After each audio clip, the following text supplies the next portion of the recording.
don't like. Listen, all right, I don't like Stanley.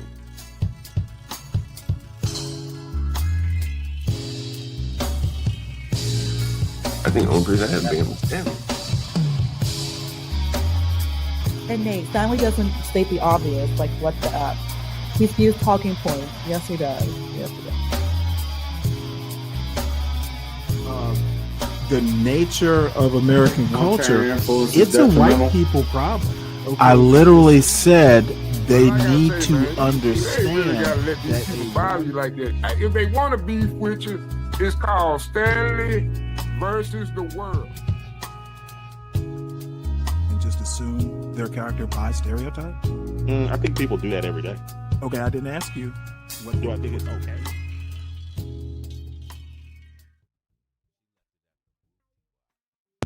Well, let's see if this is even broadcasting. Let us see.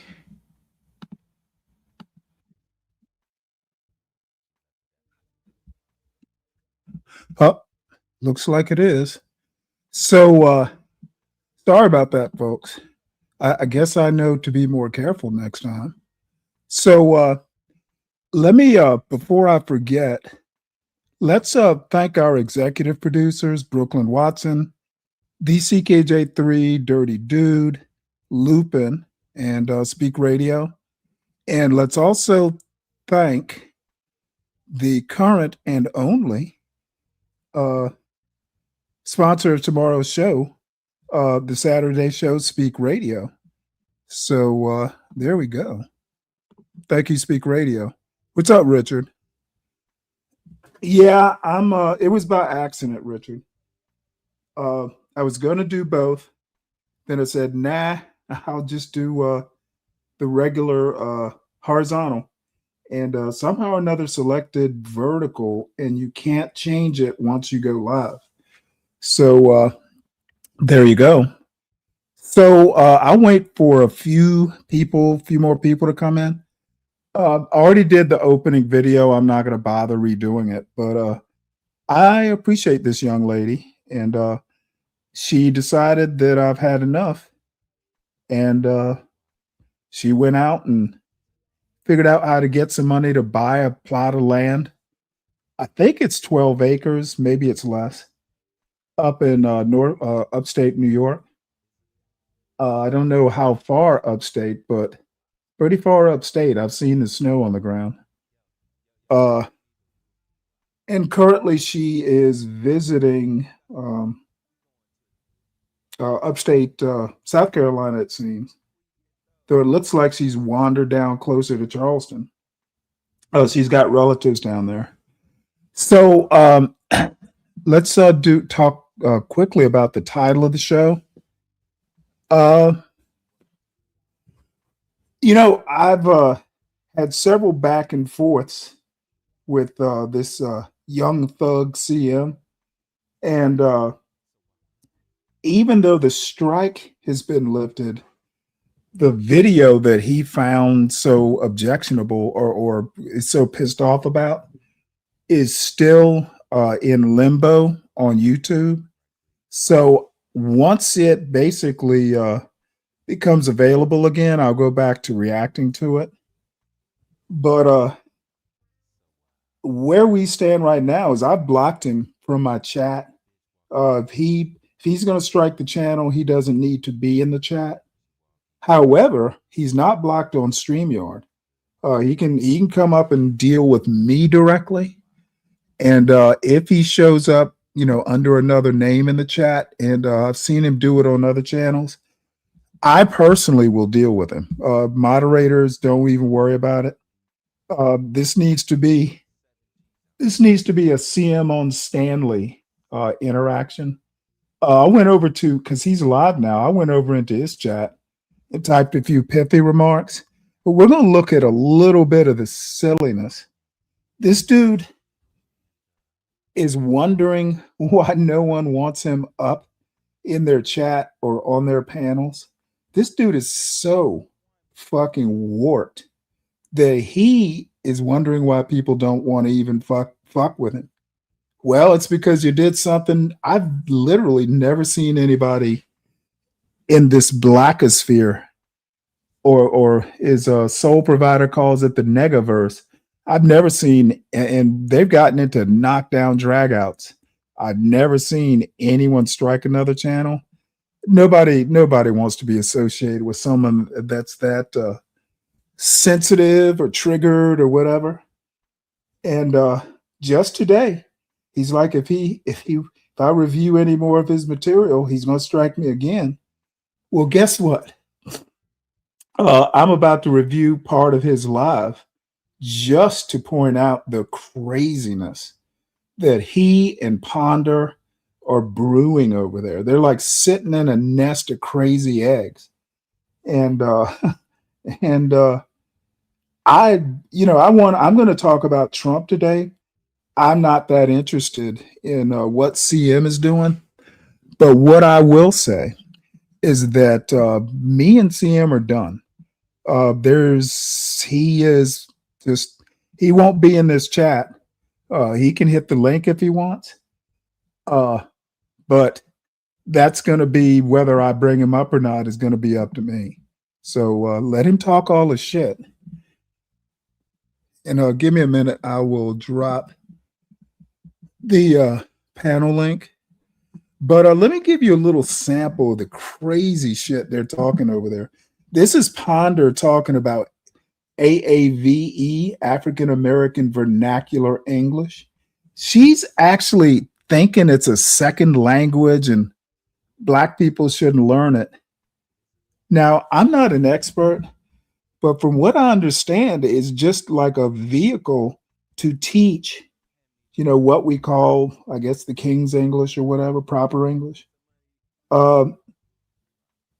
Basically, Ebonics is considered a Creole, I think.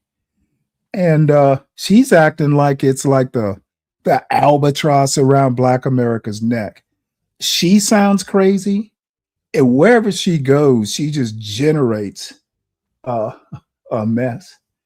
And that now she wants to be all racial and blame it on the Hispanics. That's very MAGA of her. So let's hear what just a little snippet. And let me put it to you this way. If CM strikes, I'm going to go through the same procedure. He's still talking shit about if I show his material. Well, guess what? I have no strikes. I got one to give. You tried it and it got reversed. Guess we'll try this again. So this is the crazy shit that they're talking over there. And frankly, they can keep it over there. After this little snippet, I'm done with those folks. A second language. I think that's disgusting. It is, and it's only going to be a hindrance to Black people. He's over here arguing with me about this. There was another white dude who understood where I was coming from. Like this is not okay. And I asked him, so who are the Black people that speak this language? And the white guy kept arguing with me. Well, there are Black people who speak. I'm like, who? Who are the people who speak this language?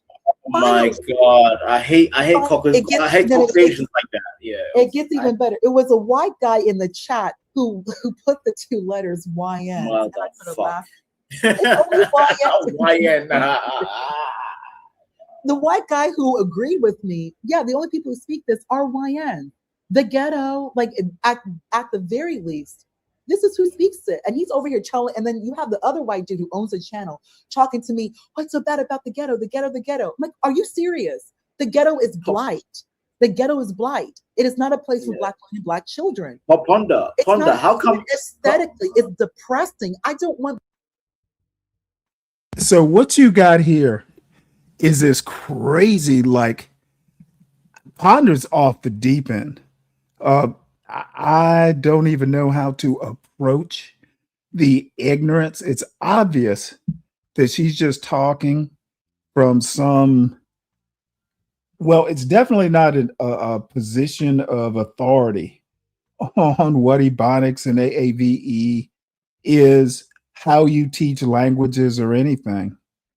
Vanta, he's just drunk from the pub, according to him. And he should never be listened to when it comes to American culture. He's used the N-word more on CM's panel than CM has. And, CM is just up there soaking it all in. For some reason or another, he thinks Ponder is good. They were talking like some weird history of California and basically shitting on boomers because of something that happened in California. Like California is American history. It's part of it, of course, but it's not the whole history. But this is just to give you an idea of the crazy shit, the miseducation that goes on over there.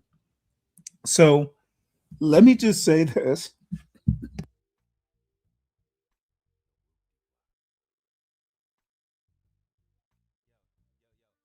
Man, I'm still having trouble with this cough. Let me just say this. Go for it. I'm going to win these types of battles because I actually at least hope I have some semblance of a brain. I won the first round. I'll win the second round. Whatever. But CM is done. He is no longer, he can come up to the panel if I let him. In the chat, nah. Ponder, I don't have to worry about. And Ryan, we'll see what his behavior is. I blocked all of Ryan Bardwell's alternate accounts. His main account can still be seen in the chat. I'll deal with him when we come to that bridge. But here's where I am. And I want to appreciate people like Latino and Jewel. I want to appreciate people like Ert. And all these people I just mentioned, they and I have gone back and forth sometimes for months over disagreements. But one thing I think we all agree on, this is not, these small YouTube content creators, this is not acceptable behavior that Mr. CM thinks that he can get away with. CM is not head nigger in charge of Black YouTube. And he, unfortunately, is going to have to learn that the hard way. Avanta, I don't have any fucking patience with your shit. Good to see you, though. So let's go here. Let me, I'll drop this link. Let me modify the script right quick. And then we will move into news. Basically get back to usual. Oh, and by the way, today's thumbnail, again, is a Speak Radio special. Speak Radio just gets the show, the spirit of the show. And this is my favorite thumbnail so far.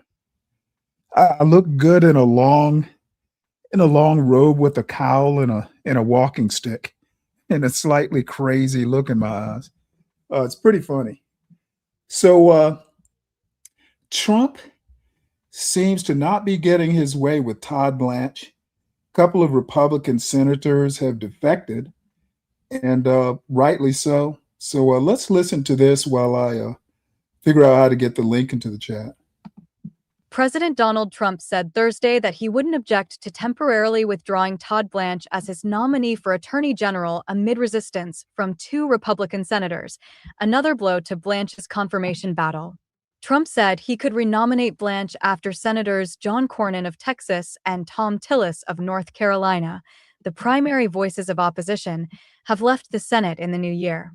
But that itself is a gamble, as the makeup of the Senate could shift in ways that would make Blanche's confirmation even more difficult.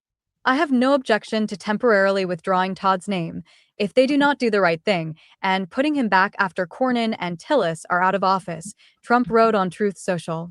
The president's announcement puts Blanche's nomination in even further peril, escalating a battle between the administration and GOP lawmakers over a controversial $1.8 billion anti-weaponization fund and an agreement that shields Trump and his family from government action over tax issues.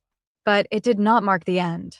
Cornyn and Tillis met privately with Blanche Thursday afternoon, and 3 sources familiar with the matter said they made progress, though did not reach a deal. Cornyn and Tillis have signaled for days they are unwilling to support Blanche's nomination if the administration does not take action to unwind the fund and modify the settlement agreement, and the nomination cannot move forward without their support. And Cornyn suggested Thursday that he and his North Carolina colleague were not alone. There are more than just 2 people who have reservations about the weaponization fund and about the scope of the settlement agreement, he said. The Texas Republican lost his primary this spring to Trump-backed firebrand Ken Paxton. Tillis, a frequent Trump critic. Yeah, we don't need to necessarily get way deep into the whys, but both Cornyn and the other guy were primaried by, Tillis. Cornyn and Tillis were Republican, pretty much MAGA, but not that MAGA. And they opposed Trump on a couple things. So Trump encouraged a primary, and the primary candidates beat the incumbents. So, these two basically have nothing to lose between now and I guess now and next January. So Trump is going to try and play chess, but may not work. So that's the Trump that we all know. The one that basically wants to get around or subvert or destroy democratic norms. And all I can say, I'm not going to even say I told you so to Trump voters. I'm going to go, how's that working out for you? You can pretend shit's okay, but it's not. And speaking of Trump follies, Iran war drives oil profits to highest level in years. Oil companies loving this war. Let's make it endless. Iran war drives oil profits to highest levels in years. This article is by Rebecca F. Elliott and read by an automated voice. As the war with Iran continues to upend energy markets, many of the world's biggest oil companies are reporting their highest quarterly profits in years. International oil prices averaged around $96 a barrel in the second quarter, up 45% from the same period last year. That rewarded the companies that remained able to extract oil and ship it around the world despite the fighting in the Middle East. ExxonMobil, the largest U.S. oil company, said on Friday that it had earned $14.53 billion in the April through June period, more than twice as much as it did in the second quarter of 2025. Chevron's second quarter profits soared to $12.07 billion from $2.49 billion a year earlier. The longer the war drags on, the more profitable this year is likely to be for oil companies, which generally benefit when energy is scarce and prices are high. While we didn't anticipate the current situation, we were prepared for it, Darren Woods, Exxon's chief executive, said on the company's earnings call. Shares in Exxon fell roughly 2% in morning trading, as Chevron's climbed 1%. The war with Iran has also been very profitable for Europe's biggest oil companies, from Equinor of Norway to Shell.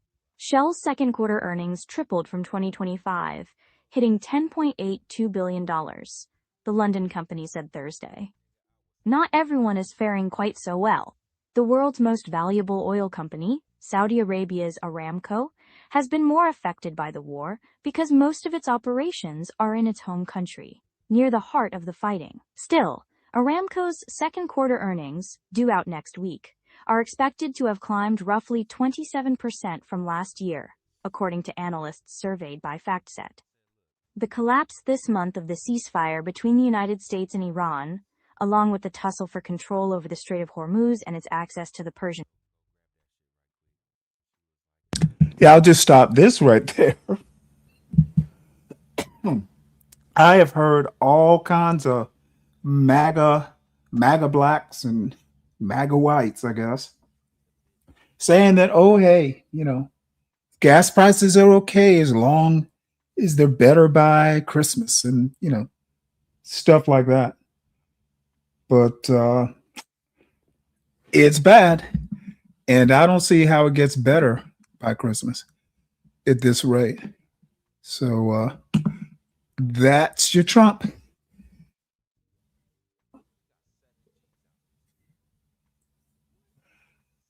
So let's see. This was really interesting. So a U.S. citizen deleted his phone's data. Now he faces a felony charge. This is like really interesting. And of course, there's no fucking auto reader. So this guy coming back from Europe, I think it was, he got stopped and by who was it, customs or something? Let's see. It sounds like something James Bond would use, a gadget that self-destructs if it falls into the right hands. But it's actually an open source operating system that can be downloaded onto Android phones. Federal prosecutors in Atlanta are bringing an obstruction charge against U.S. citizen who gave custom officers what is known as a duress passcode, which activated software that erased the contents of the phone. So Samuel Tunick, an Atlanta resident, was stopped at Atlanta International, Hartsfield-Jackson. They seized his phone before allowing him to enter the country. So he basically said he was illegally seized or something like that. But basically, he's facing a felony obstruction charge. So how could I possibly pass that up? I didn't even know software like that existed. So for all you wannabe spies, here's your software. And by the way, all the links are posted in the show notes if anybody wants to follow up farther.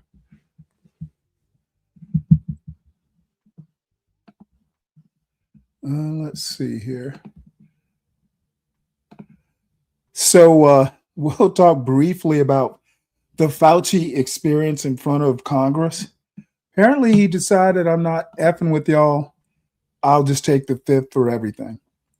So I wanted to watch the hearing, but never got around to it. Who knows? Maybe I will, but not today or tomorrow. So let's hear this. We'll hear a little bit of him here. Let's see. He became increasingly critical of what he... Here. A diary released by Congress showed that Dr. Anthony Fauci became increasingly critical of what he describes as his far-right critics during the pandemic. The writings also suggested that Fauci felt that he had a strong support from the Biden White House throughout that period. According to the diary, Fauci dismissed the claims that China played a role in creating the coronavirus, as well as allegations about U.S.-funded research in Wuhan, describing them as conspiracy theories or political attacks. The document provides a detailed look at Fauci's private thoughts while he served as a director of the National Institute of Allergy and Infectious Diseases. Republican lawmakers, including Senator Rand Paul of Kentucky, have accused Fauci of misleading the public. Some researchers and officials have suggested that the Wuhan lab could have been linked to the origins of the pandemic, while others continue to support a natural origin theory. According to the report, the Trump administration's Department of Health and Human Services located the diary on its servers and provided it to Senator Paul. Paul later released a diary saying that it would allow the public to compare Fauci's private writings with his public statements during the pandemic.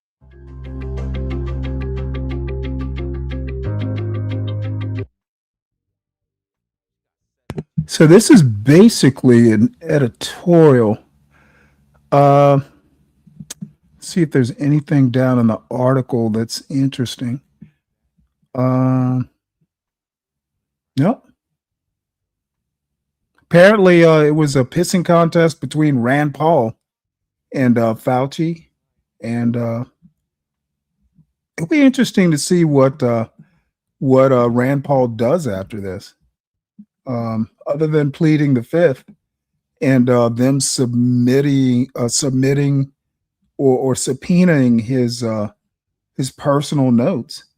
I don't know that anything new was actually shed. So, guess it was interesting. Let's see, what do we have next?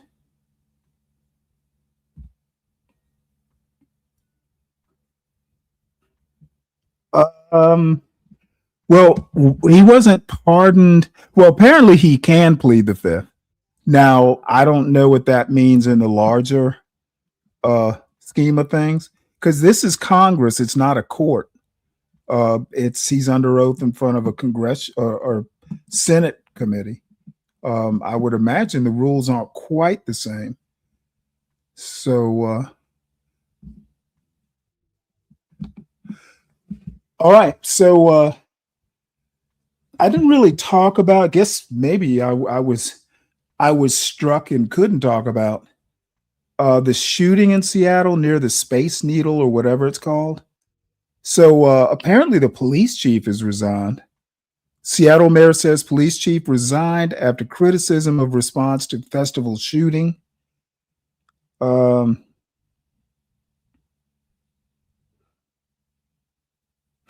Yeah, well, we'll see if they actually say he's obstructing.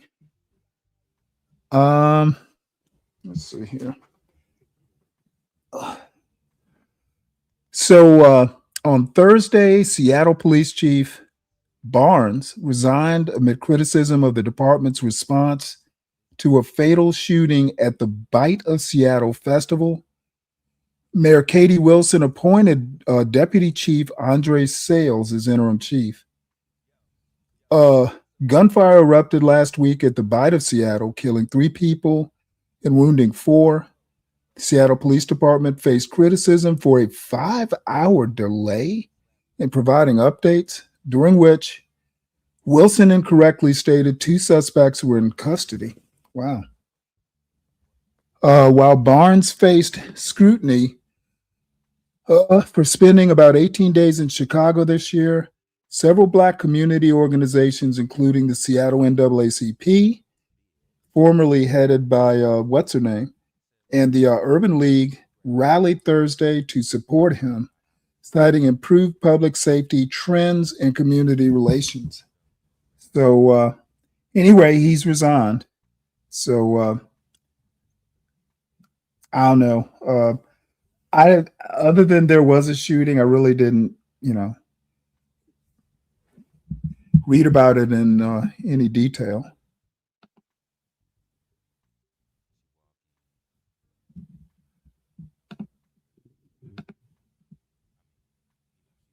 Okay.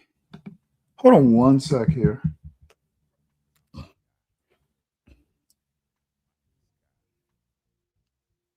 Oh, good.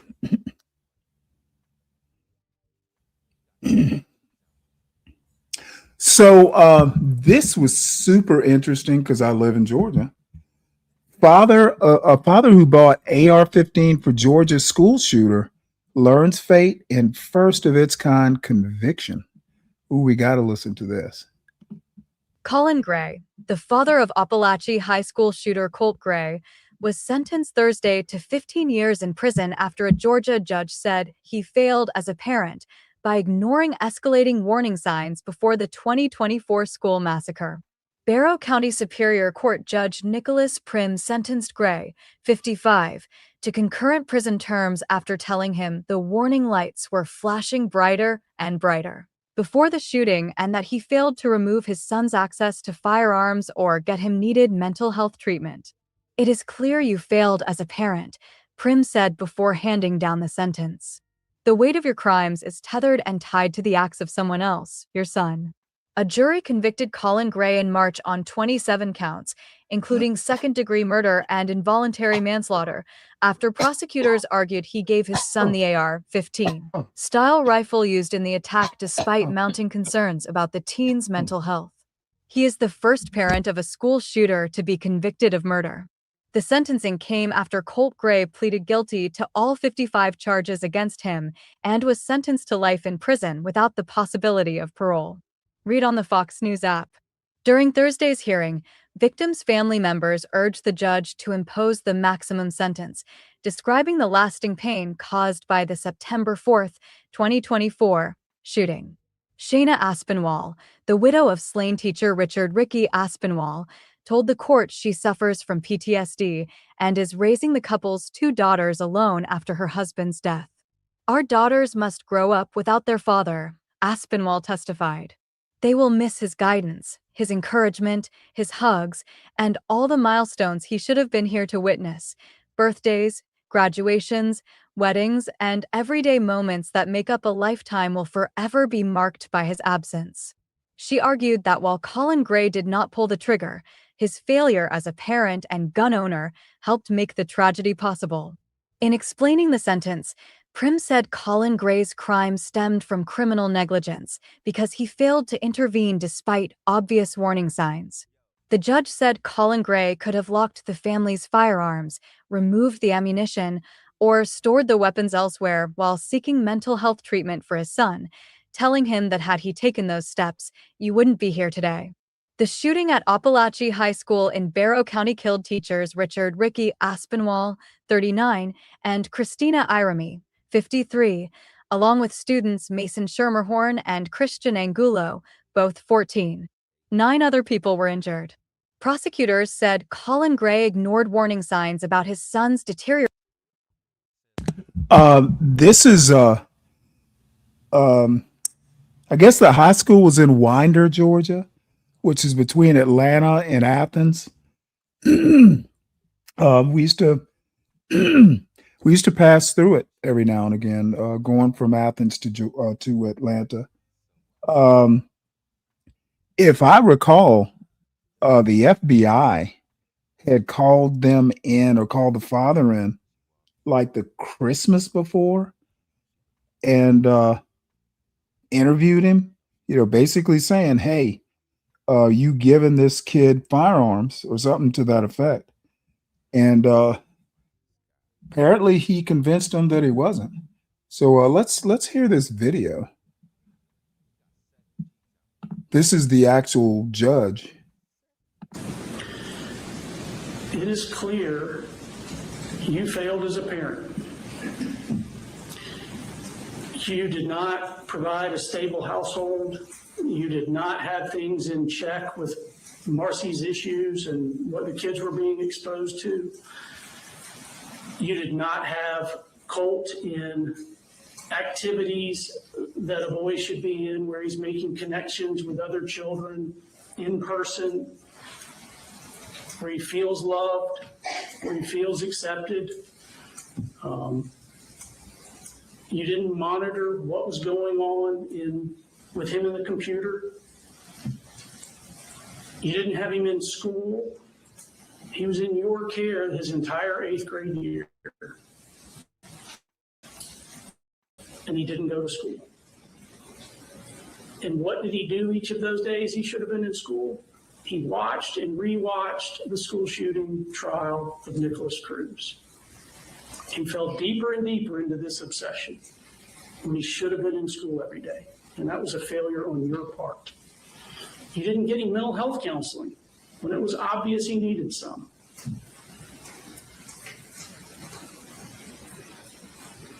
None of those failures helped your case, but those aren't why you were convicted. You were convicted because the warning lights were flashing brighter and brighter, and you didn't get him help, and you didn't remove his access to the guns. I recognize that. Oh, well, they should have played more of it. What's up, King Pix? So I don't have a problem with this. Hopefully it's a shot over the bow for parents who are irresponsible gun owners. So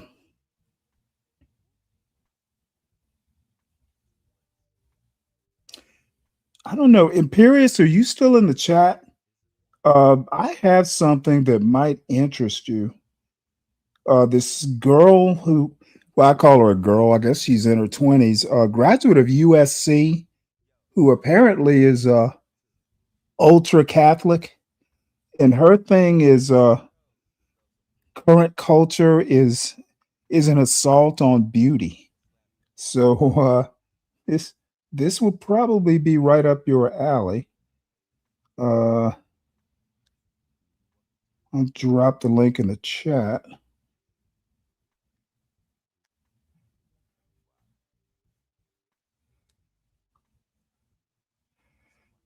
Let's see here. All right, well, let us continue. So, Trump administration spares Southwest from harshest water cuts and new Colorado River plan. I'm not going to get knee deep into details, but it's been something that's been an issue for quite some time for folks in the Southwest. And I do know we have a couple folks in that Arizona, Colorado, California, probably Nevada, I don't know, affected by the Colorado River. So let's listen to this. Trump administration spares Southwest from harshest water cuts in new Colorado River plan by Ian James. This article is read by an automated voice. The Trump administration has released its long-awaited 10-year plan for dealing with worsening water shortages along the Colorado River. Instead of ordering the most drastic water cutbacks it could have imposed, the administration chose to take more of a wait-and-see approach. The plan allows for deep water cuts if they're deemed necessary, requiring California, Arizona, and Nevada to cut up to 3 million acre-feet per year, up to 40% of the combined allotments. But as the Times reported last week, state and local officials say for the first 2 years, the Trump administration is accepting an offer the 3 states made to reduce what they take from the river by about half that amount, 3.2 million acre-feet between now and the end of 2028. So the Southwest has, for now, avoided the harshest possible water cuts. The Trump administration's plan, announced Friday, will allow the federal government to reassess every 2 years. It aims to strike a compromise between 2 quarreling groups, the 3 downstream states of California, Arizona, and Nevada, and the upstream states of Colorado, Wyoming, Utah, and New Mexico. The 10-year plan is designed to deal with unprecedented hydrologic conditions, said Andrea Travnicek, the Interior Department's Assistant Secretary for Water and Science. The agency said in its announcement that drought conditions over the past 25 years, and the likelihood of continued dry conditions, made it particularly challenging to come up with new rules. The Trump administration's statement did not mention climate change, but extensive research shows global warming, driven by the use of fossil fuels and other emissions of planet-heating gases, is intensifying the extremely hot and dry conditions. Under the 2-year deal, which has not yet been released, officials say California will cut its use of Colorado River water by about 12% through 2028, Arizona will take about 31% less, and Nevada 28% less. The Interior Department called it a flexible approach to respond to changing conditions on the drying river through 2036. The Colorado, a major water source for 7 states and northern Mexico, has shrunk dramatically since 2000, and its largest reservoirs, Lake Mead and Lake Powell, have dropped this year to the lowest combined levels on record. The federal government was required to set new rules for addressing shortages this year because the old rules are expiring. Representatives of the 7 states have repeatedly deadlocked in negotiations, while the river's reservoirs have continued to decline. Yeah, we'll stop it right there. I guess all I have to say,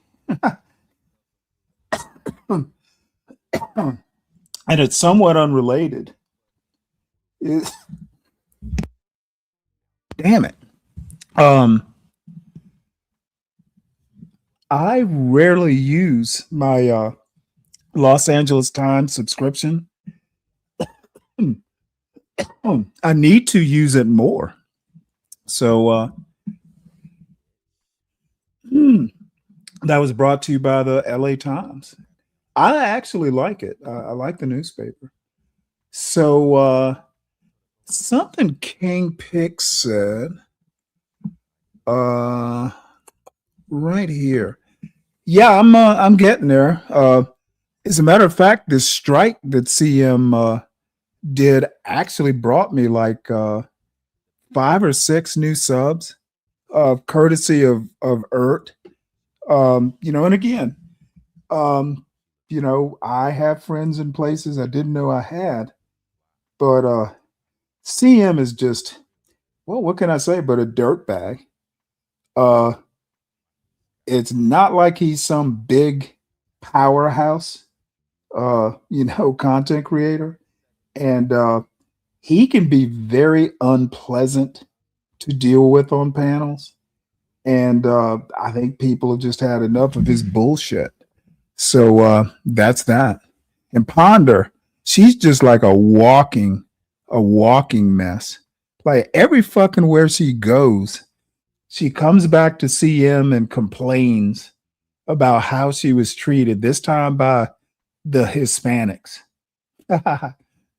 So just a weird place over there.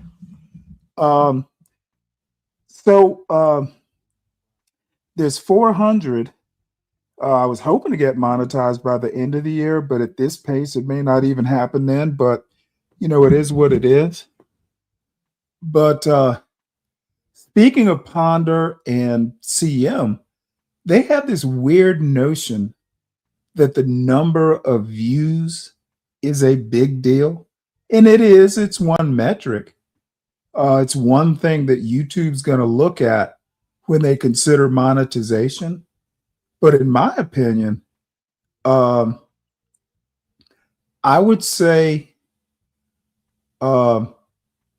cash apps, do people support the show with monetarily or with show ideas?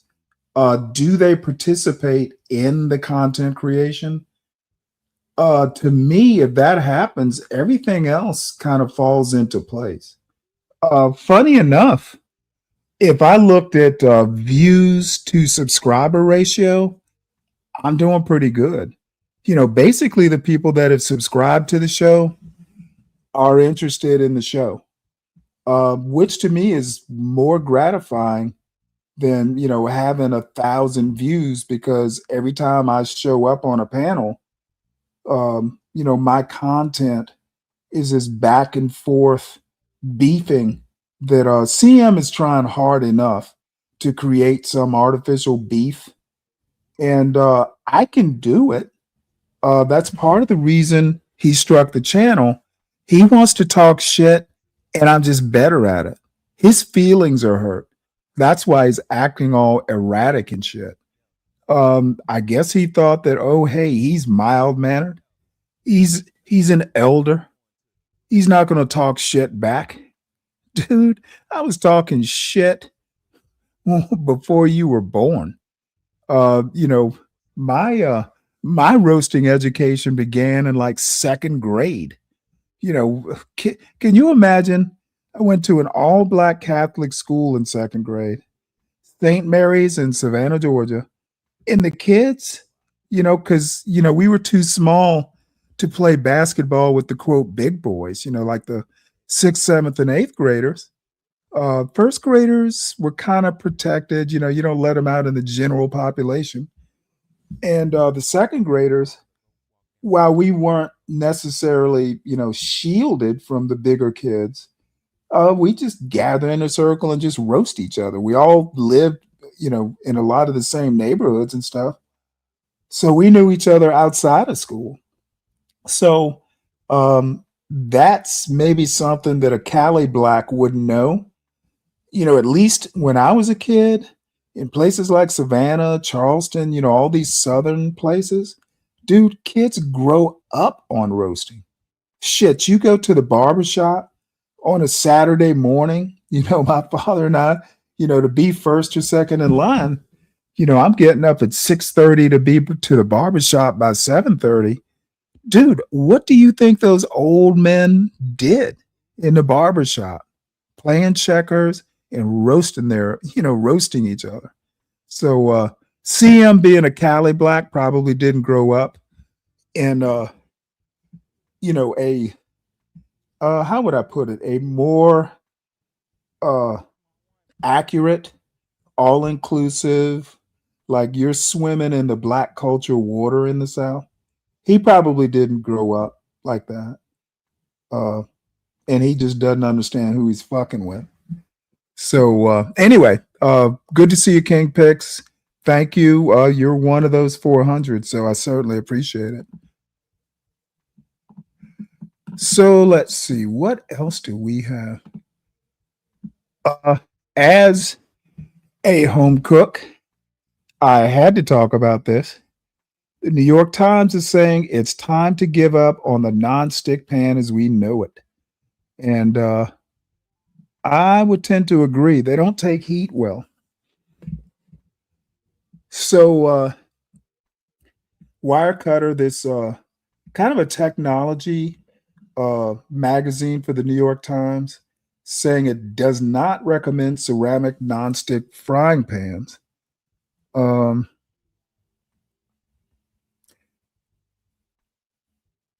Let's see here. I won't even PFAS. That's what's in the I'm not going to even try and pronounce this. I have a cough. I might run out of breath trying to pronounce it. Well, let me put it to you this way. Well, let's watch this video. See what it says.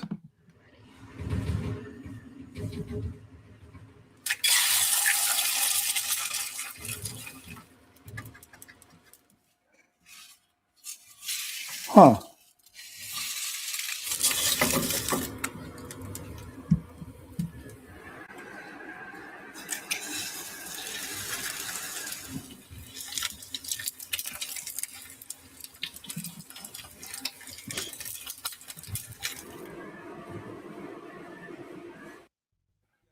Well, I'm going to say this, that anytime this is what I do.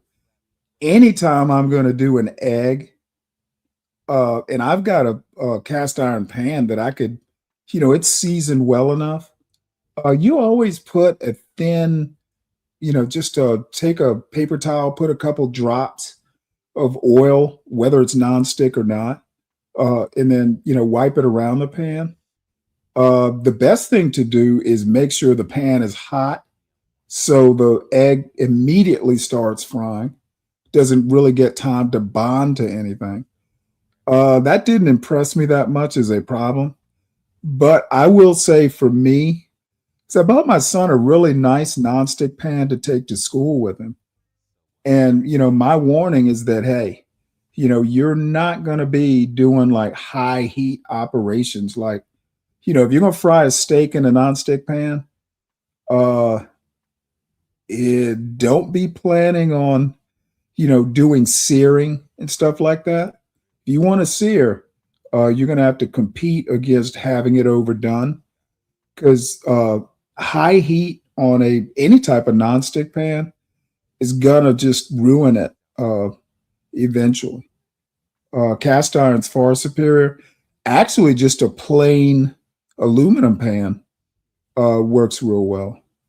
You can make an aluminum pan fairly nonstick, but it involves high heat. But anyway, I just thought this was fairly interesting since I like to cook. Let's see here, clean up some tabs.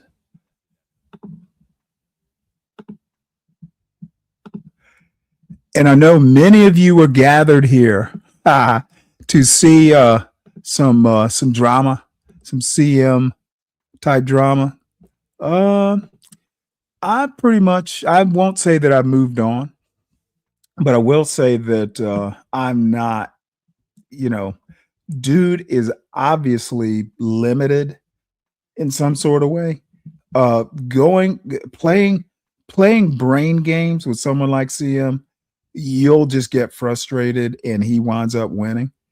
So I'll just play chess, and he and Ponder can do whatever it is they do over there. So Lim, good to see you. You were talking about your father, the Colonel.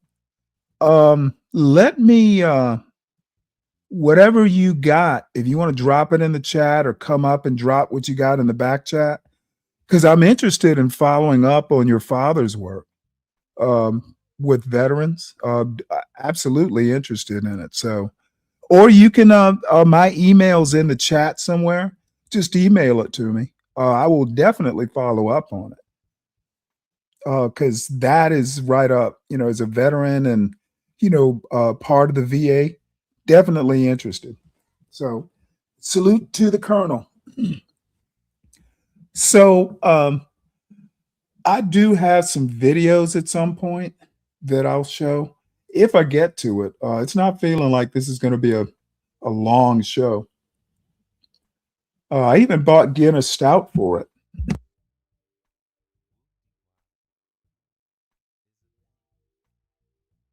But that might not even damn. As you can see,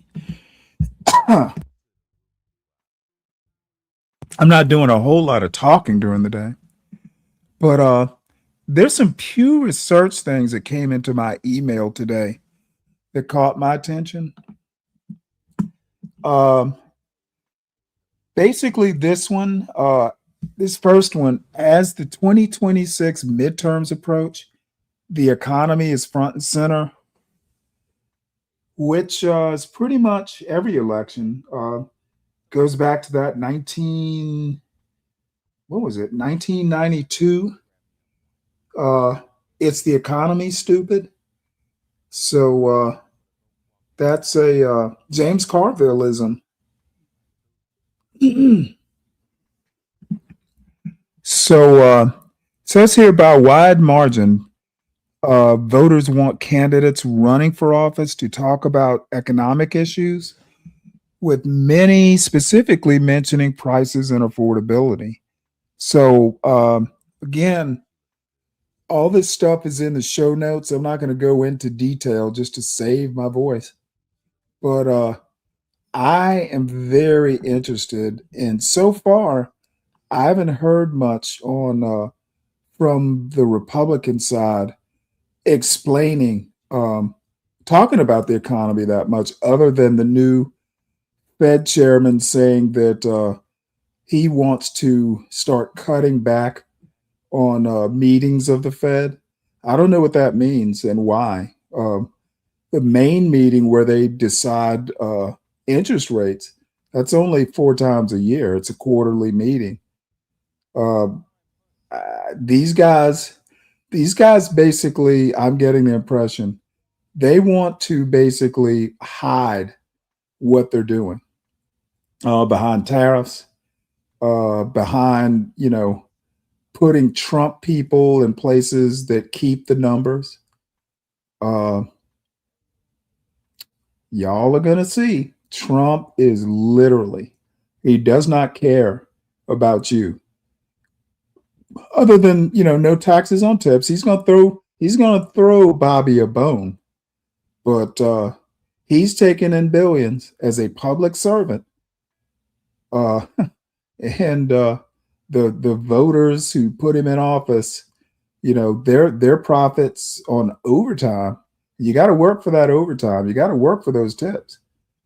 They're going to be capped at $25,000. If only you could make $2 billion from tips.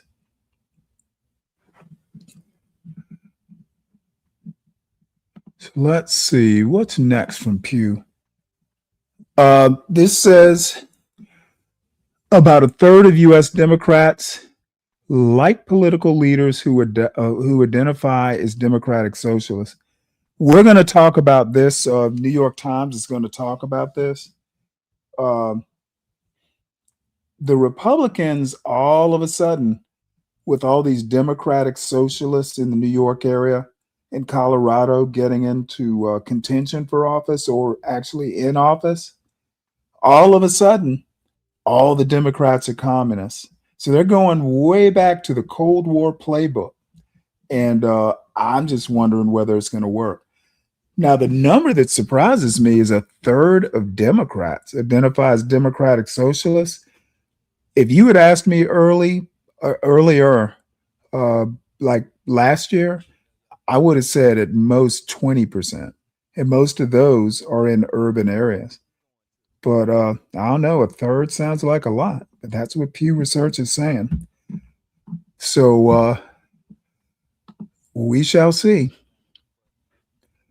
The one thing I do know is that people like Mom Donnie's actually recorded saying that, ultimately they'd like to see something like communism in place. Hell is he doing? Most democratic socialists are not necessarily communists. Some are. And you're going to see MAGA make the most of it. But the problem is, a lot of MAGA folks are authoritarians that way. So this is what I say when I don't like extremes on the left or the right. I don't know. Talk with Imperius about this. I think what we need to do is, at a minimum, have 4 different political parties. And I guess money is the problem. So let us move on. I was going to play this because I've actually done this questionnaire before, political typology, where everybody kind of gets to answer questions, and this little thing will teach you what you are, kind of like a personality test, I guess. Let's see. Yeah, see, I've clicked this link before, so I'm not going to retake the test. Basically, I wound up as a they didn't call it loyal liberal, but I think that's where I tested. Just kind of like the old-fashioned liberal. So the link is in the show notes. You can take the test and figure it out for yourself. If you are into politics, and I wish more people were.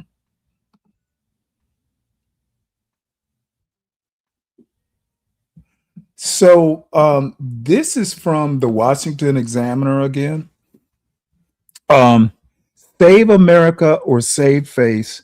What's driving Trump's recess fight? So let's listen to this, because I'd like to know as well. Save America or save face. What is driving Trump's recess fight by Jay Caruso. You know that thing where you get an Yeah. amazing pair of shoes at a really great price Commercials. and want to tell everyone about it? Yeah, so do we. Here at Designer Shoe Warehouse, we'll give you something to brag about, like the latest styles from brands you love, or the trends everyone's obsessing over, or shoes that make you feel like, well, you. So go ahead, show off a little. Find shoes that get you at prices that get your budget. Head to your DSW store or DSW.com today.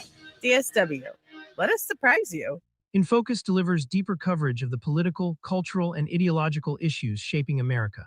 Published daily by senior writers and experts, these in-depth pieces go beyond the headlines to give readers the full picture. You can find our full list of In Focus pieces here.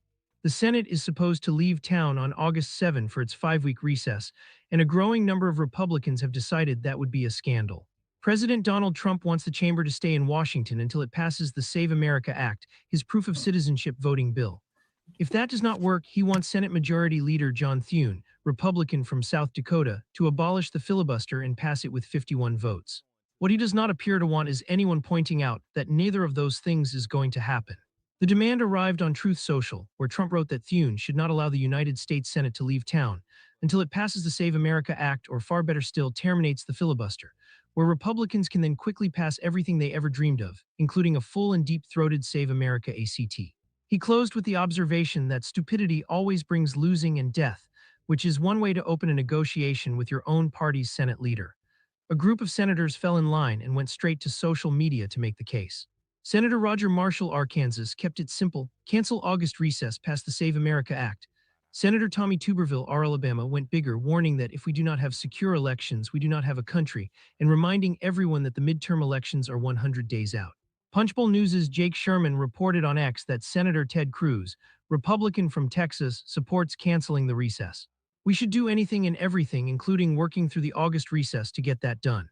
Senator Mike Lee, Republican from Utah, skipped the speech and filed the paperwork, telling Thune on X, "I hereby object to any effort to put the Senate into recess in August until the bill passes," adding, "Do not assume you have my consent. You do not. It is your atypical grandstanding that politicians engage in regularly, but all of the talk in the world does not change the most critical aspect, the math." The Save America Act requires 60 votes to invoke cloture and go to the floor for a vote. Republicans hold 53 seats. Every Democrat opposes the bill, which means it needs the filibuster gone to pass on a party line vote, and the filibuster is not going anywhere. Thune has said so repeatedly, and this week he put a number on it. The White House summoned roughly 20 Republican senators to lean on them directly about killing the 60-vote threshold. According to Thune, 15 of them said number. "This is not an open question," Thune told reporters. "It is just a fact, and the facts do not change. A bill that cannot clear 60 votes cannot be rescued by keeping tired senators in the building through August." Thune, who is a co-sponsor of the Save America Act, has settled on a response that is equal parts patience and exhaustion. "If I thought there was a path for getting a result, I am all for it," he told the Capitol Press Corps on Monday, counting on his fingers as he went. "We voted on it 1, 2, 3, 4, 5 times already. We had it up on the floor for an extended period of time. Show me how this ends. What is the picture of victory at the end?" Later, he put it more plainly: "You could stay here till Christmas, and the outcome would be the same because Democrats are not voting for this, I am just telling you. And the Republicans are not getting rid of the legislative filibuster." He has a point, but he also has to deal with the historically recent phenomenon of politicians using their office as platforms. The people demanding to stay and fight know it is not a fight they can win, but want to do it anyway. Keeping the Senate in session does not magically get the Save America Act passed. It delivers a month of failed cloture votes, political theater, and not much else. But the costs could be real. The recess is when senators go home to campaign, and the ones who most need to are the ones defending the majority. Thune has named them himself as the reason he wants the break preserved. Send Susan Collins Army, John Husted RO, and Dan Sullivan RAK are the Republicans in competitive races who need to be in their states, not stuck in Washington casting the sixth doomed vote on the same bill. So the loudest voices in the party are pushing their leader to pin down his most vulnerable incumbents for the summer, in service of a bill that will fail whether the Senate stays or goes. As a strategy, it is hard to follow. As positioning, it makes perfect. Look, Trump doesn't care about these senators in competitive races. He cares about getting what he wants. And he seems to think as president, he's in charge of the Senate. He can dictate their schedule, etc. I can tell you as a Democrat, I want them to stay and fight this losing fight. I want them to. And I'm not that opposed to them getting rid of the filibuster. Do it.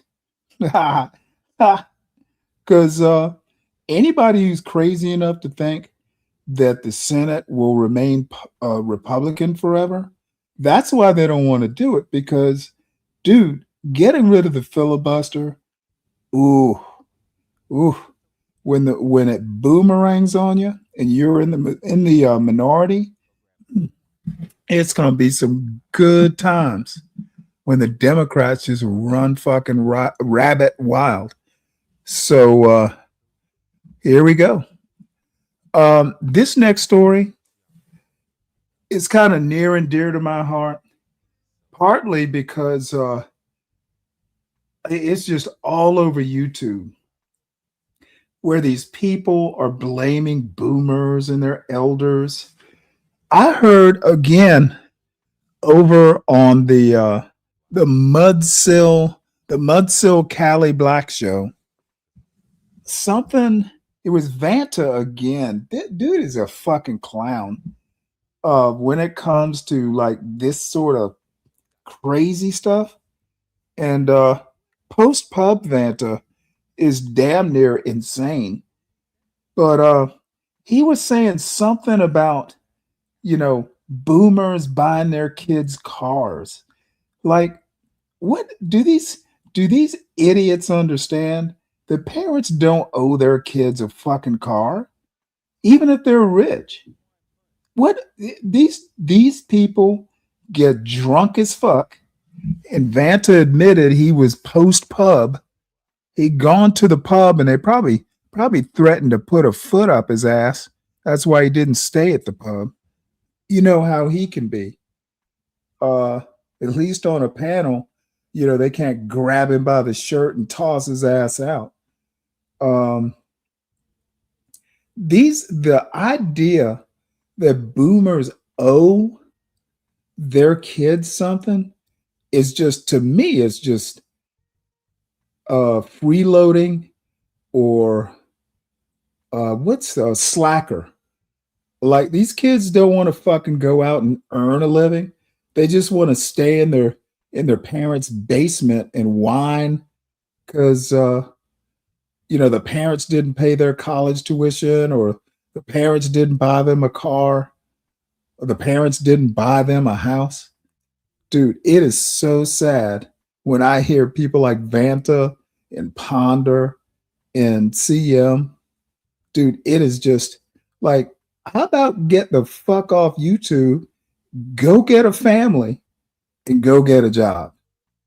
I know because I got married kind of late. Once my son was born, dude, I had motivation out the wazoo to go out and work. It's like, God damn it, I'll be damned if I'm going to let, my kid want. So it's just a lack of spine to hear a man, especially, whine about boomers not giving him anything. Motherfucker, you got a Y chromosome. Why aren't you out there being the leader you say you are? Being a leader is not complaining about your boomer parents. So anyway, it is so fucking sad to hear these losers talk about this shit.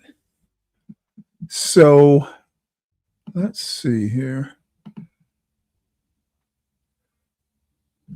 We're going to start with this. This is Ross Douthat. So we'll just listen to this, and then the next two are going to be more or less Trump stuff.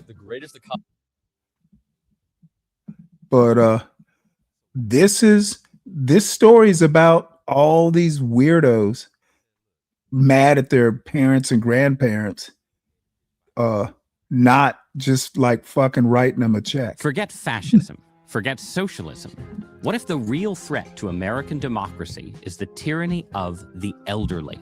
America's leadership class has grown very, very old. Questions about Senator Mitch McConnell's health are only growing. Senator Lindsey Graham from the state of South Carolina has died. With images of his bruised hands covered in makeup going viral, President Trump is now defending his health. And the rising generation seems to feel like their elders are hoarding the American dream. Boomers ruined the economy for us. College is unaffordable, healthcare is unaffordable, gas is unaffordable, utilities is unaffordable. They inherited the greatest economy for the working class in quite possibly the entirety of human history, and they it up in a few decades. My guest this week is a Yale Law professor and the author of Gerontocracy in America, a new book that argues that the concentration of wealth and power among older Americans is our least discussed crisis.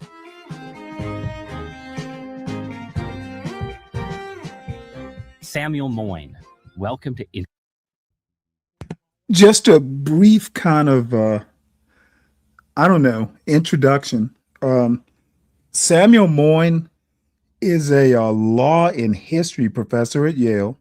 I've actually read one or two of his books. He's actually brilliant, though his voice will put you to sleep.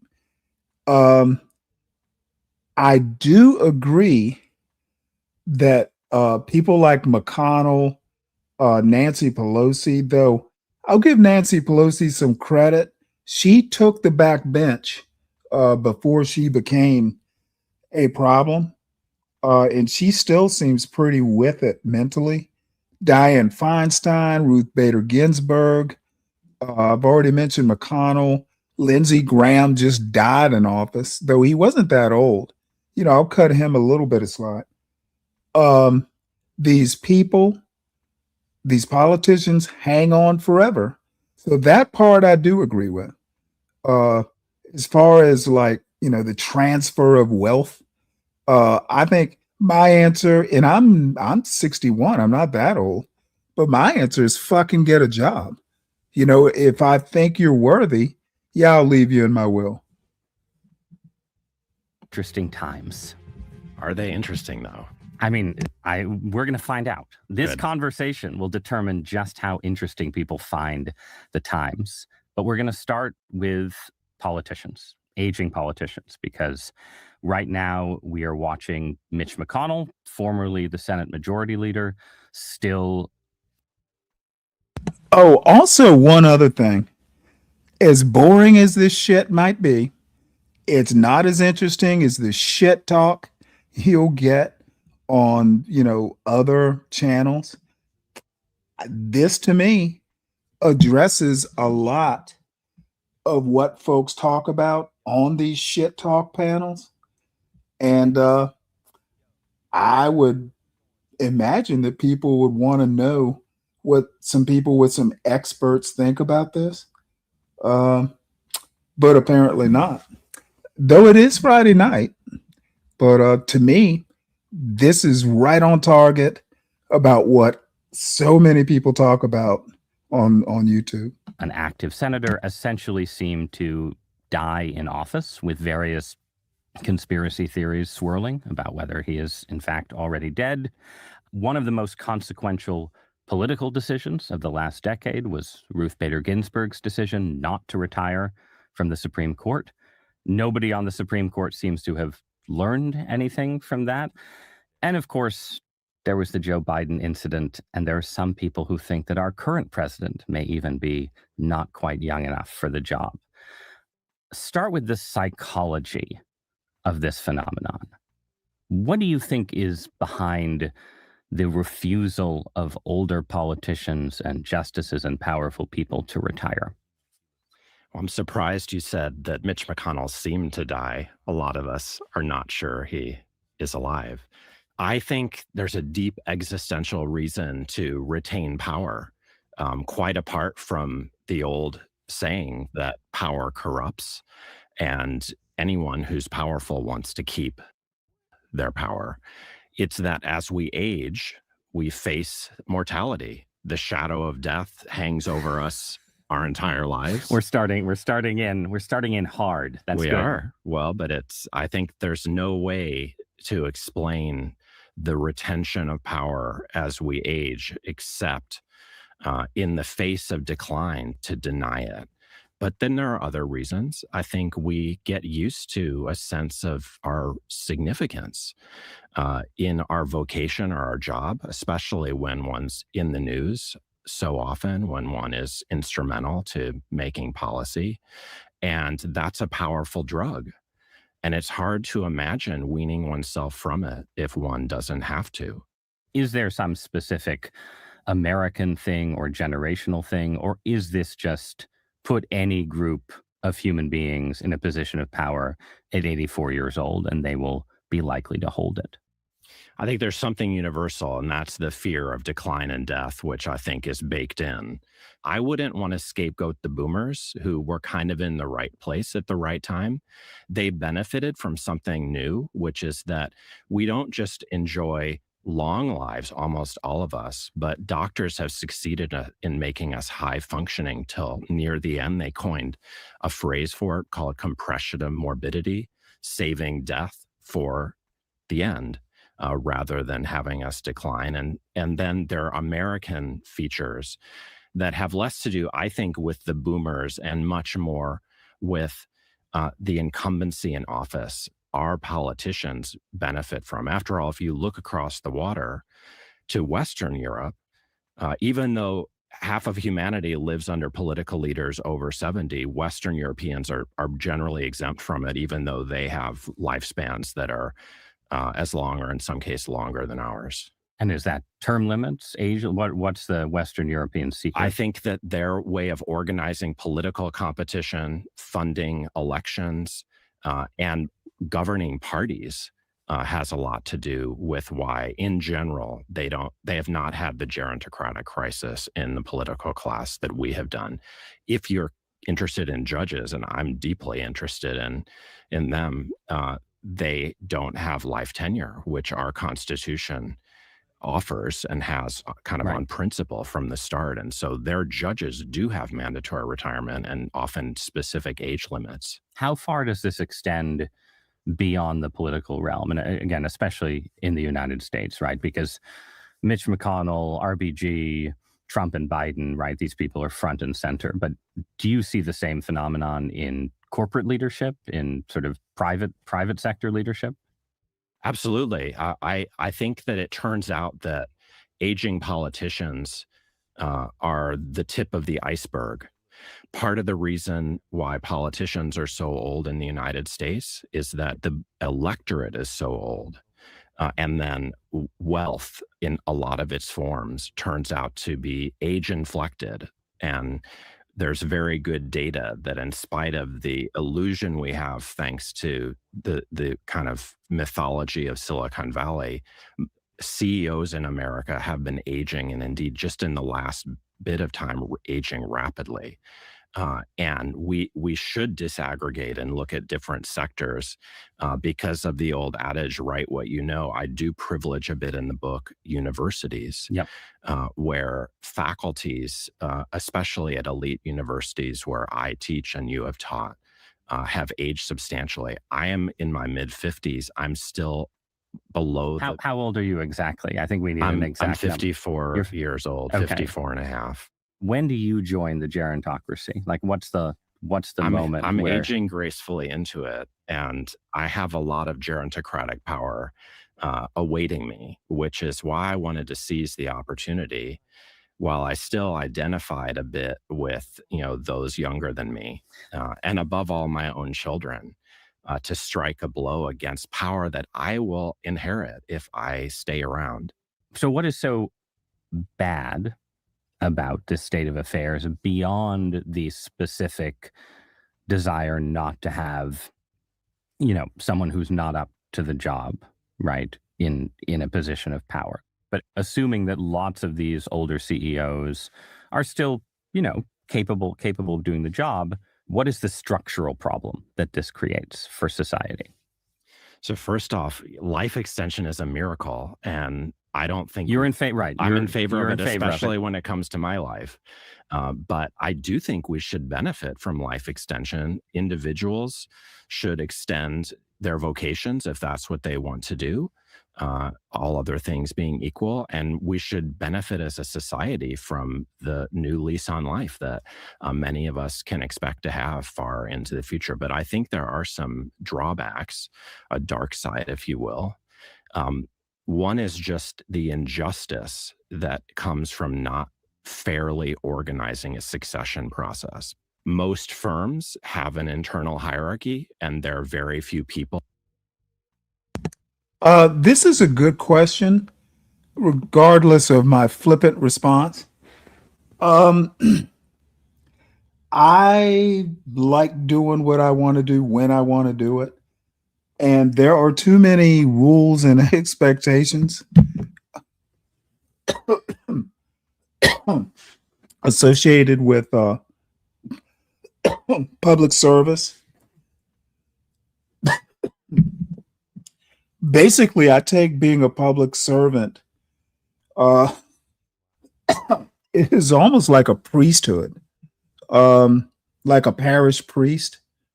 You don't get to do what the hell you want to do when you're a parish priest. I would be annoyed at wanting to do something and not doing it because, my constituents might think a certain way. I'm not that kind of person. I admire people who are.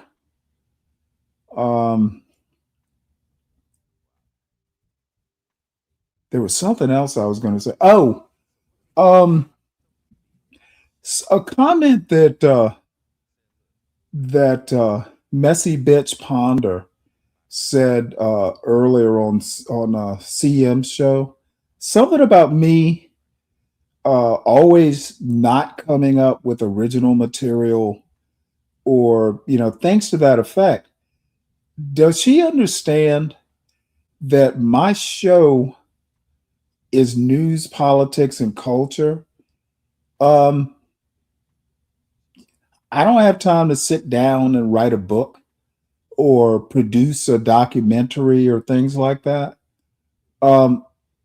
She seems to think that good content, and a lot of these content creators, they think that they are the center of the show. Ponder likes to go up to these panels and talk all this weird bullshit that's always borderline offensive and never well thought out. She generates heat because people take offense from what she's saying, and all of a sudden you got content. Go up there with hot takes, shit you can't defend, and that's the content. Well, sorry, I'm not that kind of guy.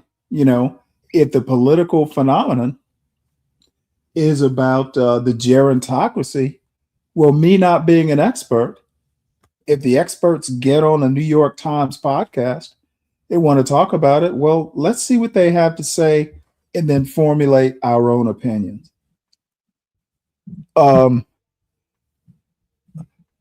Ponder is a child.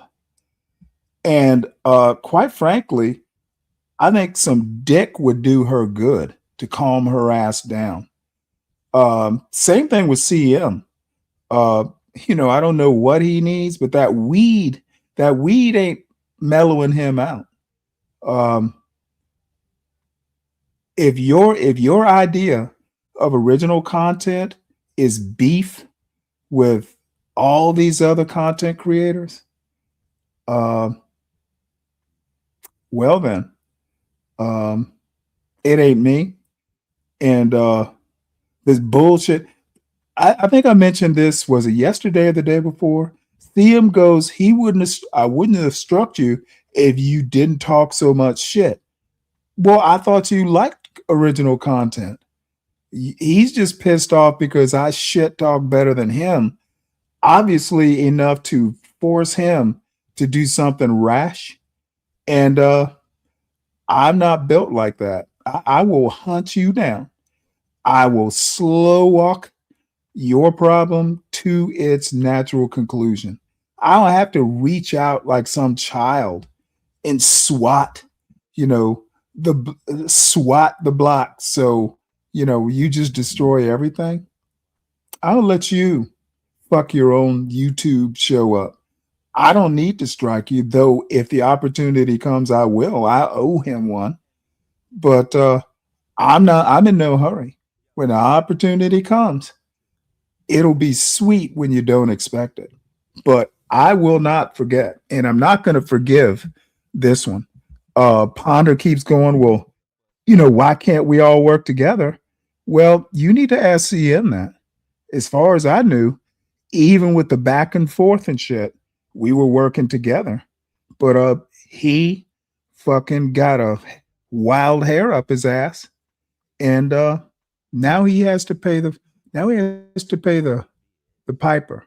What he did is not black manly behavior in a YouTube context. He's a pussy. He's a boy. He's a toddler. And he will be disciplined. All tend to be the old at the apex, and those beneath them, like in the HBO show Succession, are waiting for their time. And I don't think that's good for anyone. Then there's an existential side, which is that maybe we, because of the cult of longevity and the age-old wish for eternal life, are not reckoning with our future. And we're holding on in spite of the other things we could be doing in a last chance to reinvent ourselves, from like taking advantage of the extension of life, Right. which grants us potentially, an ideal retirement, not just hanging on for dear life until death comes. So the gerontocrats themselves are moral, philosophical, existential victims of the system, in the sense that they are encouraged to remain with power instead of confronting themselves or spending time with their grandchildren, or both. I believe so. And we wouldn't want to miss that a gerontocratic society tends to produce policies that often hurt elderly people a lot too, especially when older people control the political system. So what kinds of policy are you likely to get in a gerontocracy? And we should stipulate, as you said earlier, right, that when we're talking about gerontocracy in politics, we aren't just talking about the power of Mitch McConnell. We're talking about older voters wielding power through older elected representatives. How does that, in your view, shape and warp public policy? I think this is probably the most important question, because it wouldn't matter how old the politicians are if they're still government, not of, but by and for the old. I think that we become more conservative with a small c as we age. Some people are conservative as youths. Let me also point out that a lot of these people complaining about the gerontocracy couch voted.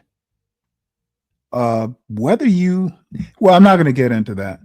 A lot of these same dumb fucks talking about, McConnell, or, they need to leave their money early.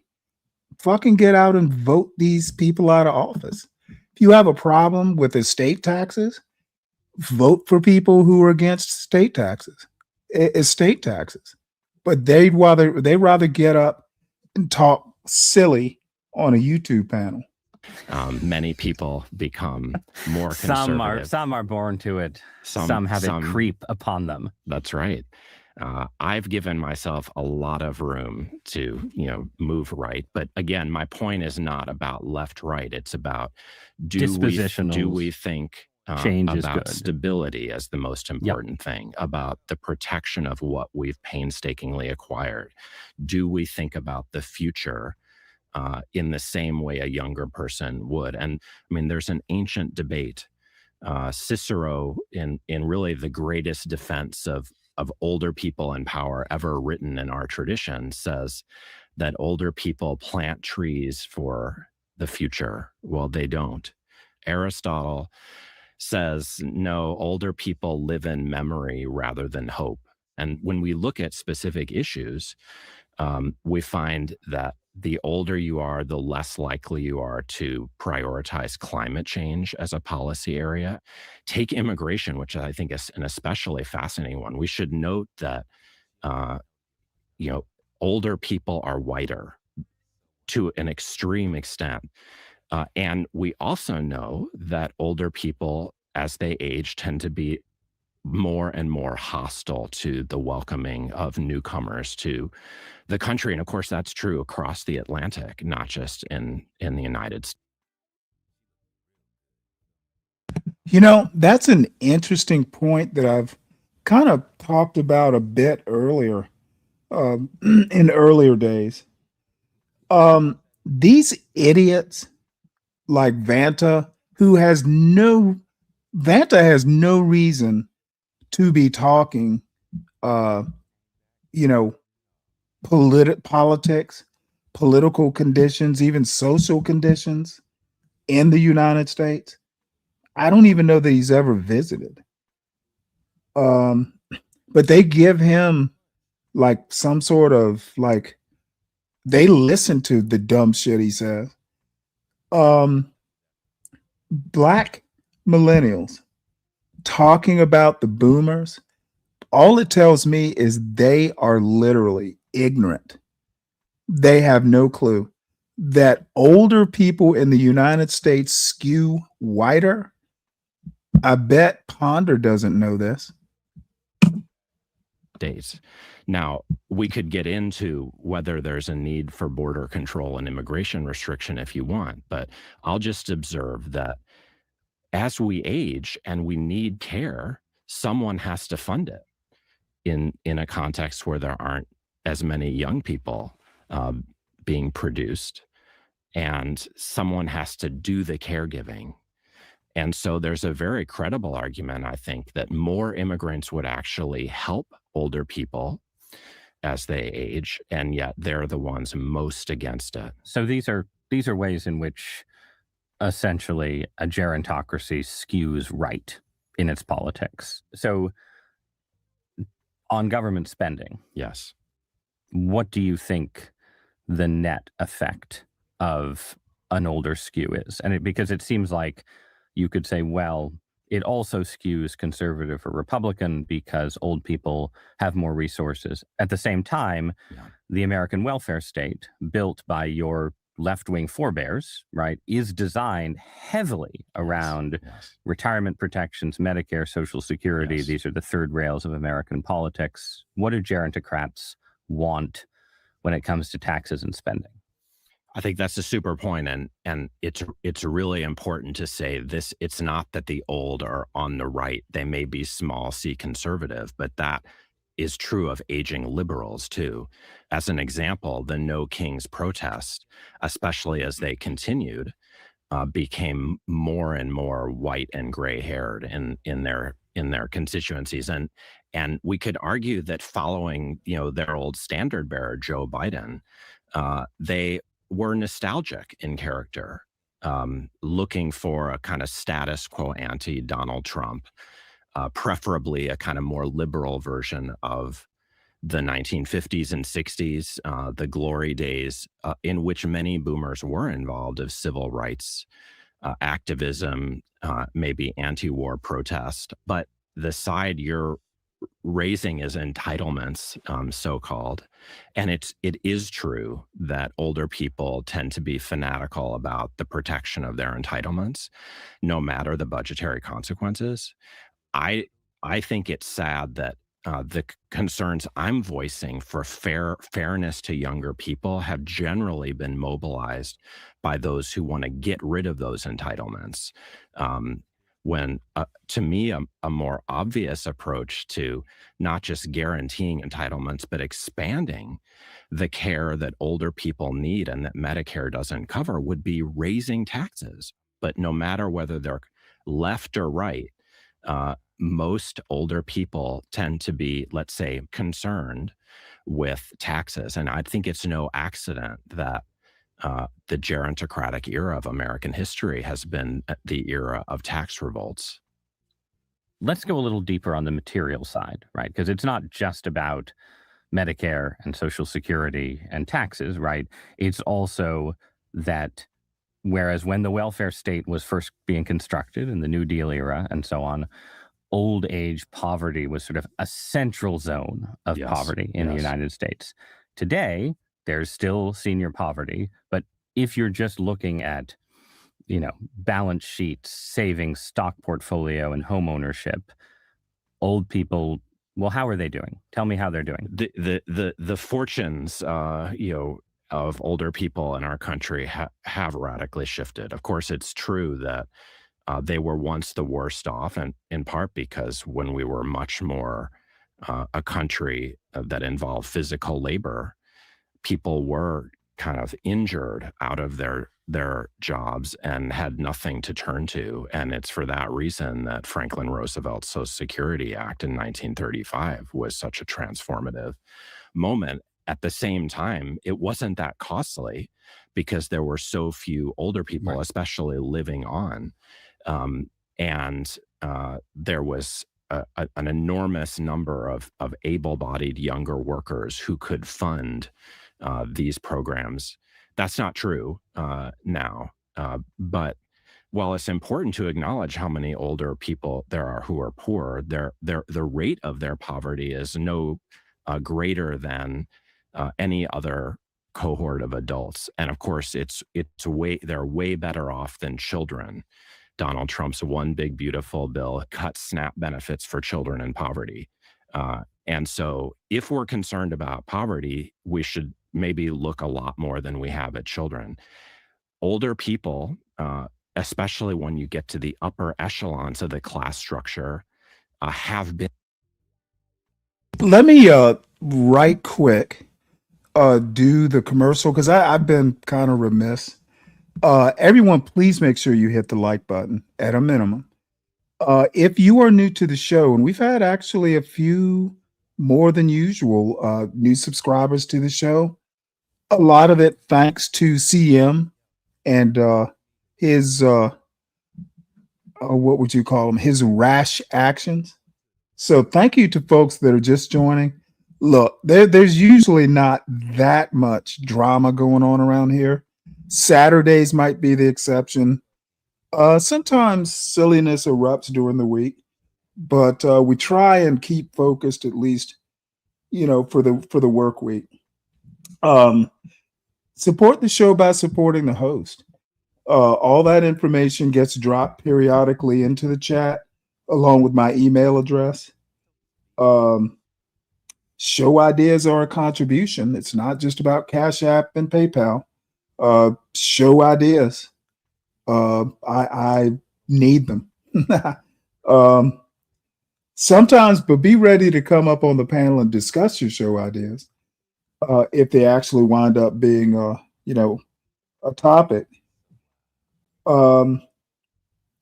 Tomorrow's Saturday Short Bus is fueled by by Speak Radio.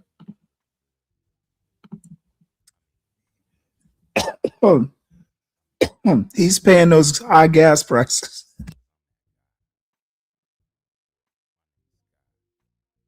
So join him in supporting the Saturday show. Our executive producers also includes Mr. Radio, Bobby Brooklyn Watson, VCKJ3, Dirty Dude, Lupin Ragging, and Speak Radio, dear friends of the show and executive producers. So, that's the housekeeping. And the great winners of the latter part of the 20th century, in part because of some asset bubbles, in part because of all the special privileges that have been built into our tax code, and in part because of the abolition of mandatory retirement. Why was mandatory retirement abolished? Well, it was abolished across the country due to the AARP and a federal law called the Age Discrimination in Employment Act that was revised a few times between the 1960s when it was first written and the early 1990s, and essentially in all but a few sectors like air traffic control or airline pilot. Mandatory retirement was made illegal. So what we call the age wealth gap has been expanding, meaning give me a couple examples of what are the specific benefits that seniors get in our system in terms of policy that you were just referencing with, let's say, home ownership or something like that. Well, I think it largely consists of tax breaks ever since kind of California started the property tax revolts of our time. The outcome of many of our tax laws has been to immunize older people's possessions from taxation, which once would have been a very noble cause given that they've lost income. But as a result of some of these asset booms, these aging Americans are sitting in very nice houses, the best there are.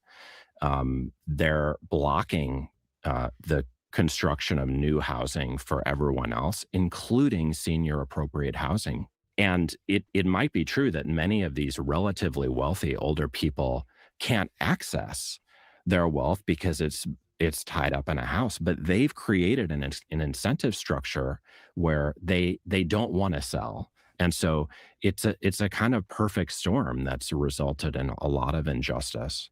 Just as a larger generalization, do you think there's any evidence that boomers fading, going into the silent generation have been stingier with their children or less likely to sort of pass on resources while they're alive?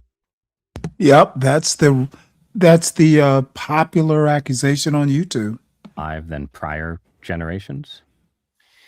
I don't think so. I think, generations do have different experiences, which can lead them to behave differently in the aggregate. But from what I can see, the boomers were just like the rest of us, just in, a particular time and place, especially with some like early good fortune and then some asset bubbles along the way that benefited them hugely, that have made them the standard bearers of gerontocracy, but we will all inherit it from them. Do you think that the millennial generation in particular, like there's an ongoing debate about the how screwed are millennials debate, because this was a generation, or at least part of a generation, that came of age around the Great Recession. They had, they have been the ones most likely to be priced out of certain areas and neighborhoods, the most likely to say, well, I can't get a home in this school district because, homes are too expensive and no one's building new homes and so on. At the same time, there's a lot of countervailing evidence that says no. So you can't get a home in this district because of you can't afford it? Well, two things.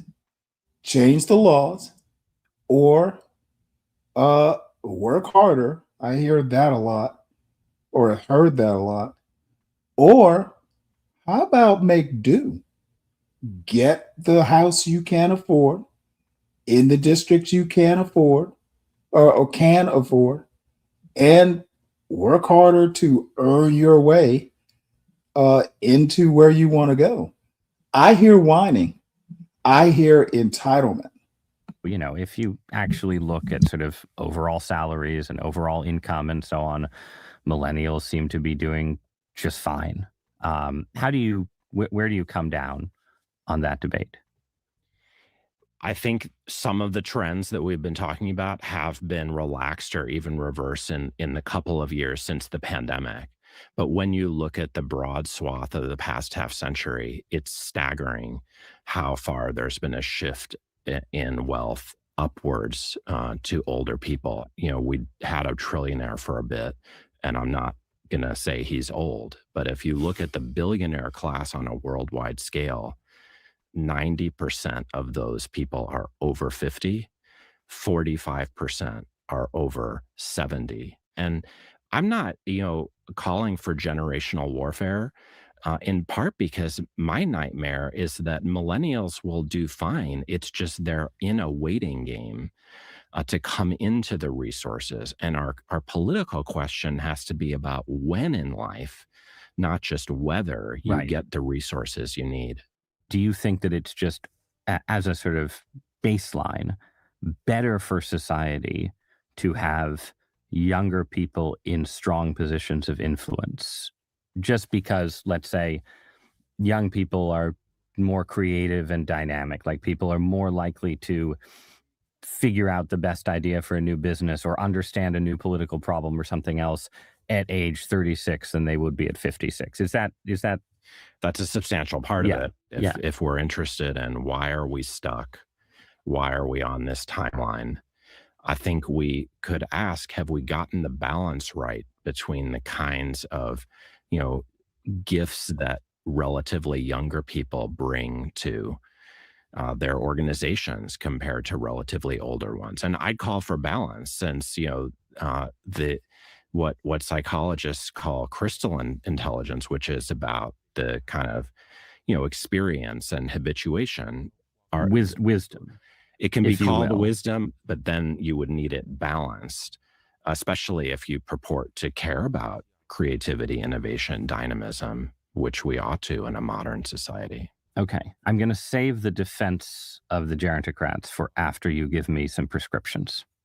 Okay. So anyone listening or watching who's waiting to have someone speak up. Remember, I'm a lot older than you. It's good. No, I know you're so be prescriptive. What do we actually do about this? Because you just said you're not calling for generational warfare, but aren't you calling for generational warfare? No. In part out of just the real concern that, as you suggested earlier, unlike the time of the boomers who were rebellious in their youth, even if they paradoxically built a pretty, objectionable world in the end. In the end, we all build a somewhat objectionable world, probably. I don't know. I'm not counting you out or myself. Okay. But I think the distinctive feature of the boomers is that they were very numerous, and they had a chance by kind of coming into power early to shape the world that no successor generation has gotten. And I speak as a Gen Xer. We're the forgotten generation. Our mantra is reality bites. And that was really a reference to, the world at the end of history that we were, in a sense, weren't bequeathed because the boomers hung on. Right. They kept running it. But I guess I would say that it's not just out of that strategic concern that there aren't enough youth who aren't already resigned, that I say we need intergenerational solidarity, because again, gerontocracy hurts older people too. And I'm convinced that there are a lot who see that they have hung on and they're part of an unjust structure. And so just as we've had, transracial movements to attack racism, we could imagine intergenerational solidarity to think about a better form of succession in American society. Let's say you get this intergenerational solidarity. Give me the anti-gerontocratic agenda. Give me let's say the 3 pillars. Well, so I would just say there are buckets. There are the politicians whom I think we could benefit either from age limits, mandatory retirement for them, or I think better, a way of with youth quotas of having different age cohorts represented in our political bodies. When it comes to elections, we didn't talk about those, but elections are stunningly old, especially kind of non-presidential elections in our country. So what do you do about that? And there, I think there's a range of fixes, some more modest, like mandatory voting, stopping our practice of punishing young people for mobility or for their inability to leave work as easily as a retiree. I've gotten in some hot water for proposing we consider overweighting the votes of younger people or assigning the youngest eligible voters proxy votes for the unrepresented children of our country. So those are edgy. Why not assign them to those children's parents? Well, because there's a divergence of interest between parents and children. And I think it's likelier that young people, not people who are raising families, will have the best insight into the interests of children. Whereas if you were awarded 5 I think proxy that's votes, daft. I think it's absurd to imagine that a 24-year-old recent college graduate has a better assessment of the interests of my own children than I do. I say this with all due respect to 24-year-old recent college graduates, of whom I hope to be the parent of in 9 years or so. I think parents generally confuse the interests of their family with the interests of their children.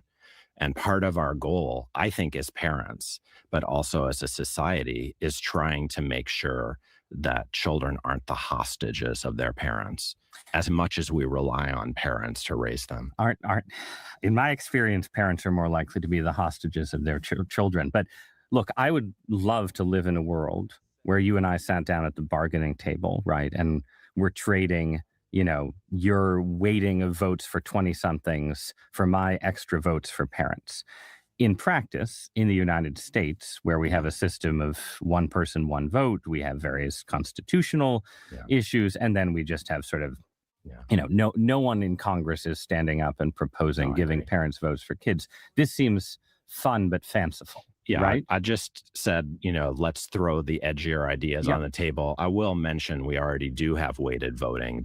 Those who happen to live in less populous states have votes, not just because of the Senate, but because of the consequences for the Electoral College that are not one person, one vote.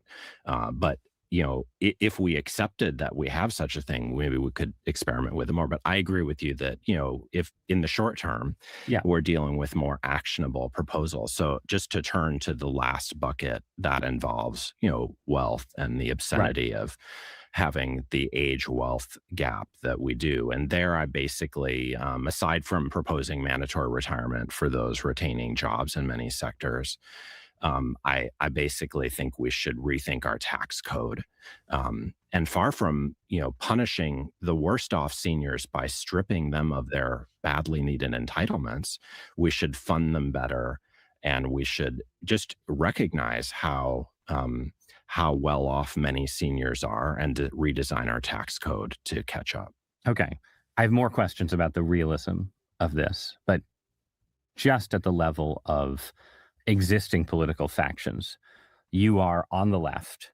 Your book has been reviewed by a lot of people on the left, and there is a running left-wing critique, which I will offer to you, which basically says no matter how much you are trying to cover yourself and present this as just, I'm going to tax Elon Musk and a lot of 80-year-old billionaires, and we're going to redistribute and it'll be great, you are still scapegoating the part of the population that has benefited from the welfare state that liberals built. Right. And in so doing, you are handing ammunition to the right, to libertarians, to budget cutters. And that really all that a good leftist should say is the old have what everyone else should have.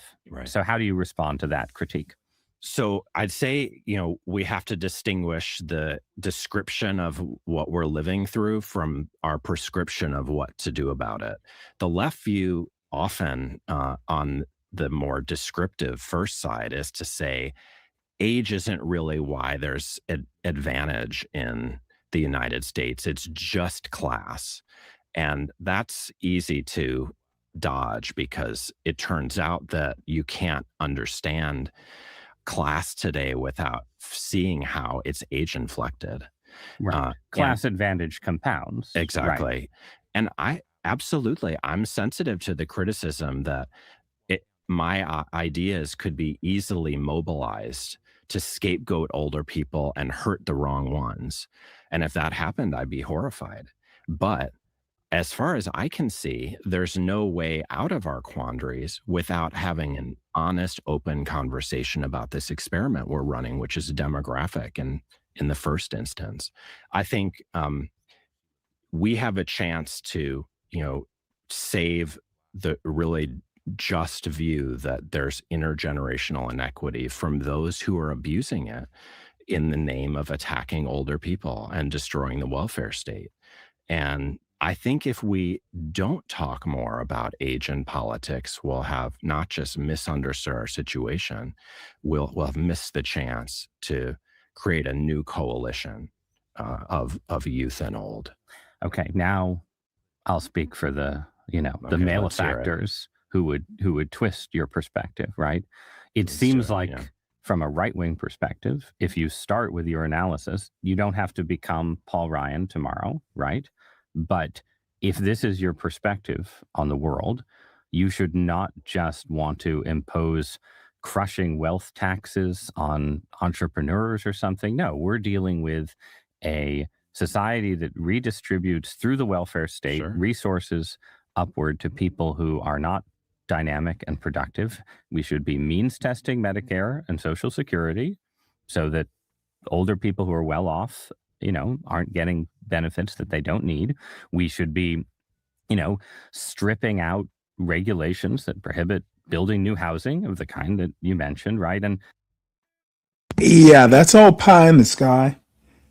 Look, if wealthy people who did not need Social Security, I'm pretty sure you can voluntarily not take the benefits. If you did, you can let's use a warped example like Donald Trump. He might by now But I know at some point he wasn't taking the presidential salary. Obviously, he doesn't need it because he makes more money through his State Department. So once you start means testing it, you're going to go, well, hey, just because I'm rich doesn't mean I'm not entitled. If the rich were so into means testing, they voluntarily give up the benefits. You can go on from there, right? Like, why doesn't this analysis make you, a man of the left, more libertarian, a little more Paul Ryan-esque? Well, I do want to insist that we should have policies that are aimed at least some of the time at unleashing our capacities and stoking innovation. Where I might differ from, some other podcasters at the New York Times is that we're not just concerned about abundance and novelty with economic innovation and economic growth. But where I think I'm going to differ most with the libertarian or neoliberal POV you're rehearsing now is that there's still this question about the floor of care to which everyone's entitled, especially as they age.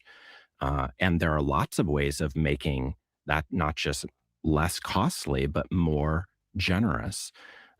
And we really should. I think we could get into some.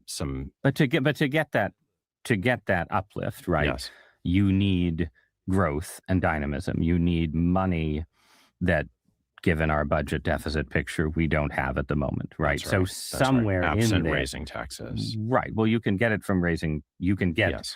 You can fix part of the fiscal picture again by raising taxes on some of the wealthy old, but you still need to sort of generate economic energy, right? You do. And that is, why is that not a deregulatory, abundance-oriented mission? Well, it is, but I think you're now presenting what I would hope it turns out to be a false choice between deregulatory and regulatory policies on the one hand, and generating the funds to pay for care on the other. I don't see any conflict between those two missions. It's going to be really hard work, but if we abandon either, we're lost. Is it possible, in order to get that kind of politics, to have younger Americans think of themselves as a constituency, as like a politically engaged constituency, sort of unto themselves, in the way that like the AARP did for seniors? Because it seems like for your politics to work, you again, I do think you would need a kind of sense of intergenerational warfare as part of politics. I think that's very fair, Ross. I mean, I do think maybe our biggest political problem is the alienation of younger people from the political system. I see it in my own daughters.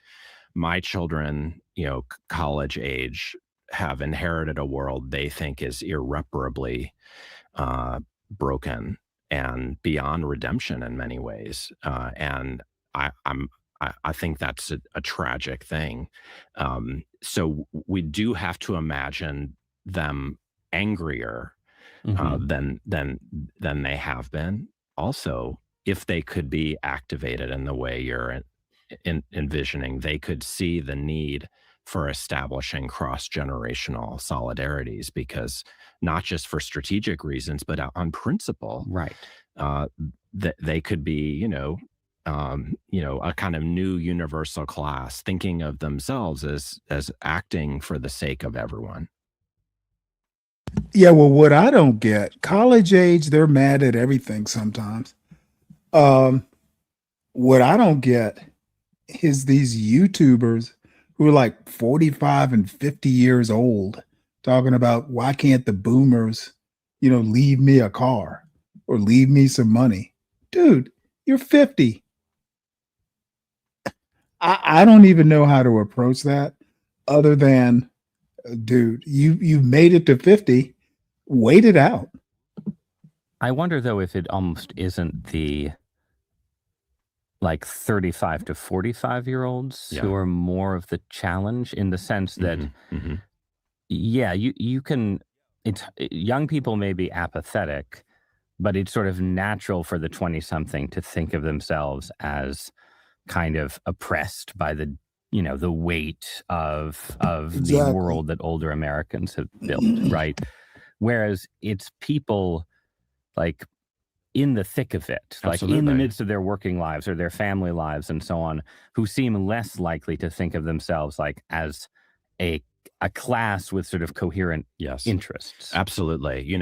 I feel bad as even in our conversation that it's easy to slip into a dichotomy of age versus youth. But actually it's age versus everyone else. And that would most of all, from my perspective, include the broad middle of those in the prime of their lives who are under-resourced, who are, stagnating, and haven't been bequeathed by their elders, whether within their families or on a social basis, with, in a sense, their inheritance, which is resources when they could most use them to make our world a better and more creative place. Okay, now let me speak on behalf of those elders, right? Because I think the argument that would be made by them and on their behalf is that what you call unjust hoarding or sort of like, holding on to houses that you should sell or stock portfolios that would benefit your kids is, one, a rational preparation for a world where whatever you do in your professional life, you're going to live longer than anyone has in recorded history, right? And you need resources for that future.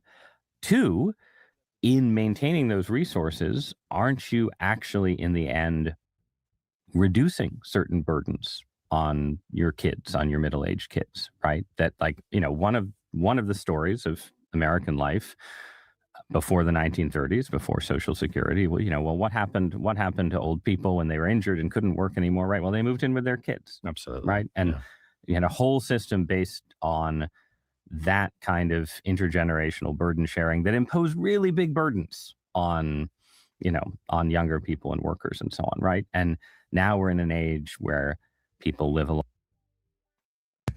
I told this story about my mother.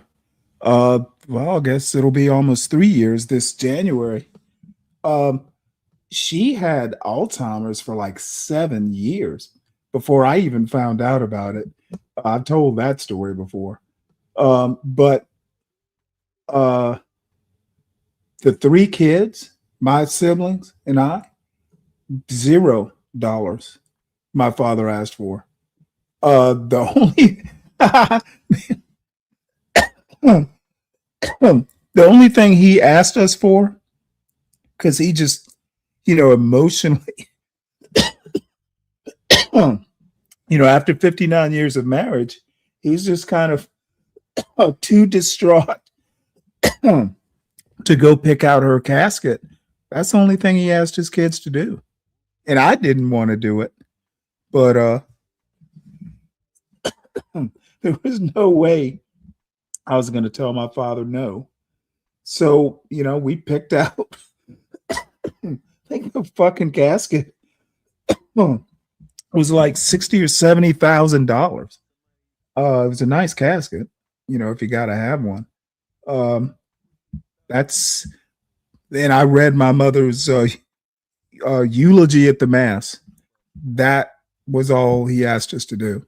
So, I guess it's a good thing that he hadn't been dropping all this money throughout our lives. So there we go. Long time. People need long-term care. They need all of these things. And isn't gerontocracy just, planning for that future? Well, there's a lot there. Yeah. I have to, speak on behalf of my elders. And it was a very, moving peroration. I will say that I believe very deeply that we've created a society in which it is rational to hoard because we will live indefinitely long. We know from the pandemic that the state of care to which we're entitled at the end of our lives is horrendous. I mean, horrifying. And it is completely understandable that one would stash away everything one could to avoid that fate. It's also because, as you say, we've moved away from the intergenerational family, which we could revive, but we could also revive intergenerational community. And that also has gone by the boards. There's enormous age segregation in the way we live residentially.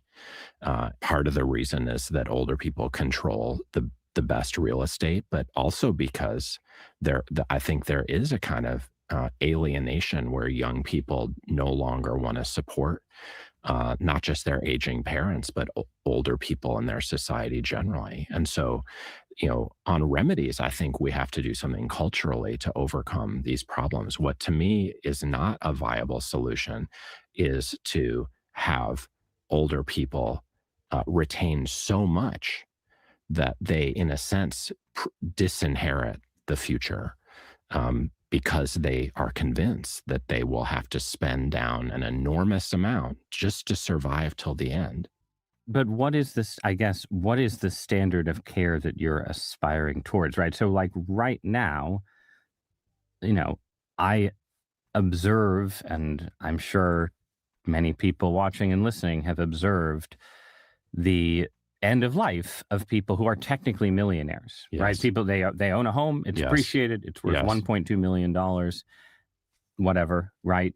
And they enter end of life care. And it's not like just sort of Republican grinchiness to say there's a lot of trade-offs here that are not resolved by just taking a tax bracket up a little bit. There are. I look, you've got to be right, and I'm not trying to downplay the immense complication of these policy domains, but we also know there's a lot of rationalization involved in let's call it hoarding. Right. And there are a lot of reasons one has for not pivoting to more intergenerational generosity. And if we just have this fiction that older people are there for the wisdom they have in their heads and not everything they've acquired and are keeping, that they should begin to pass on under the right conditions, then I think we haven't really, organized the inevitable succession that our humanity involves very well. Do you think that there's a different kind of attitude towards the old from 40-somethings or 20-somethings that would encourage that kind of attitude in return? Like how should the middle-aged think about their parents that they're not going to get everyone among the old on their side, but they could deploy some tough love, let's call it that. And it would involve the insistence that you've had your turn and you have a chance to one more time in your life to reinvent yourself. But what you cannot do is deprive the rest of us of our futures or just make us wait until we're old to enjoy resources. But there would also be, I think, some promise there. We provide you care. We make retirement great, because neither care nor retirement have been great things for most of them who've been lucky to get them. And so we're just at the beginning, I think, of imagining what an ideal old age could look like. And young people and people in their prime would have to be as committed to it, as invested in making it real. But invested not just at a fiscal level, but at a personal, That's right. It would mainly be the resources fiscally of the elders, but it would have to be a participatory project across generations to be real. Okay. Let's end by talking about maybe the starkest alternative to that vision of care, which you touch on in the book, but Yes. maybe, gingerly, right? Which is assisted suicide and euthanasia, which are ideas and policies that have themselves gained a lot of ground under conditions of aging populations in North America and Western Europe. Just give me your general views first on assisted suicide. Is it a desirable policy, a human rights victory, something dangerous? What do you think? I think it's a legitimate and noble thing if one, under one's own power and freely, decides to end it. But of course, we would need to understand that in the conditions of our day, where older people often are suffering from depression, a sense of neglect, and prematurely end their lives, let's say under psychological duress, we would want to make sure that these choices were free. And maybe that's not always the case.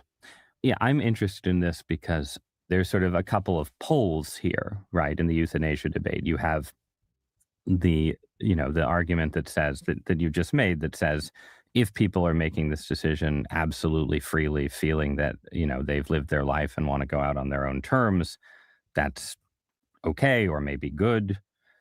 Or if they are sort of, suffering from depression, poverty, all these kind of conditions that sort of render them incapable of making the decision, that's not ideal. But I think just based on what you've been describing in this conversation, there's a middle zone, right, where you basically feel a kind of pressure towards euthanasia, towards assisted suicide, like you don't want to burden your children and your grandchildren, right? And so you end up feeling a sort of pressure to go out as soon as you're not, sort of not in good shape, right? Yes. It seems like that could be the way that societies end up reconciling these difficult forces. They say, look, we're not going to take away your big house or your comfy retirement. We want you to enjoy all those fruits.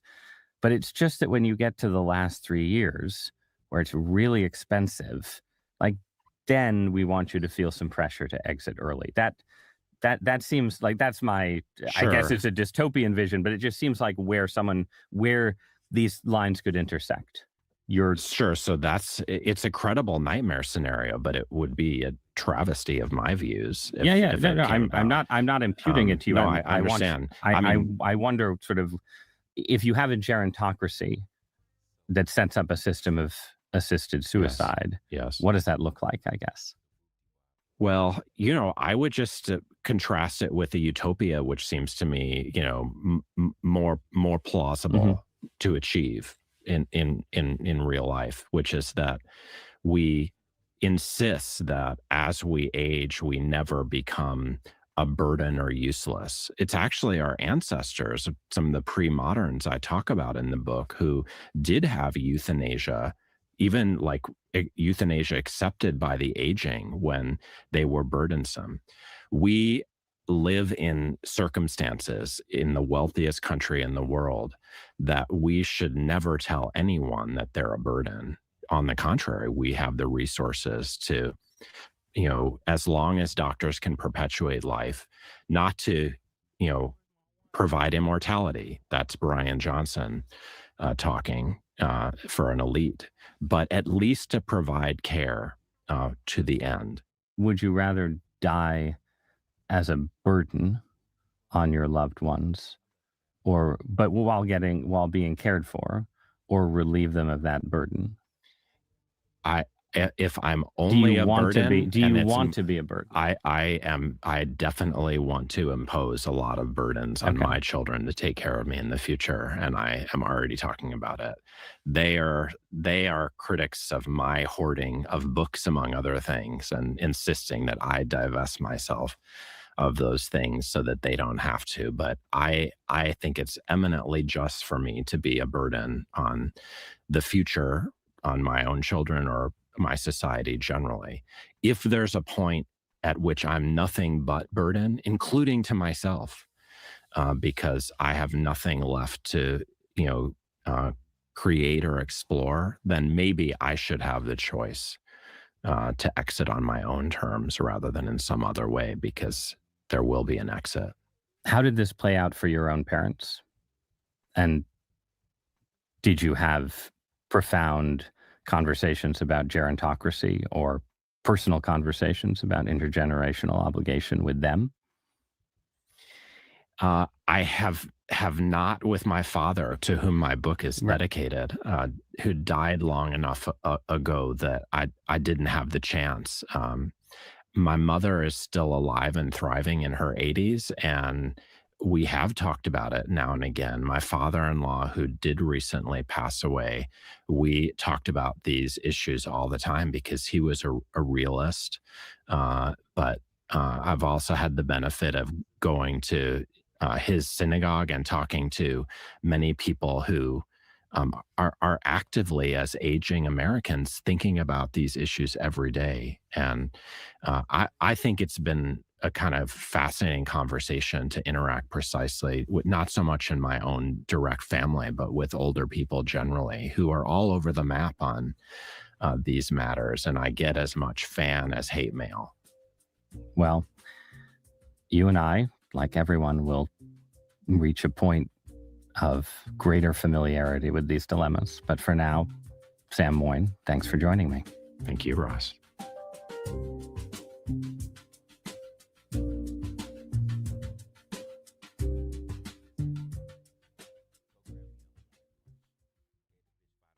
Forget fascism. I have a bunch of these Ross Douthat and a bunch of New York Times type podcasts. Most of them are oh, damn it. Most of them right around the topic of politics and culture. None of them particularly spicy. So I think what I'm going to do is show this one. This is what's his name? John. Oh damn it! I can't think of the dude's name.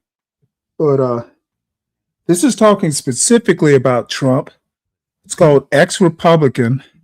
The party is now an extremist movement, and we'll see where we are after this. I may just wrap it up, but the link is posted if anyone wants to come up. It's dropping in the chat.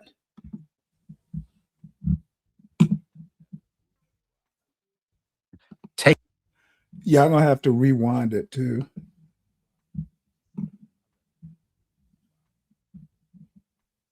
And now we're live with longtime Republican strategist and ad maker Stuart Stevens, now an independent, now affiliated with the Lincoln Project and Lincoln Square Media, prominent Southerner from Mississippi. We share a little bit of Southern heritage. Stuart, let me start off this way. The last time we talked extensively was in 2020 when your book, It Was All a Lie, came out. And you talked about how all of the touchstones of Republican politics had basically been false and not what they were purported to be. And I guess I'd start by asking you, how widespread do you think that knowledge that it was all a lie was within the party? Was it just a few people who started to recognize that things had gone south, or was it among particularly those of you who are professionals within the party, was that a widespread feeling? Well, John, first, thanks a ton. It's great to see you, man. I like it better when we're not arguing on different sides here. Yeah, exactly. Like we did. Although you were great to argue with, and you were always a total pro and a straight shooter, and still are.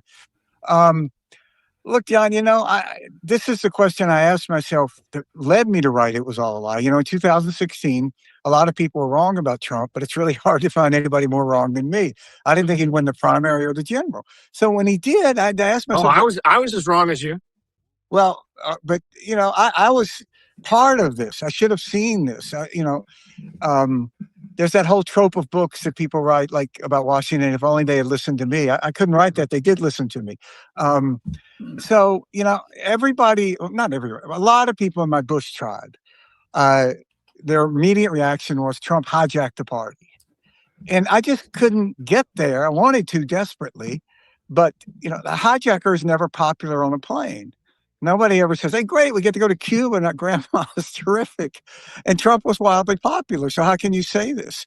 And it's not just that Trump was drifting away from bedstone policies or values of the Republican Party. He was absolutely contrary to them. He was against them. So look, I think that there was a group of us in Bush world. I can speak for. I'm closest to that. That we felt that our tribe of compassionate conservatism, which really was an effort to redefine what it meant to be a conservative. In the 80s, 90s, it was crime, welfare taxes, strong on the Soviet Union. Well, crime went down. Clinton ended welfare as we know it. Taxes went down. And what was the biggest subject in the 2000 debate? What to do with the surplus. I mean, it's if you go back and look at it, it's like something from like a lost civilization. And the Soviet Union collapsed. So what I think Governor Bush and President Bush are struggling with, what does it mean to be a conservative today? And, when he called himself a compassionate conservative, people kind of forget or didn't pay attention, but we did. He got a lot of criticism from other conservatives saying, like, look, are you trying to say that being conservative in America today isn't compassionate? And Bush's answer was basically yes. That's what I'm saying. And so, it's sort of a fascinating parlor game among some of us. What would Bush have been like if he wasn't a wartime president? And the best indicator, I guess, is what he did as governor, where he was very closely worked with Democrats. Had a lieutenant governor, a very powerful Democrat who was kind of a mentor of his, Bob Bullock. And then what's his signature piece before 9/11? It was No Child Left Behind. Now, whether or not, I don't know enough about education policy, know it's good policy or bad policy, but that's a famous picture of him signing it with Ted Kennedy over his right shoulder, which today would be submitted like in a war crimes tribunal in the Republican Party, like here we have proof, ladies and gentlemen, before the jury.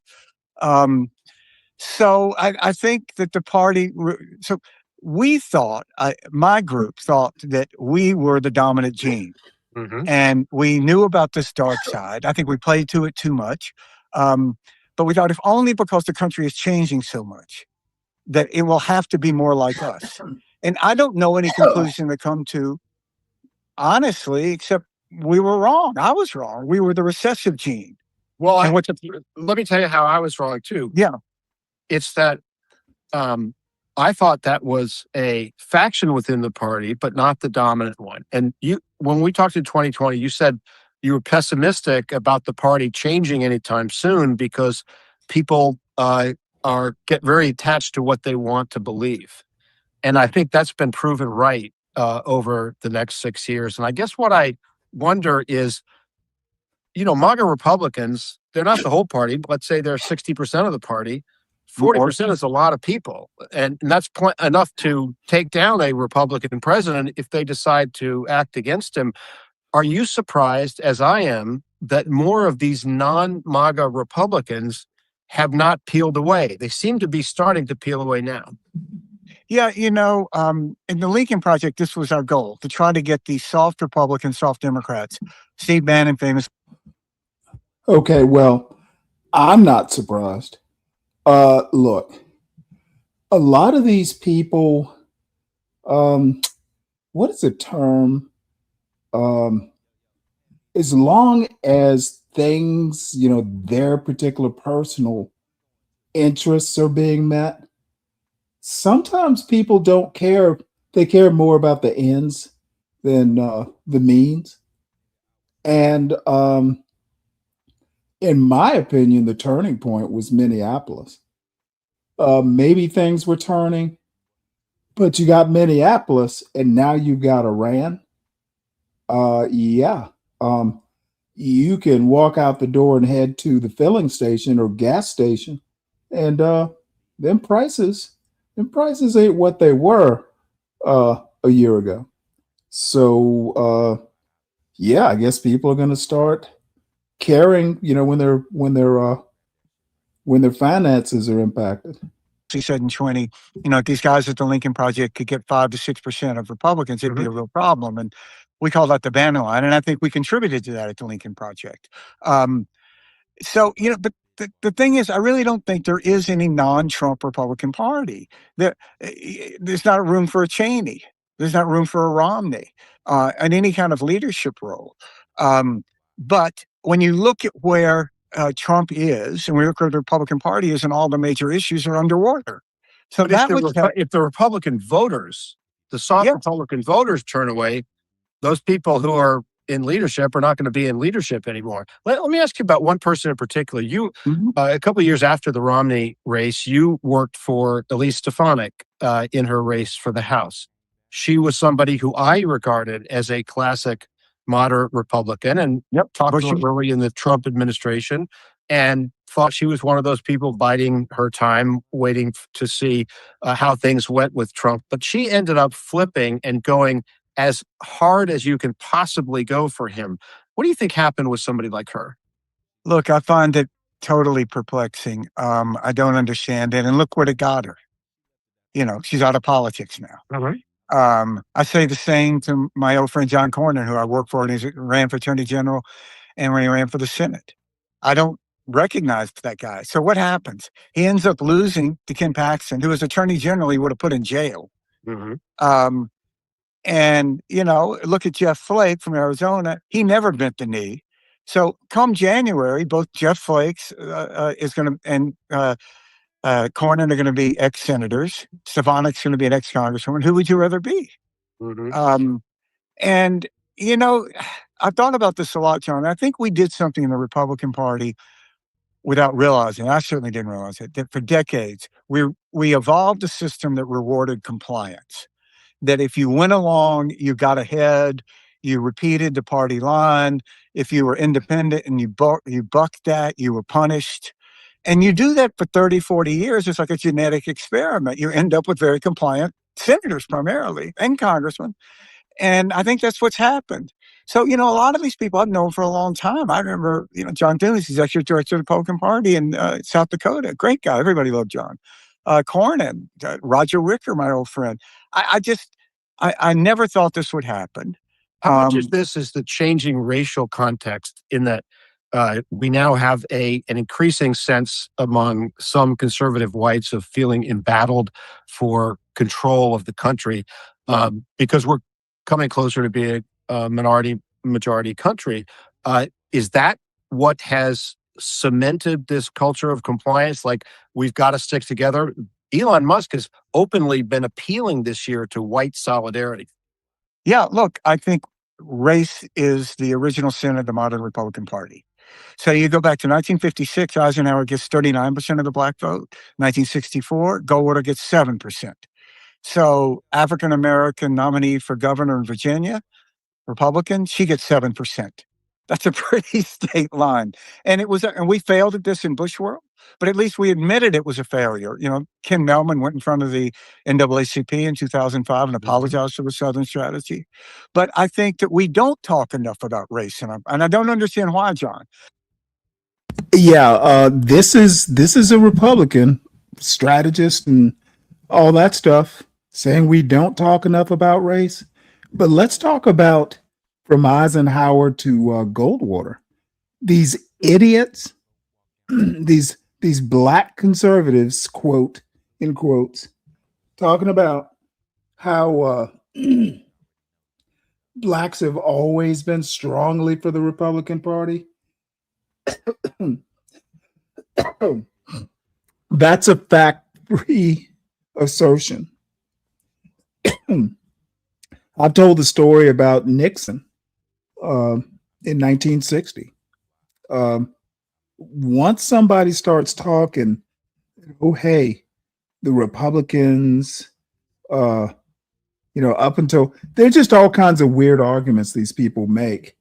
And they want to equate Democrats with the party of the KKK and all that. I need them to explain Goldwater in 64. Fact-free arguments. And it's like actual history books and historical knowledge. are like water on the Wicked Witch of the West. It'll make them melt. So we say evangelicals love Trump. White evangelicals, black evangelicals, 97% are against him. We talk about how Trump gets the working class, only the white working class. And I think that what has happened now is this failure of the Republican Party, particularly with African Americans, to expand beyond what we are a predominantly white party. That failure in a country that is becoming a minority majority country. And all the Stephen Millers in the world aren't going to change that. So yes, that's a long way of saying I agree with you. I think a lot of this is being driven by race and by fear. And, you know, all of this stuff about economic anxiety, if you go back and you read the coverage of David Duke, even in the New York Times, it was all about economic anxiety in Louisiana. I don't think so.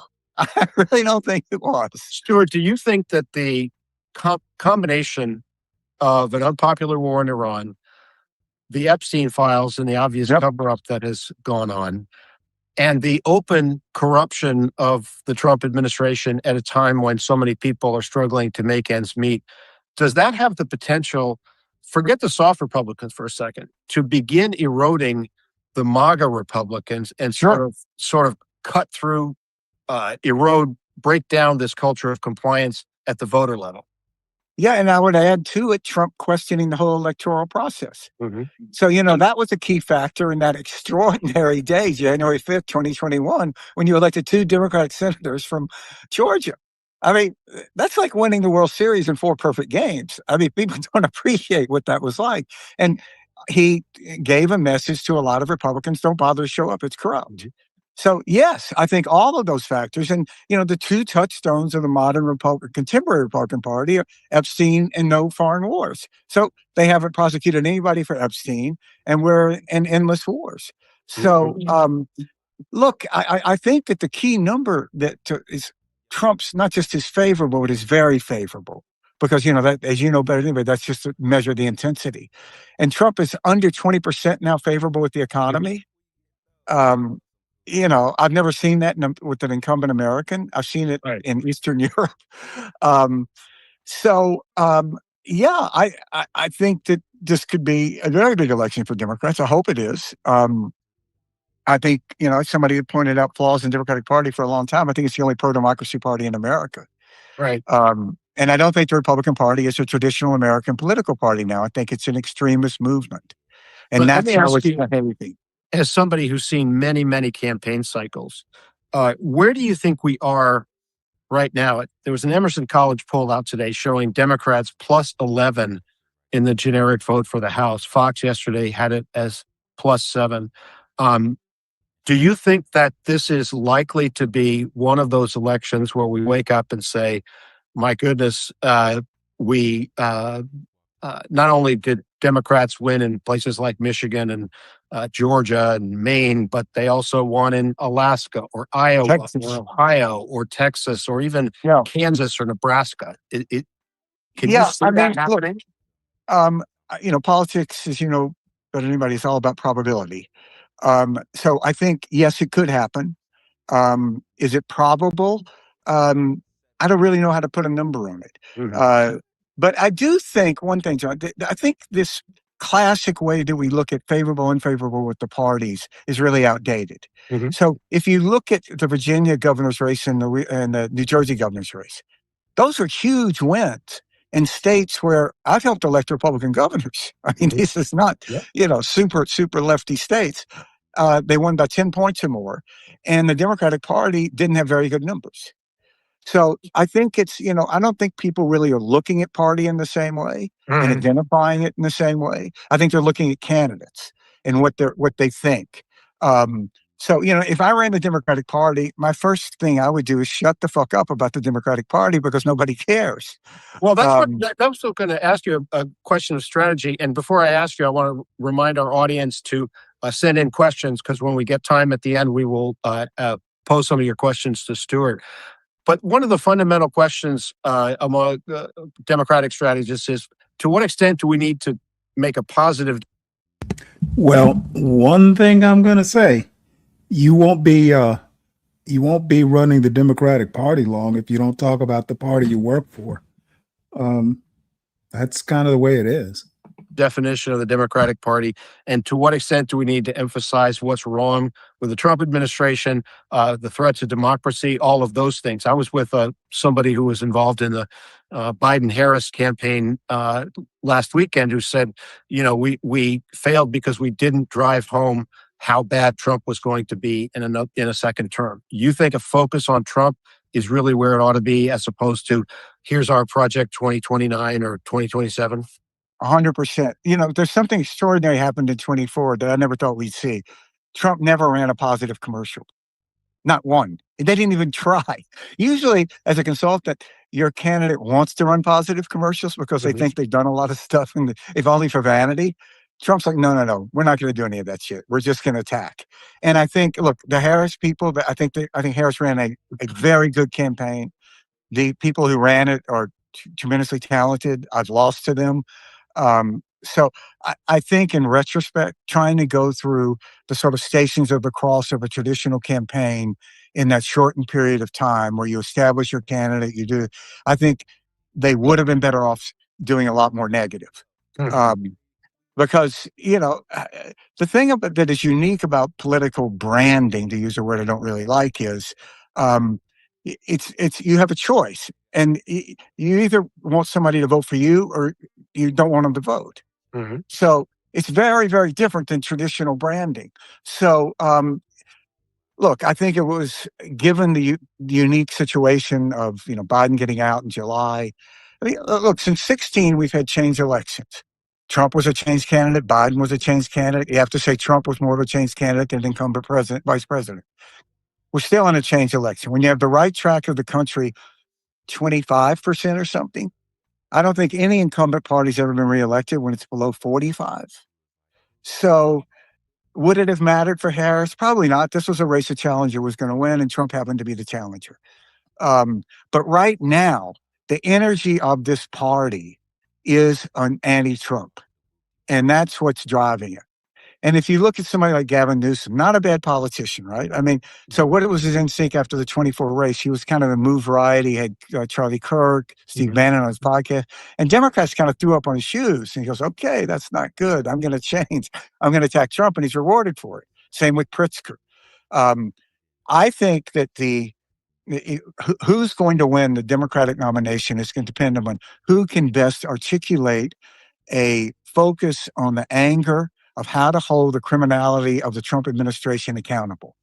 And I think that's going to be a lot more important than a jobs plan or a housing plan or any of this stuff. You think corruption is not something people are going to shrug off and say they're all corrupt? No, I don't think so. But, the one thing we know about campaigns is to carry a message, you have to believe in that message. I don't remember a poll in 2007 that said hope and change was the number one issue in America. But the campaign believes in it. They ran a brilliant campaign, and they carried the day on that. You got to be willing to dig the ditch you're going to die in. And I think if Republicans go out there, I think you could have made a case. I probably did make this case that all we had to do was elect a normal president. We'd be so relieved to remind ourselves what it's like that we wouldn't. Well, we tried that with Biden. It didn't work. So I think that, you need to be talking about how you're going to put Stephen Miller in jail, how you're going to put Kristi Noem in jail, how you're going to hold Kash Patel accountable for all the illegal stuff that he's doing with abuse. He's very aggressive. Very aggressive. And call it that. And look, I think one of the things we were better at in Republicans and Democrats was this kind of large-scale classification of people. So,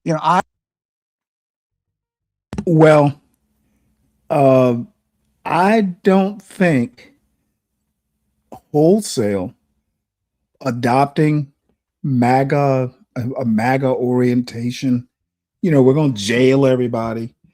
I think there's a way you can do it and still come off as not frothing at the mouth.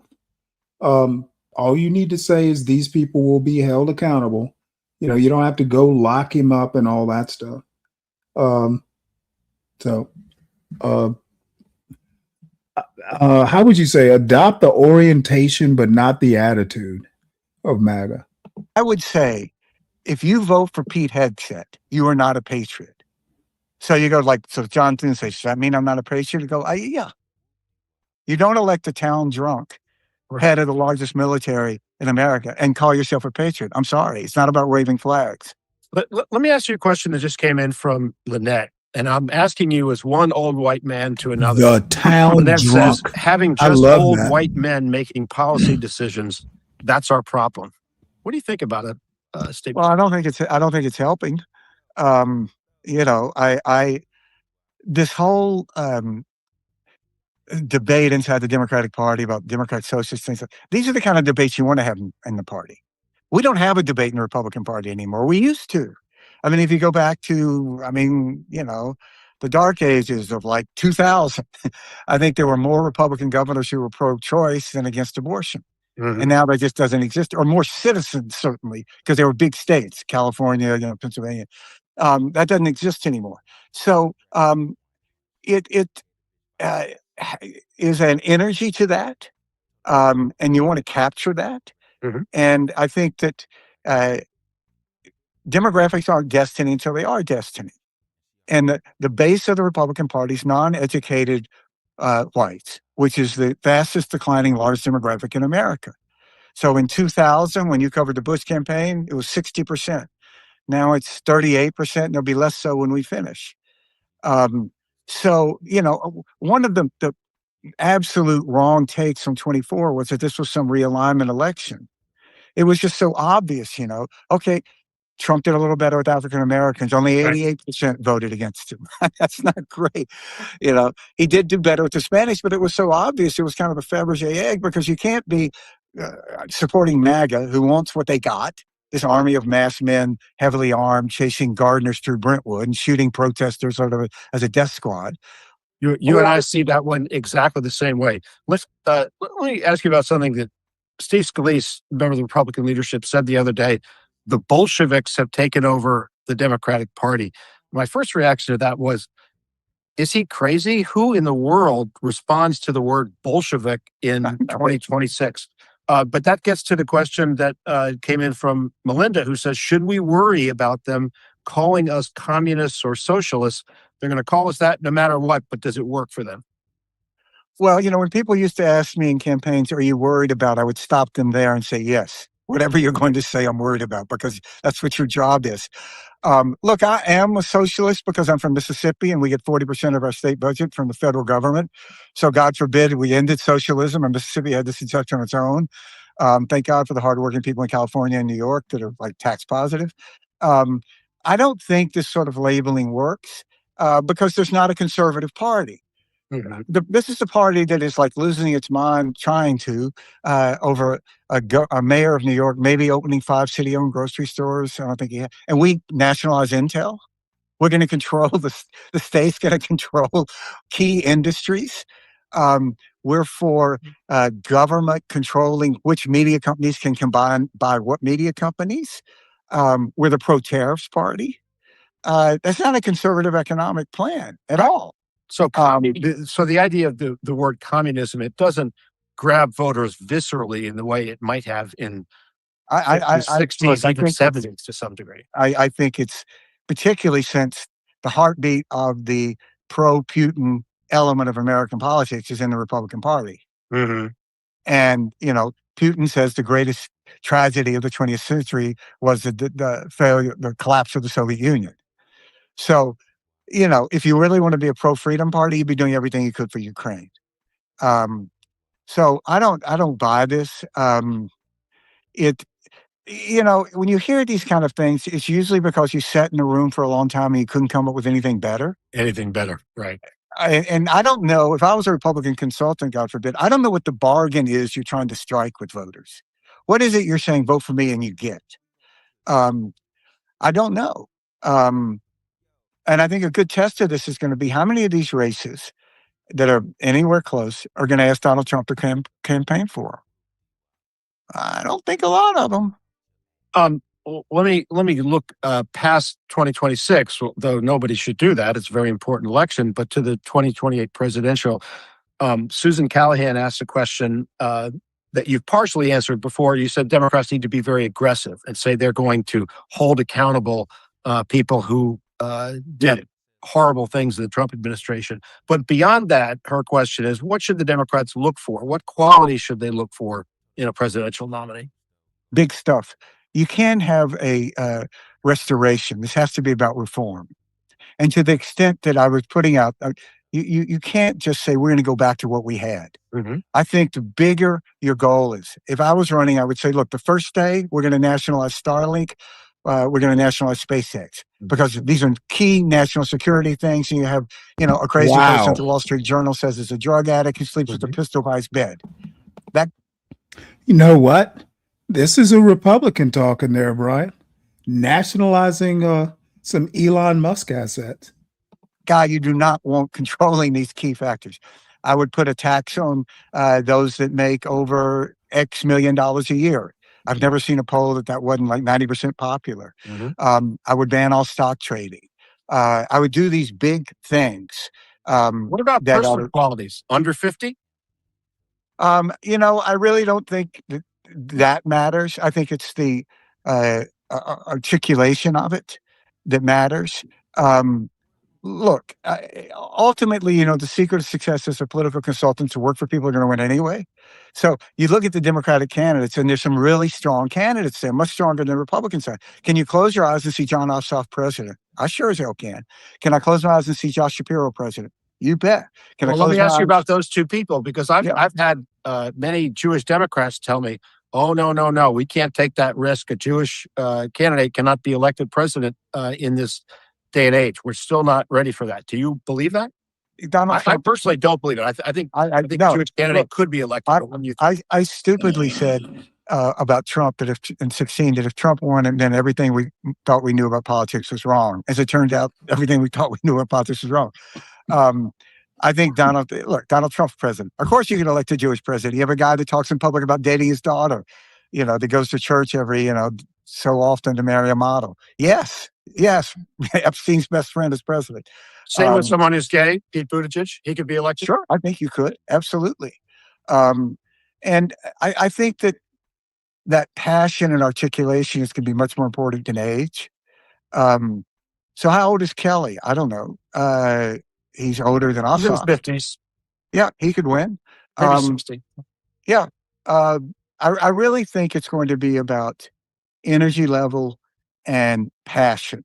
Does it need to be somebody outside of Washington, or is that not that's always critical the case. binary? No, I think that's always the case. You could pick somebody. It's very difficult. We seem to not do that very often. But if there was somebody out there, I don't know who it would be. Probably if Warren Buffett ran for president, he'd do okay. I think that these old rules is almost really don't 90. matter anymore. Let me ask you about some of the tools of your trade, or what has been your trade for a long time. I'm going to start with, because it was raised by Gene in a question, what about debates? Are they really useful? Are they valuable to candidates, or is it just entertainment?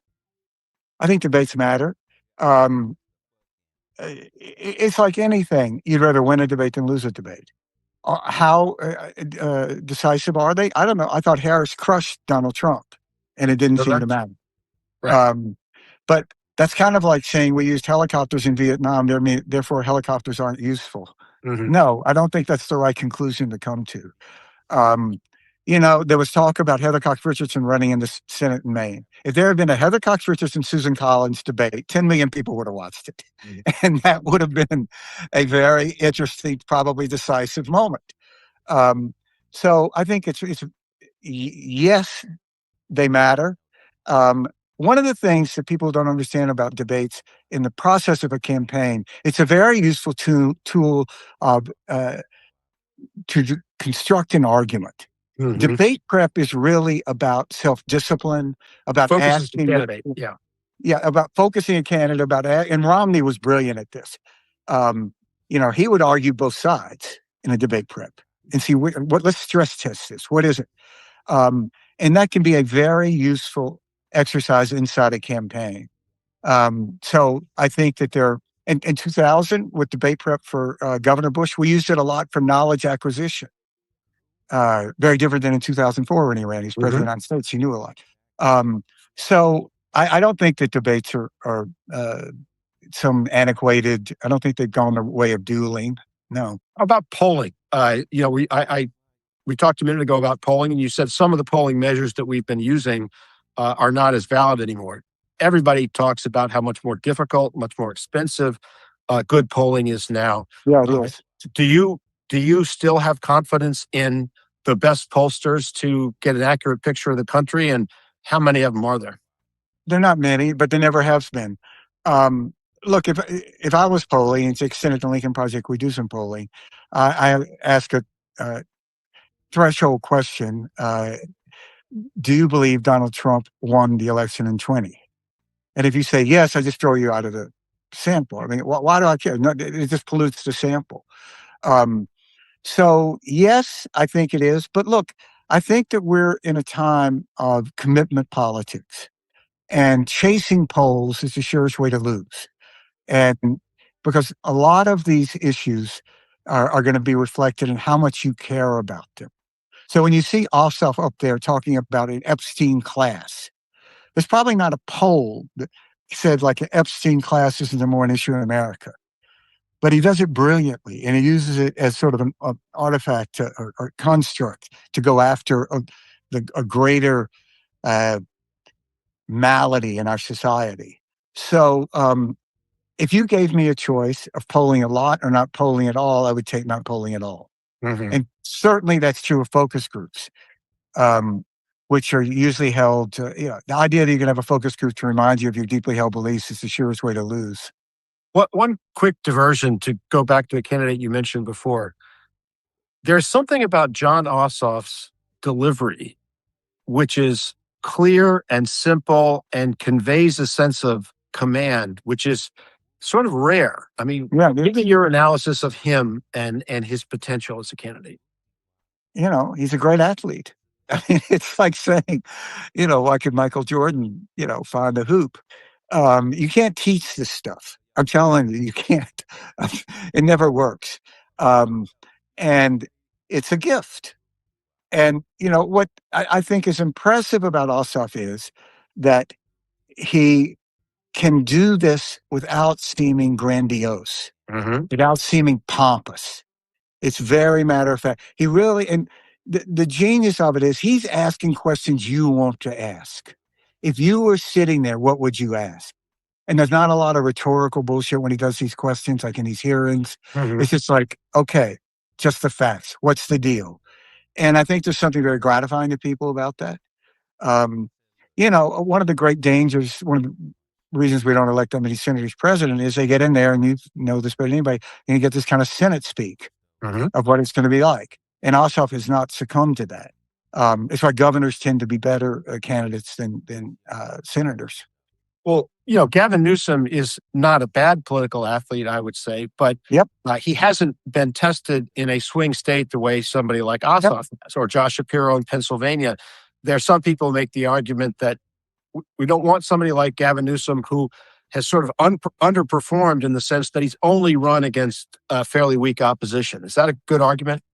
Well, all you can do in politics is beat the people you're running against. It's not his fault they were weak. It probably is to his credit he didn't attract stronger candidates. But the state's so blue. But it has the second largest group of Trump voters in America, second only to Texas. I heard an interview with Governor that Scott Galloway did, and I thought he was tremendously impressive. And the way he defended California, the way he was not defensive about stuff that they should have done better about. But that's the genius of these primaries. You just never know, John. I mean, you remember John Glenn. You never know until somebody gets out there. How are they going to perform? And there's always surprises. And Newsom could turn out to be a tremendously gifted candidate. He'd go out and win primaries. So I don't know. I mean, it goes to why you need this process and why it was sort of tragic that there wasn't this process that should have begun the day after the midterms when President Biden should have said he wasn't going to run for re-election. One of the things that has been very important in campaigns, is your business, of course, the television advertising on broadcast TV and then later on cable TV. What is the importance in 2026 of first television ads, to some degree, just video straight out to consumers or people's email addresses is the modern successor to television ads. But how important is video campaign materials in the current context? Well, if you gave me a choice, you're going to get to run a lot of ads on television or a lot of ads on your phone. I'd take phone in a heartbeat. I think that they're important. It's like anything, if you turn up the volume on static, it's not going to make it any better. An expensive, wrong message is, always going to lose to a good, cheaper message. So yes, I think it's very important. I mean, look, I always, okay, what does Apple and Nike do? They're not idiots. They still are out there, and they would only do it if it works. So I think the way that we have digital targeting now has revolutionized all of advertising. There was a period there when the idea of doing national television ads just died. But look, does television still work? Sure, it does. The ad that the Trump campaign made on transgender worked primarily because the Harris campaign never responded. And there was such an easy response in Lincoln Project. We made an ad and begged them to use it.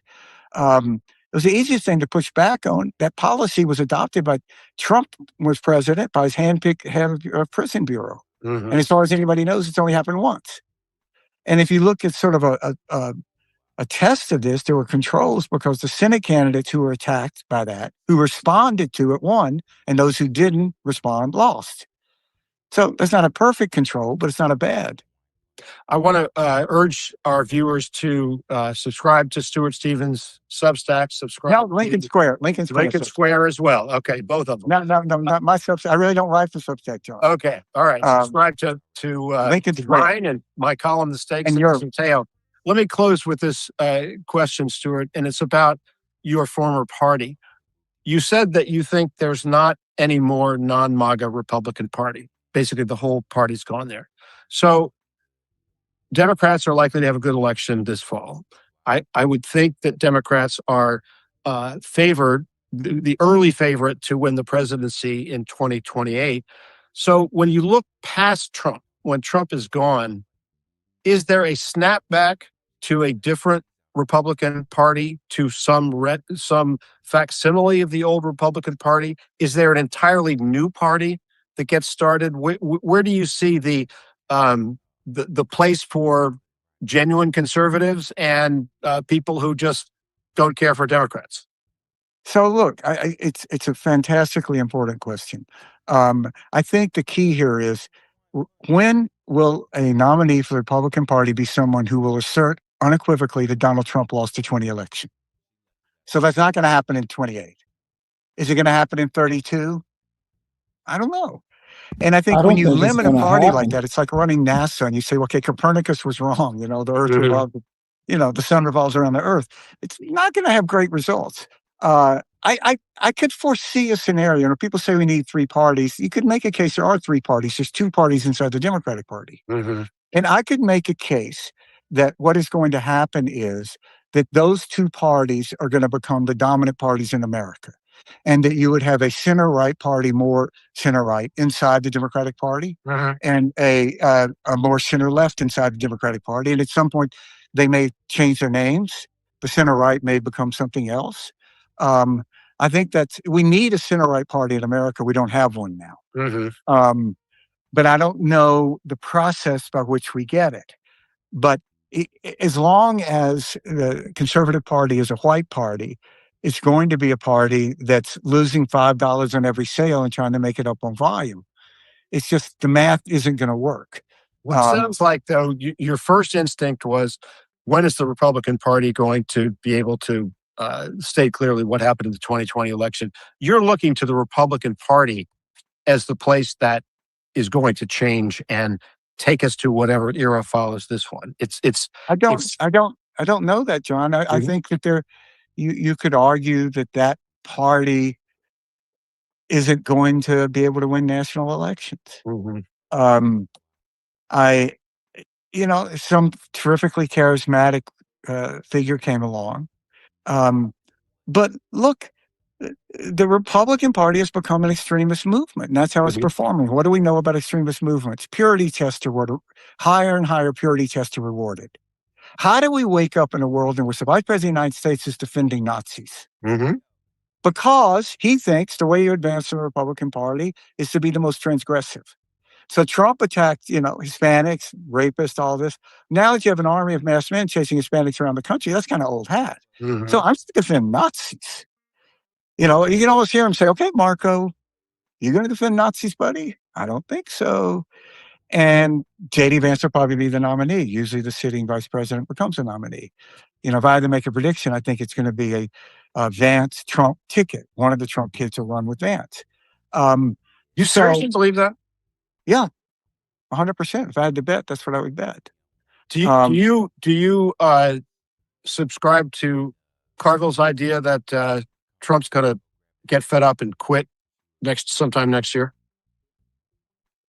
Well, I found in life saying James is wrong is a bad bet. So I wouldn't want to say that, but I don't think he will. No, because as soon as he steps down, he's eligible for prosecution on more things than not. And people forget that, the Supreme Court only gave him immunity for official acts. And all of this corruption, Trump says, when asked about it, it's not an official act. It's like, okay, thank you. That'll be like the first statement given by a prosecutor. And there's just vast criminality inside that whole administration. So I think he'll stay as long as he can. It's also he enjoys it. What's he going to do? Go play shuffleboard? I don't know. I mean, it's fun. He likes to, he needs the attention. Stuart, we're going to have to wade through an awful lot of muck to get to whatever the next phase of American politics is, hopefully for the next generation and the one behind that. But I thank you for taking the time to talk today. Thank you, John. And let's talk thank again you for soon. everything you've done all through these years and are still doing. You too. Thanks. All the best. Well, there you have it. Dude talking all this smack is a Republican insider. And he said nothing that, I thought was over the top. If J.D. Vance, I don't think J.D. Vance is going to be the nominee. He isn't doing anything. He isn't doing anything that would convince people on the left or swing voters to vote for him.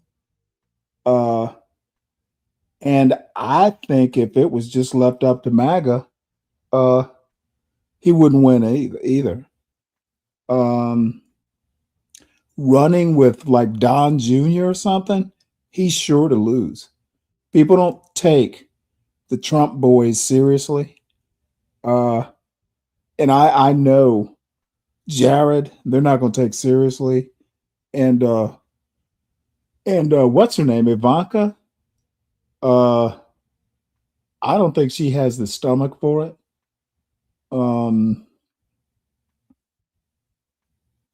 So there. I really want Trump to run for a third term or attempt it.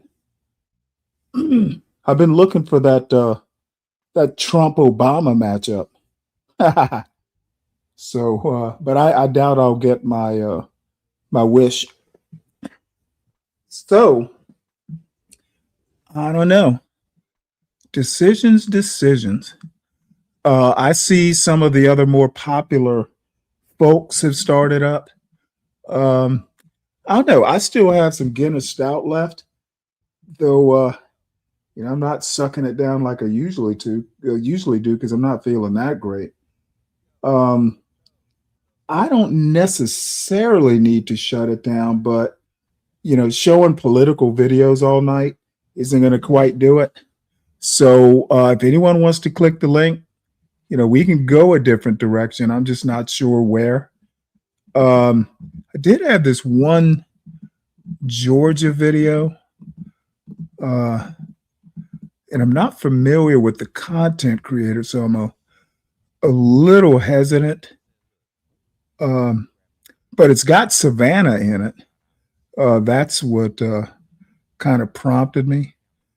Other than that, I don't really have that much on my mind. Do want to talk about this. This is this Apple TV show that I heard about and just kind of started watching, called Pluribus. It's got Rhea Seehorn, who was in the Better Call Saul. She played like I don't know exactly what she was to Saul, girlfriend, because I watched the first couple seasons and then stopped watching it after that. But the premise of Pluribus, dude, that is like my dream world. Basically, like everyone on Earth, except for like 12 people, basically, there's this alien signal. People figure out, well, gee, this is some sort of RNA sequence. And so they seek to synthesize the RNA just to test to see if they're right about what the signal is. So they're testing this stuff on all these rats. And somehow or another, a rat escapes and bites through the latex glove of one of the researchers, and then the disease just spreads from there. Not that it's like a disease, but it's like one of these things that just alters humanity. And so humanity's basically like joined psychically. They're all like, it's almost like a utopia. Essentially, humanity becomes like an ant hive, all cooperative and stuff. And there are 12 people who, for some reason or another, aren't susceptible to whatever it is, because it's transferable via things like kissing and stuff like that. And Rhea Seehorn is one of the ones who's not susceptible to it, and she's kind of a misandrist. I'm sorry, a misanthrope to begin with, and I don't know. Her character just kind of resonates. She's not having this let's cooperate bullshit, but it's the kind of world where, like most of the world, you can dial 0 and they'll talk to you. And there's this one scene where, I don't know, she did some outside work, lawn work or something. And she dialed, oh, I know what it is. She's on her way back from Las Vegas back to Albuquerque. And she stops at this gas station, walks inside. It's empty, of course. Dials a phone and says, hey, I'm going to get some gas. So they power up the station. And then she decides she wants a strawberry Gatorade with real sugar. So they send her a single bottle, and it's got to be ice cold. So they send it to her via one of those Amazon, what are they, drones? One of those helicopter drones. Single bottle. She's out in the middle of nowhere at some gas station. So if I could live that life where I could just basically be left alone, but if I want a dinner at a fancy restaurant, they'll prepare it, and I just go to the restaurant and it's there waiting on me. So that's what's been fascinating about it. I recommend it if you like that sort of thing. No, it's that might have been her character name, but anyway, it's on Apple TV. It's worth watching, and I'm like at episode 3 or 4, and I guess there's a couple seasons of it now. So that's where I am. I see that Uncle Jack is fired up a show. I see Latinos fired up a show. Those are the two that kind of popped up. I don't know. I guess I'm pretty much done for the night. I may go over to Latinos or Uncle Jack's, listen in, see if there's anything interesting. But I don't know. I'm just kind of tired, I guess, and kind of tired of this bullshit on YouTube, to be honest. And I'm thumbing through to see if there's anything that's at least entertaining to watch. And most of it's political, as you'd imagine.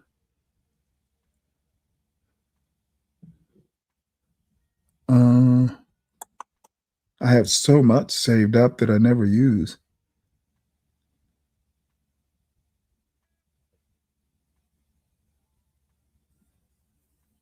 Huh. You know what? Let's watch this. This is a Baldwin and Company thing. And it's called If There's Been Enough Black Death at the Hands of White Supremacy, Then Damn It, Where's the Fire? How could I resist this? We'll watch it. And, if it's entertaining, we'll watch the whole thing. If not, we'll just wrap this up. The link is dropping periodically. Everyone hit the like button. I forgot to include the poll when I fired up this new live stream. And support the show by supporting the host. Mr. Speak Radio is the lone and lonely sponsor of tomorrow's Saturday Short Bus. He's giving the gas money. Somebody help him out. We have places to go. And I changed this. Gas money for Saturday Short Bus is powered by Speak Radio. I need to clean that up a bit. So there we are, folks. We will see what this is all about. If it's not that interesting, we'll wrap it up. Know our roots often, and we're anxious to find that stuff out. I would say 80% of the Black people that I know that took that test are wanting to know what they are other than Black. Like, oh, I want to know that I'm Native American or whatever the case may be. Your experience was the exact flip of that. You wanted to know how Black you were. That's so rare. Why was that so important to you? There was this understanding that I had that a terrible injustice had been done. African diaspora, right? Robbed of their names, their language, their cultures, their families, their communities, their sense of self, their sense of home. Part of my job is to trick you as a reader into believing that these people are real, this place is real, and you are living this experience with them. One of the wonderful things about being a writer is the access to that language sometimes seems magical and sometimes ain't coming from me. Surrender to the fact that it's not always coming from me. That's what we can do, right? Put our stories out into the world and hopefully move the reader in some way so that they feel empathy. And so that when they come out of the world of the book, the world looks different to them and maybe they move through the world in a different way. They gave him food and drink and jewelry and clothing. And he wrote to his queen, oh, we can kill them. It would be no problem to wipe them out. They didn't even know what a sword was. They grabbed it by the wrong end, laughing. And that was his base nature, apocalypse. Hello, I'm Robert Jones Jr. I am the author of the novel, The Prophets. Hi, I'm Jasmine Ward, and I'm a professor and writer. And legendary icon. I had such a great time yesterday talking to you on that stage. I was nervous, but your response. Jessamine Ward, I can't remember the name, the novel she wrote. I think they turned it into a movie. But I was talking the other day about this lady from New Orleans. She's a reporter, and she wrote an article, I think it was for The Atlantic, about her grandfathers and her grandfather and her great uncle. One stayed in New Orleans uh, as a black man, and the other during, I guess it was the Great Migration at the very beginning of it or something. He moved to Chicago and passed as white. So somehow or another, she did the investigative reporting and stuff. So there's a whole like Midwestern white side of her family. And then there's the New Orleans black part of the family. And she kind of connected them, and it was kind of like a really good story. Both sides of the family pretty much get along. Jessamine Ward wrote a novel about two sisters in New Orleans. Same kind of situation. I think it's based on her family. And I've never read the novel. I think they made a movie out of it. But it's a story of passing. And I think she even won like a Pulitzer Prize. It was really a celebrated novel. So I figured I'd explain that. Has brought me a kind of calm. I felt like I was talking to family. So it was such a wonderful moment for me, but I didn't get to ask you all the questions I wanted to ask you. I have 20 and I only got to ask you 6. So I'm gonna see if I can ask you a couple more today, because your work on Witness and Respect was just so full of wisdom and discernment and love and grief and hope that it just inspired me to just think in so many different ways. I'm just kind of sitting here sipping on this Guinness Stout, I guess. It fascinates me to hear someone like Ponder, who supposedly considers herself a bit of a well-educated black woman, who has a problem with me showing shit like this. Well, Stanley, this isn't original content. Well, as I've said before, this is stuff I'd be watching anyway. You have to know who you're showing. Sometimes I'll actually contact content creators and ask, is it okay? Baldwin and Company, I don't think they care. They're a bookstore. New York Times, I subscribe to the New York Times. If they fucking have a problem with it, I will have a problem with them. Some things you can do as a subscriber. Some of the history stuff I show, I'm actually a paid up member of a couple YouTube history channels. Some of it I actually pay to show. Some of it, news sources and stuff like that, they generally don't care. So most of the stuff that I show, I'm fairly confident, I won't get a strike or anything like that. The only motherfucker who struck me is Her Boy. And his shit is just, trash that I reviewed it at all. They should have been paying me. So some people like Ponder, they don't want to see black people do anything other than just act like trash. And I have huge problems with Ponder specifically. She is trash. And I say this not because I'm mad at her. I've observed her behavior over the past year. Ways. One of the things that it also made me do was confront myself about some things. And one of the questions I have is a confession. I can't remember all the names. James Byrd Jr., Michael Brown, Trayvon Martin, James Craig Anderson, Tamir Rice, Oscar Grant, Eric Gardner, Sandra Bland, Breonna Taylor, Ma'Khia Bryant, George Floyd, Jordan Neely are the ones that I could usually recall. But I'm forced to write the rest down because memory is human and can be hurt and overwhelmed. At some point, the tragedies move from pattern to tapestry. And while I can still see the faces, everything collides. And I can no longer distinguish.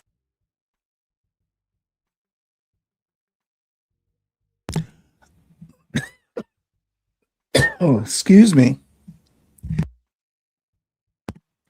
My only Oh, damn it.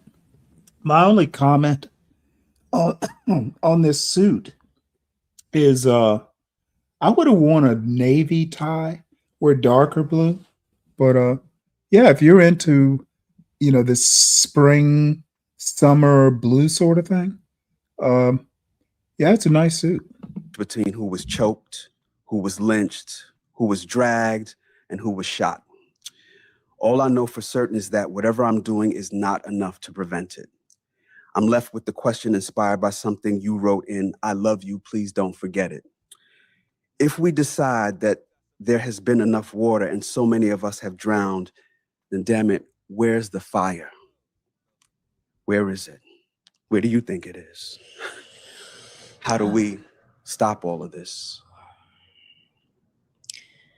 I think that answer is different for every one of us. I think that I think first that we all have to recognize that we all have something to contribute. And then we have to figure out what that thing is, right?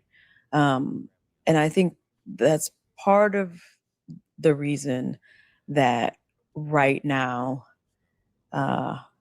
often feels so overwhelming to me, right? Because, I try to stay abreast of the news, right? And when I do that, I'm constantly so bombarded with current events, more lives lost, right? More, countless instances where humanity is being erased and ignored, and where, lives are treated like refuse, right? And so I got to a point where I was so overwhelmed in the past year and a half where I had to have a talk with myself and figure out how I was going to navigate everything, right? And I just, again, I think recommitted to the work that I do, right? Because for me, that's me acknowledging that this is what I can contribute, right? This is how I attempt, this is how I attempt to usher in change or to nurture change or to bring change into the world, right? And that seems to be your vocation too, right? I mean, we're wordsmiths, right? We're storytellers. We, use story in order to foster connection and understanding. And that's what we can do, right? We put our stories out into the world and, hopefully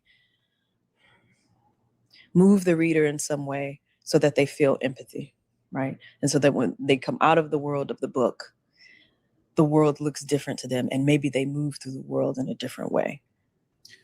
And I actually feel that about your work, that it's so deeply empathetic. I've never seen anyone write so gently about Black men. All through your work, there is this look at Black men, and not to say that you make them into angels, is that you look at their highs and their lows, their joys and their sorrows, and you say human. Where does that come from? Because so often when I turn to media, whether it's books or television, radio, TV, film, there's such a harsh lens on Black men that flattens us and turns us into monsters. But you say, no, a human being perhaps can do some monstrous things, but they are themselves not monsters. And I can show you both sides. Where does that come from? I definitely think it comes from the men who I grew up with, right? It comes from my grandfathers. It comes from my grandfather. It comes from my father. And then it comes from my uncles, right? I come from a really big family. My mom has 4 brothers. For a long time when I was very young, I lived in my grandmother's house. So I grew up with all those, sort of uncles in the house. And then two, I think that it also comes from my experience with my brother. I was the oldest of four. My brother was 3 years younger than me. Um, and so we grew up together, so I was like, I think intimately knew from a very young age that that boys could be more than what the world thought of them, right? Because I knew my brother, right? Like I knew that he had insecurities. I knew that he was self-conscious sometimes. I knew that he felt anxiety when he was in crowds of people. I also knew that that there was a sort of comfortable dependability about him, right? Between me and him, and my younger siblings, right? In our relationship, right? That we would take care of each other, right? That he would act as a caretaker in his own way, right? When I was away or wasn't available, or even when I was there, we would be a team. And so I think, growing up,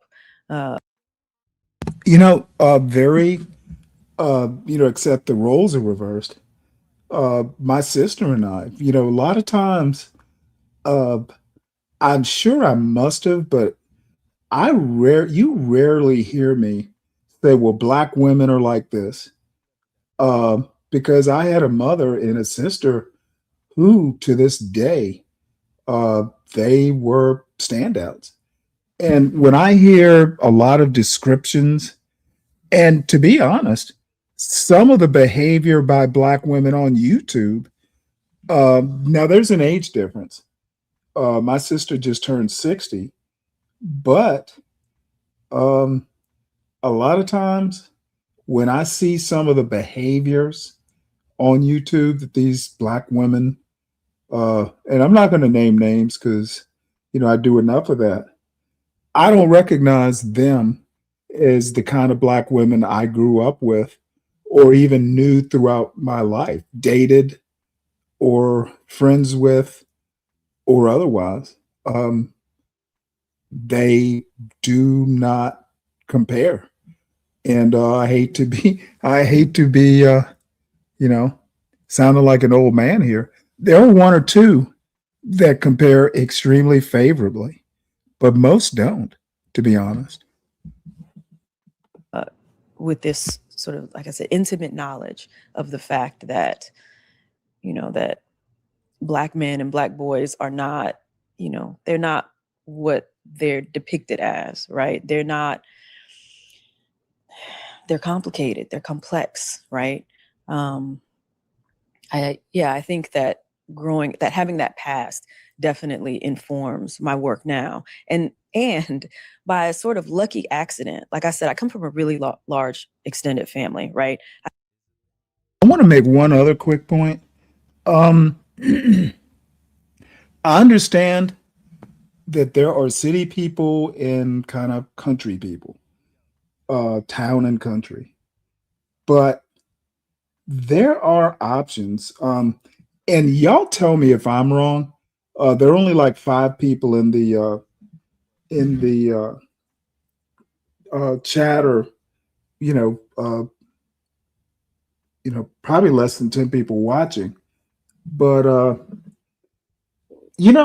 there are places you can go that are safe, somewhat remote. It just depends on what you want. People act like they don't have alternatives.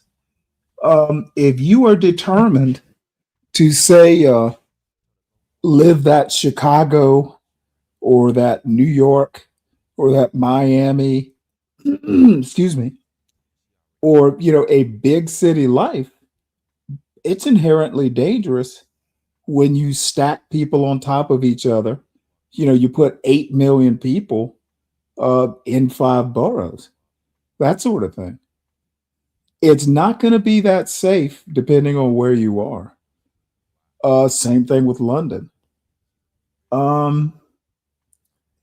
it's not going to be as exciting, say out here in the hinterlands where I live outside of Atlanta. But the only time my doors ever get locked, or when my son does it, I guess he's a city boy now. Uh, I never lock the doors around here because I'm not that worried about it. So there are safe places for Black people to be. Stop acting like all Black people are dangerous. The ones in the cities are, but so are the white people. I have lots of cousins, of all genders, right? But where we lived at, in DeLille, in my hometown, for whatever reason, I was surrounded by boys. Like there weren't a lot of girls who were my age or around my age who lived around us. I mean, it's a really small rural town, but there was a ton of boys.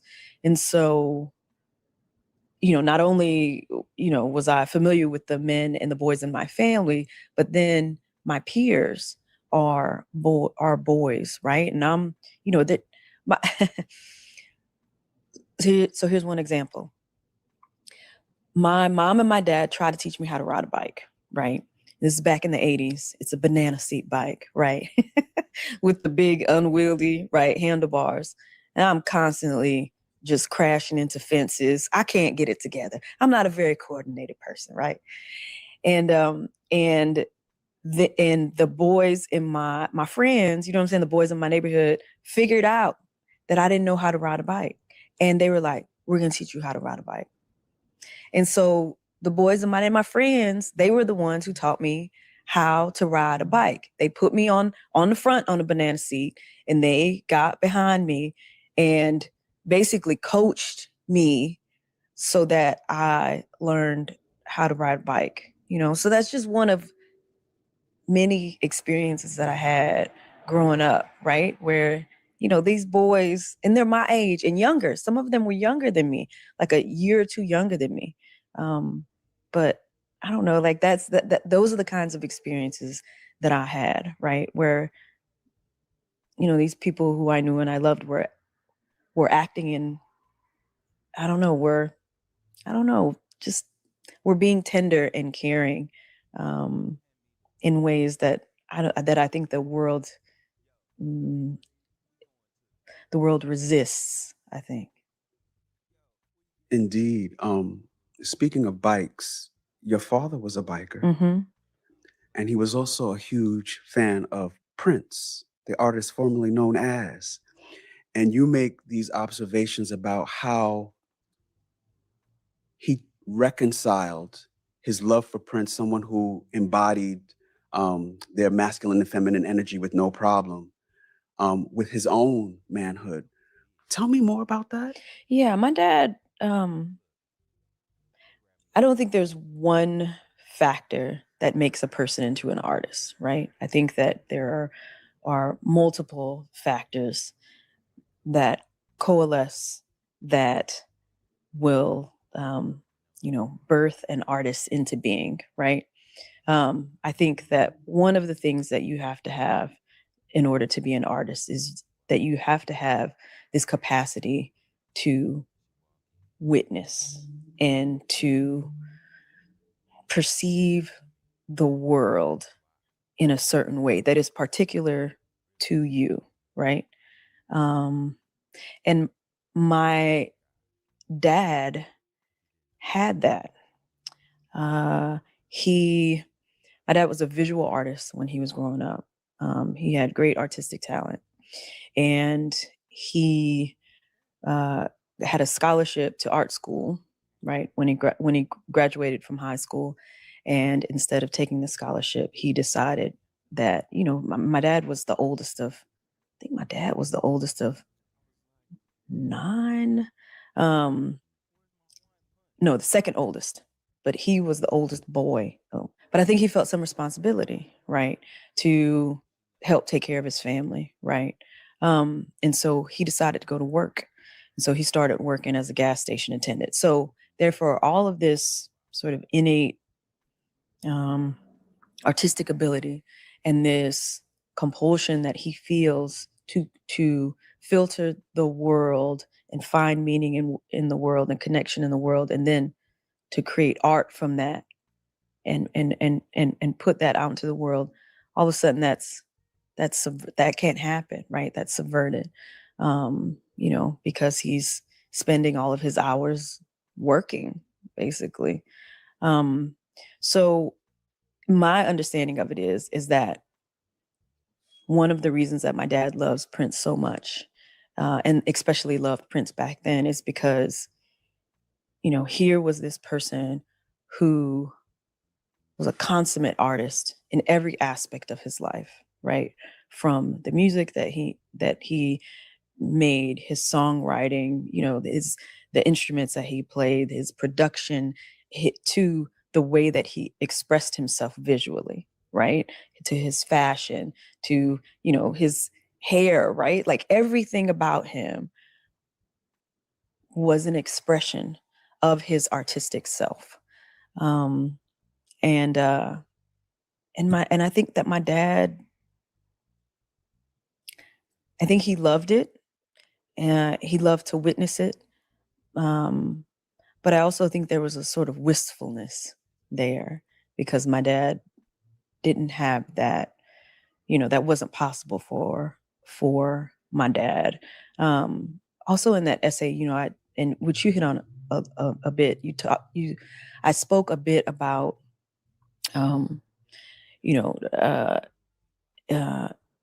embodying or encompassing, I guess, the masculine and the feminine, right? And while my dad didn't embody the feminine in, not fully, like in his fashion, right? Which is sort of, I think, one of the ideas that I sort of tinker with in that essay. I think that he did embody more of the feminine in his behavior.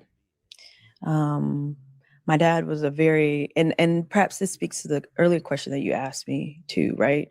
My dad is very in tune with his emotions. He will express them, right? He is open to being vulnerable, right? Emotionally, right? With the people, with his friends, with the people who, who he loves. It wasn't an uncommon thing for me to see my father cry for whatever reason when I was growing up, right? And so, and those are things I think that we traditionally align with femininity, right? But my dad, he didn't subscribe to that. He was going to be who he was as best as he could, given the circumstances of his life, if that makes sense. No, it makes total sense. Two things. Prince died on my birthday. Oh, wow. And that, I can't tell you how that broke my heart. Right. Because my aunt Jandel was a very big Prince fan. And so she's my aunt, but we're only 8 years apart. So we're kind of like sister and brother. And I got into Prince because of her. And so I was a huge Prince fan for all the reasons you say, that just the sheer artistry. Man played like 8 instruments. His songs were just like nothing I ever heard. And he died on my birthday, and I was trying to think, what kind of sign is that? Like, because whenever I celebrate my birthday now, which is April 21st, the first thing I think about is him. So maybe in some sense it's a blessing. That's one. And two is, you said something about your father having to sort of feeling the pressure, the urge to have to work to take care of his family. And I was reading some research about how more than any other demographic, Black boys and Black men feel that pressure, that I have to be provider. And so they enter the labor force way before they get to reach their potential. And for Black boys, entering the labor force often means street work, which then leads to these outcomes that Black boys and men get blamed for. And it's like this cycle. And I'm not sure how to break it other than we have to start thinking about what we say to Black boys, what we tell them their value is. Because there's something called, and I think Dr. Eddie Glaude Jr. Coined this phrase, the value gap. Black boys receive messages consciously and unconsciously from the community, definitely from their teachers, that their value is only in their physical labor, that they're not suited for academics. And it's reflected in the what we see in terms of performance, academic performance. But it changes when there's a Black man at the head of the classroom who isn't interpreting. You know, funny he says that. That's endemic in these Black YouTube, these messy spaces. It is it's worse than he describes. I'll put it that way. Ock Nation, his channel, a conversation I heard on his channel, I guess it's a couple years ago now. Ooh, boy. Talk about a value gap. Their behavior as violent, and who understands how to speak to them in language that they understand. So again, one of the reasons why I enjoy your work so much is because you kind of see these things and you give us antidotes to what the world is telling us. So again, thank you for that so much. You have another chapter in your book where you talk about taking a DNA test. And that's such a fraught experience for Black people in this country because we don't know our roots often and we're anxious to find that stuff out. And what I notice among those of us who do this work is that I would say 80% of the Black people that I know that took that test are wanting to know what they are other than Black. Like, oh, I want to know that I'm Native American or whatever the case may be. Your experience was the exact flip of that. You wanted to know how Black you were. That's so rare. Why was that so important to you? Well, because I don't think that I included this in that piece, but let's see, at least on my mother's side, I have relatives on my mother's side who have traced the European ancestry back to France, right? Back to France in the 1600s or something, right? Like, just centuries back, right? Whereas I feel like my sort of African makeup, right? Or my makeup, of people from the continent, like that's a mystery to me, right? I think that especially after. This is a question I just thought of looking at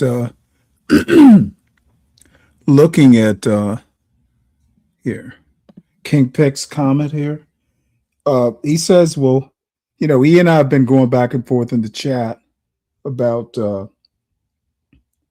this woman. She's either got a National Book Award or a Pulitzer. Her novel was a blockbuster.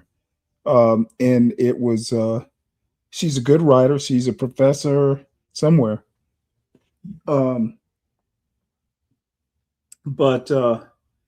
So King Pix asked how a Pulitzer, well, let's see, how so?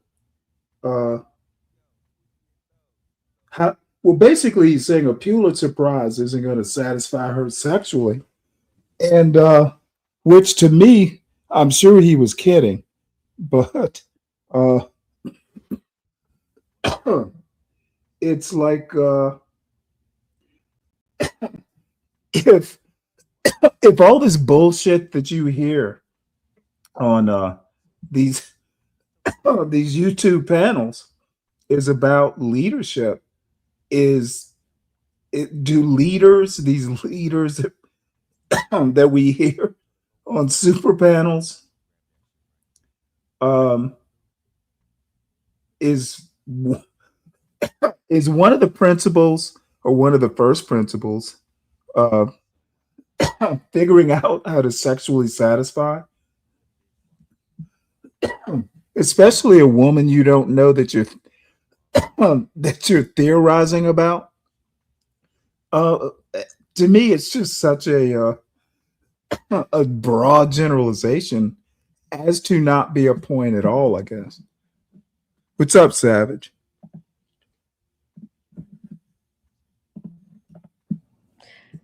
This was before I wrote Let Us Descend, right? But I think that even then, there was this understanding that I had that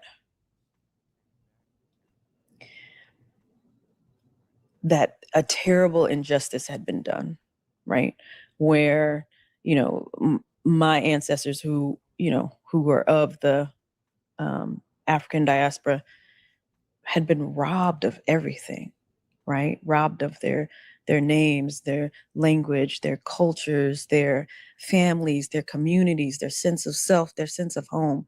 And so the fact that even now, with all of the tools that we have available to us, that they are still nameless and faceless for me, that seemed like a crime. And so, yeah, so given that tool, right, when I had access to that tool, I wanted some clarity around that. There are people in my family on my dad's side, including my father, who are trying to learn that history, trying to trace ancestors back, filling out, the family tree. But I feel like my dad gets to the early 1800s, and then with some people, with a few people, a few ancestors, and then it's like we hit a wall, and we can't. So far, it's been impermeable, right? And we can't find our way sort of past it. But what he has found of those ancestors is fascinating to me. He told me the other day or not the other day, but he told me a few months ago that he had found one of our ancestors was a black man who fought in the Civil War, which is incredible, right? So, I mean, I don't know. My dad, he's turning 70, and who knows how much time we have left. But I hope that with the time that we have, that we're able to make more headway, right? Because I don't know. I hope that we can do as much as we can to right some of that wrong. That I understand because I took the DNA test too. Very nervous because they were saying something like most African Americans are about 65% African and 35% European, and I wanted to be as much African as possible. So the test came back and it said I was 91% African, which I don't even understand how that's possible. 91% African, 6% European, 2% Ashkenazi Jewish, and 1% Native American. And I thought, goodness, my ancestors must have been determined to love one another, because that's not the normal story of our history in this country. Mm-hmm. And how incredible is that?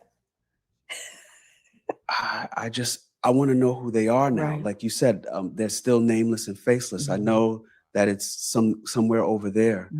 But the Atlantic Ocean is where my story is, where our story is. And I'd like to know what that story is, with names and faces. Speaking of names and faces, you got to talk to Ta-Nehisi Coates, and you write, one of my favorite parts of this book is your conversation with him. He has one of the most astounding descriptions of fame that I've ever heard. It cuts past all the inane and cultish worship of celebrity and strikes at something that rumbles in the gut because it's so true. You wrote, not only can fame be dangerous, Coates believes, but it flattens you. You have all of these ideas about who you are, what you do, what you believe, but people don't see that. They only see what they want to see. And then Coates utters something that strikes me as so insightful and true, something like, this erasure of the authentic self for the famous, reflective, wish-fulfilling, stardust-gazed self is only good for people who dislike themselves because it allows them to erase who they are and become someone totally new. In order to be really good at being famous, in order to embrace it wholeheartedly, you have to dislike yourself. Good God. So I'm implicated here because I'm awestruck by you, Professor Ward. And when I was asked to be in conversation with you, I ran and told all of my family that I'm going to be in conversation with the Jesmyn Ward, and I was compelled to put you on a pedestal. And I'm certain that I'm bringing all sorts of ideas about you to this conversation that you are not responsible for. And now I have to think about whether I like myself or not. And I'm wondering what you think about your fame and how do you ensure that we, with our eyes and our mouths and our hands and our thoughts, don't bring harm as worship to your door? Ooh, that's a question. I don't know how well I can answer that question. Ooh, I like her laugh. I don't know. Sometimes I think that people always ask me why I decided to return home, right? Why I decided to move back to Mississippi. And even though I don't speak about it a lot, I think that part of the reason, another reason, that I decided to return home, is because, well, I have spoken about this aspect of it. I've spoken about the fact that I returned home because I knew that it would keep me honest in my work. Like that maintaining that connection and being in that place, right? In that physical landscape and with my people would keep me honest in the work that I was doing. And I think that there's a different aspect of that honesty that perhaps I haven't acknowledged, right? That being, in my hometown, in my community, in that place, it also keeps me honest with myself and rooted in myself and who I truly am. I think and pushes back against, this sort of outside understanding of me, right? This, I don't know, like the rubric of fame that at least the writing world, right? Because I'm not known outside the writing world, but at least that the writing world perhaps is attempting to impose as they're, I don't know, trying to understand who I am. And it works, right? I mean, I live with and around people who have known me since I was a child, who don't even call me by my given, government name, right? Who call me by my nickname, and that's how they know me. I live with people who I have history with, right? I live with, I mean, those boys are adults now, but the boys taught me how to ride a bike when I was little, right? So you can't, I think that's another way that perhaps that my community is anchoring me and serving me, right? By to sort of speak or riff off of Ta-Nehisi's definition of fame, they're reminding me again and again that that there is much to love about who I am and about my life and about our experience and about my community and about my place.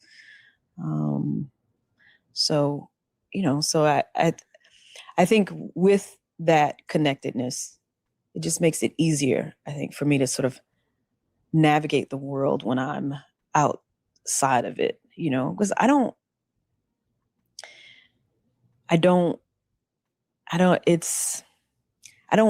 want the fame, right? I mean, Ta-Nehisi is, he's on a different level, right? As far as his exposure, the people who know him, who are familiar with his work. And so I think he definitely wrestles with it even more, right? But one of the things that he said to me is, he made an exception.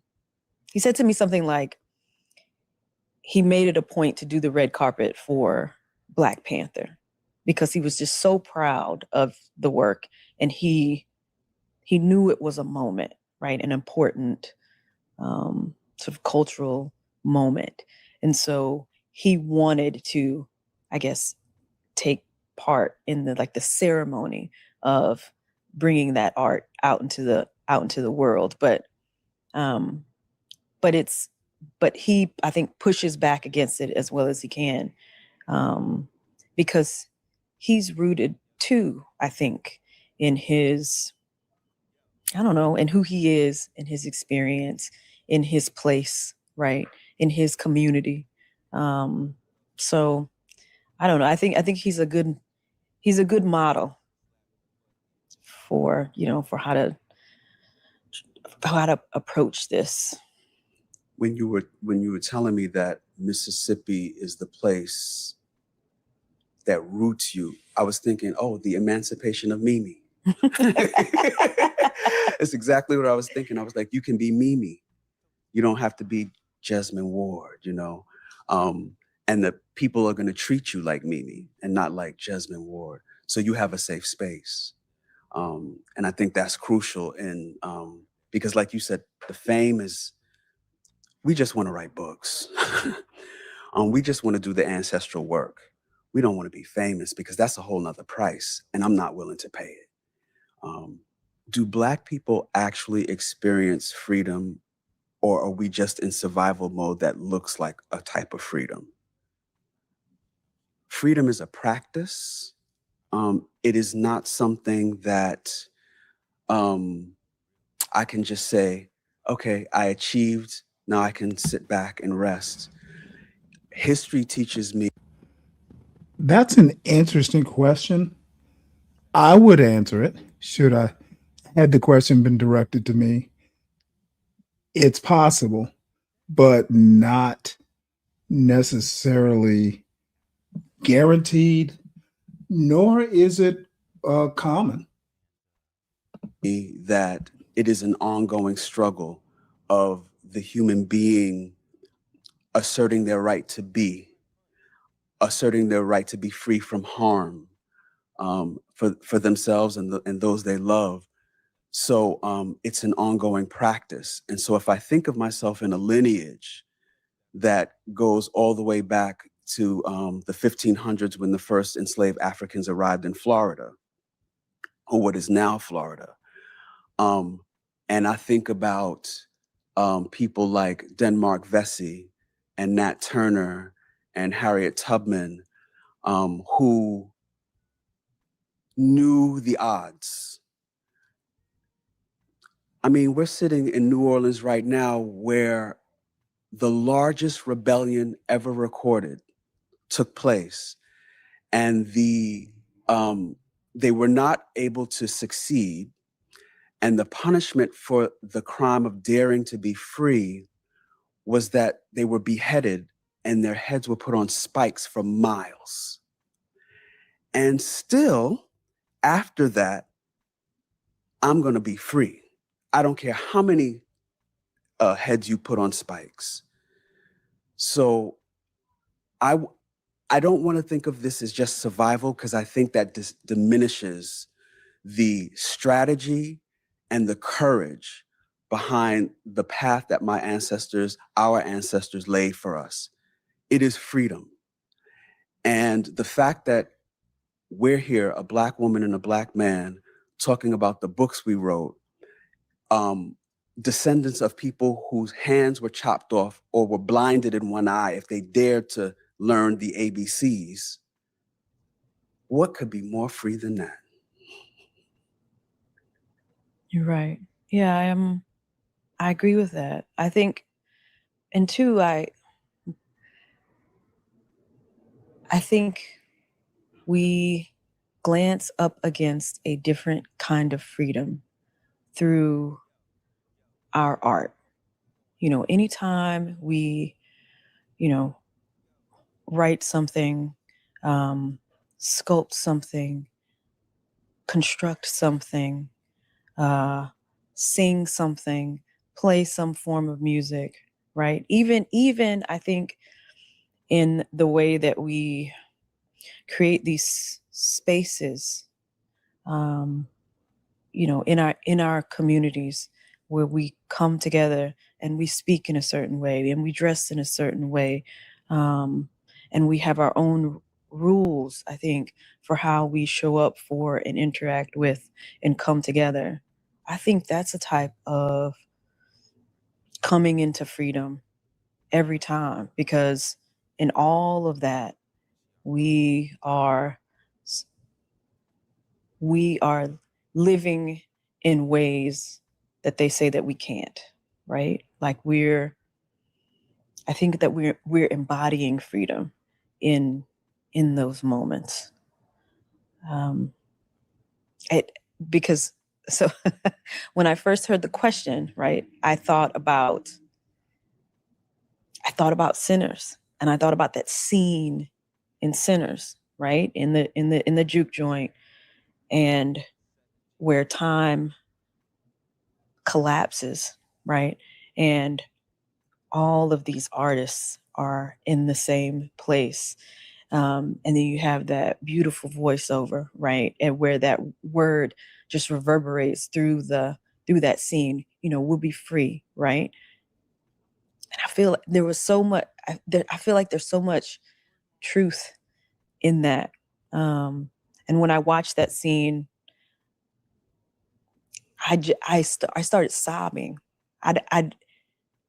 Because I feel like I didn't necessarily understand that that creating art, you know, that even just creating those safe spaces where we come together, even if we aren't, you know, even if we aren't making art in those moments. I don't know, that is a type of freedom, and I didn't understand it until I saw that part in the movie. But I don't know. I felt it, and I definitely believe that's true. You say sob, and I sobbed too. Something in that scene just stirred something in me, something old was remembered. Because at first I didn't quite know what was going to happen in that scene. And then I see the brother on the ones and twos and the sister twerking next to a African elder who is also doing something similar, and the brother doing the b-boy before he goes into his break dance. And I just thought, yes, yes, for us. This is us. And something in me just unleashed. And maybe also think about a different way of approaching my art. It freed something in me. And I hope to be able to use what was freed as I write my other novels and such. I think that beauty itself is part of the truth. You know, at least in my life, no experience has been all one thing, right? Even in the most, you know, painful moments that I've experienced, there was still, I don't know, something beyond what was happening in the material world that was beautiful or resting or moving. So I don't know. So I feel like I'm attempting in my work to to develop that, right? To explore that, to perhaps further that understanding. Yeah, I don't. I mean, I it's something that I feel like I've wrestled with throughout my career, because at least earlier in my career as a writer, I would worry about whether or not me, sort of writing about. So take for example, Men We Reaped, right? I mean, in that book, which is based in fact, there's a lot of loss, there's trauma, there's death, there's us struggling with sort of substance abuse, right? Because we don't know, because we're young and we had no idea of how to live with that trauma that how to function. I don't know, how to handle that trauma that we were sort of living through, right? And there are dark moments, I think, throughout, but I don't know, I just feel like there's always something more. And I think perhaps that's part of the reason why I incorporate magical realism and this idea of the spiritual world into a lot of my work, because I'm trying to acknowledge that, right? This world is more than the trauma and the struggle and the darkness. And I think that our ancestors have always acknowledged that. That's always been a part of that's always been like the foundation of their understanding, and is, the reason that they were able to move through the world, right? So yeah, I don't know. I feel like I'm trying to cement that and express that in my own work. I agree with that. And also, I trust the reader to be able to discern that no matter how beautiful this plantation is, the ugly beneath it. And I can describe to you that beauty. And because we know each other, what's also being described in that beauty.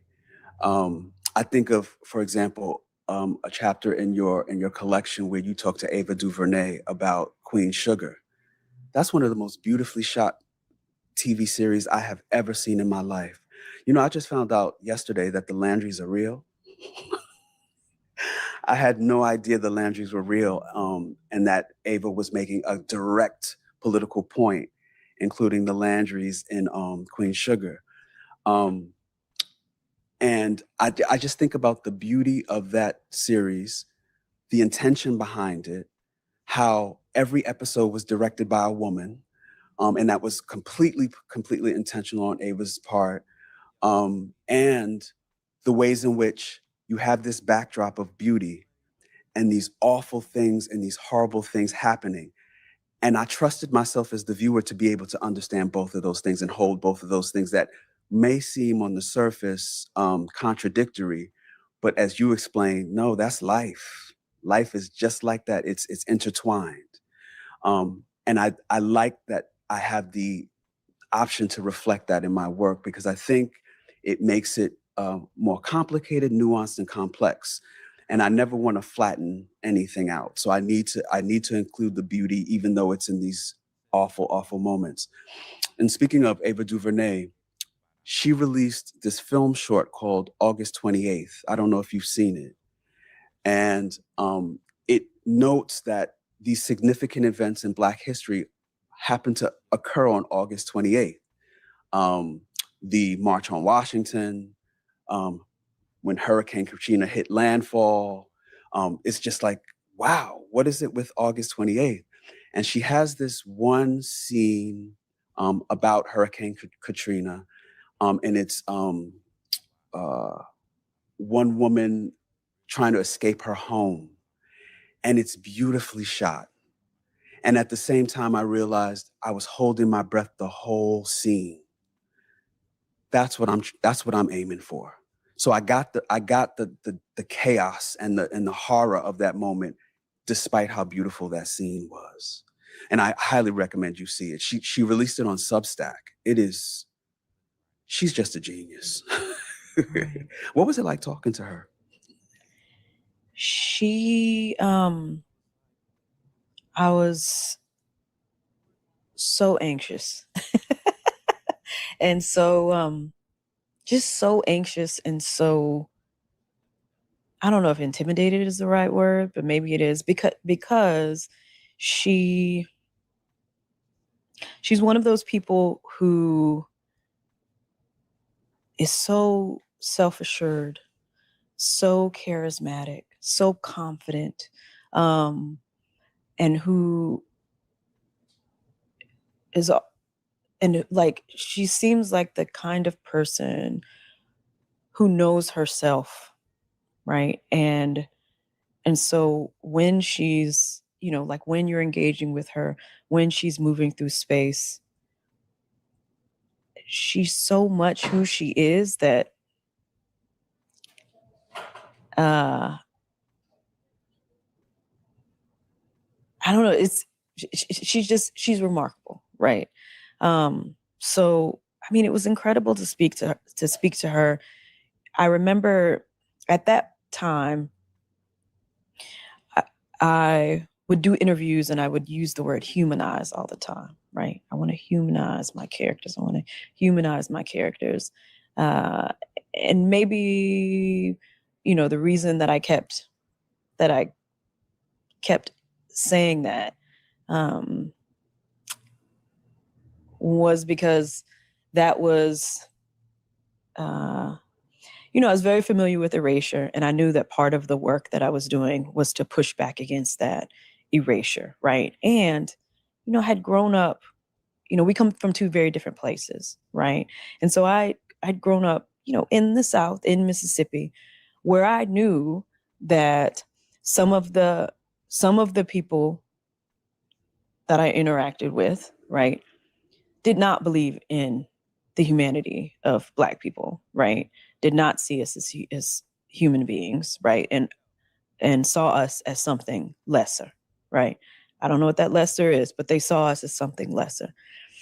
And I think because that was my background, because that was, informing my understanding of the South and America and the world, that it seemed important to me to make that point all the time, right? Like one of the things I'm attempting to do in my work is to humanize my characters so that perhaps, the kind of people that I grew up with, right, would maybe read my work and understand us, witness us, see us as human beings, right? And when we were having the conversation, she spoke about that.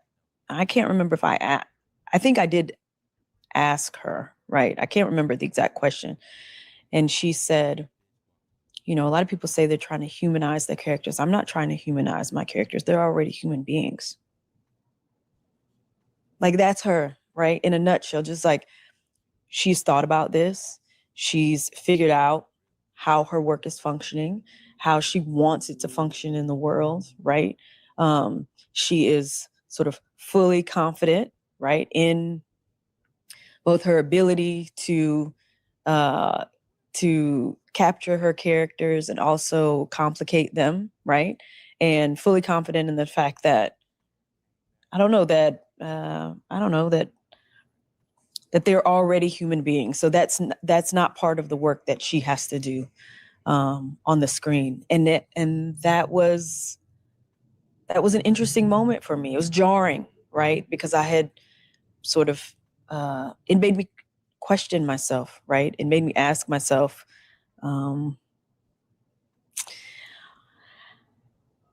whether or not the way that I was thinking about the work that I did and my characters, how much of that was informed by Mississippi, how much of that was informed by what Mississippi had told me about who I was and, who my family members were and what we were capable of, if that makes sense, right? Like there have been a couple of times in my life where, and often it's when I leave, but when I feel like I gain some clarity about, with distance, I gain some clarity about how that sort of constant imbibing of perceptions and of attitudes about you that characterize you as less deserving, less worthy. I don't know of how it affects you, right? And it in ways that that I don't think that I necessarily sort of realized at the time.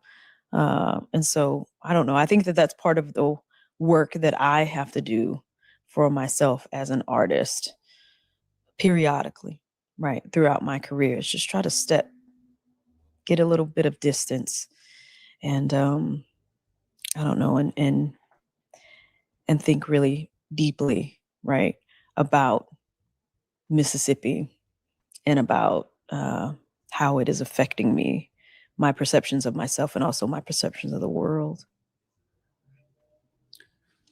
I have this thing where I ask lightning round questions.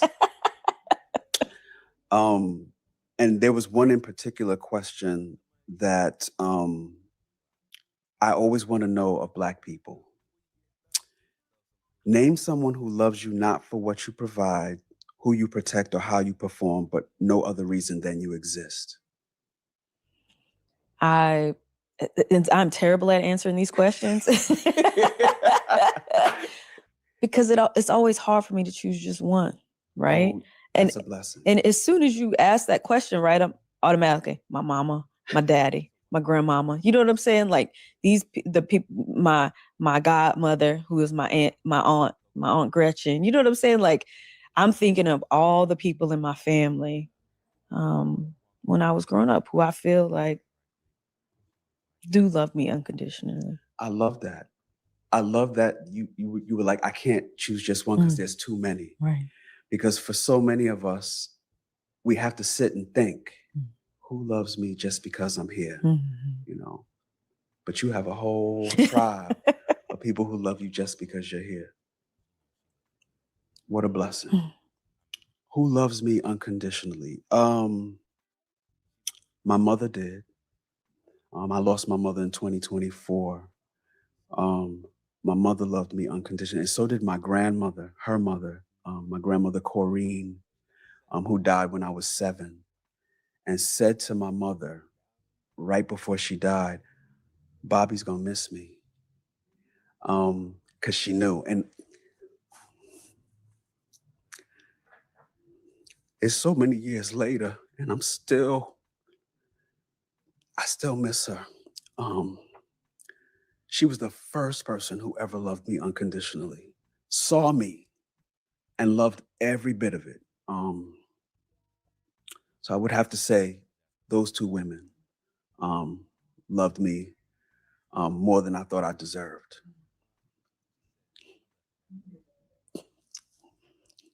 Thank you. Do I think Black literature is in danger of being consumed the way other Black cultural productions are consumed, in that they're consumed, but they don't transform the consumer?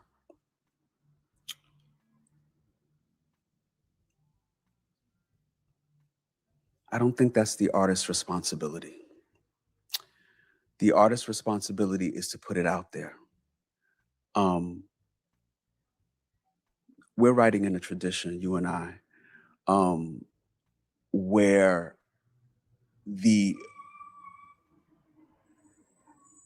main purpose is witness. I have to tell you what I see so that you remember. So the person who's being told has also a responsibility. How am I going to let this information transform me? How am I going to let it disturb me? How am I going to let it move the most empathetic parts of myself such that what is being shown, which is usually the ugly, can be something deeper. Flawed, maybe, yes, but now I know. I can't force you to know. I could just tell you. And I don't like, as a consumer of our cultural productions, as well as someone who produces, I'm never passive in that relationship. I am in conversation. I am shouting ashe, and sometimes I'm in quarrel. And that's the point, because that struggle is what is going to elevate us. So I can listen to, for example, Jay-Z or Notorious B.I.G., something very artful that they've said, and also reckon with, okay, but now you're saying this and that about the brothers and sisters. Can we talk about it? Where's this coming from? And recognize also that they're witnesses. They're telling me what they see too. So I have to take all of that into account. And I'm hoping that readers of our work are also wrestling in this way. And for those who might not be, I remember Toni Morrison gave this interview, and it was Charlie Rose. And she said, in reference to white people have to realize that he or she is also raced. It's also constructed. It's also made, and it also has some sort of serviceability. But if I take it away, if I take your race away, and there you are all strung out, I can keep going. I can quote this, whatever. And then he asked the question, she said, because racism, yes, the poor Black person, but it has just as much of a deleterious effect on white people, and possibly equal as it does Black people. And white people have to realize that. I'm not the victim. And Charlie Rose said, are you saying that the victim is the racist white person who's not dealing with or confronting? And she said, that's a very serious question. And that's the question that white people need to be asking themselves. So that's their work to do. My work to do is maybe to present the question, present the evidence. Mm-hmm. It's up to them to do with it what they will. Mm-hmm. I think that's a great, well-considered answer. I have another angle, maybe. I think that because of the nature of my impulse is to say no, right? Because I think because of the nature of fiction and of literary fiction, where as a writer, I am immersing myself and immersing you, the reader, into this very intimate, lived, embodied experience with these characters, right? Where part of my job is the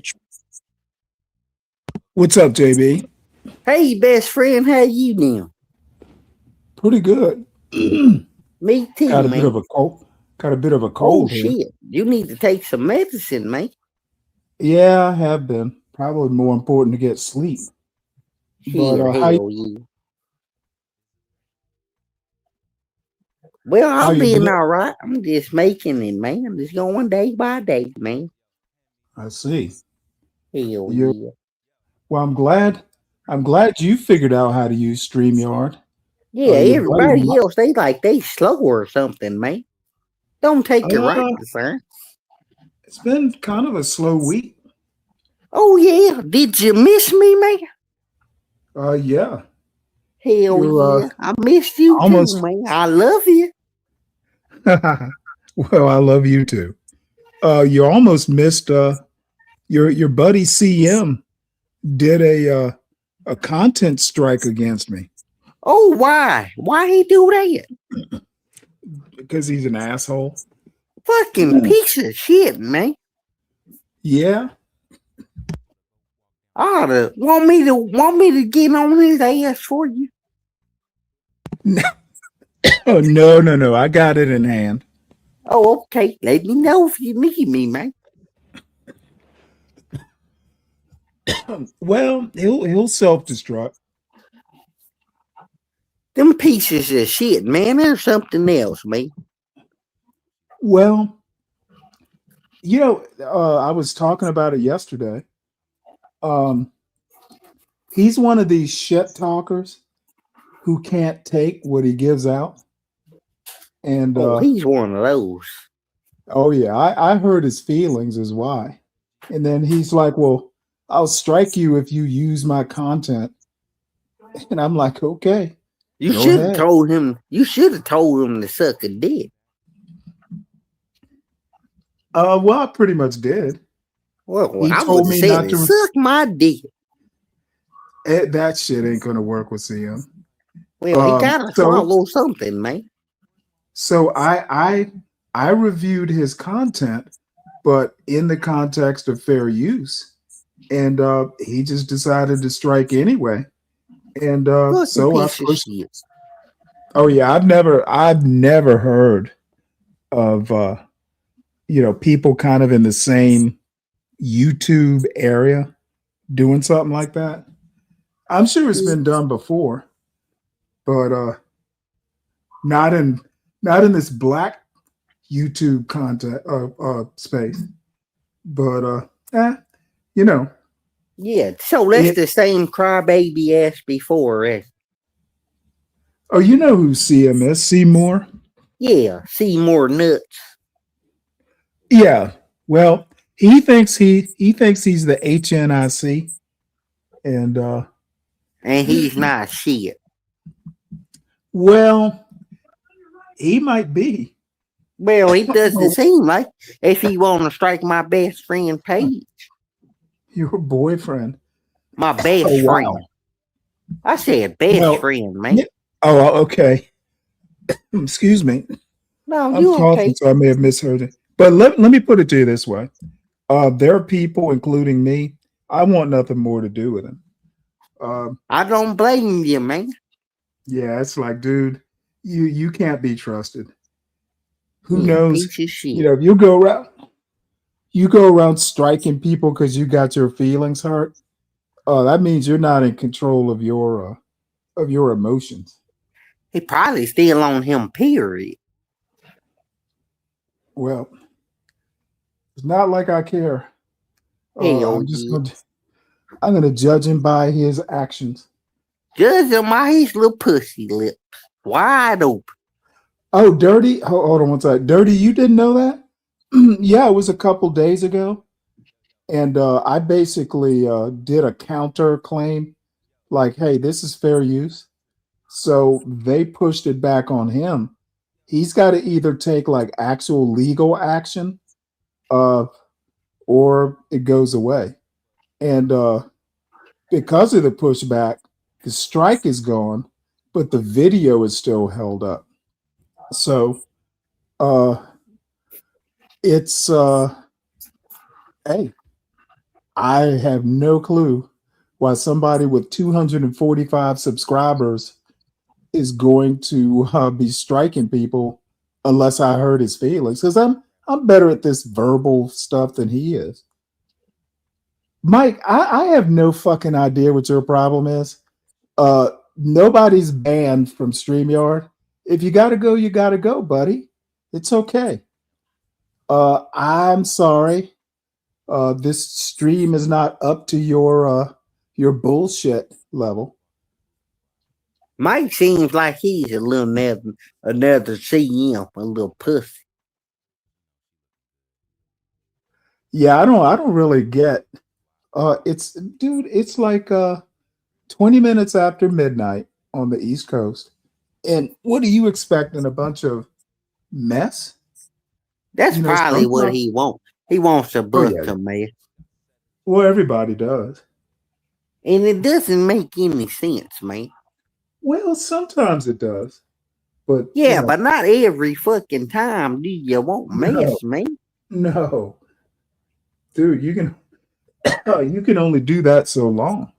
Hell yeah. They need to grow up, man, acting like little kids and shit. Well, I don't know what you mean by real and honest. Real and honest means not every show is going to be a bunch of mess. Yeah, he's an idiot. I've been telling you that, Stanley. That man's a fucking idiot. Oh, Mike, by the way, where have you been? People have been asking that. I've seen you. He's probably been somewhere sucking the dick.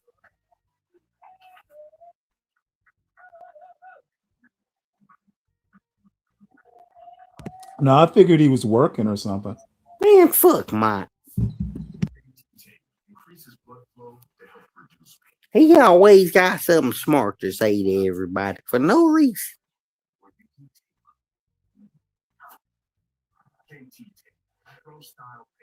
I think I need to just tuck that little motherfucker in the bed.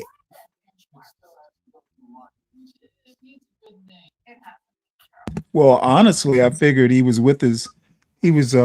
shacked up with his boo and them kids.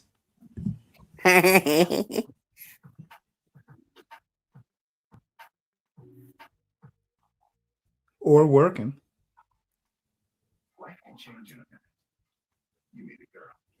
So this interview's almost over.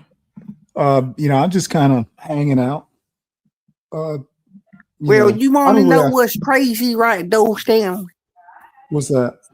That mean Mike is over on Latino right now talking about you, man. He's saying that you ain't giving him a fair chance. What the fuck is he talking about? I don't know, man. He's a piece of shit. Well, all I have to say is he's saying he's blocked in StreamYard. I went and checked. No one's blocked. He was in the chat. He's probably drunk by this time. So he's probably just talking. I'm pretty sure he is, best friend. Yeah, he's acting like it. But that's all right. I'm on a lot of people's top of people's minds lately. But it is what it is. He's welcome to come up. It doesn't make any sense though, man. You didn't do anything wrong to him. Oh, I know that. I think what it is, I'm 61, getting all fucking ghetto at midnight on a Friday night. I'm sitting here, hanging out, watching a video, talking to you. Got a nice Guinness stout. I'm just chill. Yes, sir. Tomorrow's a Saturday show, so who knows what'll happen. But for tonight, and I started late, by the way. Oh yeah. When was you supposed to start? Usually I try and start by 4:30. I didn't get around to starting till like 7. Wow. Well, I've been thinking about starting that late, but oh yeah, when everybody can be able to tune in. Yeah, after they get home. But the thing is, I actually do kind of plan out the show. Trying to kind of get a broad theme. And I wasn't feeling well earlier, so I was late to getting to plan it. And It is what it is. It's not like, I have a hard start time or anything. Oh yeah, I totally understand that, man. Stanley, you And ready for the I, football season? you know what? I haven't watched a football game in probably 3 or 4 years. Wow. I just, pretty much, I kind of started losing it after my wife died. Her family were like diehard Redskins, and we lived in Fairfax, Virginia, which is like what, 30 miles from DC.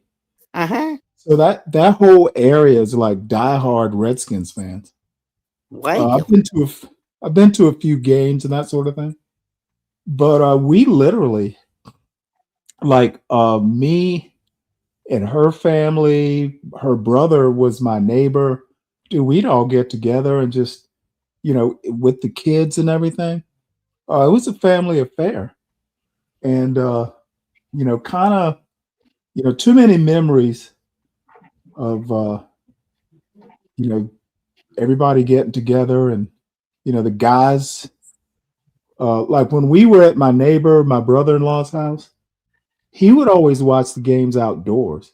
So if there was snow on the ground or some shit like that, we'd build a fire and roast weenies and just fucking watch the game outdoors in the cold. And the women would be, watching it indoors where it's warm. Guys outside drinking cold beer in the fucking snow, freezing our asses off. But it was fun. Yeah. So yeah, I kind of miss those days. And I'm older. Now my son, believe it or not, he's really into Georgia Tech football. Oh So wow. oh yeah.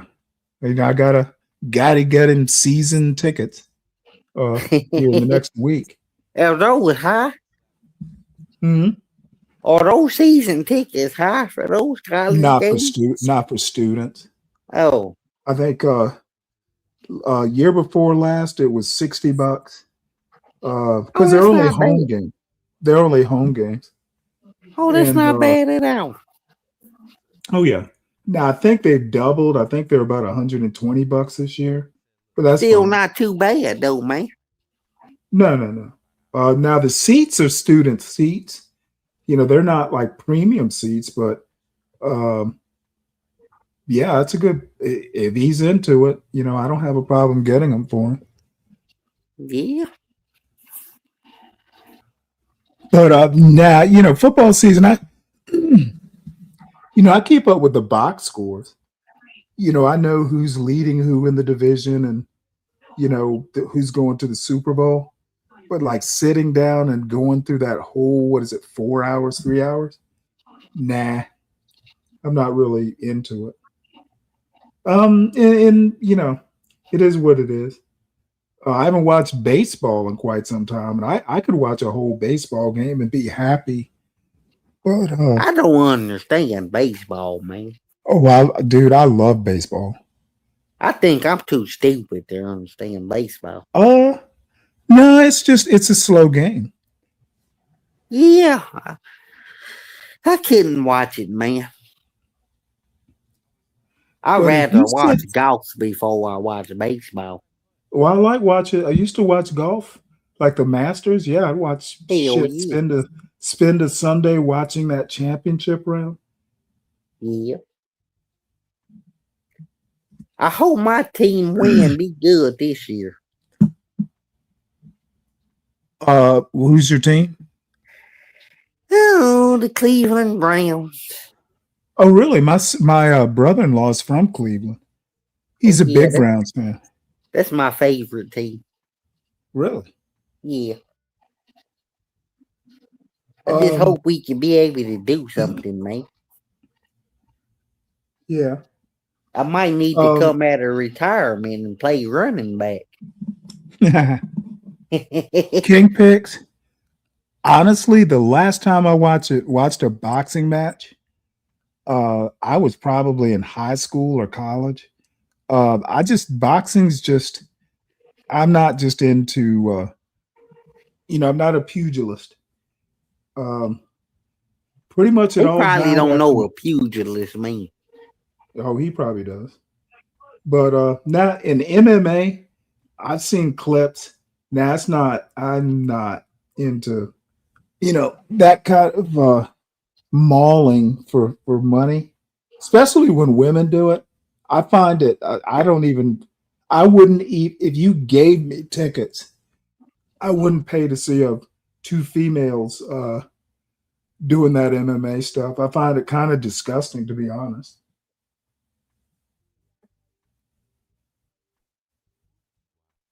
So, hey, broke genius. Yeah, I bet it is hard to handicap. Excuse me. So,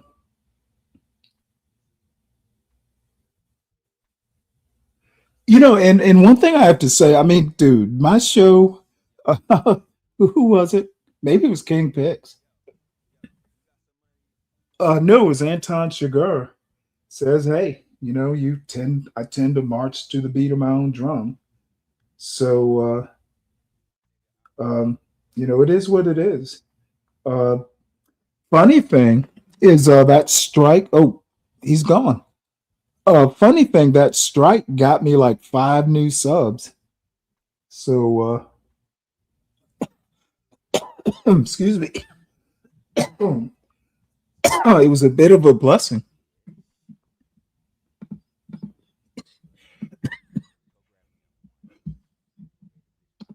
Trick you as a reader into believing that these people are real, this place is real, and you are living this experience with them.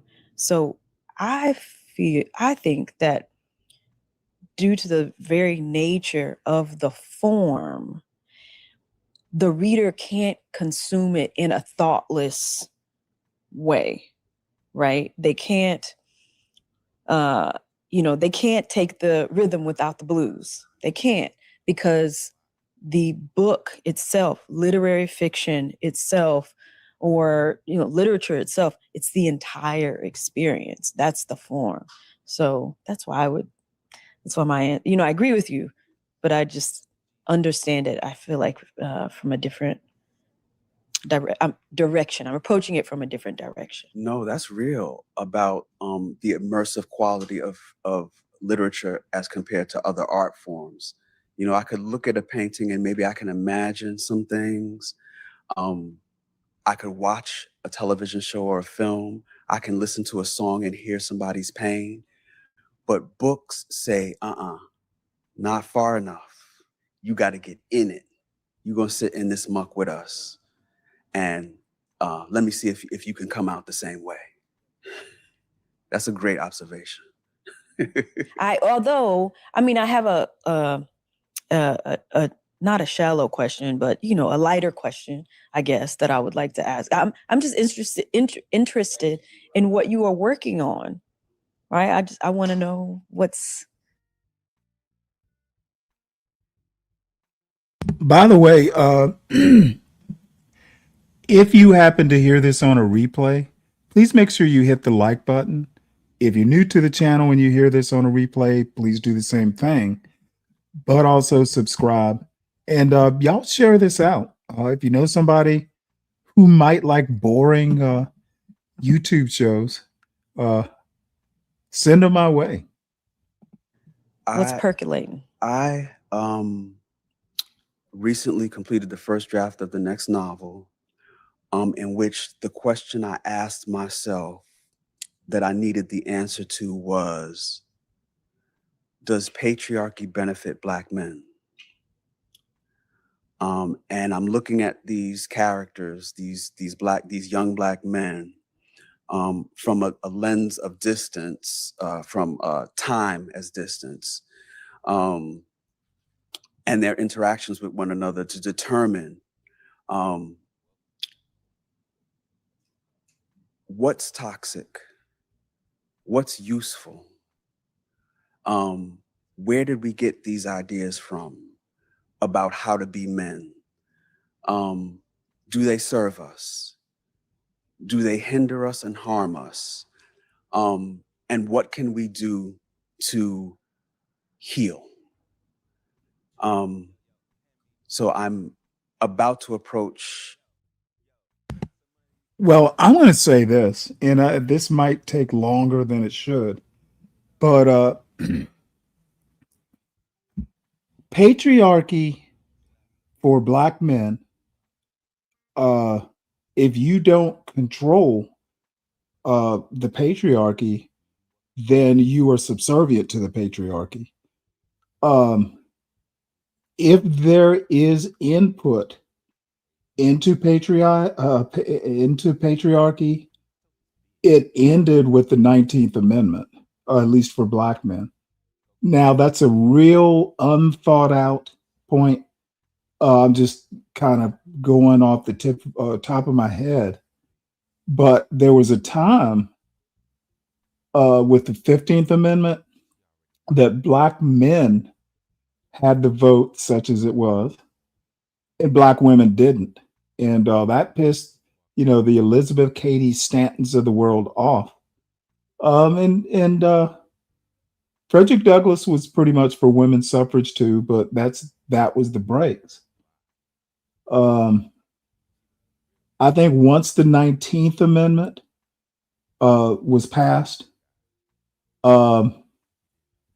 Black men didn't really have any input or less input, even after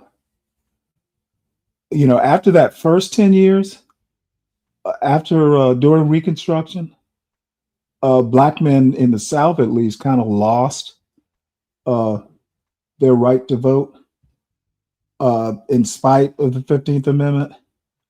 After the 19th Amendment, any little bit of input that Black men had into the patriarchy in America went away. It was counterbalanced by white women. Black women up to that point, they probably didn't vote in any large numbers. And I'll give you a good example.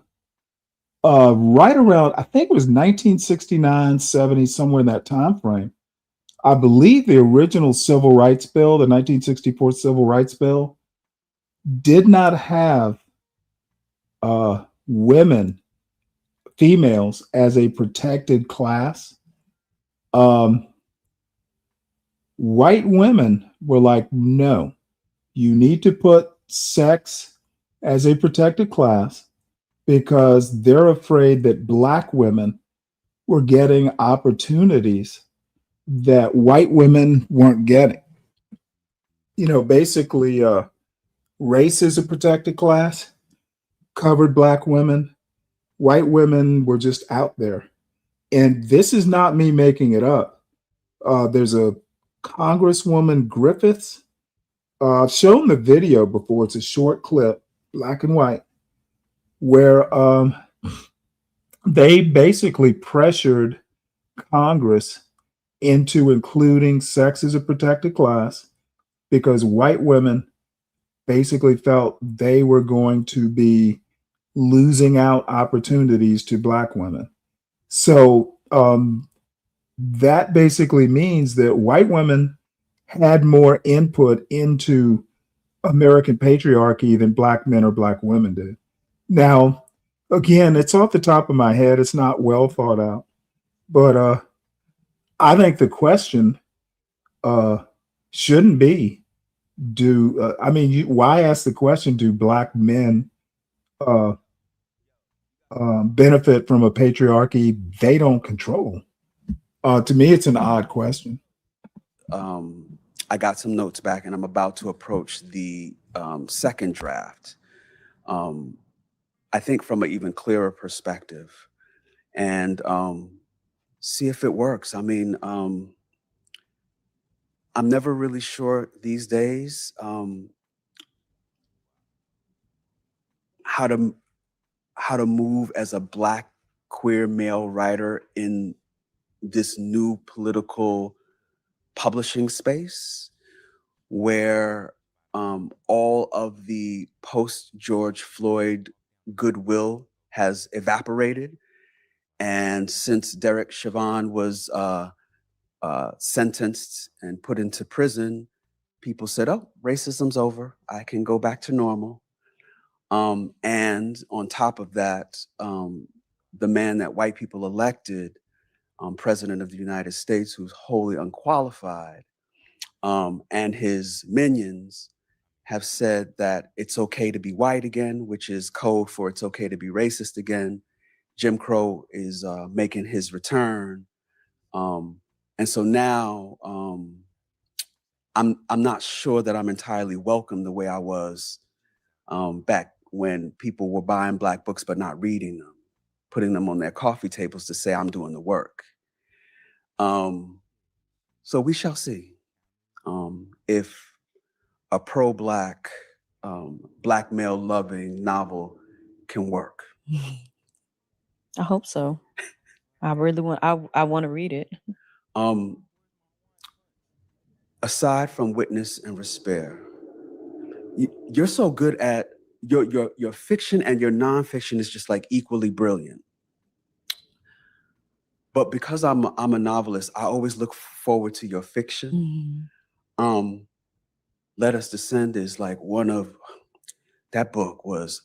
I don't know how you managed to get so much with so few pages. That was one of the things that I was like, how did she do that? Because I would have had to write 600 pages to get this. So I want to know if there's another novel on the horizon. There is. So I've been, for the last year and a half, I've, for the first time, been working on 2 books at the same time, drafting 2 books at the same time.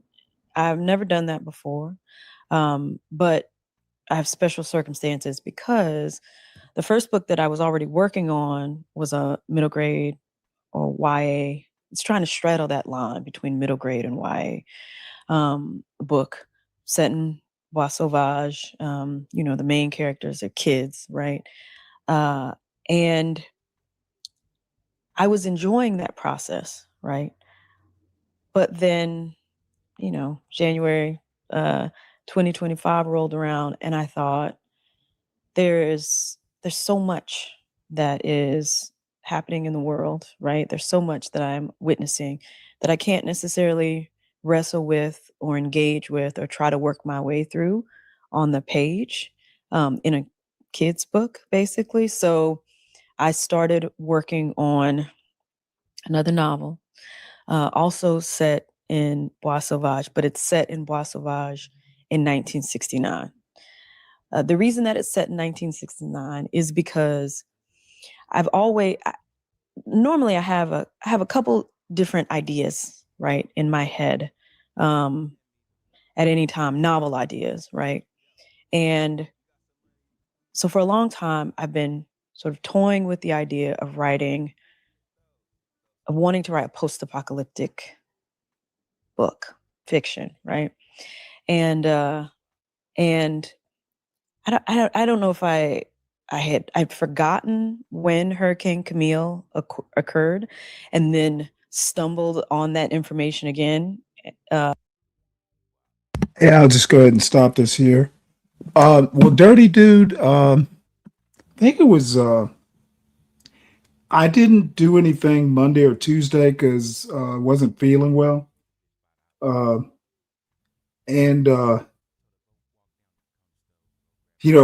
because of events over the weekend, I had planned on doing a review of this particularly messy episode of CMs.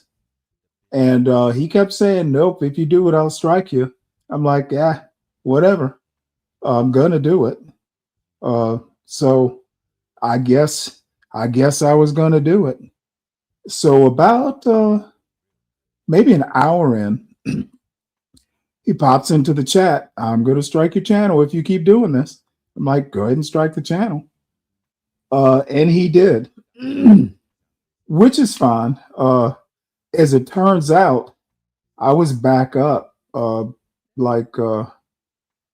strike had been lifted within, 12 hours. It was less than 12 hours, 8 hours. But that he did it is the problem. I didn't realize if you get a live stream struck, you can't stream for 7 days. I've had strikes on stuff that was already on the books. That doesn't affect your streaming at all. So that was the only surprise. I figured if I got a strike, whatever, I'll stream, the next day or, that sort of thing. But I didn't have any strikes. So one strike, not okay, but, it's survivable. But I did counterclaim, basically telling him, if you're going to strike me, you best get a lawyer and prove, because this is not just, I'm not going to just take the strike. You need to do your part. So let's go head to head over whether this is a unique file or not, because there is such a thing as fair use. And I didn't stream his YouTube. I didn't stream the YouTube URL. I downloaded it, altered it with voiceover and a fair use overlay. So technically, I altered the original content. And that's where he's going to get in trouble if he decides to take it to the law. It's not, his work has been altered, and that is permissible under a fair use. So the problem is the trouble he created for himself. I mean, you can imagine Dirty, people like people like Latino. Dude, nobody wants to fucking be associated with someone who's going to go and strike, another small content creator. He has 245 subs. I've got like 370 right now. That's small. That's not even small potatoes. That's potatoes in the ground still growing to be, big potatoes. He just did it because his feelings were hurt.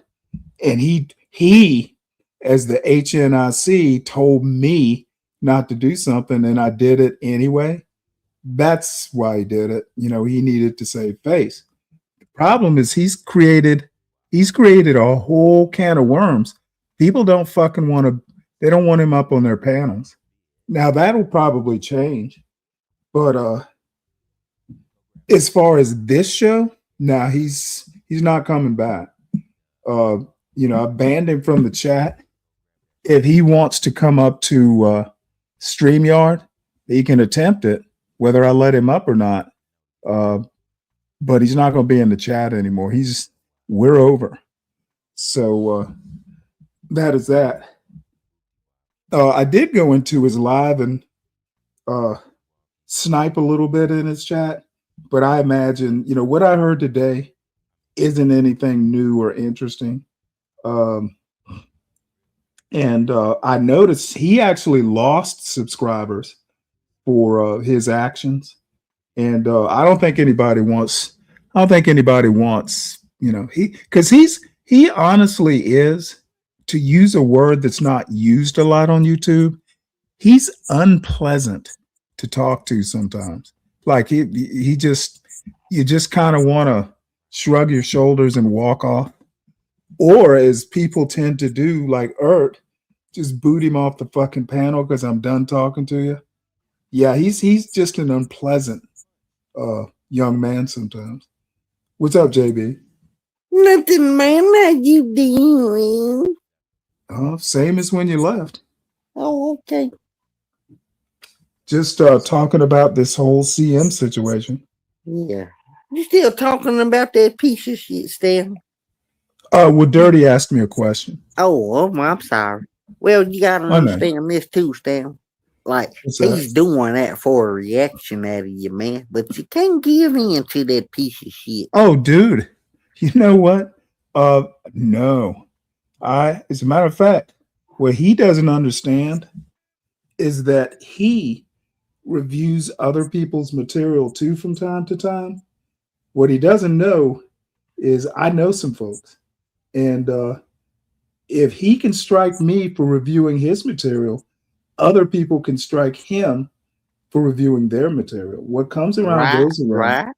And he acted out of emotion, out of, this manly, hey, I have to save face. And it's going to come back to haunt him.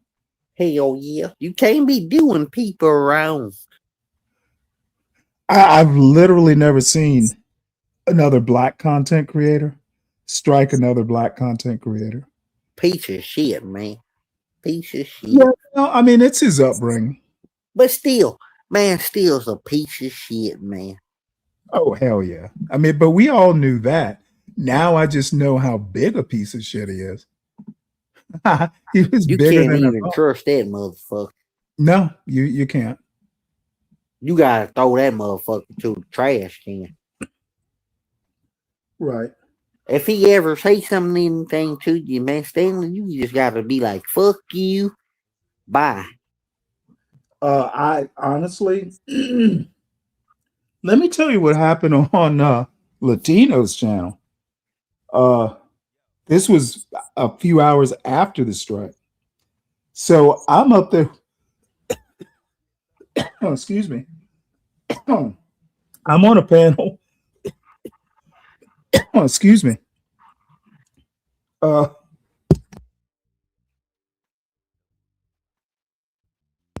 on a panel up there, Latina. Oh man. With Latina, let me sip some. I'm up there with Latino, Jewel, Leonard. I think Vanta was up there and me. So CM wants to come up. And Leonard surprised me. He was like, hey, you know what? If he comes up on this panel, I'm leaving. So he basically said, hey, it's him or me. And I appreciate that. I forgot to mention Leonard, by the way.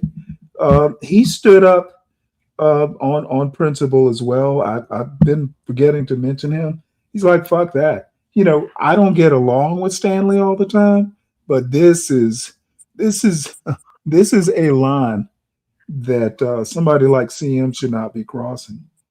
And Ert was kind of the same way. It's like, dude, goodbye.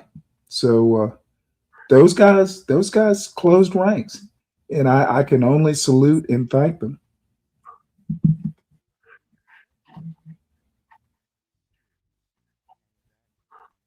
So where have you been? Well, I've just been hanging out, man. Just trying to figure things out.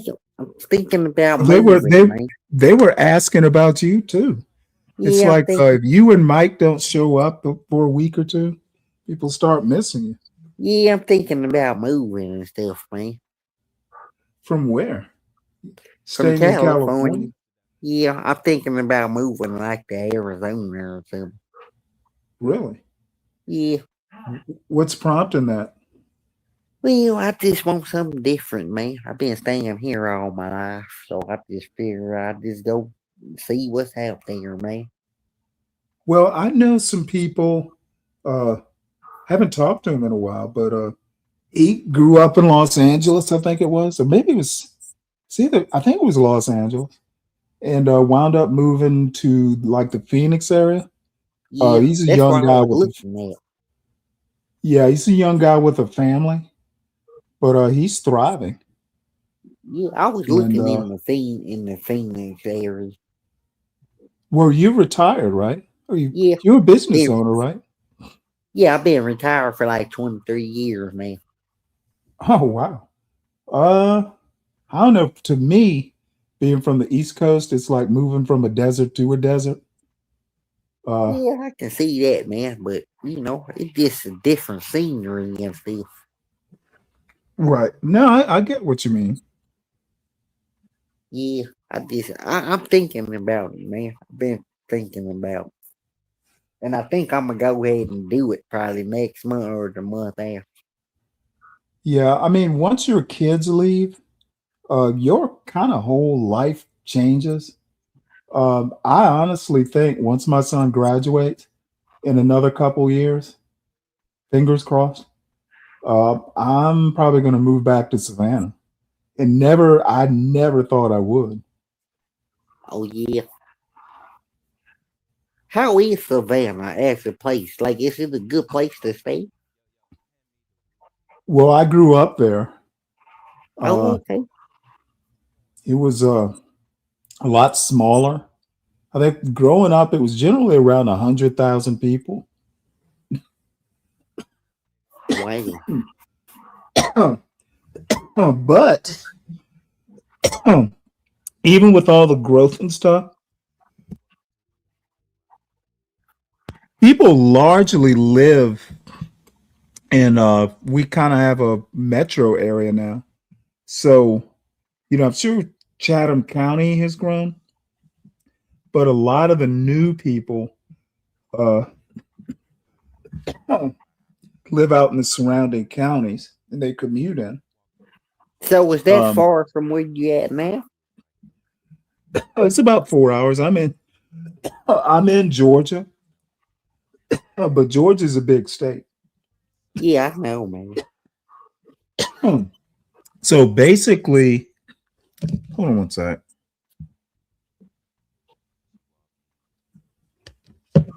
So basically, from Atlanta to Savannah is about 4 hours. That's not too bad.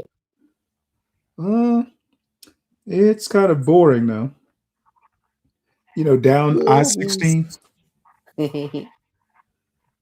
But last summer, I think it was last summer, I hadn't been on River Street in like maybe even 30 years. So I took a cruise, my son and I, from down River Street. I'm sorry, from River Street out to fairly close to the mouth of the Savannah River, where it goes into the Atlantic. And then we came back. And dude, in those 30 years, it looks like fucking New Orleans down there. They fixed it up. All these old ass buildings and warehouses and stuff, all that stuff's gone. Wow. So and we walked, and I shouldn't have done it, but we walked from River Street to the cathedral. I went to school my seventh, eighth. I'm sorry. Yeah, for me it was I guess it was seventh and eighth grade. We went to Cathedral Day School, which is right next to the cathedral. So I hadn't seen the cathedral in decades. So we walked from River Street to the cathedral, and then a couple streets over to the east from the cathedral, my favorite bookstore of all fucking time, E. Shavers. It was like some little basement bookshop. And the owners, Mrs. Shaver might still be alive, but Mr. Shaver died years ago. My father knew the bookstore owners. So, I mean, we were like sixth, seventh, eighth grade, walking around that bookstore, two little black kids in their little Cathedral Day uniforms. Just, we were book lovers. And I didn't know that the Shavers knew us. They knew my father. So, about 20 years later, I moved back to Savannah for a few years working. And I go walking in one day, and one of the daughters was like, Stanley! That I hadn't seen that woman in like 15 or 20 years. And I was like, hey, but see, I'm a big reader. I'd be going in there and ordering like $100, $150, $200 worth of books. So they would do special orders for me. So it's just my favorite bookstore. It still exists. They just sold it in their retirement. But oh wow. I was disappointed about that. But downtown Savannah, it's just ridiculously beautiful. It looks better. You know how sometimes you'll go back to places and you'll go, wasn't that, in my memory, it's prettier than it is. Right. Exact opposite for downtown Savannah. It's better than it was when I grew up there. Wow. I thought about So moving to Wyoming too. I was looking at that too. too damn cold. Yeah, that's what people were saying. What's up, Mike? Good evening. How's it going?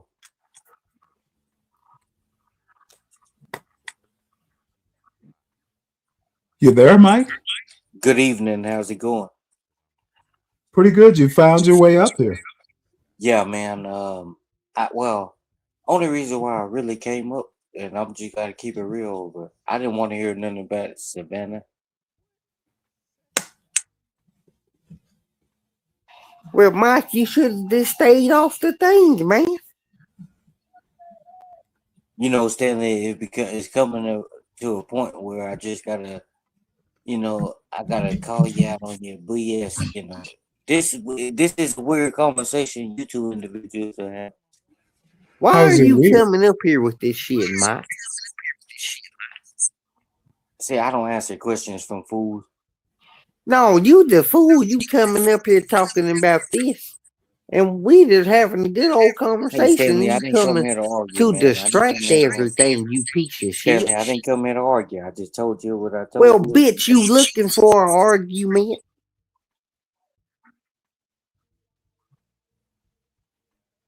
We don't respond to socialists. And I was just kicked off another panel because Oh, I really? wonder why. Because you was probably trying to tell them Stanley, how I to was run kicked their off shit. I wasn't kicked off. I left voluntarily. Let me stop lying. Oh, now you I just left left. voluntarily because of You the probably question. was trying to tell them how to run their shit and they wasn't listening to you. Stanley, the topic was what do people think about socialism? And I told them my opinion, and people got hurt in the feelings. Was it Latinos? Yep. I left voluntarily. He didn't kick me off. I rock with Latino and Yeah, well, they aren't fans of socialism over there. Well, that's what I'm saying. He asked the question to the panelists, what does everyone think about the socialism? You know, Banta and his people was there. And I told Venta he was the definition of it along with Mandami, and they got triggered.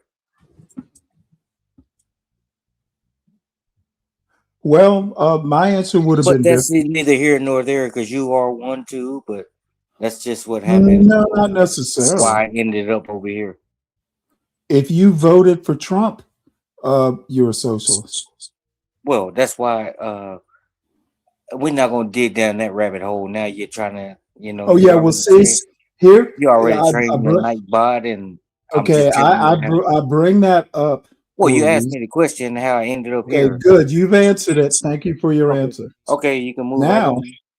Now my response is: are you asking me a question or are you making a statement? No, I'm not asking you a question. So you're making a statement. I'm saying how I would have answered the question, which is I'm not going to give you an answer because you don't understand what socialism is. If you did, you wouldn't be asking the question that way. I didn't ask the question. Okay, I didn't say. God damn it, son! Well, you said can you stop making everything about you? Well, when you use the word you have to address. Okay, you do realize that you is singular and plural, right? Well, that's neither here nor there. But these individuals. Yes, it is literally here nor there. Okay, but these individuals has names, and you understand. When I say you, I guess I should have said I don't mean you, Mike. Yeah. Bottom line is, I haven't heard anybody on YouTube in this particular sphere who has the faintest idea what socialism is. So I wouldn't have even bothered asking the question. I'd assume that you don't understand what the fuck you're asking.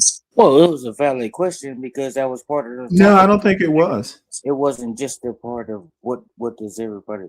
You had to be there to understand before then what was going on and say it before then.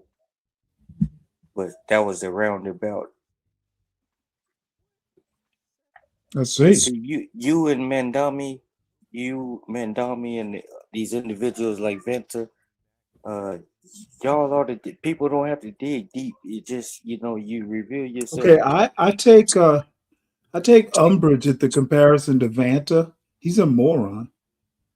Well, I'm sure a lot of people agree with that. Even you made me laugh with that. Well, I always no. think You think I'm being hyperbolic? no. I No, always I thought he literally was a think he's a moron. Yeah, he's a fucking sicko and No, he's confusing. he is limited. He's I'm not sure he's wired perfectly correctly. fine, but he's limited. Well, that's something we agree on at least. We found one thing we agree on. You might not get too many more agreements, but yeah, but that he's a fucking moron. You know, that guy's sick. He just thinks he has the privilege and the right to come here and talk to an American citizen the way he does. Well, they call it main character syndrome. Well, no, that's what you call it. I call it a sickness. What do you It's a call it? sickness, you know. Well, I call it a sickness. It's a sickness. Was it curable? No, it's not. He's damn near 50 years old, ain't he? No, I think he's I think he's the same age as Sam, so he's approaching 40. Yeah, that's sad. It's sad. Ain't no fixing that. Ain't no coming back in that. You know, just how I you don't stuck know. in your ways. You know what? Well, Mike, I was 39 or so when I got married, 41 when my son was born. I changed. I mean, I wasn't particularly bad. My wife liked me, but it's hard to describe. But once you have a child or children, your focus, because I was kind of like a mountain bum, Yeah, I work, but I'd much rather be, drinking and hanging out with the boys. And once I met my wife, it was like, nah, I'd rather be with her. Well, yeah, because I was 24 when I got married, stayed 11 years. And and then I took, well, it was good. It was good. And, certain shit just come along and. I remember years ago, and I'm going to give you a story that relates to Don't make what it we're long, talking make it about. quick. Well, years ago, I dated it's hard to describe, but there was a woman who worked temporarily at the place I was working. She was part of a training team, and somehow or another, she and I hooked up. And it was a serious hookup. I mean, we were talking marriage and shit. And it came after she left, it came out that she and I had been dating for months, and no one at work knew about it because we kept it under wraps. So people were So stunned. hold on, let me stop you right there. So you were screwing another man's wife? No, she was single. Is And I that was what she single. told you, or is that what you knew? No, she was actually single. Okay. Verifiably single. Anyway, when people found out about it, they were fucking stunned. Like, Deborah's cool. I mean, she really was cool. You know who So Chocolate you Earth. naming these people like we know them, Deborah. Chocolate Earth reminds me of that woman. Just real chill, You should real have funny, real earthy, real funny, just good with people. And you know me, I can take them or leave them. So people were stunned. No, Like, we don't know you. We're trying to figure you okay, out. I don't know why I have to keep being interrupted. Well, you asked the If you let question. me You know talk, me. it will explain or answer some of your questions. Okay, I have a rebuttal once you're done. Anyway, people couldn't believe that she would go for someone like me. Not that I'm ugly, but I'm not necessarily a people person. Anyway, one morning, I'm getting the guys ready to go out to work. And I guess I was a little snippy. And one of the guys, one of the foremans, like, says under his breath, but where I can hear it, he's just missing Deborah. That's why he's such an asshole. So I looked at him and he looked at me, And I guess he thought I was going to yell. But I busted out laughing and said, you know what? I think you're right. Fuck, I do. Oh, that pussy was good. And worth missing. Well, they probably felt bad because they probably thought, "Oh, Stanley, he don't like the pussy." You know, that's probably what they really thought. No, I was about 30. I was about 35. So, you know, you could say I was in my prime. So what's your rebuttal? Well, I pretty much just told it. You know, they probably felt bad and be like, "Oh, Stanley he don't like the pussy. He like the men," and you know that's probably why they were trying to hype you up and you wasn't Yeah, in your okay. prime. You wasn't in your prime. Uh-huh. This All is right. the So where have you been? People have been asking well, I've about you. been making the money. Well, yeah, a lot. Good. I've been making the money. People Less had all bullshit. kinds of speculations. Well, they can speculate all they want. Don't mean it's true. You know, you gotta expect that. People gonna talk about you and speculate all day long. Don't make it right or don't make it true.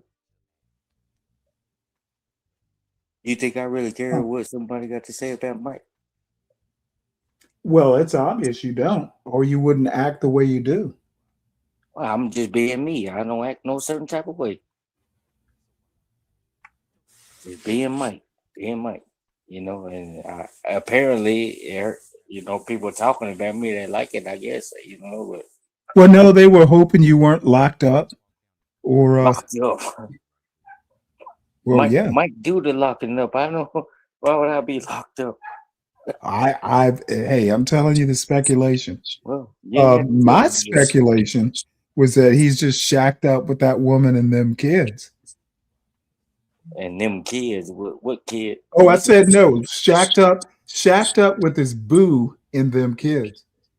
What you said? Them kids, like it's just you know, there's no kids. I do shack up with my woman. Nothing wrong with that. Yeah, and her kids. No, she doesn't have any kids. My woman doesn't have any. I got kids, but she does.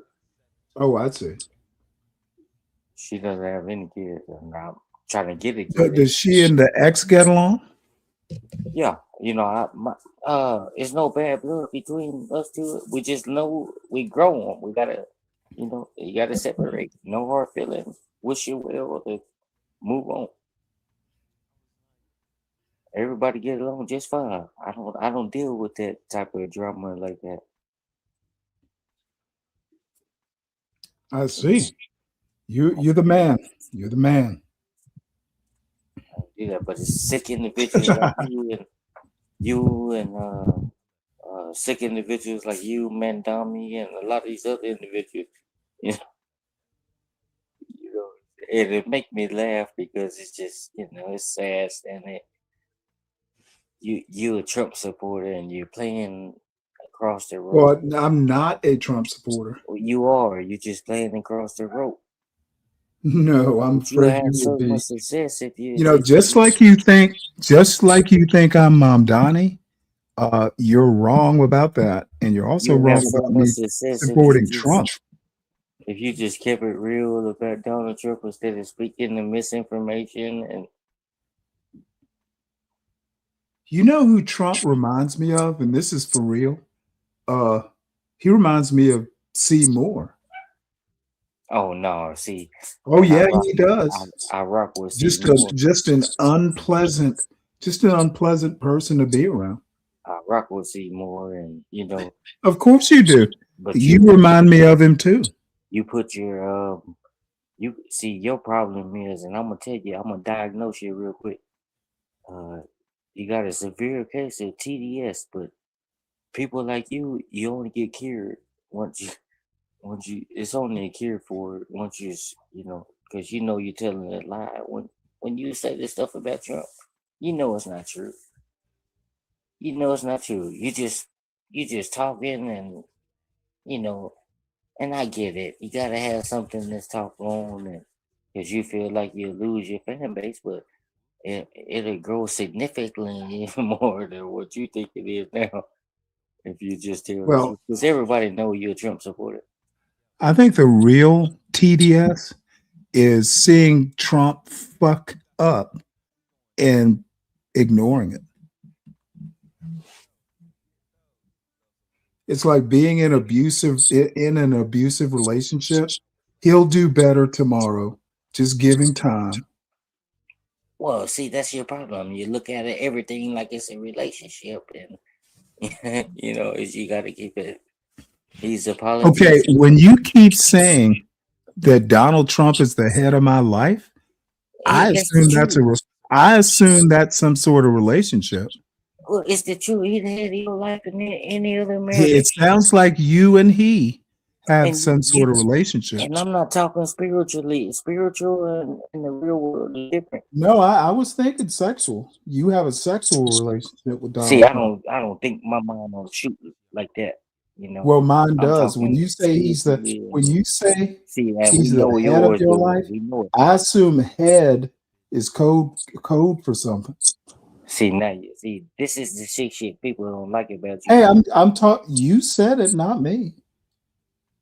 No, you asked me a question. You made the statement. You say Trump the head of your life. I think you went on. I didn't mention nothing about that. As a matter of fact, I'll go one step farther. I think that was your safe word. Head. Donald Trump is the head of my life. That's your safe word. This is sad. This is sad. And I'm not even gonna speak on that because it's really sad when you think like that. And I'm not talking spiritual. I'm talking. He's the head of every American citizen. And you individuals, when I say that, it's just like it triggered you evidently. You want to spin it to something LGBT, whatever you call it. But Mike don't operate like that. Don't worry, Mike. I don't operate like that. If that's how you rock, that's okay, safe. Yeah. That safe word is Don't safe. say I bought it up and you bring it. You made that comment and that statement. I didn't mention nothing about the head of the life. Not as we've been talking tonight. So evidently you wanted to pick a fight, and I'm gonna give you what you want. If you can't wake up and stop being a crying Democrat and yeah, socialist, Mandami, Stanley, y'all both the same. Both the same. Both talk this stupid shit. I just want to know when do you plan on growing up and Well, I'm never going to make Mamdani the head of my life like you made Trump the head of your life. We can have the conversation if you want, but you got to leave the queer shit. Yeah, let's have it. Yeah, but you got to leave the queer shit to the side. So this is the issue with you, and see Stanley fucking Cross. You got to understand that you've been indoctrinated 60, how old are you? 62, 63? 61. Oh, damn. I'm thinking you're 64, 65. But, okay, 61. Well, 61 years you've been indoctrinated. Steady been pushed. They pushed it on you. Martin Luther King and Harriet Tubman, all these individuals pushed it on you. Malcolm X. Get your hand out of my pocket. All this. They pushed it in your head all this time. And what has changed in all this time? Individuals still marching and screaming in the streets, making a fool of themselves. Yeah, well, funny thing about that assertion, for many people, I wouldn't even say most, but many people, you'd be right. What, did I tell you I was finished speaking? I'm sorry, what? You see how you... Did I tell you I was finished speaking? You said I don't you give a interrupted fuck. me. Whoa. You sounded a lot like Seymour. I didn't ask But you.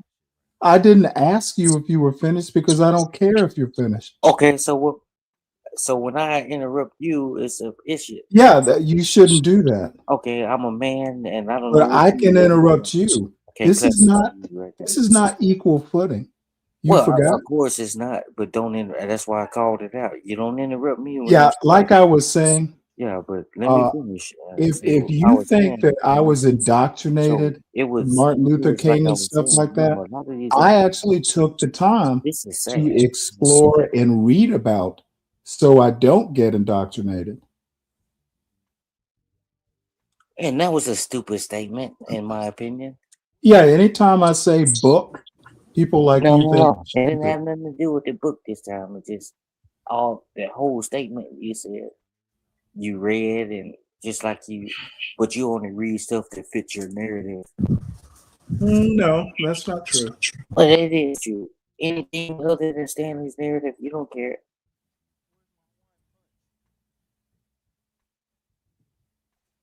Keep it a book. Keep it a book. Oh, you done? Well, you didn't have nothing to say that time, did you? You didn't want to interrupt. Well, I think you sound ridiculous. Well, of course, you think anything I say is ridiculous. Yeah, pretty much. But I just want to know. Generally, you don't disappoint. Well, I just want to know why you, and it's really sad because the indoctrination starts at an early age, and it's up to the individual to, and if you can steady getting lied to all these years, oh, we're gonna do this just for a vote, a politician, they just want your vote, no action behind it, they just want it, to get in there and Well, make their pockets. Mike, They are you wanna indoctrinated? well, listen, they want to build their pockets, their bank account. That's what the race baiters and Benjamin Crumb, Al Sharpton, all these type of individuals. But that's a Well, different. Mike, how did you avoid indoctrination? Well, I never what the indoctrination. See, Stanley, that was a dumb question because I'm not indoctrinated. You literally said, I'm indoctrinated. I want to know how That was my you opinion. avoided it. It's kind of a compliment. Well, it's not. It shouldn't be. See, that's a weak mind. You think that's a compliment? Weak mind. I don't think that's. Okay, Mike, you seem to be avoiding the question. Well, what's your question? How did you avoid indoctrination? Listen, I didn't. There was never no indoctrination to avoid. So your parents or schools never talked about Martin Luther King?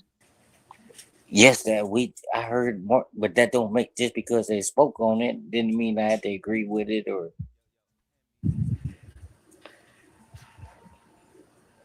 Even stay awake in class. You slept through it. Is that what you're saying? Well, when you grew up and that's all you knew it, and, that's all your generation knew it. And, you became a part of that, and and it turned political with you. That's what it seems like, and just how I think it turned, and it got too far. You too far left. Too far left. There's no straightening up, but none of that. Well, damn, wherever you are, it must be holiday season. You sound as stupid as CM. Well, you can call it stupid or whatever, but or no, I could call it uneducated. Maybe that would be close. Well, I don't, and even that it wouldn't be true. That wouldn't be true. Oh, I think it's true.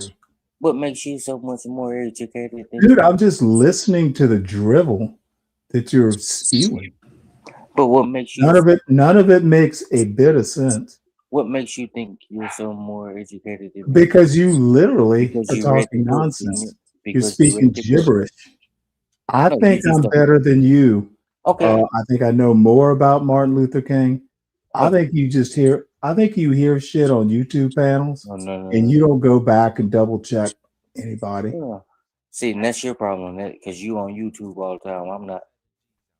I don't get my information, my news feed, news from YouTube. Well, you don't get information at all. Well, you're entitled to your opinion, and Oh, I I hear you, Mike, every now and again. Well, you are a man of no facts. You really believe it? Yes, I think you live a fact-free life. You fucking nuts, but it's Yeah, okay. no, it's really sad. I don't know for sure, but I I'm only trying to know teach about you what something that'll get what you you talk about and how you talk about what you talk about. Well, just because I don't speak how you want me to speak, I don't make the correct. Oh, I don't have any wish for you to speak one way or another.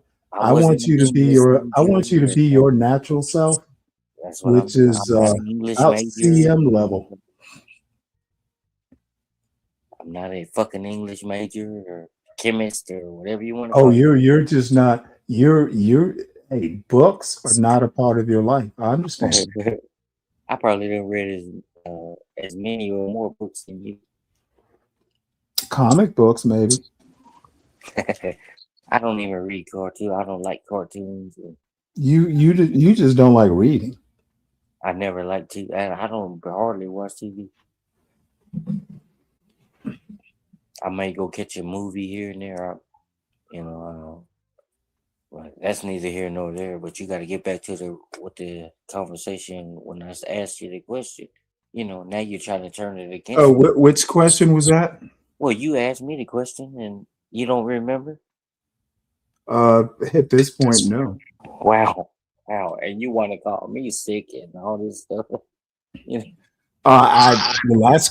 last question I remember is how did you avoid what's all that feedback? So you remember how did I avoid indoctrination? Yeah, how did you avoid indoctrination? And you said it was a stupid question, so I forgot it. It was answered. I don't think you did. After all this fucking talking, it was answered.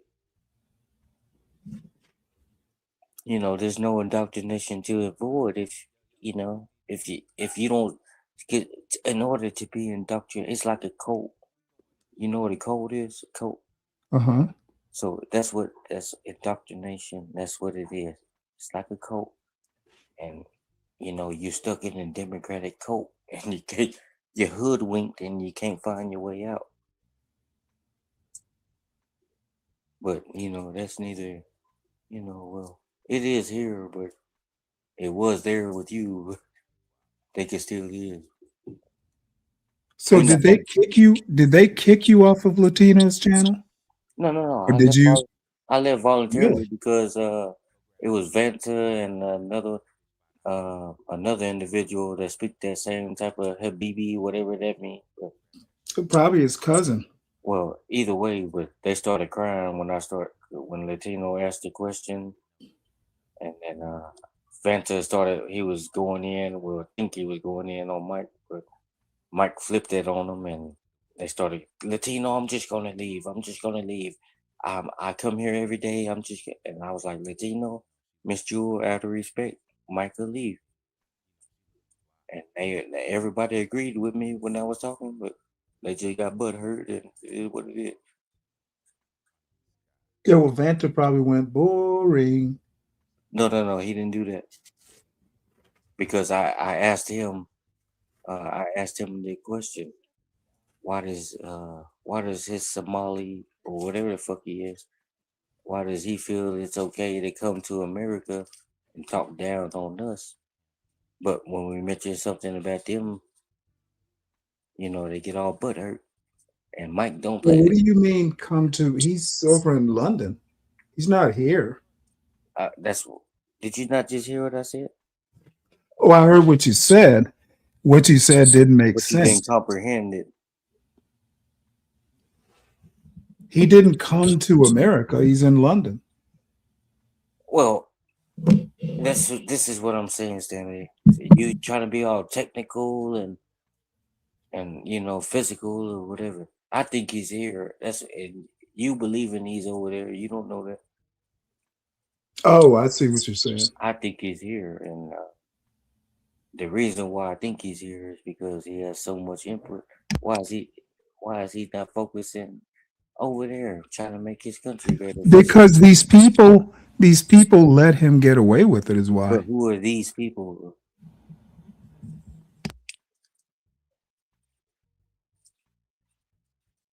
Hello?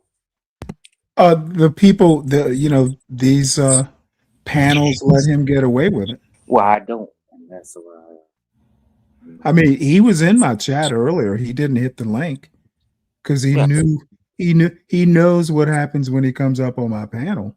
He's a big I'm shit. not amused. I'm not amused by his accent and gibberish.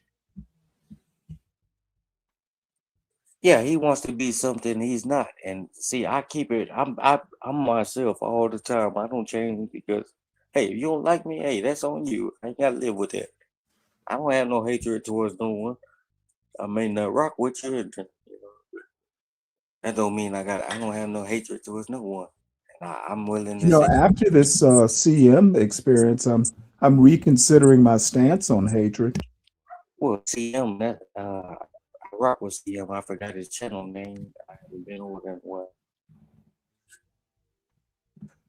I think that Vanta is gibberish with a slight British accent, and but it's still gibberish. Yeah, and I don't, and that's one of the issues I have. He has a lot to say to American people, but why is he not using what he says over there, trying to make his place better or whatever? He always comes, oh, y'all have this, y'all are so stupid. You Americans so stupid. Whatever the fuck he said. A lot of bullshit. And I ain't gonna play with him. I'm gonna just, and he started crying like he did tonight, and I just left. I don't want to hear that. Him and his Well, let me tell you my theory. No, you're not gonna tell me. You can just say your statement. You don't tell me. You just say it. Yeah. Keep thinking it works that way. Vanta says a lot of racist shit, and a lot of these panels, be they black, Latino, white, whatever, they agree with his racist bullshit. That's why people let him up on the panels. He's just saying shit that other people won't say. Well, and see that because you let him on your panel and say shit that he won't say. Vanta hasn't been on my panel in probably a year. But you have. Okay, I need you to hear what I just said. He came into my chat. He didn't hit the link. He hasn't been on my panel in a year. But if he Because was, don't tell me about what if it was. I'm not here to It argue isn't. with you. It isn't. He knows that I have a low tolerance for his type of foolishness. Yeah, two low IQ individuals like you and Vanta should get along perfect. Okay. Yeah, should, but we don't.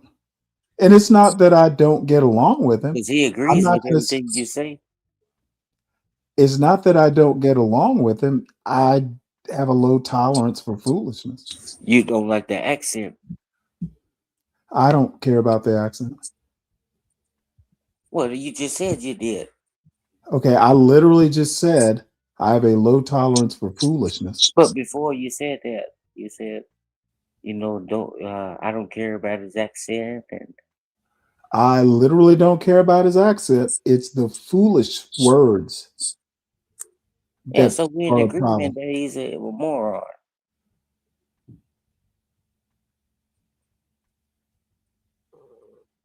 You want? Hello? Well, I'm still here. So we're in agreement that he's a moron, correct? We agreed on that a bit ago. Okay, so why are we still speaking on that fool? Because he came back up again. Well, he doesn't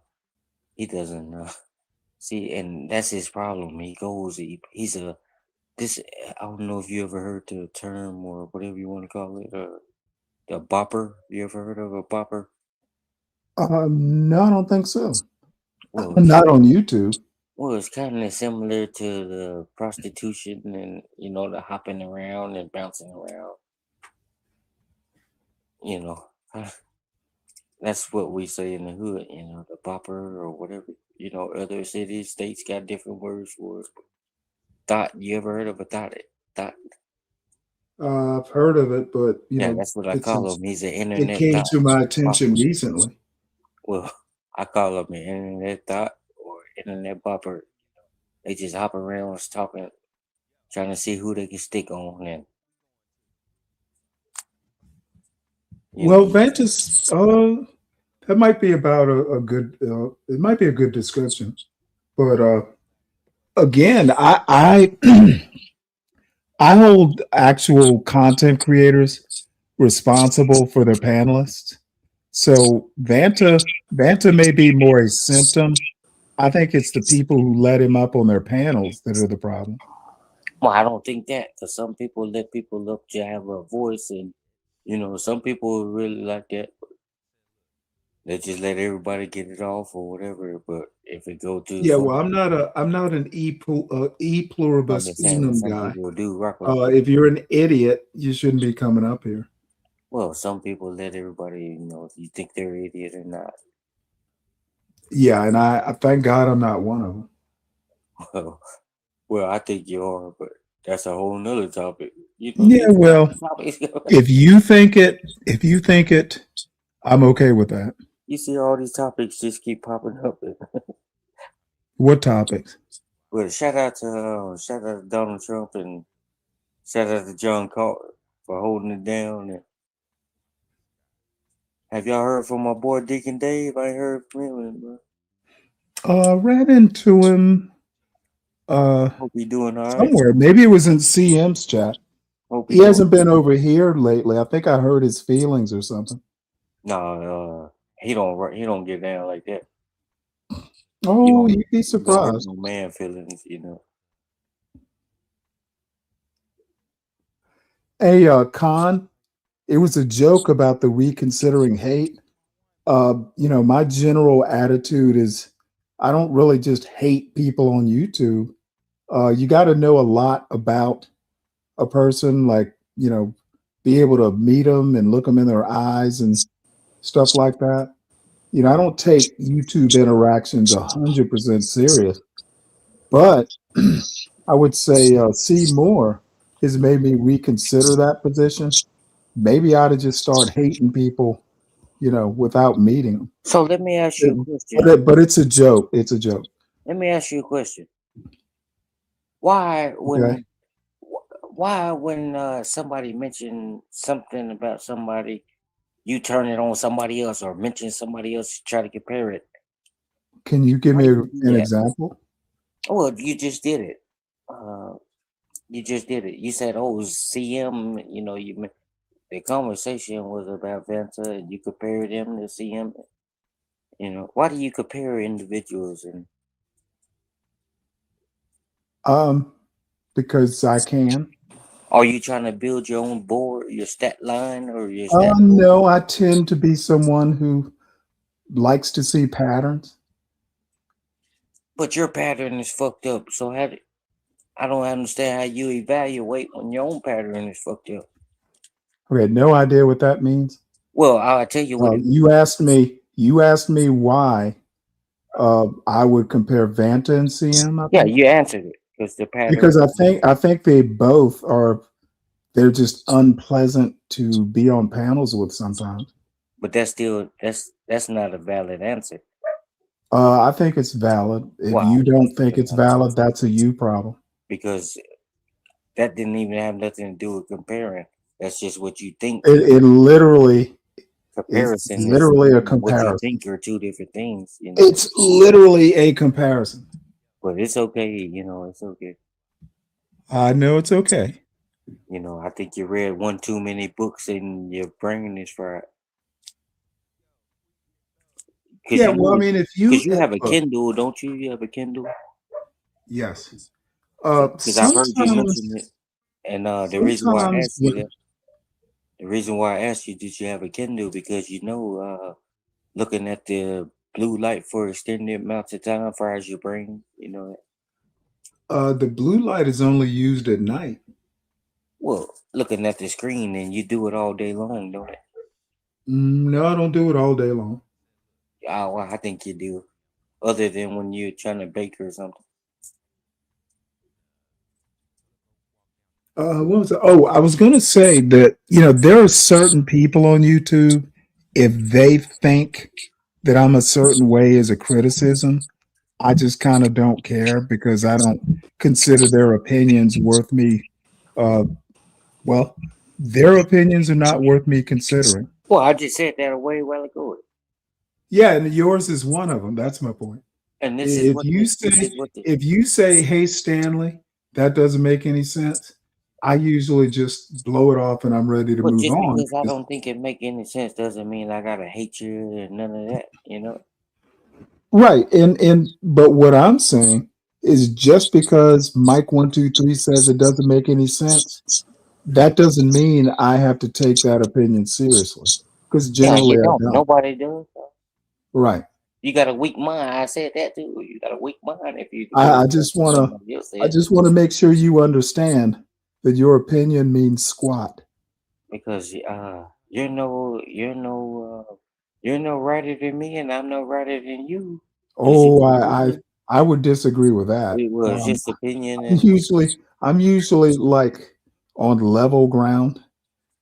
well, You I were gotta just push back on that because you're not on level ground. Your ground is uneven. And you gotta keep it real.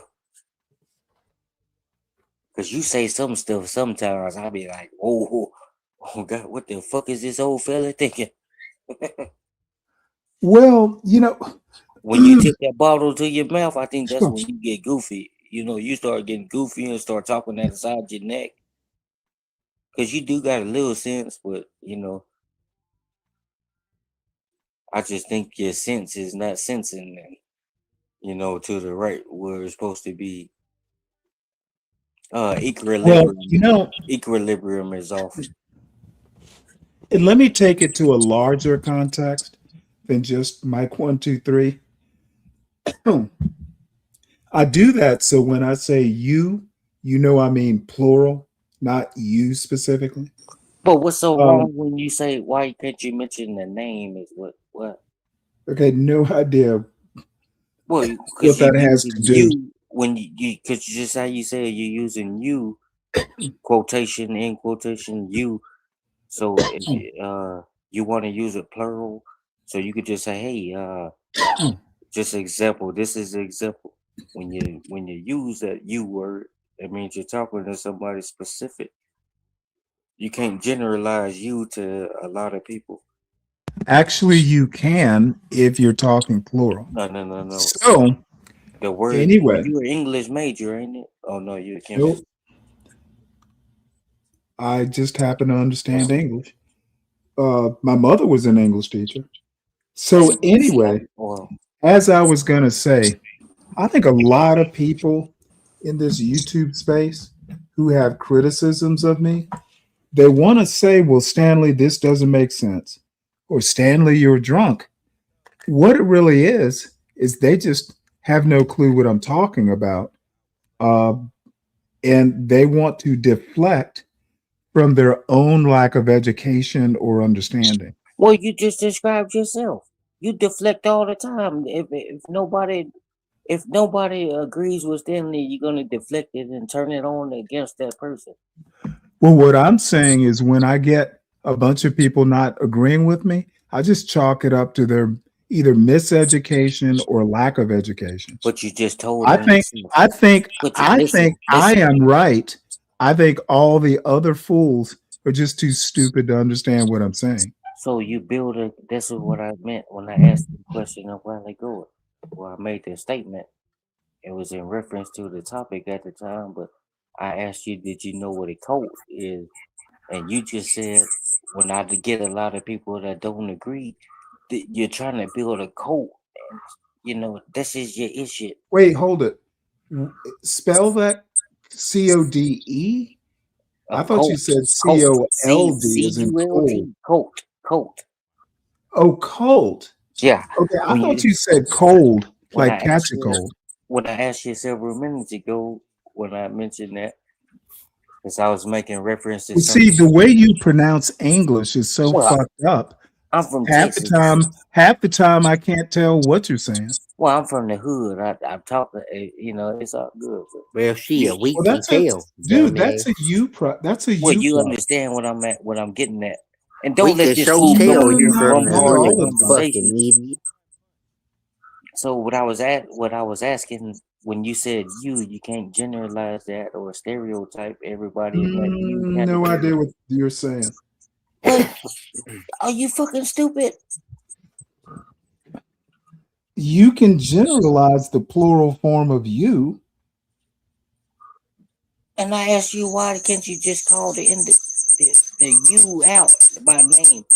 Okay, no idea what Why do that you means. want just say, hey, I'm Why making would a I blanket? call you out? That's being specific. Well, you have When I to want to say, be. I'm making, if you're gonna Oh plural it, goddamn, dude, you're boring me. well, To if you're be gonna honest. plural it, is what I'm saying. No, you're literally boring me.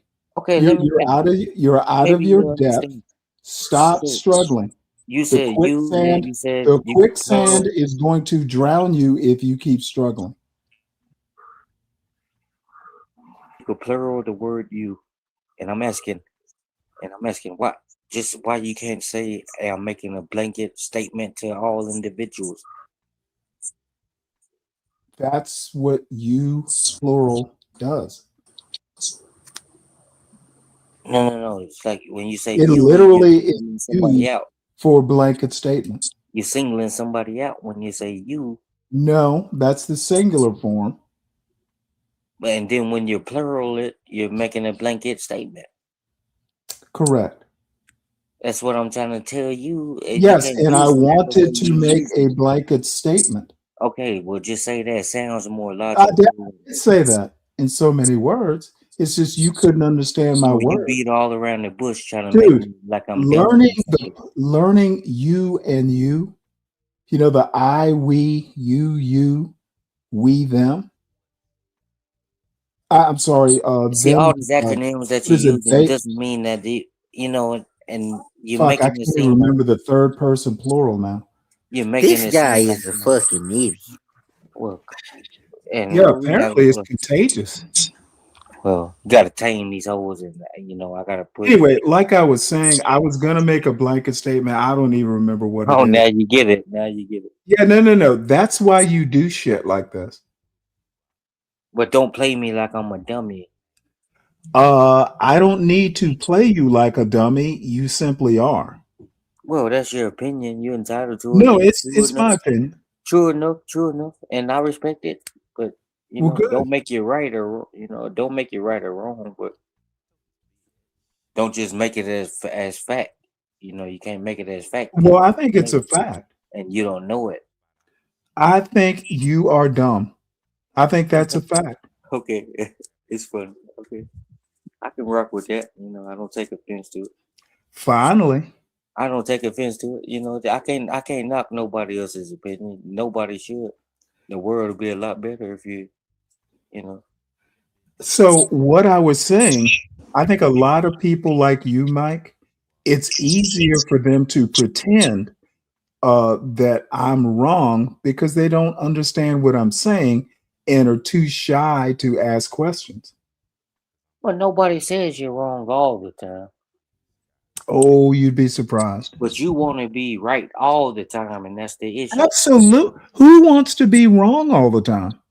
You'll never learn nothing if you're always trying Okay, to let me help you out, son. No, you don't need to help me. I You need want help to you. be right 100% of the time. Unfortunately, that's not achievable, but I'm not going to try and be incorrect. I'm going to try to be correct all the time. I didn't as say it much was as I nothing can. wrong with it, but you See, I don't know how they raised people that y'all in the done that hood. to other I don't people. know how they raised y'all in the hood, but I was raised differently. Keep your fucking mouth shut if you don't know what you're talking about was a lesson I learned early. Well, and what makes you think you know what you're talking about? Because I know when I don't know what I'm talking about. And see, that didn't even make sense because you Oh yeah, can't. of course it doesn't. Because you Why can't. why would you ask a question like what does that You mean cannot. and explain it? Well, you cannot always See, want to let be me. right You and then just have gave me the pushback when perfect somebody example. calls you out on You would something. So rather you can't. say it Didn't you doesn't just make. ask me a question? Okay, son, I'm about to put you in the back if you Do what you keep got to do, but talking. you asked me the question. Mike, You Okay, shut asked up, you all asked I me the bitch. have to fucking say, question. You said, it's "Let me ask easier for you," and you. then I'm answering it. It's And now you easier got an for issue with, you, Mike. Mike. And I'm not here to This is argue with this you, is a but you just teachable asked me the moment, question. Mike. And now you want to This throw is a me in the back. teachable moment, Mike. You want to throw It's me in the back easier. because you asked me a It's question and easier I'm for trying to people answer. like Mike 123 to go. It doesn't make sense versus just saying, "What do you mean? Can you explain?" Well, I was trying to before I was rudely You interrupted. weren't trying to do shit. Because I was getting into your question that you're asking. You cut me Okay, then off. why don't you ask me the question then You instead of just asked making me the the question. You declaration? just asked me the fucking question. You Son, just try to throw me in the back because I son, try to why answer why your don't we question. go back to stuff you understand? Stanley, you just try to throw me in the back because I was trying to I answer didn't your try to question. throw you in the I back. didn't ask you the question. You asked me. I threatened to throw you in the back. I didn't But you try. asked me the question. Now you think I got a question for you, and I was trying to answer the question you asked. Okay, Mike, I know you. It's late and you've been drinking. Oh And no, maybe no, you're no, just no. maybe We're you're not gonna just a play that. bit befuddled. We're not gonna play that. Well, We're I don't not gonna think we play the have to late play it. and I've I been think that's drinking. your reality. Well, we're not gonna play that game. Oh, I think it's your You lady. are beer fuddled. No. I think you just miss. I think you're just talking and you don't not comprehending. Okay, Mike. But okay, that's neat. We're not gonna argue back and forth on that. We know you was wrong in the situation. Once you play it back, if you do, that's up to you. But you'll understand. About the only time I ever play this stuff back is if I think there's something I want to make a short video I out can of. just imagine how many shorts you're gonna come out with tomorrow. Probably none. Because Mike, every time I come here, I make your channel pop. Oh yeah. And I'm gonna send You make it snap, crackle, and pop like a bowl of Rice Krispies. I did my face reveal on my channel. Eventually it gets soggy. I did my face reveal on my channel a few nights ago, and hey, believe it or not, Stanley, I'm up to 4,100 subscribers, and I think it's like 4114 or something. And wow, yeah, I've been doing pretty good. Just got I just got back monetized. Because good for you. my mouth can get a little foul here and there. Well, congratulations on your success. I got a lot of I'm trying to figure out if I'm gonna do the members and all that. I really don't want to, but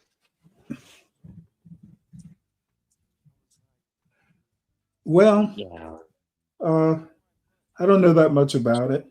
I do But I mean, with members, you kind of get a steady flow of income, I would imagine. See, what I do on my channel is I talk a lot is I like sports. I like sports, football. I do some majority sports, and then I have fuckery nights. I have fuckery nights where I just let people get at it. That's why I was a part of it. I can't blame it on them. I was a part of it. Well, it sounds like a winning formula. Well, everybody got to find their niche. You got to find what works for you and stay consistent. Is what I try to tell it. Stay consistent. Right. That's why I be trying to teach you, and you just think you know it all. Well, what are you trying to teach me? I'm trying to help you out and how to do stuff, and you just let everybody else tell you, "Oh, Mikey, you shouldn't have him," and people running. No one's. Well, you have heard individuals say you shouldn't have me here, but yet I do. No, and you're not going. What, are you not on the panel right now, or is that Mike? Well, that's right now because these individuals are not here. Okay, Mike, I haven't seen you in a week or two. Yeah, probably longer than that. So what the fuck are you talking about? When you're here, I asked I'll you let a you question. up. You've heard people say that. I think I've had And one what or do you two. do? What do you do when I'm on the panel with these individuals? You try to get a bounty out of Mike. You try to put a bounty on my head. Have I tried? Yeah, Try and to- you know what? You know what I learned? Nobody wants to pay for Mike to either leave or come back, so I stopped doing it. Of course, they won't pay because they all talk. You know, if somebody really, you know, these individuals won't send you a dime, Stanley, and I don't know if they do or they don't. But Well, from they actually do. well, judging some of these characters that tell you this type of stuff, you know, I know for a fact they don't send you a dime because they ain't got it. Yeah, They're okay. always worried when you get people to say, "Oh, you keep sending this individual money." Okay, yeah. Okay, so If I send since it, you that means brought I it don't up, need it. since If I you brought send it it, up, that means I don't need it. You got since individuals you in people's pockets, and that's just a problem. since you brought up, Just because you I'd don't be like. remiss if I did Well, not hold do on. the Before you do that, just because the individual doesn't like said person, doesn't mean every other person don't have to like said person. You know. No idea what Yeah. that means. However, let me thank Well, our you sponsor. know what it means. Let me thank our sponsor for tomorrow's. He's giving us gas money for the short bus. That would be Mr. Speak Radio. I have to Gas money for the clean. short bus. That was funny. I, You should title your show that "Gas Money for the Short Bus." That was funny. well, no, You it's make Mike called laugh Short on Bus that. It's called You Short make Bus Mike. Saturday. No, that's even better. Gas for the short bus. Look at the thumbnail for the Saturday show. And I don't see shit. our But executive producers who basically donate enough for me to pay newspaper subscriptions and StreamYard subscriptions and stuff. That would be Brooklyn Watson, VCKJ3, Dirty Dude, Lupin Reiging, and Speak Radio. CKJ3. I'm glad you mentioned that name, CKJ3 and Miss Brooklyn. Okay, what I need you to do my bad. is let me finish. I need to finish. No, that was thanking them. disrespectful on my end. I own that. These are actually contributors to the show. So, bottom line is, the executive producers do some heavy lifting when they help me pay for newspaper subscriptions and, all the subscriptions. I can't tell them how much I appreciate them. And by the way, if you're hearing this on a replay, please make sure you hit the like button. Also, if you're new to the show, please subscribe and consider contributing to the show. All right, go ahead, Mike. Well, all the individuals you named, these are all the same individuals that support you. You talk bad about all these individuals, and and we steady rock with you. There's no ill will or no. I don't feel no type of way. I can't speak for everybody else, but shout out to Miss Brooklyn. I hope she's doing well. It's nice to hear her name tonight. And when have you heard me talk bad about her? Well, I've heard you never talk bad about her per se. Okay, so let's move on to the next one. When have you heard me talk bad about CKJ3? You've made some statements towards me and that I didn't agree with, but well, usually she's either on the panel or in the chat. But that's up to her to decide if she likes it or not. It's not for me to decide. I'm just telling you how and why the fuck are you talking about it? CKJ3, shout out to CK. I try to get in and see it. I don't think the stock market for me. He tried to help me out, and I appreciate him for that. But I don't think that's for me. I tried, and it's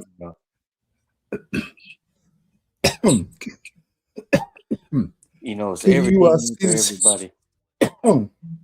Can you see the screen? All I see is Stanley versus the fucking world.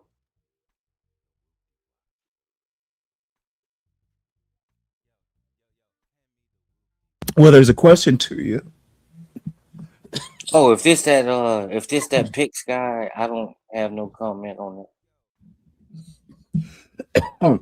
Okay. I'm not calling him no fucking king. He ain't no fucking king. I don't call another man king. I'm not gonna do Would you call Donald Trump king? I will not. This is America. We don't have a king.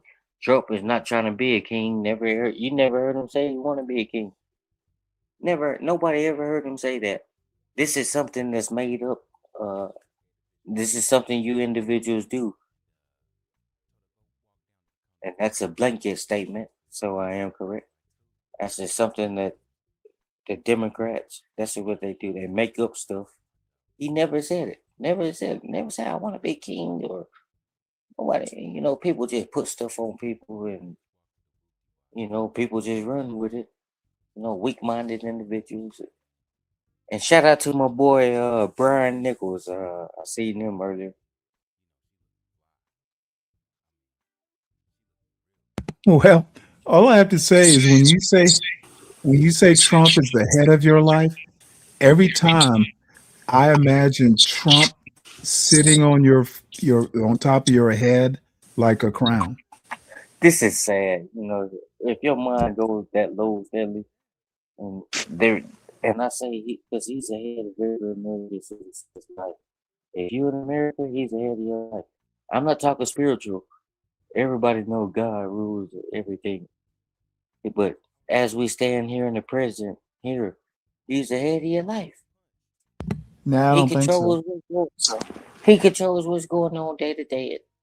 He literally controls nothing in my life currently. He controls your money and everything. No, he doesn't control my money. Well, if you served in the government or part of the government, you want to get that check every month. He controls that, don't he? And he can shut it off and you won't get it. So he's controlling. He's controlling that. If Donald Trump has enough time to pay attention to my money, he's not doing his job. Nobody's talking about you in particular, but well, you literally said he's the head of everybody's life. That is correct. But that's impossible for him to just worry about one American citizen.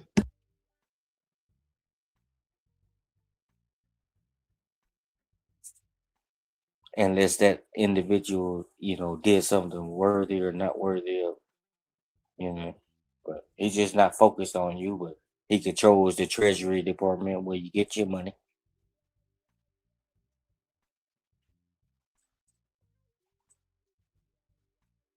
Now, Hey, he's got a set of dirty dude. He's got a set of orange truck nuts.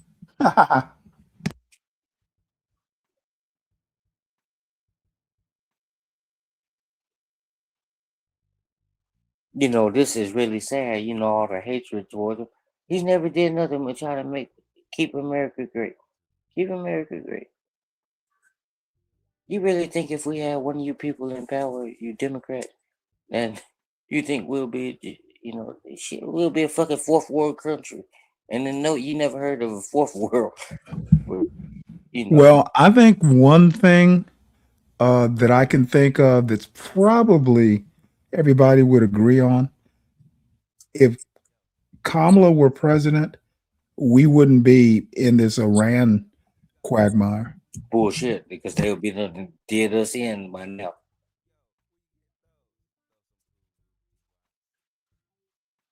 And that I don't agree with that, because if cackling Kamala was in there, she'll be laughing in his face the whole time he plotting against us. You don't need nobody like that.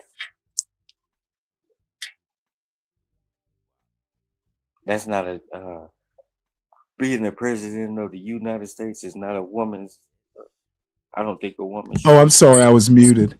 What are some of the policies that make Trump a good president? Well, let me say this before I answer that. I don't think no woman should be the president of the United States of America. That's a man's job, and it's nothing, no did down talking to women. But I don't think is it a black man's job? It's not a race thing here. I'm not racist. I'm not. So it's a sex thing, president, It's not a race thing. But some jobs is just not women shouldn't do. We see how and they want to be like the men. They think. So you don't think there's a woman anywhere that could be president of the United States. Well, I didn't say there wasn't one. I said they shouldn't. Women should not be. And I hate to go down this rabbit hole, but why? What prevents them? What did you just ask me? What prevents a woman from being a good president? Well, because you have to think these women are going to be engaging with these other world leaders, and they're going to look at certain. And we'll use Kamala as an example here. So I'm gonna use her as an example. Kamala, use her as an example. You think she can go stand in Okay, front so of you think she? Okay, obviously you didn't vote for her, but that's I obvious. actually think at this point, I actually think at this point, even if she just went totally frilly and was scared of little mice in the White Well, House, she's timid and soft. You could tell. she'd be a better president than Trump. No.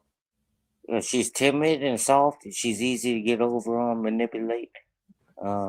Even she had an earpiece in the I ear. think Trump is timid and soft. Well, she had an earpiece in the ear. She couldn't get it right. So you want somebody to lead in the country? These people telling you what to Okay, say, and you still can't get it right. how is Trump not timid and soft? Man, see, this is a question that it's just we see it every day. Trump, he stands up. Trump stands up for the American people. Dude, You might he's not like how letting he does it. Trump might not is like how he letting does it, but- Iran. Trump is letting Iran kick our Man, military's ass. You know how hard we done Iran it will be no longer.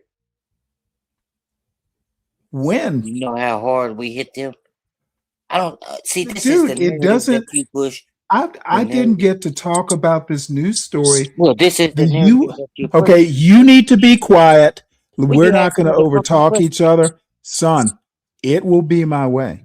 No need to get triggered. You asked me. The Literally, Then you wanna- the United States foiled a massive attack on U.S. facilities in one of the Gulf War countries. I can't remember.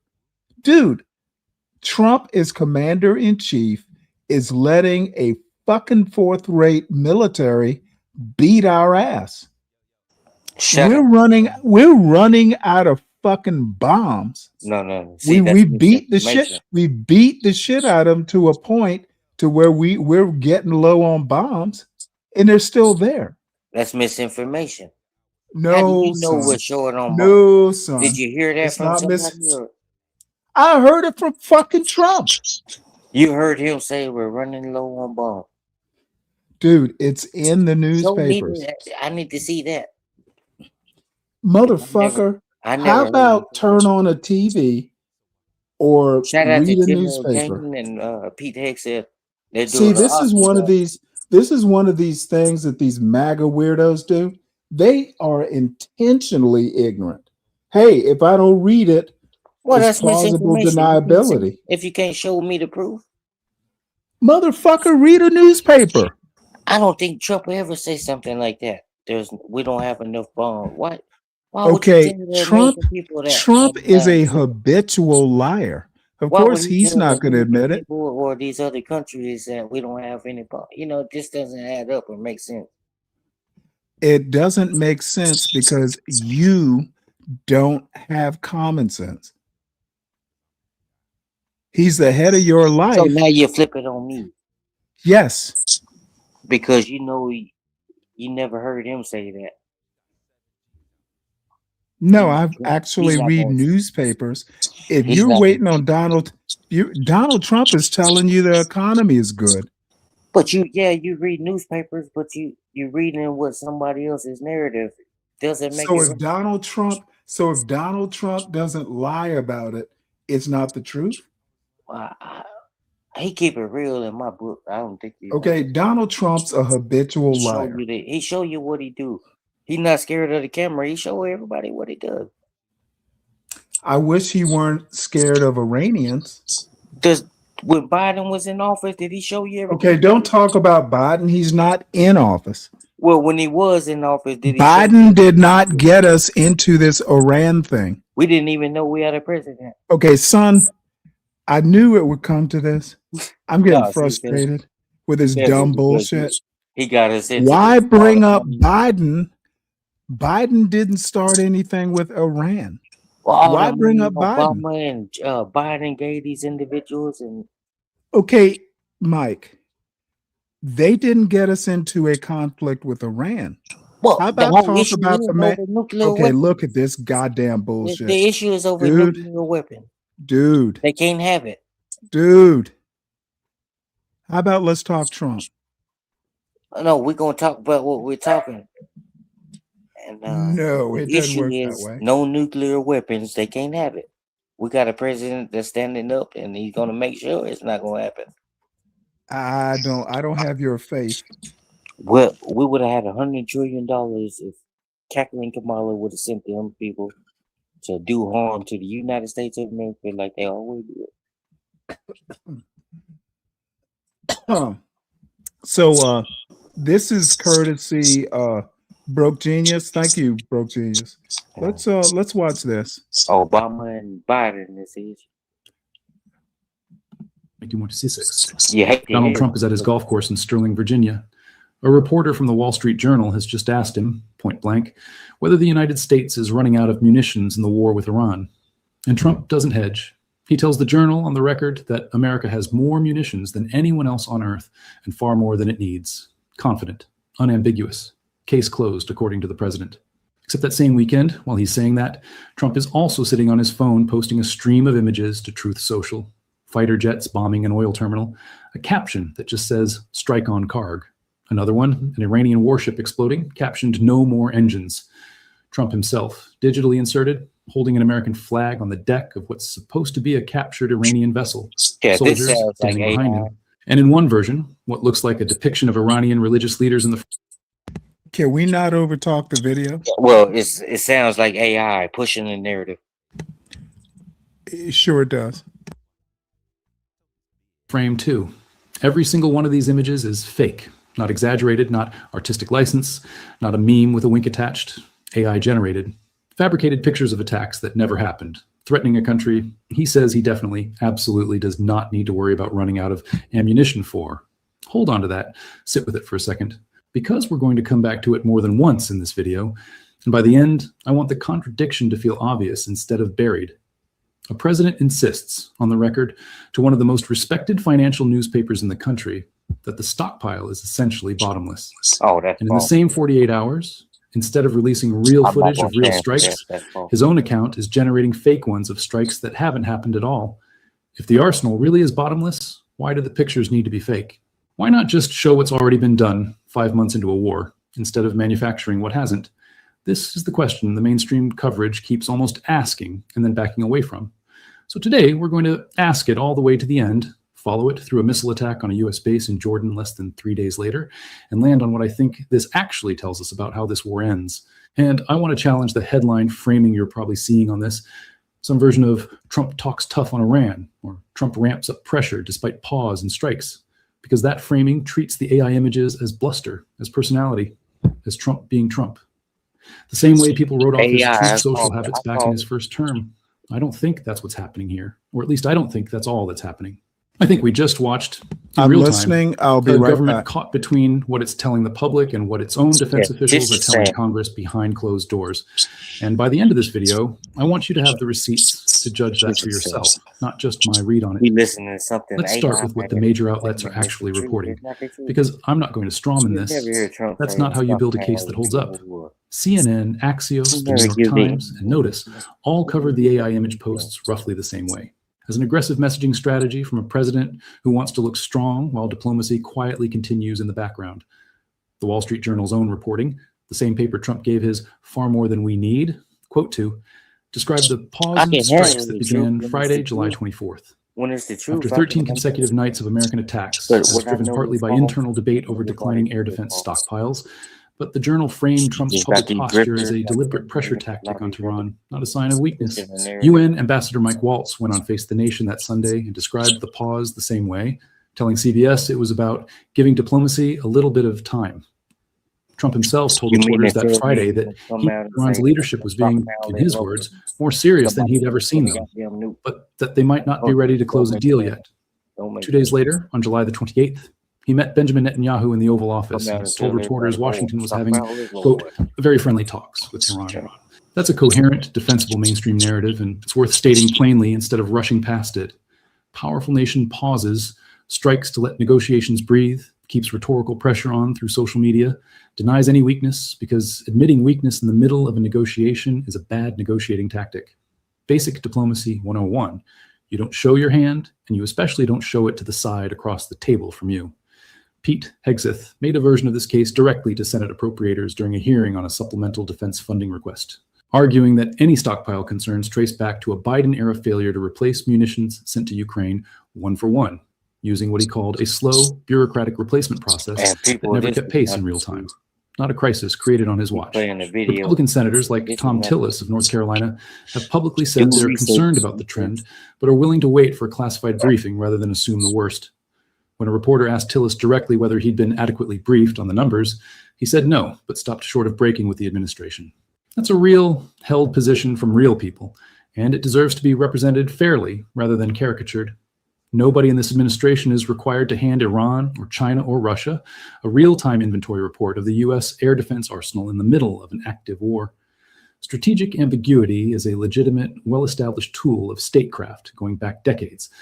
If you stop the story right there, tough talk during a pause, standard operating procedure, you'd have a reasonably complete picture, and a lot of outlets have essentially stopped there.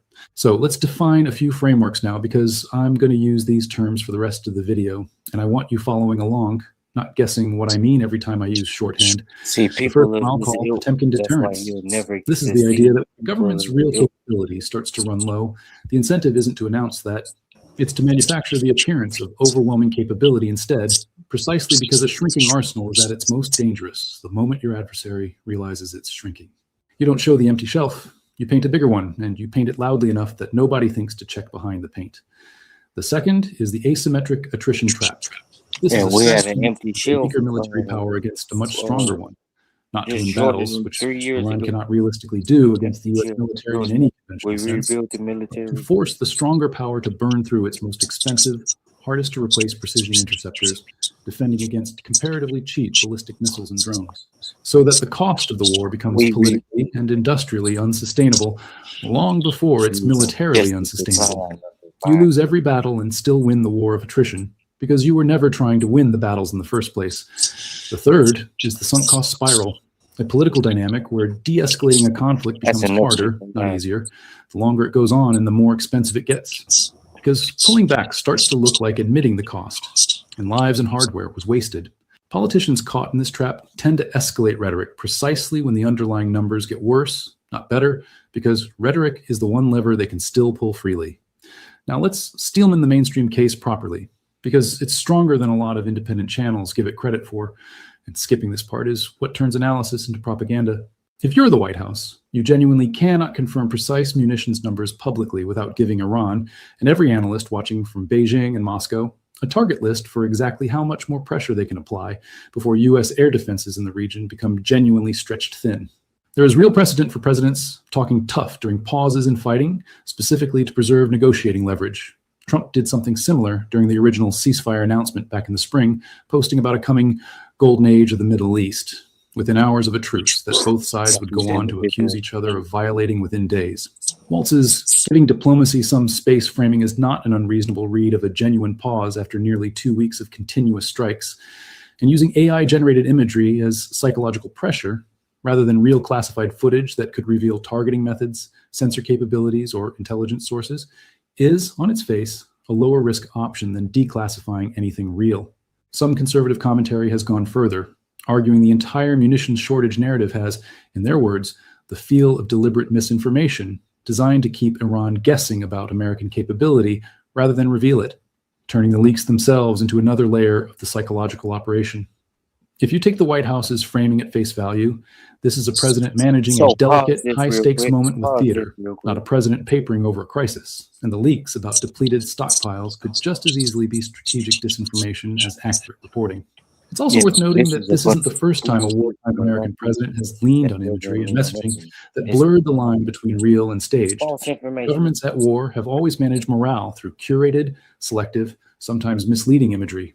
Newsreels, staged photographs, embedded correspondence shown only what commanders wanted shown. From that angle, AI-generated images are just the newest version of an old tool, not a fundamentally new kind of deception. And treating this administration's use of it as uniquely scandalous risks, missing that the underlying practice, managing public perception during wartime, has a long, uncomfortable bipartisan history that goes back generations. A fair-minded viewer could reasonably argue that the outrage over the format, AI specifically, says more about our discomfort with the technology than it does about anything genuinely new happening in how wartime leaders manage public confidence. That's the honest, best faith version of their case.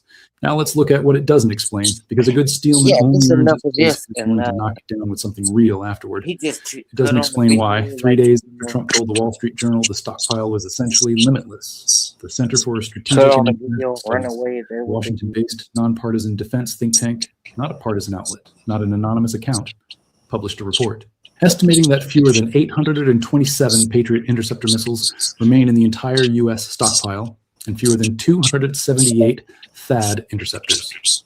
CSIS assessed that the U.S. military has now fired more than 60% of its available Patriot and THAAD interceptors since the war began in late February.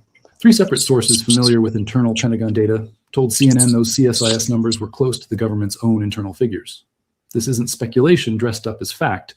It's a named think tank's public assessment, cross-checked by CNN against people who've actually seen the classified numbers, and it lands within 72 hours of the president's flat denial to a national newspaper.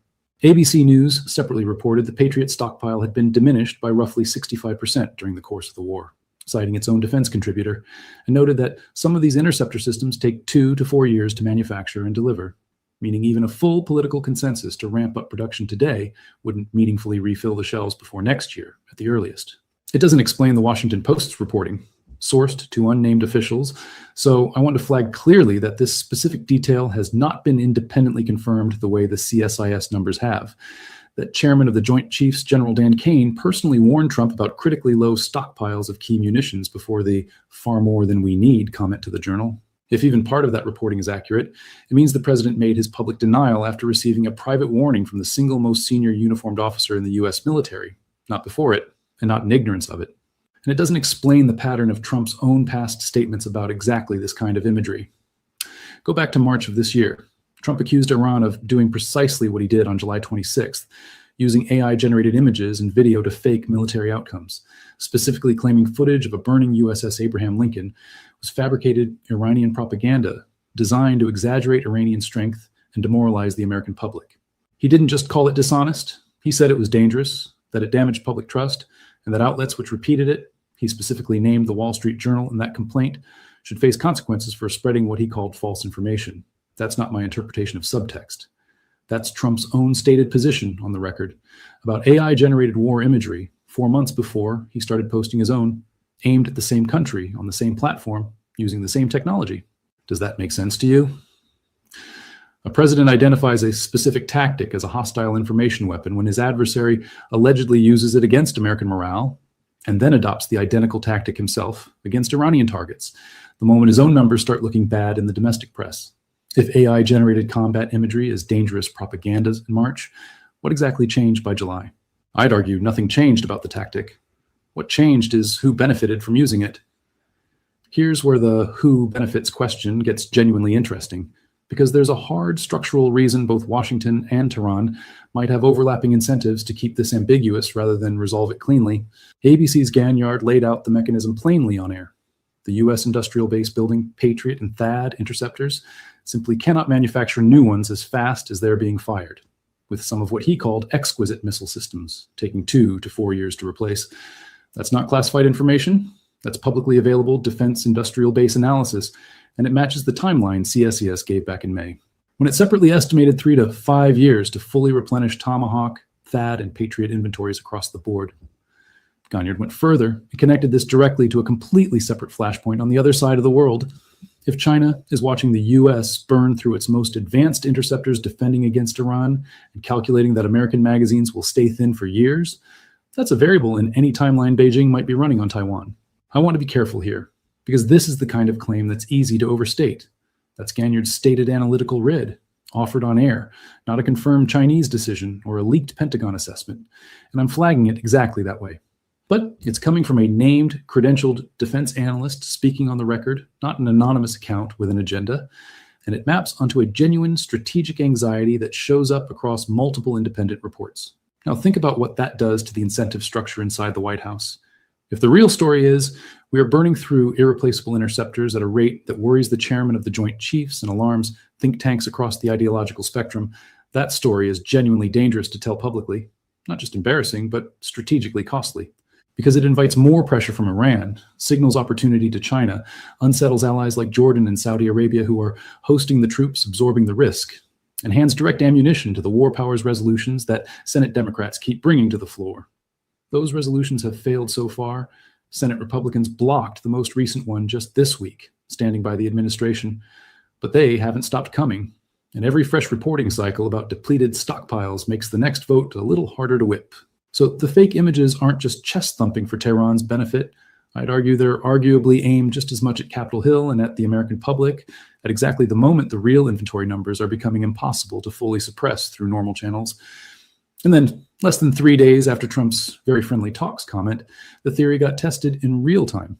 Early on Wednesday, July 29th, CENTCOM announced that the IRGC had launched several ballistic missiles from Iranian territory toward a U.S. military base.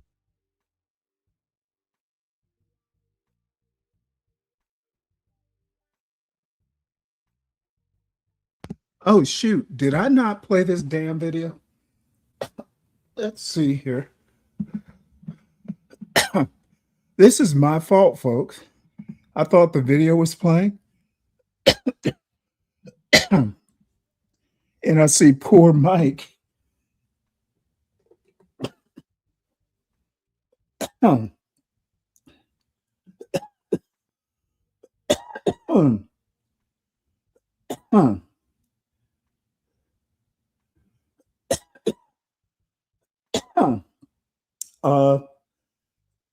Folks, this damn video wasn't playing. I had to run to the bathroom. So, somebody tell me if y'all saw the video at all. If you didn't, God damn it, I'm an idiot. Oh, I am so sorry, folks, but you can hear the audio? Well, it wasn't muted because I could hear it.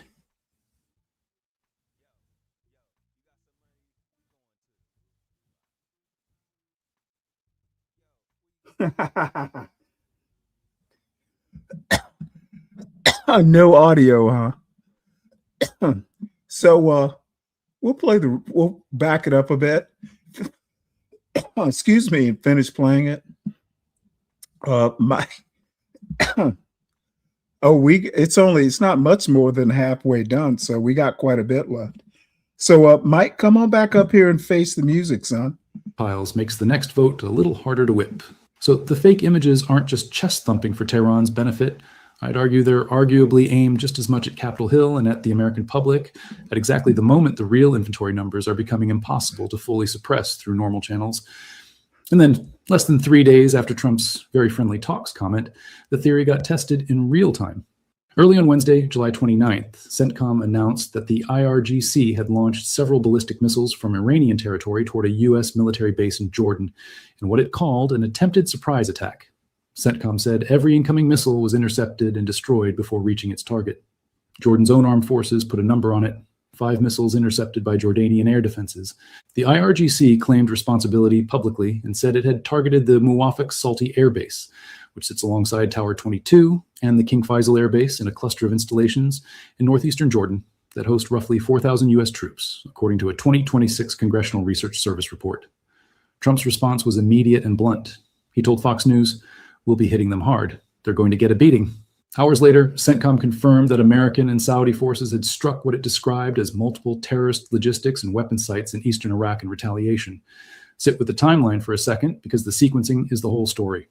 Tuesday, Trump calls the talks with Iran very friendly in the Oval Office, with Netanyahu standing next to him.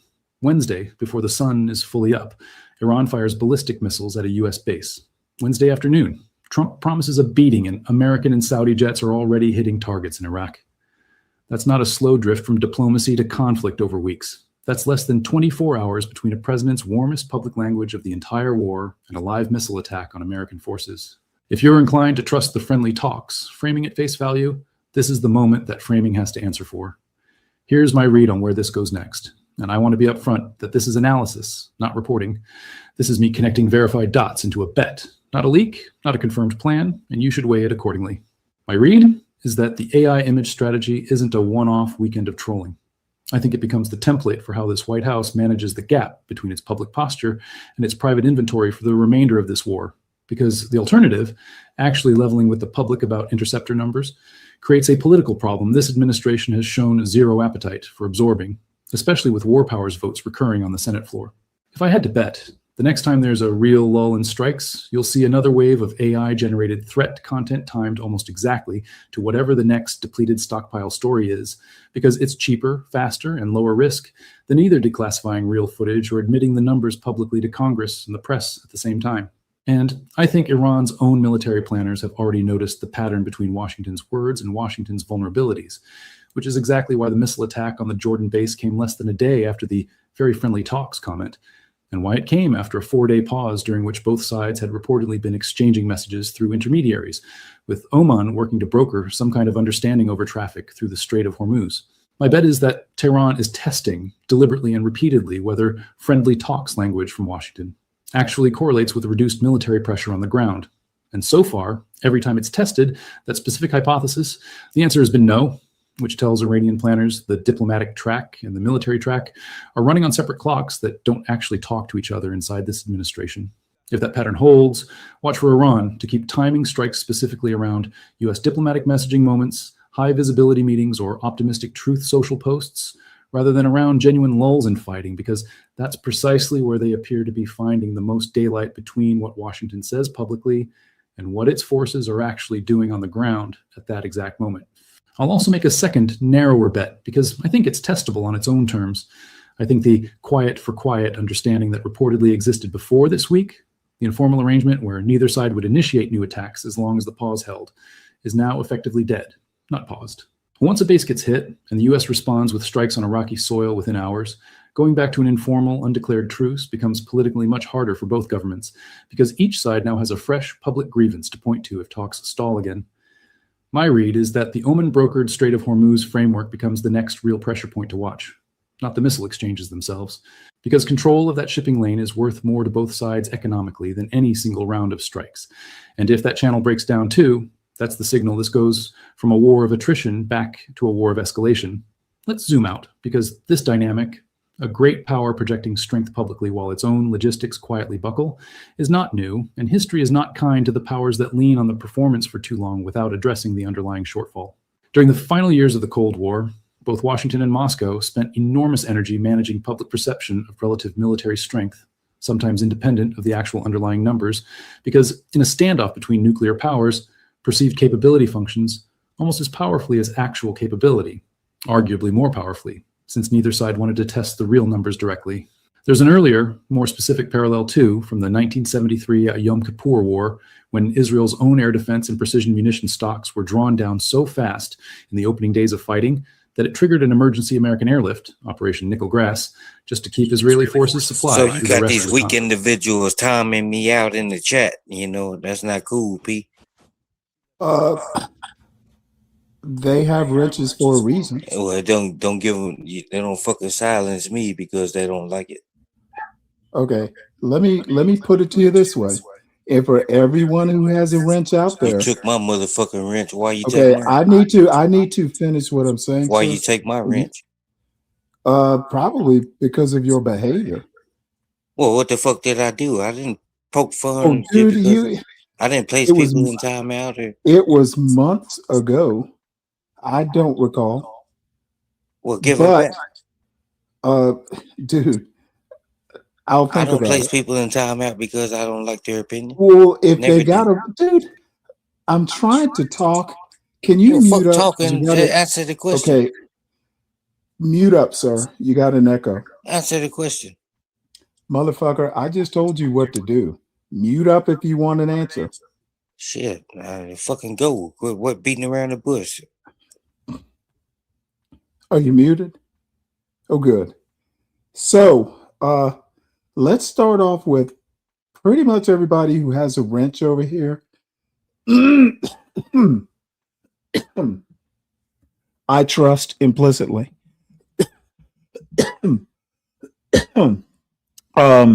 They they can use their best judgment. Yeah, quit choking. I don't trust them. Quit choking. Drink some water.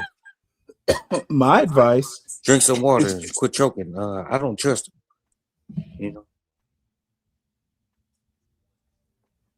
My advice is if you're fucking with someone who has a wrench and you don't have a wrench, don't fuck with the wrench. Well, go back in your chat and see if I fuck. I'm not doing shit, Mike. Well, I didn't fuck with nobody. People have wrenches here because I trust their maturity. It's people like Dirty and the rest of the, you know, just hate. He probably people who have wrenches here, Mike. He probably the one that timed me up. I trust their maturity level. And I trust their decision making. I wouldn't have did him like that because I don't give a fuck what you would have done. You got a channel, deal with it. Whatever your policy is over there. That's really why I came back up. I just wanted to let you know that they I think they're doing a fine job. Oh yeah, they're doing an awesome job. I just want to let you know. Good. So now we understand each other. Don't fuck with people who have wrenches. And I won't be coming back to your channel, and I wish you well. The lesson historians draw from that episode isn't that Israel was weak.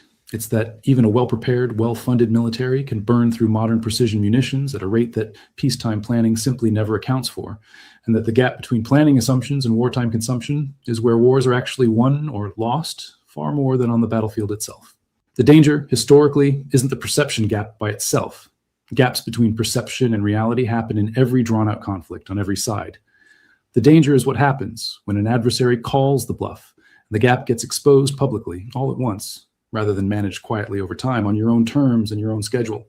That's the scenario every honest defense planner in this administration should be worried about right now, and it's the scenario the AI images are, whether intentionally or not, designed to postpone for as long as possible. There's a more recent parallel worth mentioning too, because it's closer to home and closer in kind. Throughout 2024 and 2025, as the United States simultaneously supported Ukraine's defense against Russia and Israel's operations across multiple fronts, defense reporters at the New York Times and elsewhere documented repeated specific warnings from inside the Pentagon that stockpiles of precision-guided munitions were being drawn down faster than domestic manufacturers could replace them. With some officials warning as early as 2024 that a simultaneous high-intensity conflict in the Middle East would strain the system past its limits. Those warnings were treated at the time as a future risk, a hypothetical stress test. What's happened since February of this year is that hypothetical stress test actually occurring in real time against a real adversary. And the CSIS numbers published this week are essentially the receipts for a warning that defense analysts have been issuing for close to 2 years. That's part of why I don't think the CSIS report should be read as a partisan attack on this specific administration. It's the continuation of a documented bipartisan concern that predates this war and predates this president's second term, which makes it harder to wave away as convenient timing from critics. Now let's go back and take apart the mainstream case point by point, because I promised you that earlier and I meant it. This is where the video either holds together or falls apart.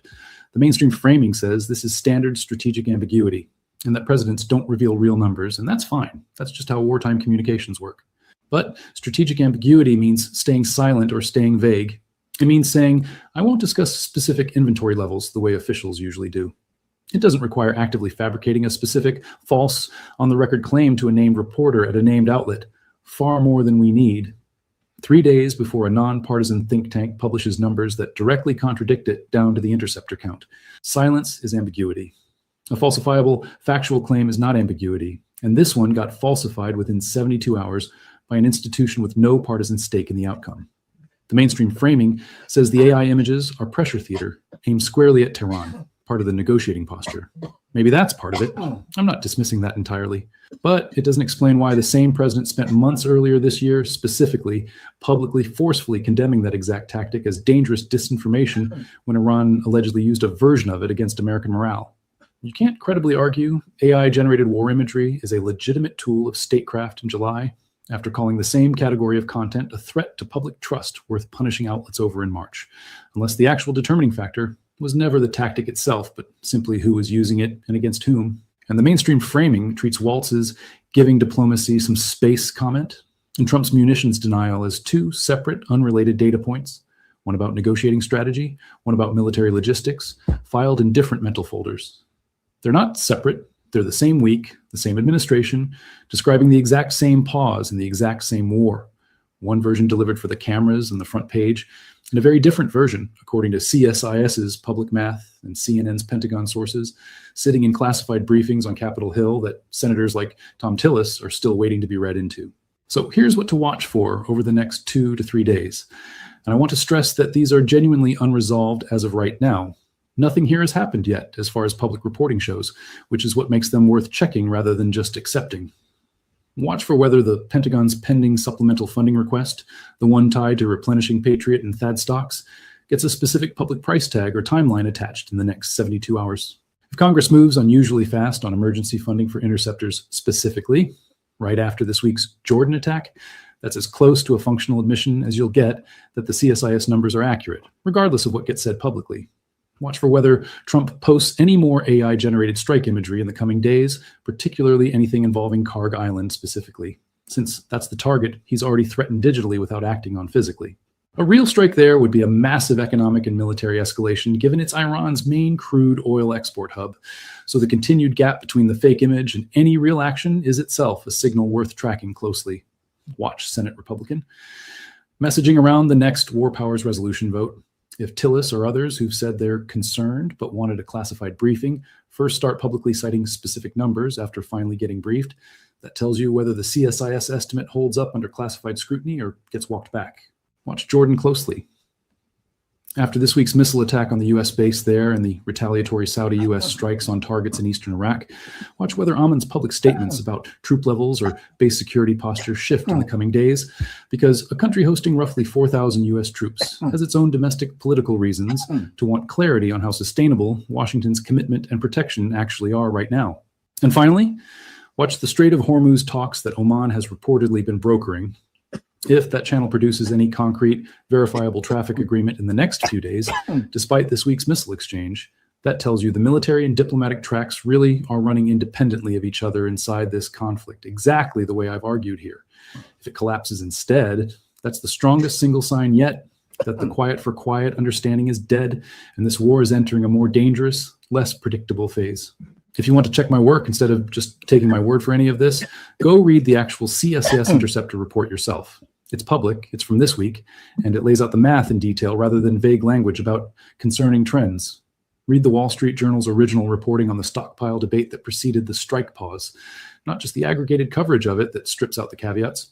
Go look at CNN's reporting on the Pentagon sources confirming the CSIS numbers, and notice how carefully they source it, because that carefulness is exactly why I trust it more than a lot of louder claims flying around the same week.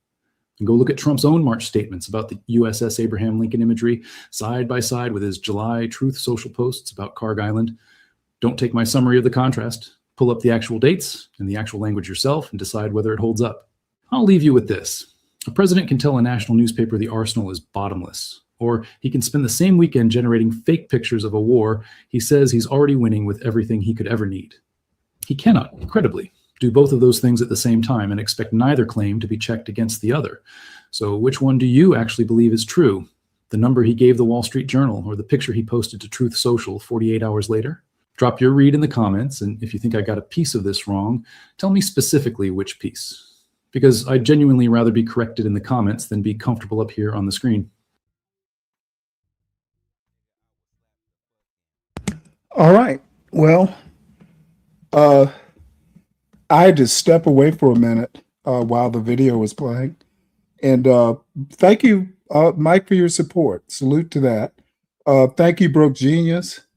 And thank you, Dirty Dude. So they have bought the gas money for for the short bus trip tomorrow.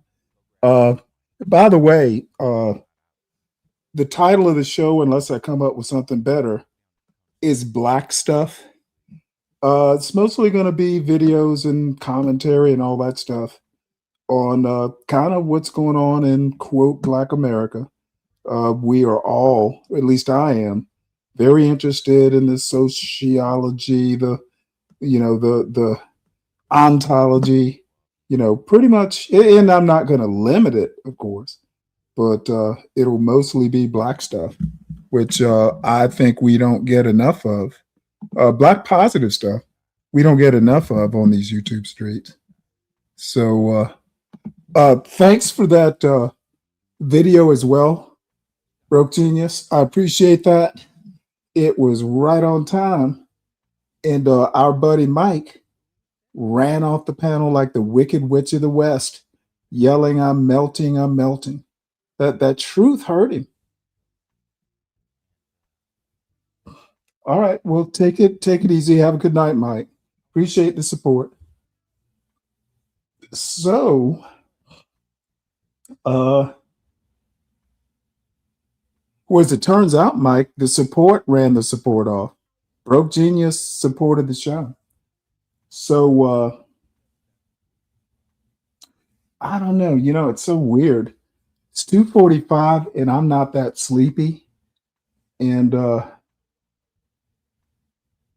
still got, like 3 Guinness Stouts left. So the link is dropping into the chat periodically. If anyone wants to click it and come on up. Otherwise, I'll just see what's in the list of stuff I've been wanting to watch.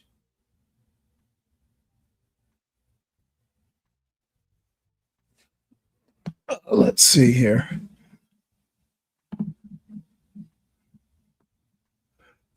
Actually, speaking of stuff to watch here,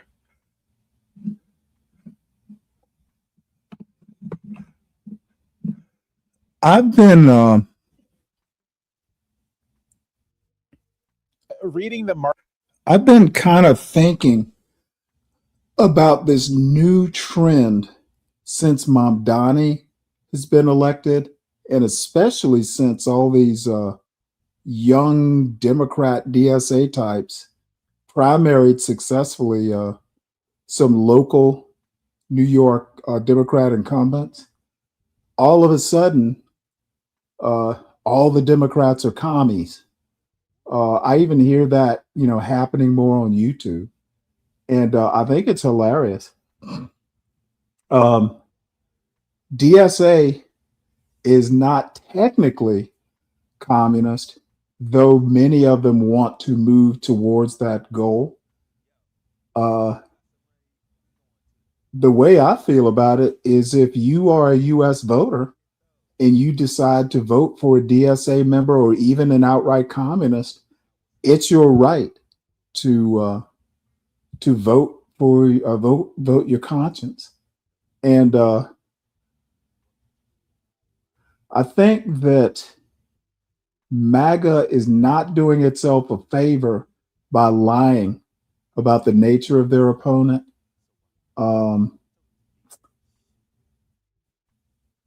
This hyperbole, in the end, it's not going to work. So this is 3 New York Times opinion columnists talking about the, what are they calling it? The new tactic Trump thinks will rally voters. Basically, they're doing like a 21st century Red Scare stuff. The problem is these are Americans they're talking about. All right, starting us off, I have a quick question. What were your first associations with communism growing up? Jamel, you're really too young to remember the Cold War, so how did it come up for you? Hey, real quick, can you pause it before you get started? Reading Marx and Engels reader when I was in high school. All righty. That's going to the I'm gonna make library. it concise and brief. So I heard you say Mike ran. Don't be lying on my name. Oh yeah, I was mocking you. Yeah, Mike don't run from shit, and you need to tell you. Well, you don't run from shit, but you run from truth. No, you didn't speak no truth. I didn't want to hear the AI bullshit. It wasn't AI. But you got your grifters and your wrench holders. Not all of them, but some of them, they get butt hurt in their feeling. It's okay to have a difference of opinion, but y'all need to ease up off the gas. Who It's is okay y'all? Well, the individuals that time me out and Okay, Mike, I thought I explained this. your trust. explanation doesn't mean anything if you don't stand on the truth. I am standing by it. You don't stand on the truth, is what I said. I'm literally standing by his judgment. If he decided to time you out, that's between, I guess I'm responsible as the channel holder. I glanced at what was going on. I don't have a problem with what he did. You don't need to glance. You need to comprehend what's going on. No, before you start I getting- need to let him do his job. No, he does. Do you pay him to do that? No, Okay, it's so all why on does he- trust. Why? Though he did support the show. What He does is a he show do to earn supporter. your trust? He's a What did he Saturday do? short bus gas. He's paying the gas. What did he do to earn your trust? I've known Broke Genius since the John Galt days. He's not the one that timed me out. Oh, I thought it was. Who did? You thought. See, this is your problem. You think a lot of stuff, and All right, who did? it doesn't matter at this point. But Okay. I come to tell you. Well, I saw him. that you need to, get I your saw shit- him time you out for 5 minutes. Well, you need to get your shit. Did he not time you out for 5 minutes? Whether he timed me out. Get your Okay, shit. dude, your sound is going in and out. Okay. You got an echo. What's coming in? It's a little difficult to have a conversation with you Is with it all not this coming echo. in now? Can you not hear me now? I can. Did you fall and you can't get up? Life alert. Mike, stop whining. But let me say one quick point on this topic here, real quick, before you play your video. Okay. And this is to all the people that, whether you like it or not, these narratives that these individuals are pushing on you, do your own research, because people like Stanley, he's pushing one way narrative. He don't show you the good. He does. He don't show you the good. Okay, well, tell me one good thing.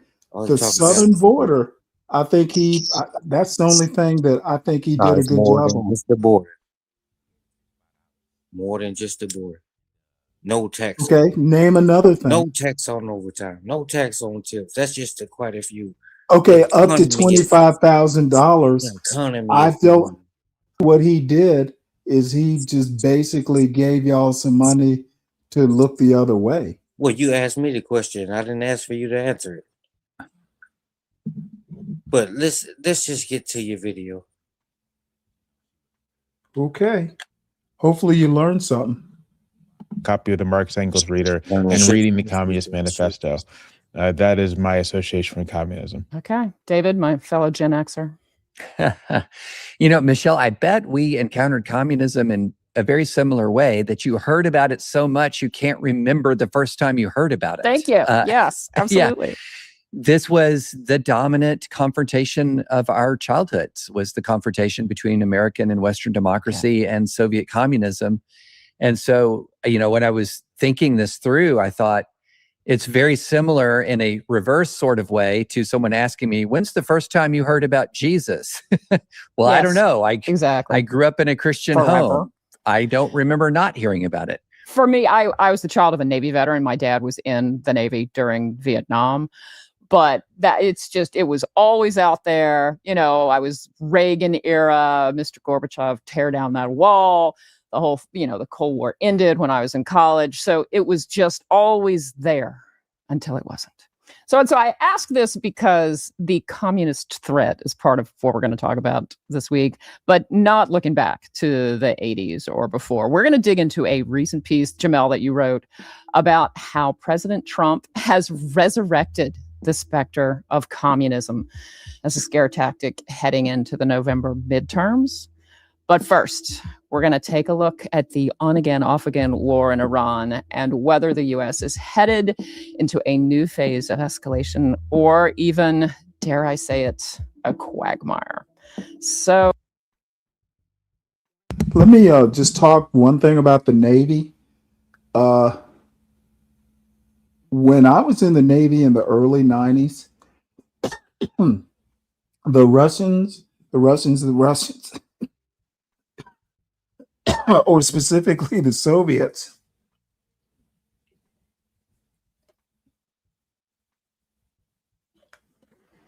I was a surface warfare officer.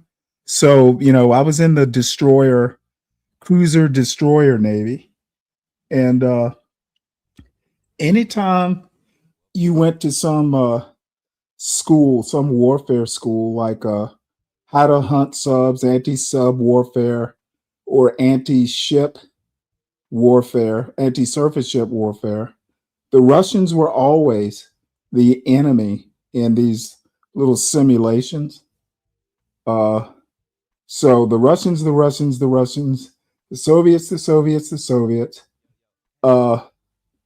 There were times I never really experienced it. Maybe when we were working with carriers in the Southern Atlantic, there would always be Russian ships 30 miles behind us trailing the fleet. Usually it was carrier groups though. So when I hear Trump talking about the commies and all that, I just roll my eyes. Like Mamdani's not the fucking Soviets. Please. So maybe the theme of the week is everything old is new again.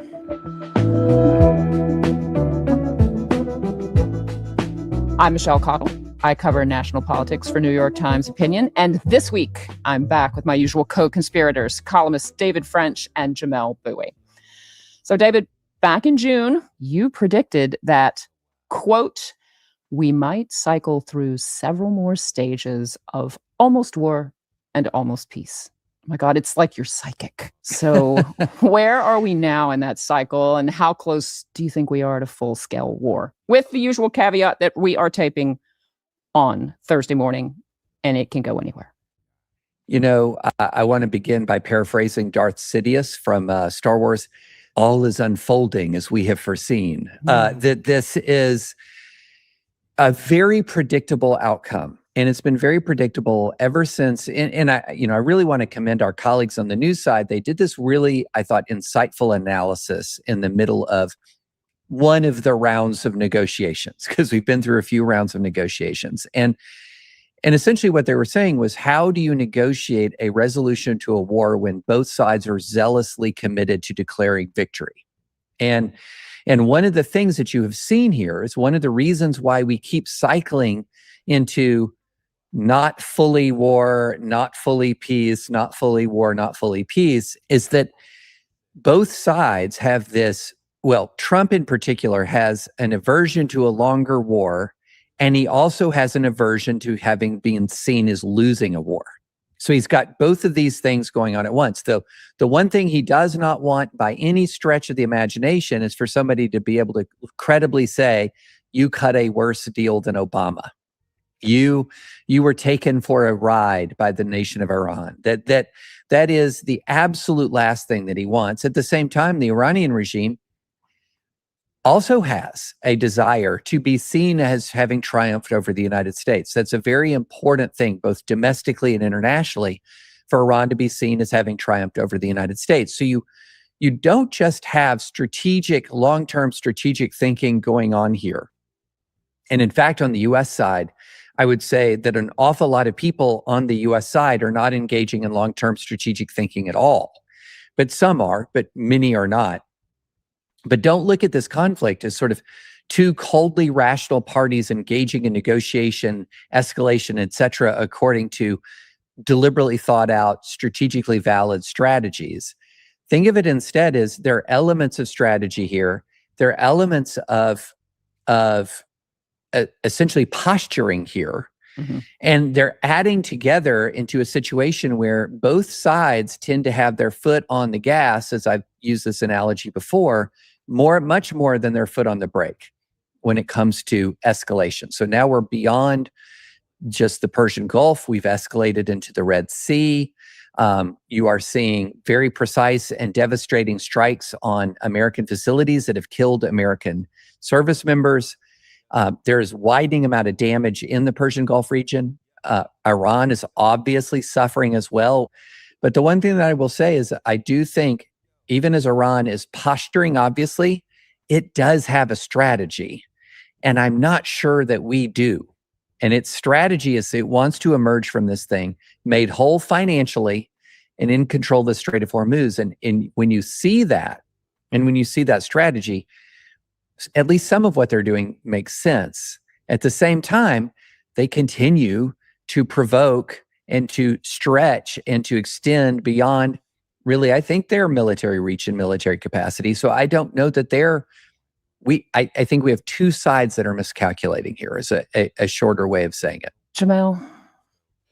I am reminded not of, this could be very pretentious, I'm reminded not of Star Wars, but of Clausewitz, who states, frequently come up together. Quote, yeah. This is so on brand here. I know, it's really, I mean, that's why it's pretentious. It's like, I can't help myself. Who states, the supreme, the most far-reaching act of judgment that the statesman and commander have to make is to establish the kind of war on which they are embarking, neither mistaking it for nor turning it into something that is alien to its nature. First thing they must do when embarking upon an armed conflict, because in Clausewitz's famous EAE, I know you haven't been spending a whole lot of time over here.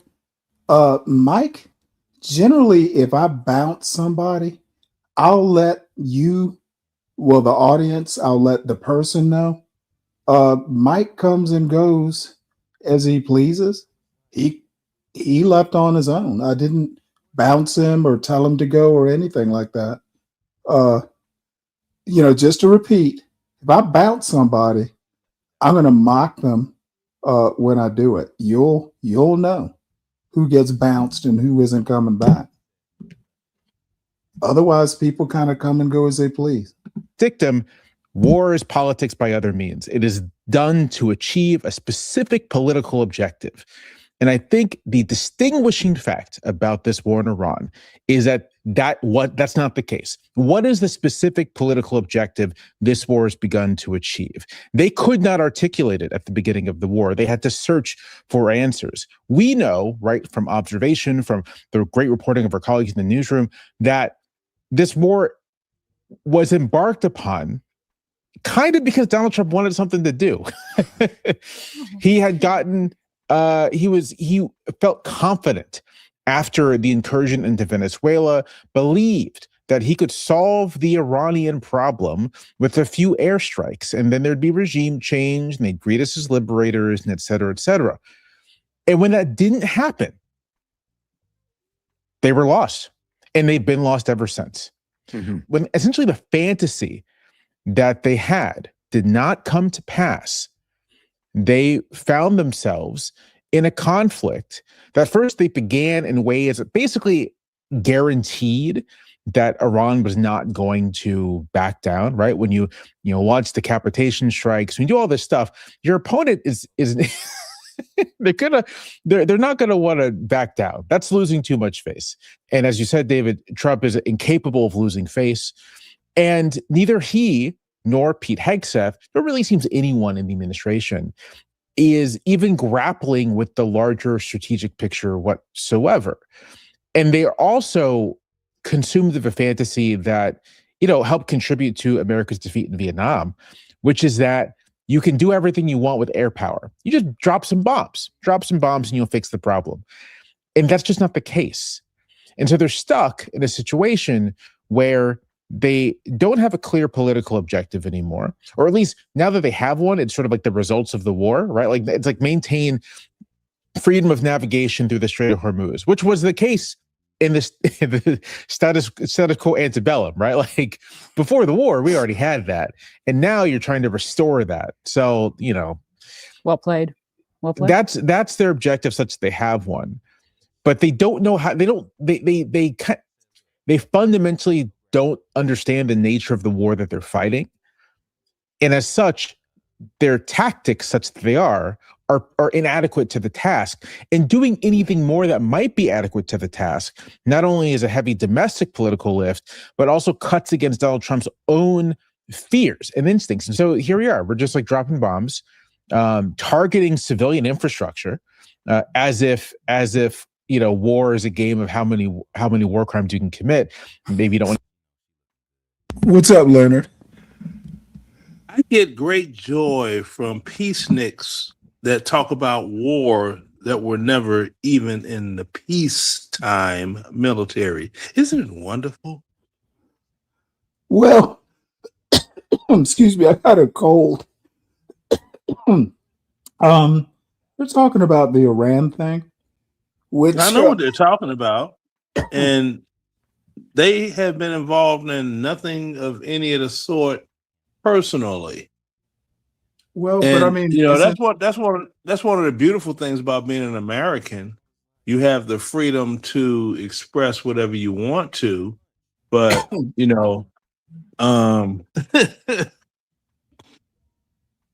well, I don't have a problem with the press talking about the politics of it. You've heard, I'm sure, that the military is just a kinetic extension of, international politics. And I think Trump has just gotten us into to something that he doesn't seem to be in control of, let alone Pete Hegseth.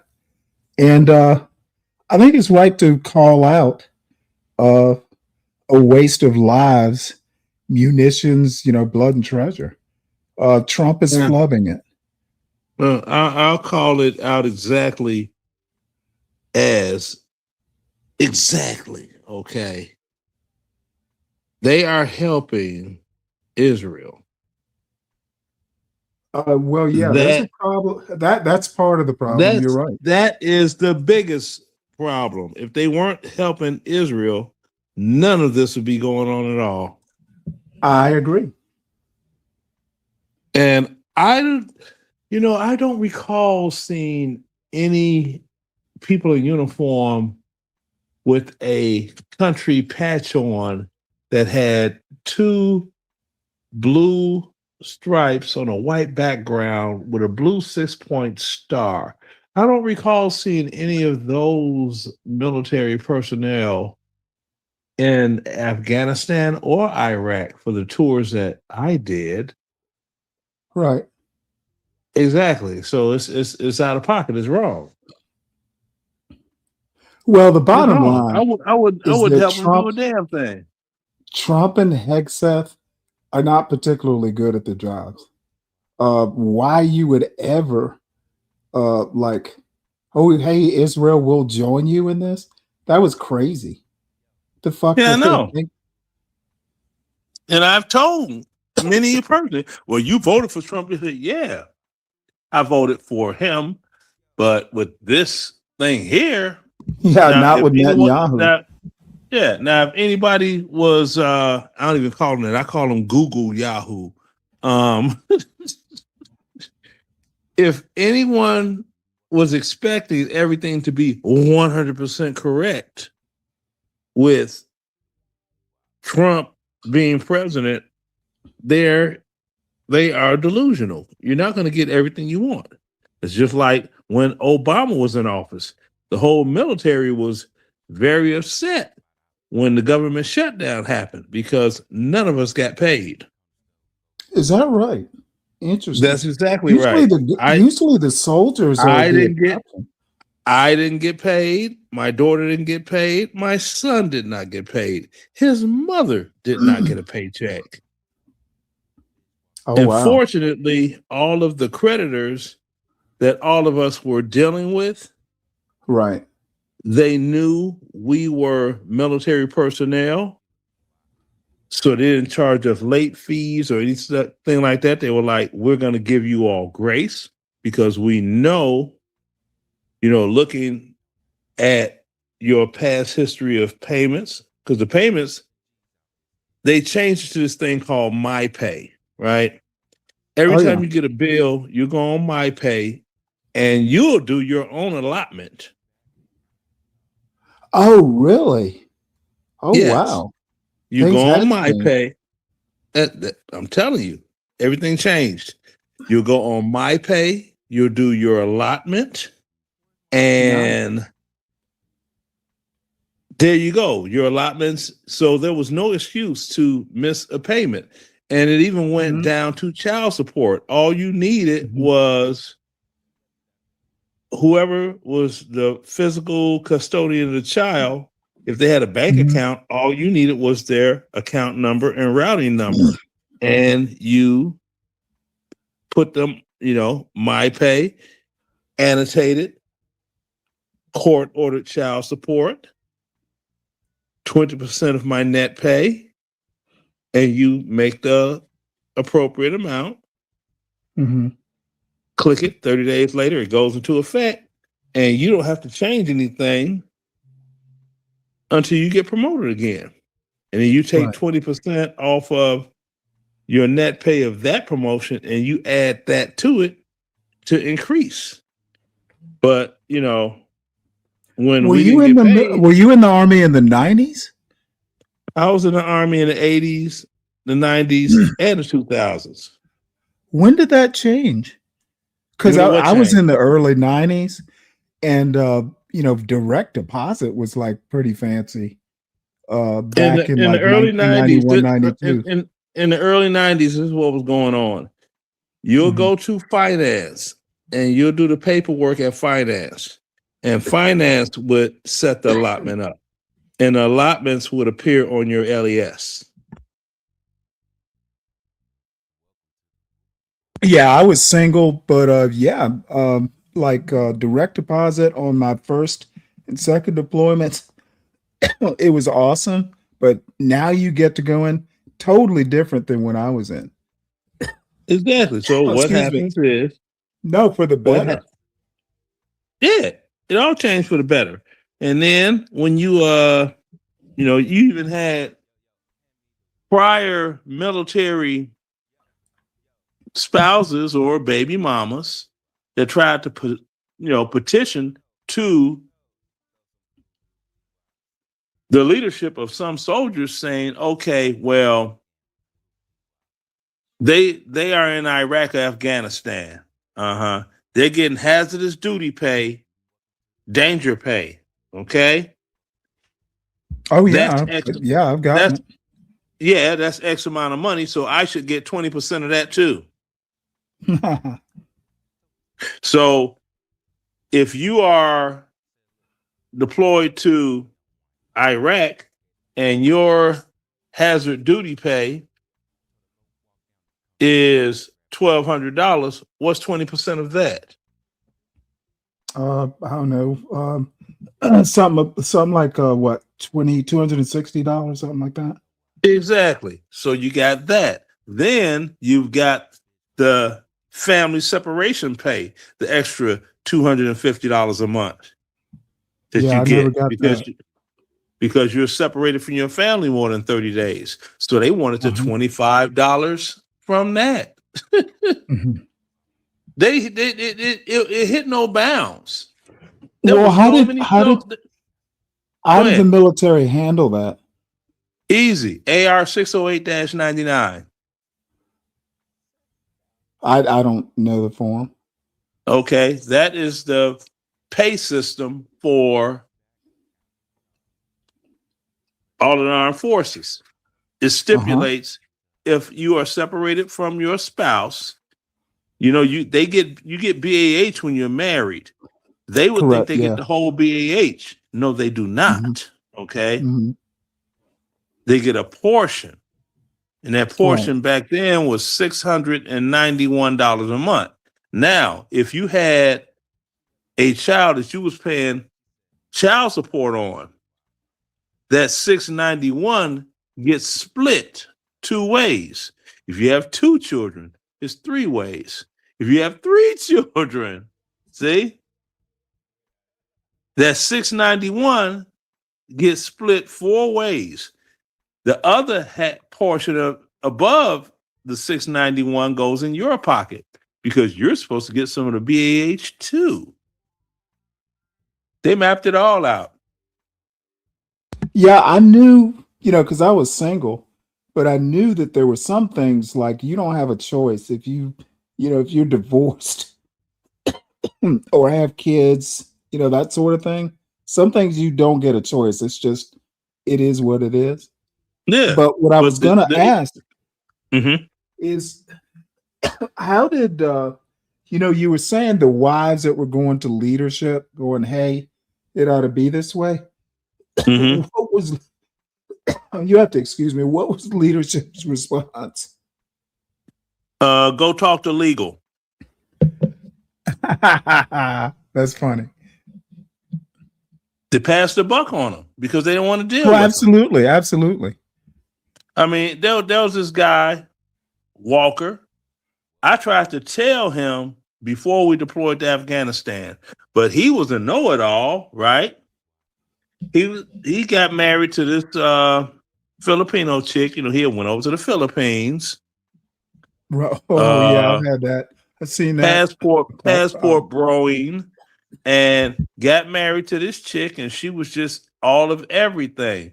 Then marriage hit the rocks, and he figured, okay, I'll just deploy to Afghanistan and provide her nothing, and that's it. And I was telling him what he needed to do, but did he listen to me? No. And I said, okay, you're going to find out when you're standing on the carpet. So what happened? We're in the motor pool. We see his wife headed for the doggone head shed. We're like, there it is.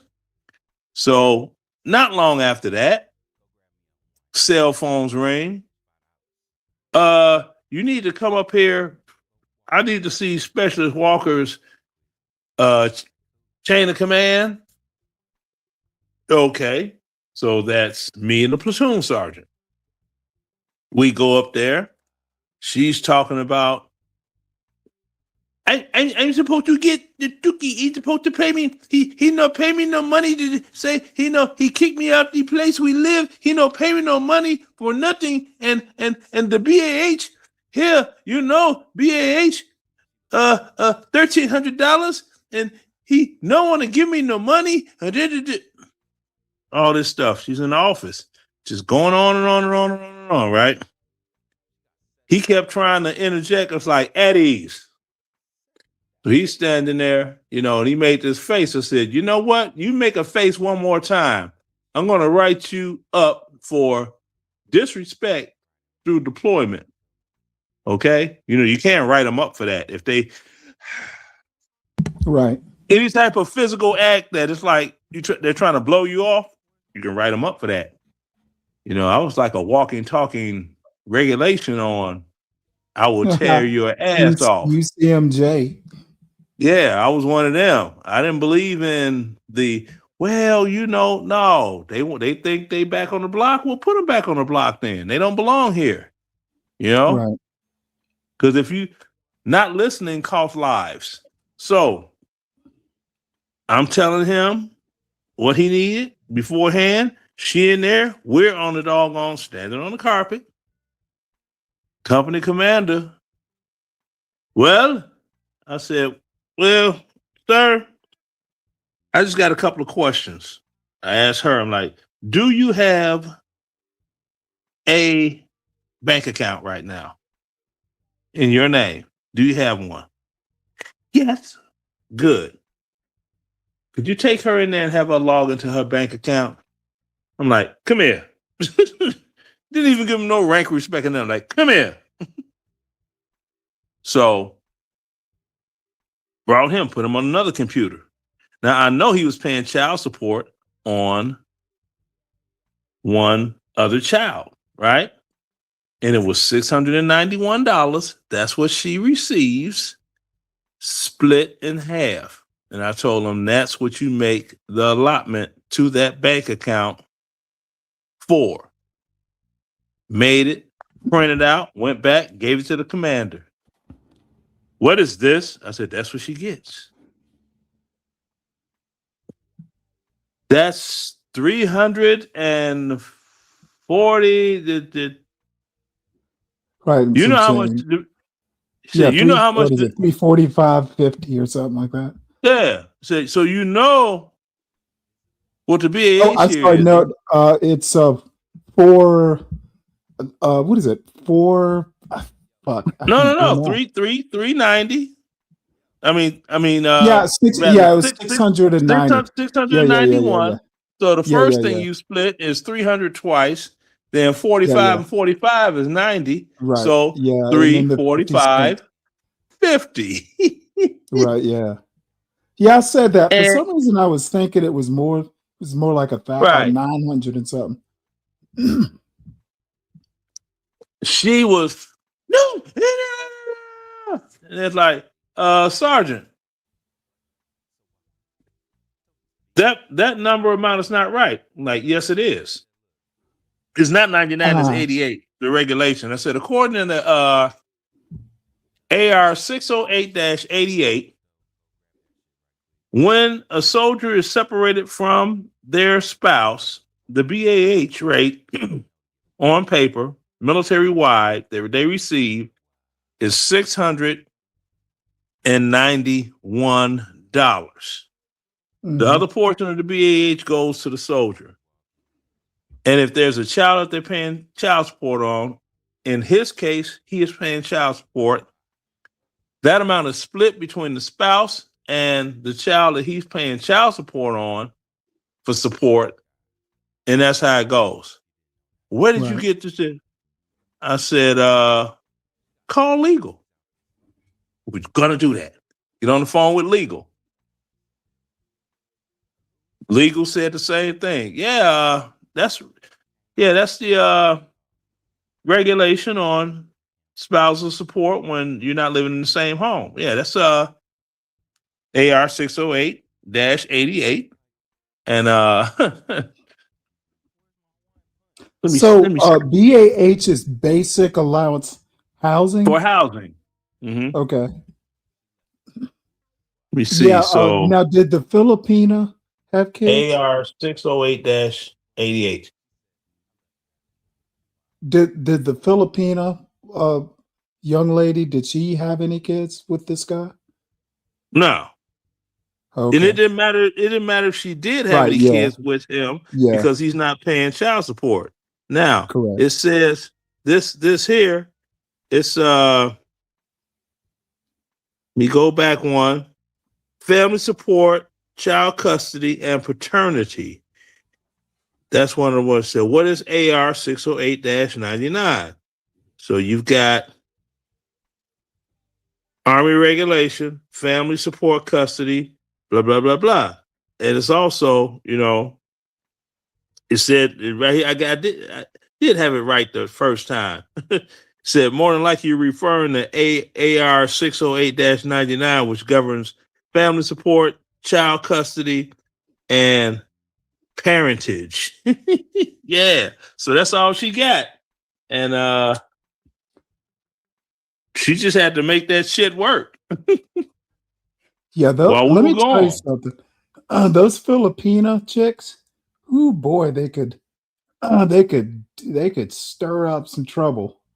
I had this guy, he didn't work for me, but on my first deployment, he met this Filipina. I think it was in Abu Dhabi. You know how they bring a lot of Filipinas over to the Middle work. East to do. It's civilian workers. So somehow or another, he hooked up with her, and he went to my captain and said, "Hey, I want to get married." And luckily, he didn't work for me, so I didn't have to get too involved with it. But it was somehow or another they just convinced him, "Hey, do it when you get back to the States. Don't be marrying her over here." And I don't know what happened once we got back. I kind of lost touch with the whole situation. But yeah, those Filipinos, they can cause some havoc. In Norfolk, there's like a big Filipino community, as you would imagine. And I guess there's one in San Diego too. Yeah, because that's where the Navy goes. That's just like you Oh, yeah. go military bases. Depending on where you go, there's a Yep. large Korean population, Mm-hmm. and they know the regulations and everything better than the soldiers. You know how it goes. GI, take me to the land of the big PX. Well, back in the early 90s in the Navy, a lot of Filipinos would actually be like Navy NCOs. And for some reason or another, due to like security clearances and stuff, there were only, hold on one second, let me take a sip of this. There were only certain jobs that Filipinos could do. So a lot of these Filipino communities would have like NCOs who were active duty, and they kind of knew the ropes. They'd be given advice like, hey, your little E2 is doing you this way. Well, hey, I'm a Navy, CPO, Chief Petty Officer. Let me tell you how to handle it. So, yeah.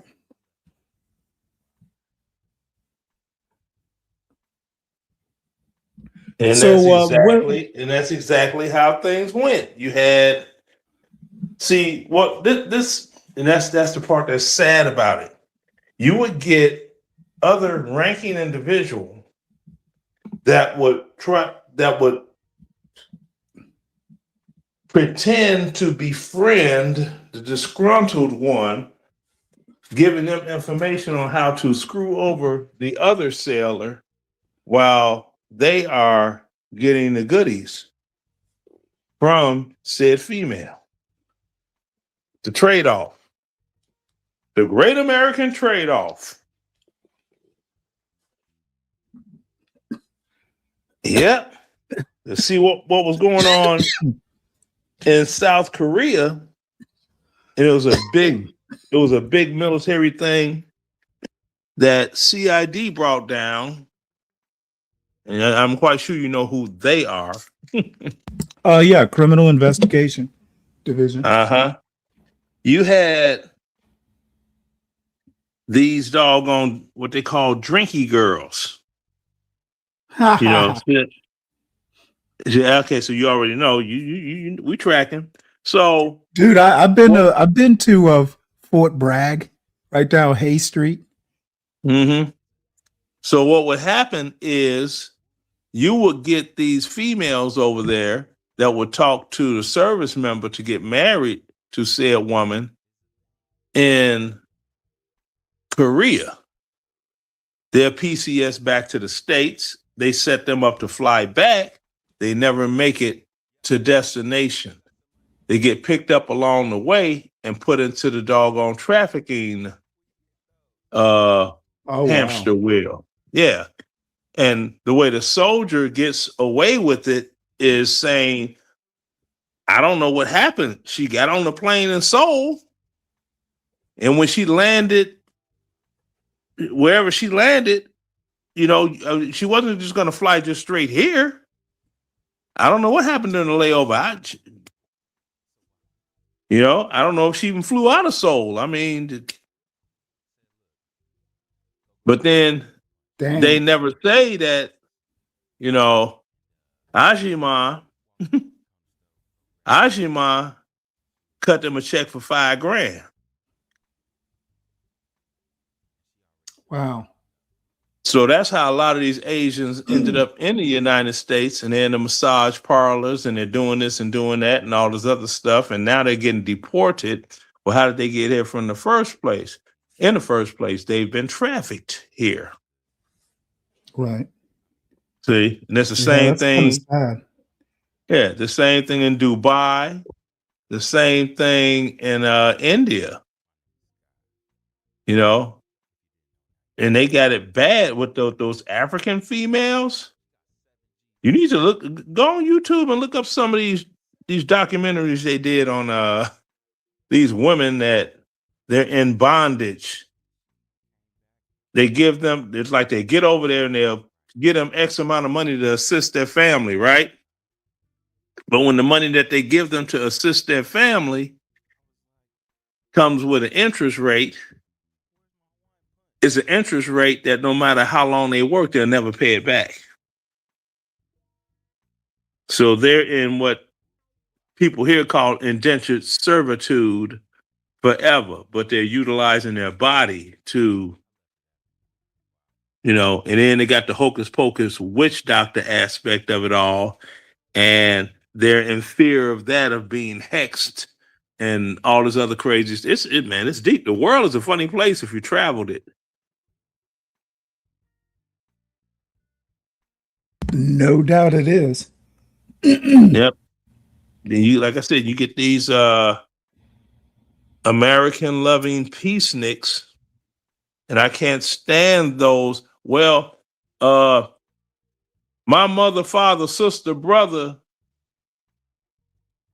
was in the military and you weren't.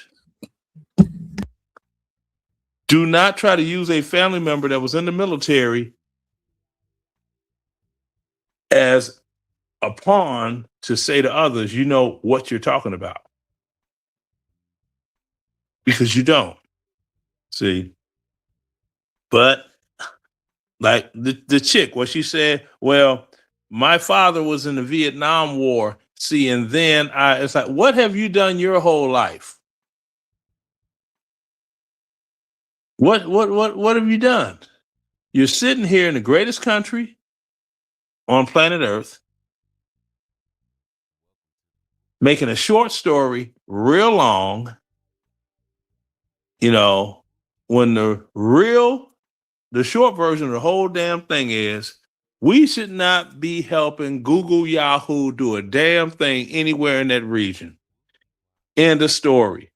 And they should have been blown out the water a long time ago when they bombed one of you all's vessels. Wasn't it the Independence? What year? Was it 1951 when they accidentally this is was it, I want to say it was a Liberty or something like that. The Liberty, I'd have to look it up. You all got those names. I think it's probably the Liberty. Let me see. What Navy vessel did Israel bomb of the United States? Yep, the USS Liberty. Mm-hmm. Oh wow, I got it right. Yep, it was the Liberty. Surely was. Mm-hmm. And they were like, oops, we didn't know there was an American ship. Okay, well, who else was in that region with ships? You know what I mean? The British. Yeah, it was like a spy ship or something, wasn't it? No, it was doggone. It says right here, it was a technical research ship. Oh yeah, it was a spy vessel. It said the Israeli Air Force, they used they torpedoed it. It was 1967. I got the year wrong. It was 67. Then oops, our bad. Oops, our bad. So what did you think? It was the Russians? Yeah, that's some or the bullshit. Chinese, or I mean, to do a torpedo back then, you had to be easily within visual range. Now, it could possibly be they weren't flying an American flag or something, but yeah. But the thing about it, if it's a spy ship and it's within the waters around Israel, they're not spying on Israel, not the United States. So, Israel is basically like, that little brother or little sister that tells the parents everything that was going on in the house while they were at work. Right. That's Israel. They're the tattletales on of the Middle East.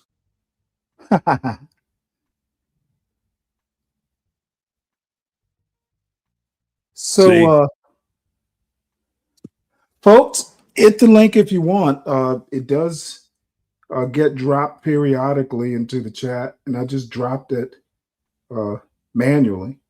So don't be scared. I'm not going to be up here too much longer. The thing is this: you're not talking about something that is drama laden and ridiculous. So you don't. Oh yeah, attract, yeah. yeah. They're not going to be flocking up there. If people know this show, it does get drama driven every now and again, but not we try and keep it single orderly. freaking day. No. I mean, I was on a stream. I was on a stream that I will not mention names, and stuff was going on. I was like, "You again? Aren't you tired of this yet?" I mean, really. Then some person came up there that sounds strikingly like the mic person that was here, but their avatar said JB. Oh, and they had a whole lot of things to say as Well, a let me, me and I had them on let me ignore. tell you, they are different people. If they're not, I don't know how they do it. Both of them were side by side on the panel earlier, talking back and forth to each other. Yeah, People and that's used another to thing. think. Yeah, I don't know how they do that. They got like some, voice altering software or something to make them not sound like who they are. Because I noticed someone was talking, and just when they were finishing the statement, then this one would come on, but they never did over talk each other. And you know how much people over talk each other on these Well, panels. let me tell you something though. If they are the same person, that person needs to be like a high level Hollywood person. I've known them really honestly since I think the John Galt days. So that's been over a couple years. Perfect consistency. Yeah, but They you don't are ever just hear them talking over each other, oh hell yeah, I've heard them talk over each Well, other. you have. That's what I'm saying. You have. I didn't. I noticed. Oh they weren't no, talking over dude, each other. they don't get along. They talk over each other all the time. Now, are you sure you're not talking about? No, I'm talking Imperious and JB Smooth and Mike 123. Oh, okay. Yeah. They both their voices They were sounded. literally up here like an hour or two ago. Yeah, well, Together. the one that the JB character, like I said, this one was whatever, and I made so many doggone, hot pocket statements that it ran them off. You tried to do one thing, and I was like, "Oh, don't try to play the gay game because I will out gay you every time." So I outgayed him to the point he wasn't comfortable, so he had to go. What's going on, Stan? Hey, salute, sir. Hey, how's it going, Leonard? How you doing, soldier? I'm breathing. Yeah, you enjoying the fruits of your labor? Of course, who wouldn't? Yeah, exactly. That's my point, right? Nah, man, I'm just jumping in. Stanley, I hadn't talked to you in a minute. Hopefully, Yeah, you caught me on insomnia night. Yeah, and he's got a cold. And hey, so sometime next week I need to catch you up on what's been going on as well. But yeah, I'm just coming out here to hang out with the cool kids. Yeah, I wouldn't say so much the cool kids. It's like with all this war stuff going on. What's your opinion on it? Yeah, I mean, it is what it is, bro. Because I don't really we want to. understand it is what it is, Yeah. but just for Yeah. like the non-others to understand. Leonard, really, I choose not to really engage in that. I'm gonna tell you this. I'm gonna tell you why. Now, if you got a pinpointed question, that's no problem. Man, I done said it, sitcom, arson, and all that stuff, right? So I know what's behind the curtain, right? And but when Okay, talking well, to pinpoint someone, question. Pinpoint let me question. let me finish what I'm saying right quick. Okay. But to talk to people that don't want to know, I mean, I can talk with you and Stanley, that's fine. But a lot of people, they got this idea in their head the way they think the world works. And I want to give you your flowers for when you said you don't use because your father was in the military, your uncle, Mm-hmm. your grandfather. Don't hide behind that because you can never put yourself in their place. You can never switch Exactly. places. But go ahead. You go ahead and ask your But question, but the brother. thing is this, with the American military helping Google Yahoo achieve anything in the Middle East. Do you feel that is right or that is wrong? It's a money grab. Trust me, they're not doing it Well, it's for always a no. money grab. We already Yeah, know that part. but they're not doing it for no reason, right? See, because one thing Mm-hmm. about it, right? When you can't have a part of a country that is so far behind when you need them to be able to achieve certain things, right? And that's when the devil is in the details, right? They're not just Mm-hmm. out all of a sudden because a lot of places. I mean, you deployed and Stanley deployed, your phone wouldn't even work, right? I Mm-hmm. know that y'all got out before I did or whatever. My last deployment I went on, your phones didn't work and and all these other things, right? Technology, right? Well, it depended And a on lot of stuff was that depended banned. on where you were at.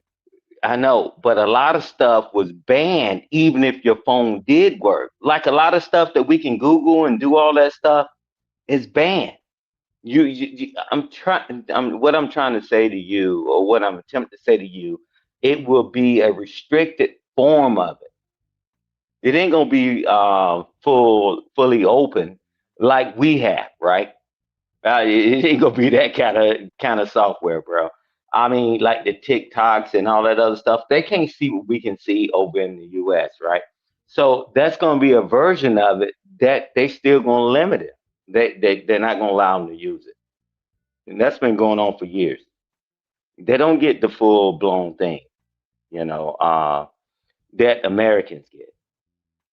Yeah, well, it's some people they really don't understand. And I'm gonna give you something simplified. There was this song, I think it was made by Chris Brown, and it was called Your Side of the Bed. And it was a music video. He was a civilian. His wife was in the military. It was a firefight at some point. She didn't make it back. They knocked on her door, suit briefcases in uniform, gave him a flag, this and that. You could not see that video on YouTube anywhere in the Middle East where you had American soldiers.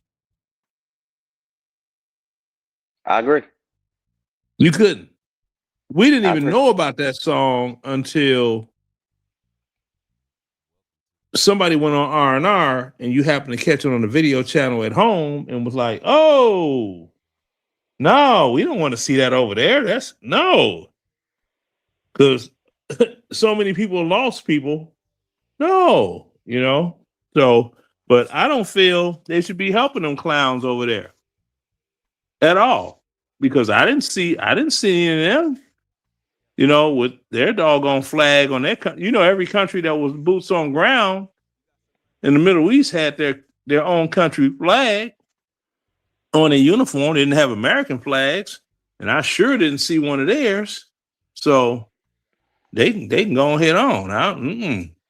Do you think that the people in the Middle East, I know you're not dialing it down to who really was doing things. Uh, do you think that they didn't assist at all? They didn't assist at all. Boots on ground with us, no. And the thing that I had said something to somebody because it's like, okay, you're from an urban environment. It's like, yeah. Said, now, do you remember prior to 9/11, crack was king? Yeah. Then suddenly, within a year, you couldn't find any more crack, but you could find a lot of that brown dope. We were in Afghanistan. Now, what's their product in Afghanistan? And if you look at exactly, which is for heroin. So if you look at the wars that we've had since Vietnam, every time there's a war, suddenly there's a drug problem in the United States is flooded by what? That natural resource or that narcotic from that country. But I'll tell you this. Vietnam was opiates. Iran-Contra scandal ended up cocaine. That went so long with the crack and all that. Then 9/11 happened. Okay, within a year, crack. Nobody even talks about crack anymore. Used to be the brunt of everybody joke, man, you a crackhead. That's crackish behavior. That used to be a brunt of a joke. Crackheads. Yeah, they still call them that. Yeah. Hey, But I know what that. I want What to tell you, I'm saying is this: you look at the actual product that you can find on the street. you know, but let me answer your question. You saying they didn't help, and I'm telling you they did. They did. A lot of them that put their lives on the line, right, to support us, to give us intel and all that stuff. And depending on what your rank was and what your position was, you'd be clueless because you don't know, right? And I'm telling you, they did help. And the leaders and the elders and the people that was coming into the fob and helping and doing this and going on routes and translating and all that, they did help. They did help, right? So for people to say that those people didn't help, you know, I just know where what their rank was or what their position was because they did actually help. And then when we pulled out, we left them all to get slaughtered. And that was craziest part to me. When we shut down Safwan Hill, I'm talking about the first initial, right? I ain't talking about the Afghanistan stuff. But when we shut down Safwan Hill, Camp Buka, and all that stuff, and we got out of there, we left those people to get dealt with by the people that was upset with them because they helped us. And we didn't leave them any defense.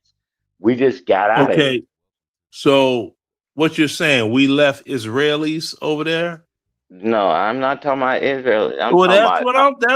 That's who I'm talking about. You said the Middle East, man. You didn't pinpoint it. That is a broad I said Google Yahoos. You said Middle East. We shouldn't be helping them with Google. Now, we should be helping. We should not be. Okay, let me play it. Let's make it plain. We should not be helping the Israelis. We should not. Come on, we should not be helping the Israelis in any way, shape, form, or fashion. Say them. Because when I came up here, because I just got here, you said the Middle East. I know, I said the Middle East, but I'm going to make it plain. Okay. I thought maybe because Stanley can back me up on this. He knows exactly what I said, and he said Netanyahu, and I said I call him. Oh yeah, but Google that was Yahoo. before Stan got up here. That was way before I got up here, Stanley, but I don't think I heard Middle East. Right, but you know what I was talking about. We should not be helping Israelis make a peanut butter and jelly sandwich. Right. Well, my feelings on it, I have a really almost insular view of how the military gets used. Because another country says, oh, hey, we're going to do this. The U.S. military is not a fucking mercenary force. We're not a helper force. Okay, I would have told Israel, okay, you go ahead and do it. But my folks, no, they work for me. We don't work for you. To me, it just gives a real bad impression. Like Netanyahu, they had Netanyahu and some defense minister in the fucking Situation Room talking about this shit. See, and that was wrong. We're wrong. So Yeah, it was wrong. Hey, Stanley, can you spin me up? Because I'm, if you don't mind, catch me Yeah, up. whatever you So, want to do. you know what the is when y'all was talking about Israel, right? No problem.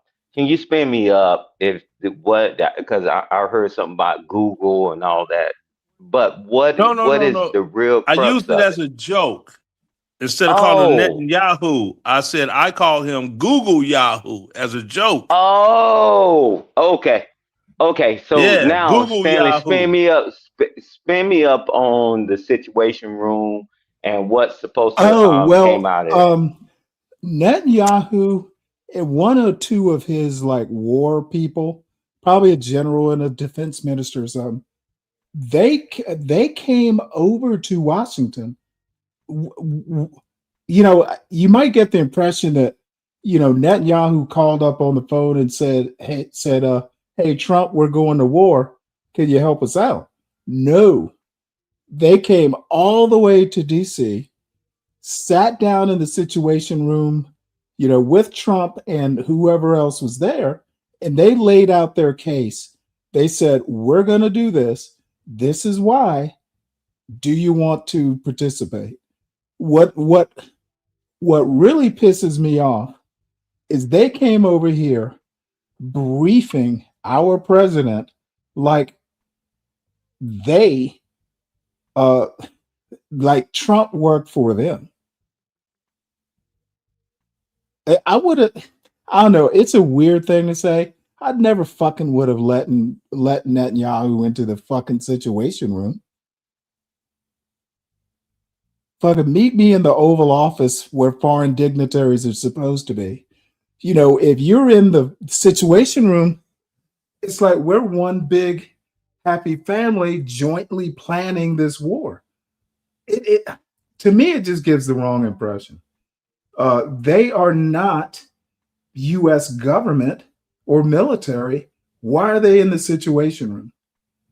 They're not presidential advisors, even. Okay, I got you, Stanley. Yeah, so Is it weird though? I mean, look, it sometimes I is. have boutique views. No, no, no, no, no. You've been in, you was at the rank and all that. No, meeting in the Oval Office, that's one thing, Cool. right? That Yeah. means you got the high ground, right? I'm gonna entertain what you got going on, right?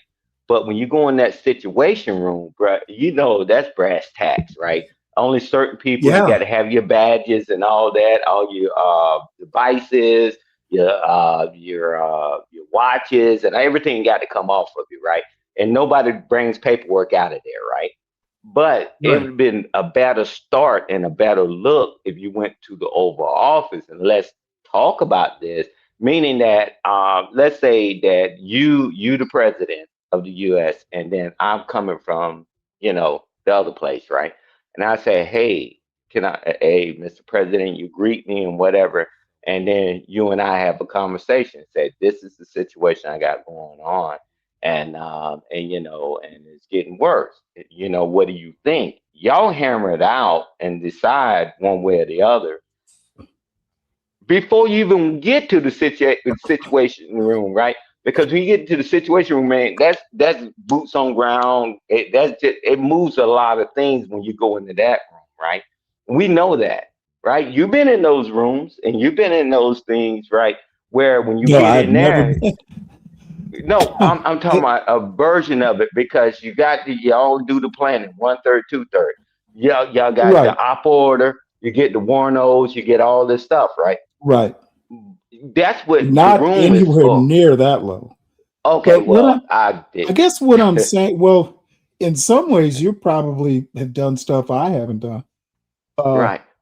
but what I'm saying, when the Oval Office, you know who's fucking in charge. The Situation Absolutely. Room, that's Hey, elevating Netanyahu to Trump status. right, right. I I, agree. I just don't like that. Yeah, because if you stay in the Oval Office, y'all having a conversation.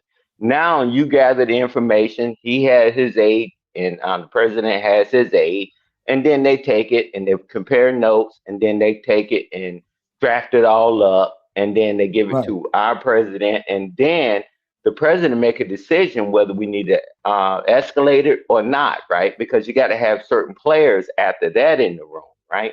But Right. going straight there, that's the wrong move. I've been in those Okay. so many I'm times. sorry, a foreign president or prime minister? No, I just no, you're not in my goddamn situation room. That's for Not Americans. right. Because the situation room is for us. So after the Correct. president Yeah. talks, and then we draft everything up, and then this when you get the handlers in there, right? Our Right. handlers, not his. We don't need them in our situation room. You know, it's like they're making it loosey goosey, type thing. And nah, yeah, I'm with you on that. Well, Now, that's like an elevation for right, Netanyahu. Okay, right. dude, you're just yeah, you're an ally and all that shit. But dude, we are not on a level playing field here. I'm the president of the United States. You're not my equal. To me, it was a bad look. Right, because there's other people, throughout years since we've been on this earth, when they needed help, they would reach out to the president and they would go to the Oval Office, had that conversation, or the president travels to them or whatever, right? And then they come up with a plan. But to take somebody straight in there, I don't think that's a good move. I mean, I've said in those plenty of times, right? Um, joint operation missions, RSENT, sitcom, and all that stuff. And nah, man, we didn't have them in our dang situation room. Are you kidding me? Because we don't know who the mole is, right? So we Oh, we we kept absolutely. we kept a close hold. We had our people in there. And so once officers, y'all do what you do, right? And develop the planning, the op orders, and all this other stuff, right? You're gonna have your senior enlisted people in there, and everybody drafted up. You good? Thumbs up, thumbs up. Then somebody drafts it up, and then we reconvene again, we review it, and then we say, okay, let's go with it, and then we go. But to allow somebody else in there, nah, man, we never done that, bro. I'm telling you, and I've been on many missions, man. We never did Right. that. Never. I mean, Mike, hold on, what's that? Mike, 1, 2, go ahead. 3. You're back. Oh yeah, man, I'm back, and I have a few things to say, but I'm trying to Oh, you want to make them quick? No, I'm trying to let you guys get it out before, because I know I'm gonna get a little pushback. And how you gentlemen doing tonight? Hey, Mike, how's it going, brother? How's everything going with you? Shit, as long as I'm above the ground, I ain't gonna complain. Okay, that'll work. That'll work. Well, it's good to hear, brother. Said, yeah, it's been a lot said, but I'm gonna start here on this, on what y'all getting at now about the situation room. So what I think, and hold on, let me get settled real quick. So what I think, and I know it, and I rock with Trump, and yeah, everybody know that. So, and you might not like how I say it, but I'm gonna say it. So he took these people in the situation room because he did what he wanted to do. He trying to tell them we got a situation. We got a situation and we're gonna take care of it. See, and that's why I go back to Stanley earlier before you two people got up here. When I told him Stanley is indoctrinated, he's pushing the narrative. That's You not mean these two, like for real, for real? Excuse me. Drink some water, motherfucker. I didn't interrupt nobody. I came to respectful and not trying to argue or nothing like that. Okay, let me help you out, son. These are not just two people. They are for real war veterans. Okay, that's cool, but you act like somebody. So they're not. I need to correct. Well, I didn't interrupt you one These time. are not See, just here you two go. people. Here you go. Son, these are not just two people. That's my only point. I know these individuals served in the military, but no, you acting like somebody forced you all to Okay, they serve. served, Okay, motherfucker. but don't force it on me because they Okay, chose to bitch, serve. bitch. Call me what Stand you want, down. but I Stand was trying down to and be be cool and stand down you know, I'm and trying be to be. I was trying respectful. to These aren't address the just two situation people. from the topic. These are not just two people. I was trying to address the topic. Are treat you them going with to allow the me to address the utmost topic respect. or what? Bitch. Are you going to allow me to address the topic or what?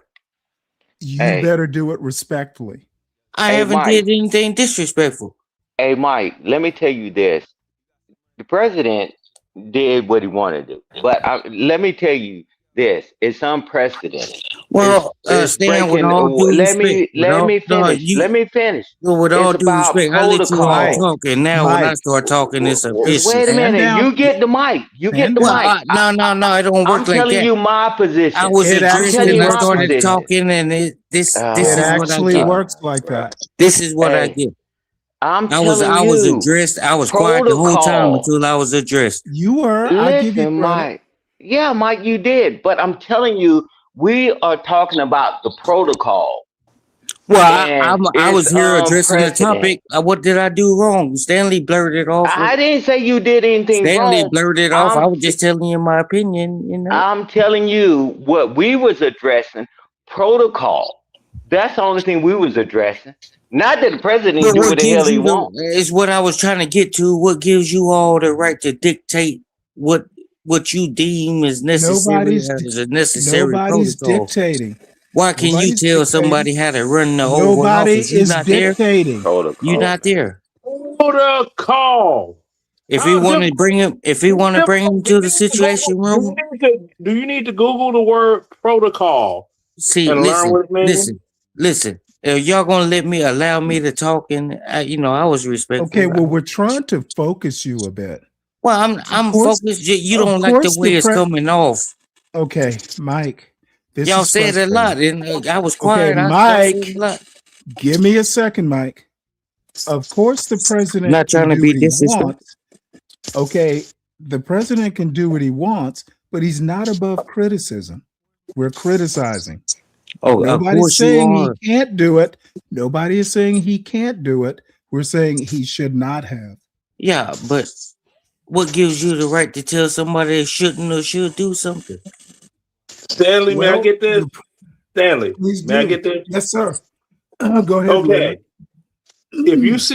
If you see a light and it's red, that means stop. Now, you could drive through it if you want to, because I'm a police officer, and if I get pulled over, I'll flash my badge, and they're going to let me go because I'm not a regular civilian. Well, that's That a dumb still doesn't- analogy. Just to start off, that's a dumb analogy. See, there you go. Oh, so There you now go. you're interrupting people. Thank you. Well, hey, Stanley, You're I'm not doing it. interrupting. It's dumb, but Yes, you did. you Was I addressed me, done? and I was Was I respectful the whole done? time, man. Was I done? Come on, don't play me like that. Was I done? Mike, you were very respectful. Don't play I me give you like that that, credit. man. Y'all was going But on. You I was addressed God me. not I damn would it, have still making been my quiet if you statement. didn't address me. I would have still been quiet if you didn't address me. Understood, Okay. Mike. My bad. Please let But Leonard I finish. wasn't done making my statement. I was almost near the end, but now, if I'm a police officer, I'm driving, lights red, and I drive right through it because there's no traffic around, get pulled over, you got flash my badge. All right, they just walk away. Now, just because I'm a police officer, that gives me the right to run a light? No, it doesn't. I'm supposed to go by the same rules of everybody else, but since I have police officer credentials, I know I won't be held accountable for breaking certain rules. Just like Trump, no one's going to hold him accountable for having those people in the situation room that they shouldn't have ever been in the first place, because the Okay, situation room. Never mind. Can I address Never that? mind. Never mind. Can I address that? But real quick, and I'm not gonna be long. But you use that analogy with the police officer, but I could use the same thing as you went to the military, and I can use the same thing, but it still doesn't negate the fact that you can't tell people You can't tell people how to fucking conduct business. Would you let somebody come in your business that you own? And Trump don't own the White House, and we know that no president does. But while he's in there, he's in Well, control. Hey, the way Stanley, let me he's go There's after the Mike. way he's protocols to Let pulling me that follow. just say, shit up, you never okay, you know. guys gonna keep talking or what? Yes, Yeah, Mike. it's protocol to follow. Now, if you can't understand that, you need to doggone do some more reading, young Well, man. it's not that I don't understand. I just want to know why y'all feel the need to You don't Well, Mike, understand, let me so let me dictate tell you somebody, why. have somebody Can I conduct tell you why, business. Mike? Can I tell you why? Well, you can make a We have statement why. You we can't have tell two me people. anything. We have two people up here. Dude, I'm kind of a veteran. I've been in Hey, a I little. started off by Okay, respecting their bitch, service. I I'm didn't talking, disrespect these Mike. individuals. Mike, I didn't enough. disrespect these individuals. Mike, enough. And even though I don't agree We've with got to. Stan, I You rock with him. asked me why. I'm trying to explain it. We got two people Well, up no, here. I didn't ask you. You just Okay, butted goddamn in. it, Mike. See, stop Mike, lying, man. Mike, You butted you're in, telling drunk me and why. out of control, son. I haven't been. Okay, I'm gonna just mute up like I was doing. I'm not Good. here to cause problems, Thank man. you. I was Thank trying to you. be a part of the conversation. Here, let me help you out. Let's get you muted early. Trying to be a part of the conversation, Okay, man. Mike. We have two people who Yeah, actually okay, have good for their service. okay, goddamn. Dude, I mute you and you come right back. There's no controlling you, is there? These two Well, people Stanley, up now here. you trying to force it Okay, on me goddamn because it. they served. Yes, I'm I respect it. forcing it on you. I It's respect my their service. goddamn I never had a son, problem with it's it. my panel. Never had a problem with it. But don't force it on me.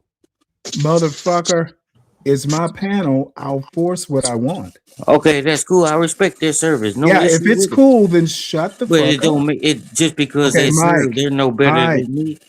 Mike. Oh, yes, the fuck Their we are. experience. Okay, You lost bitch. your fucking mind. They're better than me, motherfucker. That's what I'm trying to convey. Whatever they say, you don't have anywhere near the experience, the courage, the fucking black manitude to talk shit about what people should be doing in some sort of military protocol. You need to shut the fuck up and let these men talk. They know more than I do, and they fucking certainly know more than you do. Hey, Stanley. If you can't do that, drop down to the chat. Hey, Stanley. Sir. It's amazing. Hey, I didn't mean no disrespect to none of y'all, man. I was just, Hey, you don't have to I didn't mean mean no disrespect. Okay, you don't have to mean disrespect to be disrespectful. That's what a lot of you fucking Wyans don't understand. I didn't mean to be racist, but I was racist. I didn't mean to be disrespectful, but I was disrespectful. It doesn't make it, disrespect is not okay because you didn't intend it. Grow the fuck up, Wyan. Hey, Stanley. Hey, why won't you allow me to talk? Like I didn't interrupt you all. Because you cut are me off. not. Because you are not experienced. These two gentlemen are. Hey, Respect Stanley. your elders, son. Hey, Stanley, let me say this. It's all Let right, me say man. this. Let me say this real quick, right? It's amazing how we take hundreds and hundreds of thousands of young men, young women, and full grown adults. It's because we have regulations, we have policies, we have protocol. And that's the only thing myself and Leonard was I talking never about. negated protocol. This is what you don't And, understand. Never negated that. let me finish.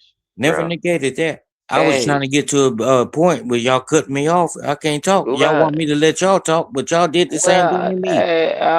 Man, Mike, I ain't saying you anything. need to I don't know. Maybe I need to just bluntly say it. You're not their equal. I'm not their Nobody's equal. trying to be them, Okay, Stanley. I bitch, can't once be them. again, you're over talking.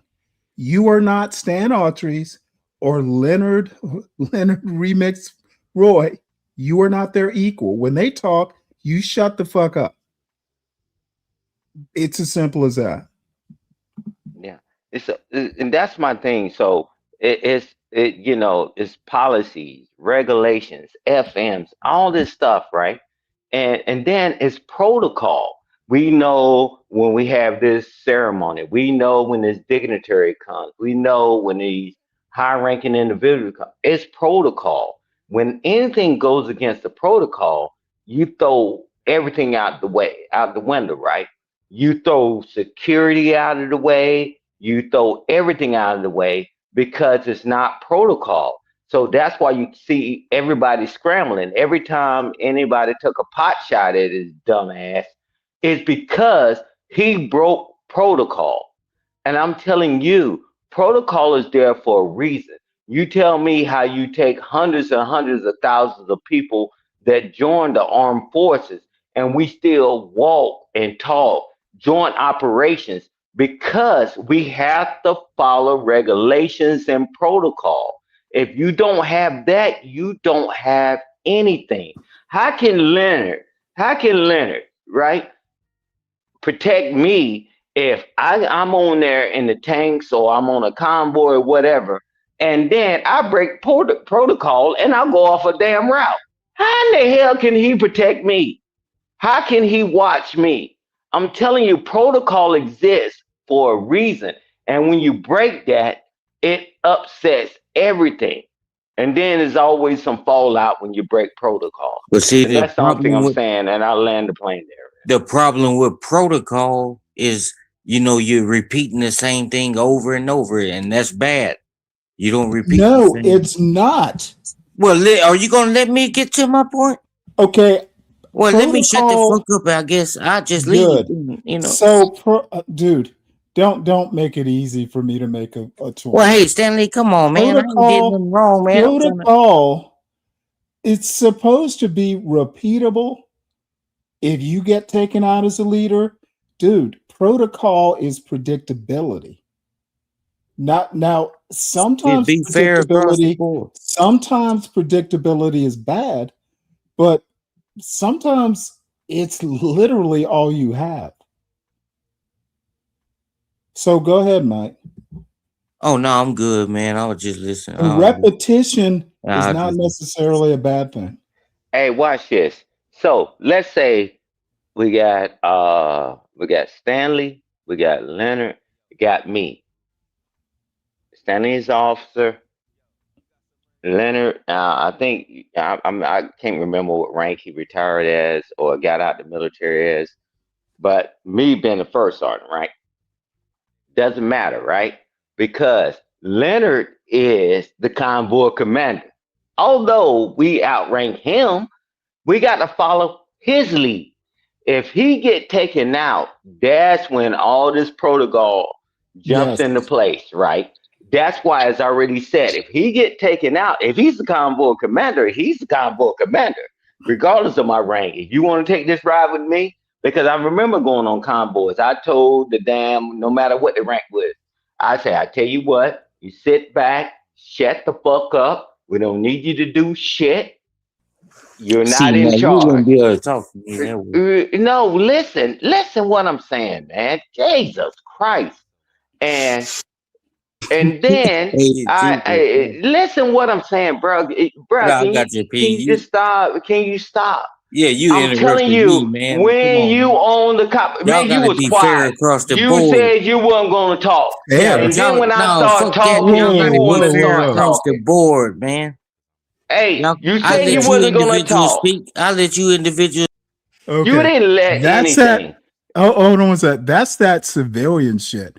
Fair. Yeah. And you know what? See, that's how they ass end up in jail, running their damn mouth. No, but come on, Stanley. You know, man, you ain't fair to me, man. Dude. Man, you said you weren't gonna say anything, and I started talking, and then you started talking. I retracted what I said. Okay. While I was talking. But you did it when I was talking. So you changed the rules in the middle of the game. I switched the protocol. How is switching the protocol? You don't switch protocol. You want fairness. No, go ahead, Stan. I'm just pushing your button, man. I know you are, Mike. But this is the thing. I already had the dang on thing that I told anybody that rode in my convoy, right? No matter what their rank were. was at the time, right? And Leonard can attest to that. You riding with us. Because some people want to tag along so they can get to one place to the other.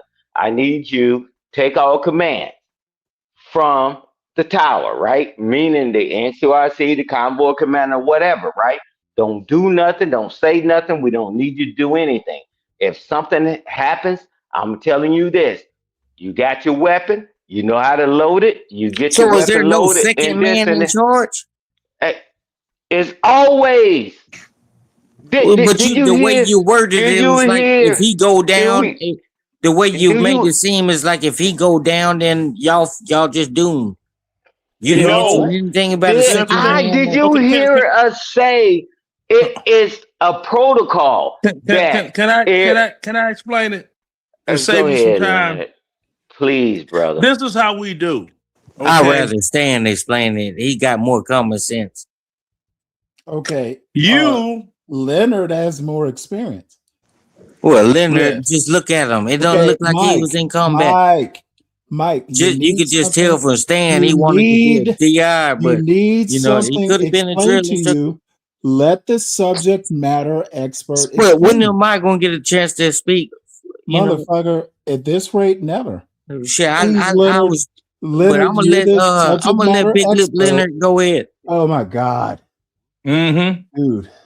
He can't. He Leonard, can't bother. please. He can't bother. No, me man, with I'm just trying to his put. I'm just trying to push you to it. That's what they do in the military. They push you to your limit. Stanley, check this out. This is how we roll.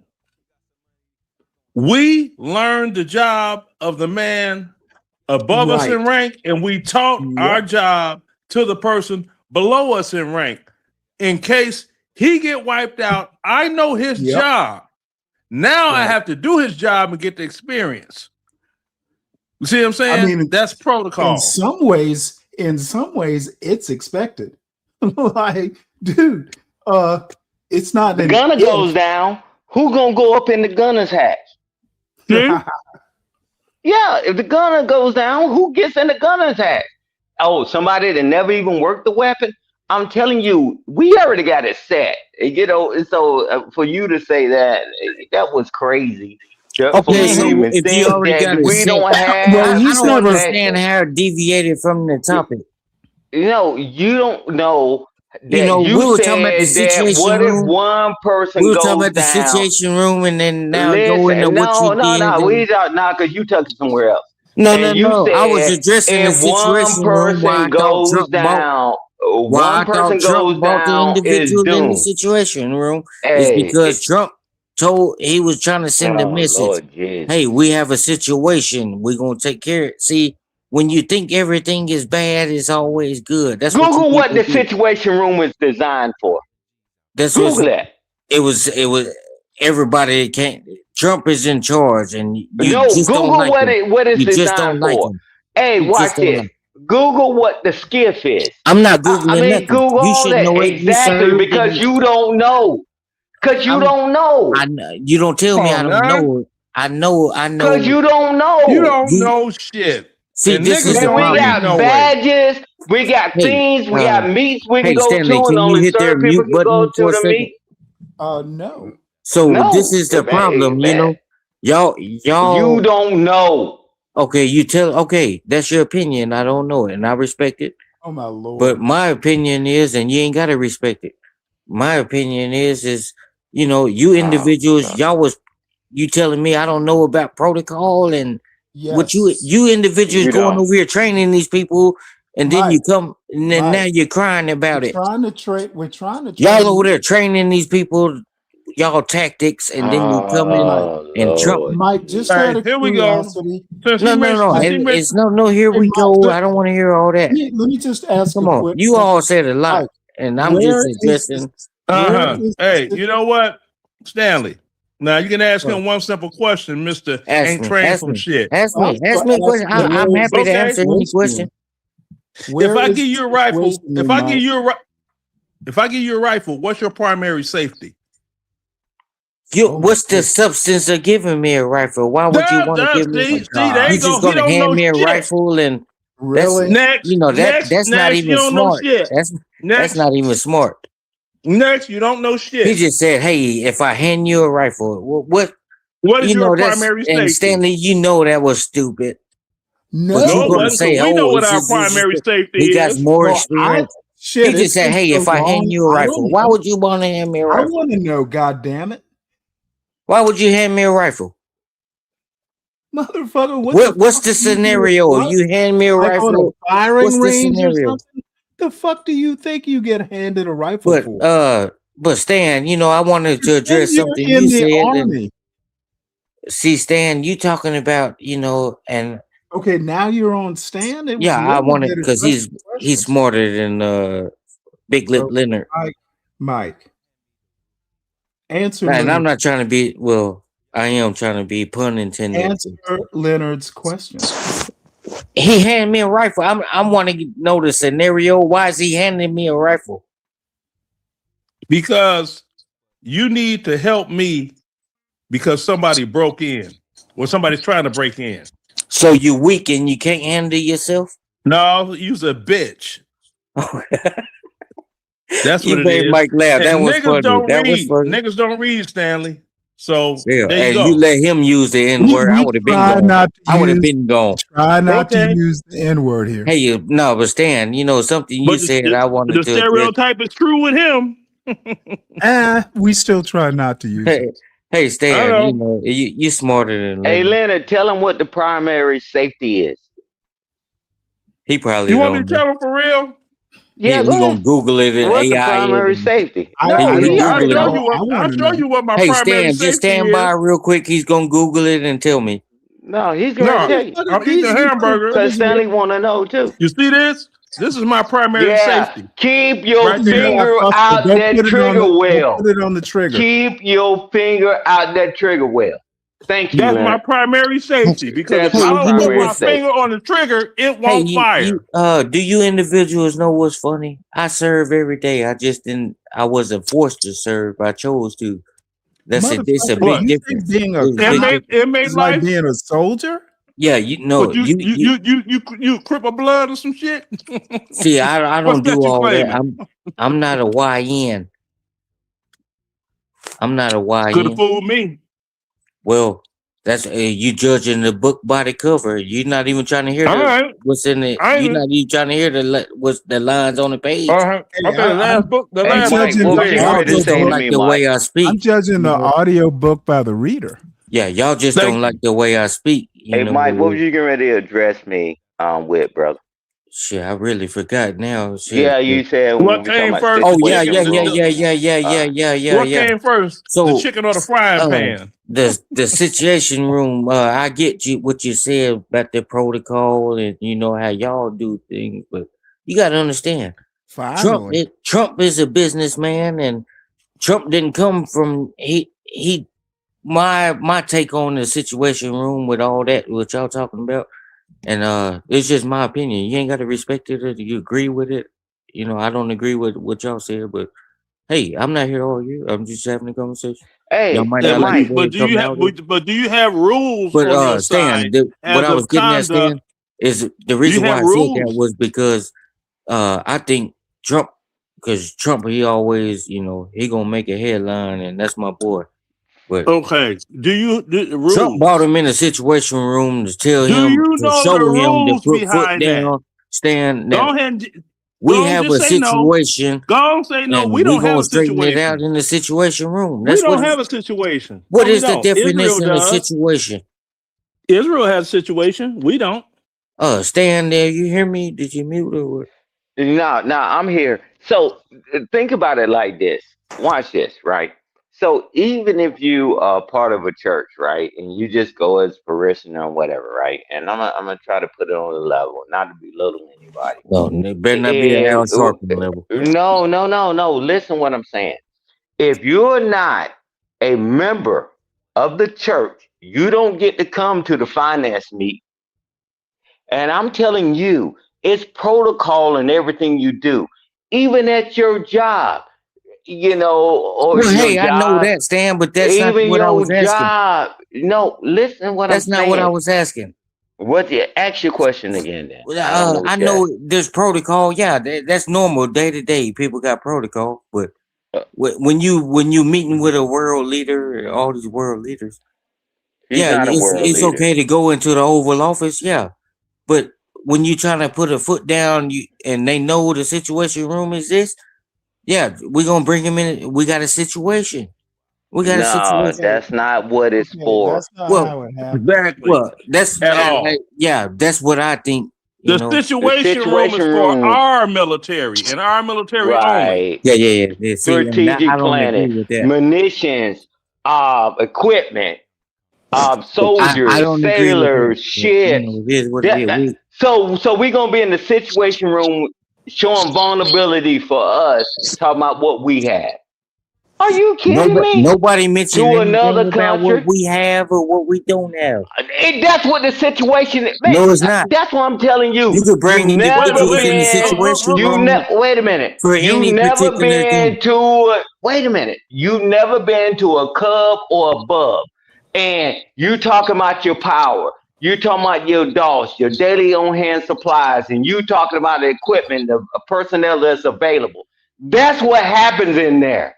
What's our capabilities? And to Why be would I real talk with you, to it's that not to even somebody protocol. else? Stan, Why to would be I real talk with to you, another country about that? well, Stan, to be real with you, it's not even protocol. It's just policy. That's you stuck on What do policy. you think protocol is? Protocol and policy is two different things. Look up the No, definition. they're not. Look up the definition. You read it. They two different words at it. They got two different definitions. I want to hear you read. You know, they're two different words. I want to hear watch you read. But Mike, listen to me. When you go in the situation room, you're looking at like Stanley. He's over there. Say all of us still in, and he Why said, you always got to be looking at something? Why you just can't? Listen. In the situation room, when I said in there, we're looking at, we got this naval ship out here. We got these now you've fast been in the movers. situation room. I've told you, man. Are you now you've been stuck in on the stupid? White House situation. I ain't went to no White House situation room. How Man, many you think that's the only situation rooms place? is it? How many Man, it's situation all over. How many Strategic situation planning. rooms is it? Oh God, Jesus, man! I work for Sitcom and Arcent. Well, Look it up, slow guy. Stan, how many I'm situation telling rooms you. are there? I'm telling you. Or you're I'm not telling telling you. me, you're making a I'm statement. telling It's you. okay, calm down. Google it because It's they'll okay. never tell you how many I'm it asking the is. question. How many Every situation time rooms? we're doing the strategic planning, Calm that's down the before you go. situation room. Drink When you you a bottle of forward, water or something, man. when you forward in combat, you think they go all the way Hey, back Stanley, to how many DC? situation rooms are there? Well, the one I'm talking about It's the is White very House. specific. Oh, good. He's So talking you about do know what DC. it What is is. Stanley? What is Stan He talking about? talking about where the joint forces. I just asked him, did he He go in talking the about- White House situation room? He said he been in there. I didn't say But I not went to that the one. White But House not that one. situation That's room. why I asked how many situations. Man, hey, wherever you set up at, you got the skiff, you got the SBTCs, you got all this secret shit. That's So where there's it is. multiple, Because so multiple everybody, locations is no what you should have shit. said. What you No should have shit, said. Sherlock. No, But man, you don't don't say tell me what you've I been should in the have said. situation Because room. you slow. You You're said you've slow. been in Stan. You think people that go to Stan, you combat, said you've that been they in the don't set up situation their room, own man. rooms so they can talk back to DC, talk to Eurocon, you It's can't okay. talk Africon. Man, are you that damn Hey, slow? Stan, no, you said Everybody you've been. can't go back there. Stan, you said Hold you've on, been in hold the on. situation room. That's Oh, what you Hold on. said. You Yes. said it. And Yes. I asked you how many Yes, he is situation that rooms. slow. Bruh. Yes, he is that So slow. that's You're all talking it to me. is, man. That's all. I'm not trying to get you all riled up. But this Oh no, is you can't. this is what You can't happens. get me You're riled slow. up. It don't work that No, way. I'm talking Let to me us, just say Stan. I this. ain't talking to Now you, you big Let get me me man. just riled up, say bruh. this. I thought you No, would This think Stan, that. I get what you're this saying. You There's got multiple forward Mike, locations, you operations don't get positions. multiple what he's saying. operations, locations. You I got get it. forward operations Yeah, but positions. when you said you've And been they set up the Mike, enough. skiff. Hold I on a never second. said DC, man. Get the hell out This of here, bro. literally, Well, you know what? this Check it this out. is Now every fucking panel. Right. Dude, this happens so many times a day where Mm-hmm. people just talk about shit they don't even know. Dude, I know I don't this. even know this shit. You're talking about someone that hasn't even been a Cub Scout before, talking about military operations. Ain't that a bitch? Dude, I'm not gonna talk.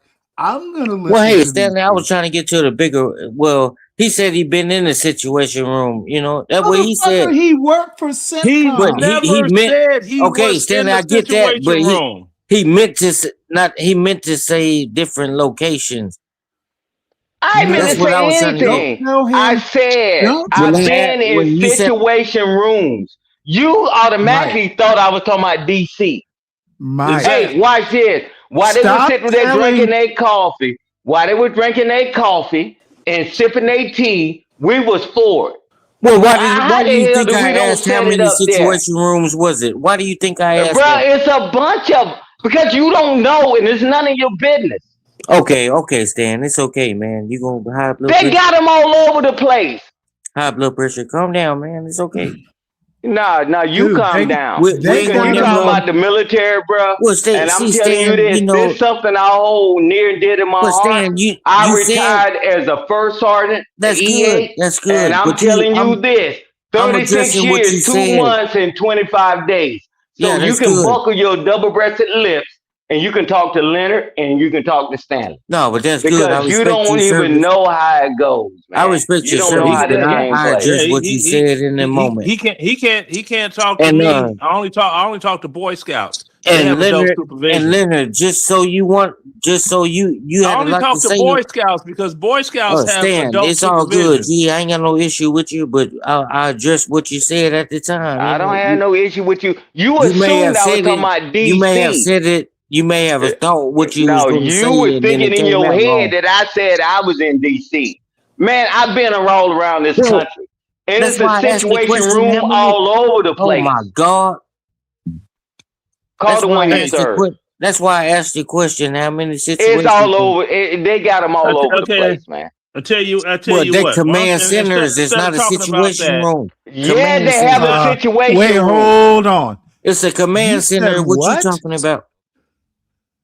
Command center is what Mike. he's talking about. It's Mike. only one situation room. Mike, That's in goddammit. Washington. Okay, Mike. How do you know this? Why are you not asking a question? You're being you're making a declarative. Well, Stanley, don't use big words like that on I'm him. addressing the statement that was made. Okay, Mike, and I'm addressing you. Okay, that's fine. What do you want to know? have zero experience. Okay, in the military. Why are you telling? That doesn't make me incompetent to what's going on. This motherfucker, dude, you have zero experience. You're telling 30-year veterans who have worked at theater level commands what a command center versus a fucking situation room is? Motherfucker, I don't even have that kind of balls.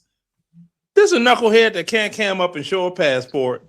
Hey, Stanley, you try to make a joke show out a of valid it. passport. You trying to make a joke out of it, Stanley, but show a valid passport. I was referring to it's all I know I don't have the experience. Listen. Yeah, that's that Mike. CM level bullshit. Hey, Mike, let me help you out. Just heard every command center has a situation room. Where do you think they talk back to Washington? Where do you think they talk to the Pentagon?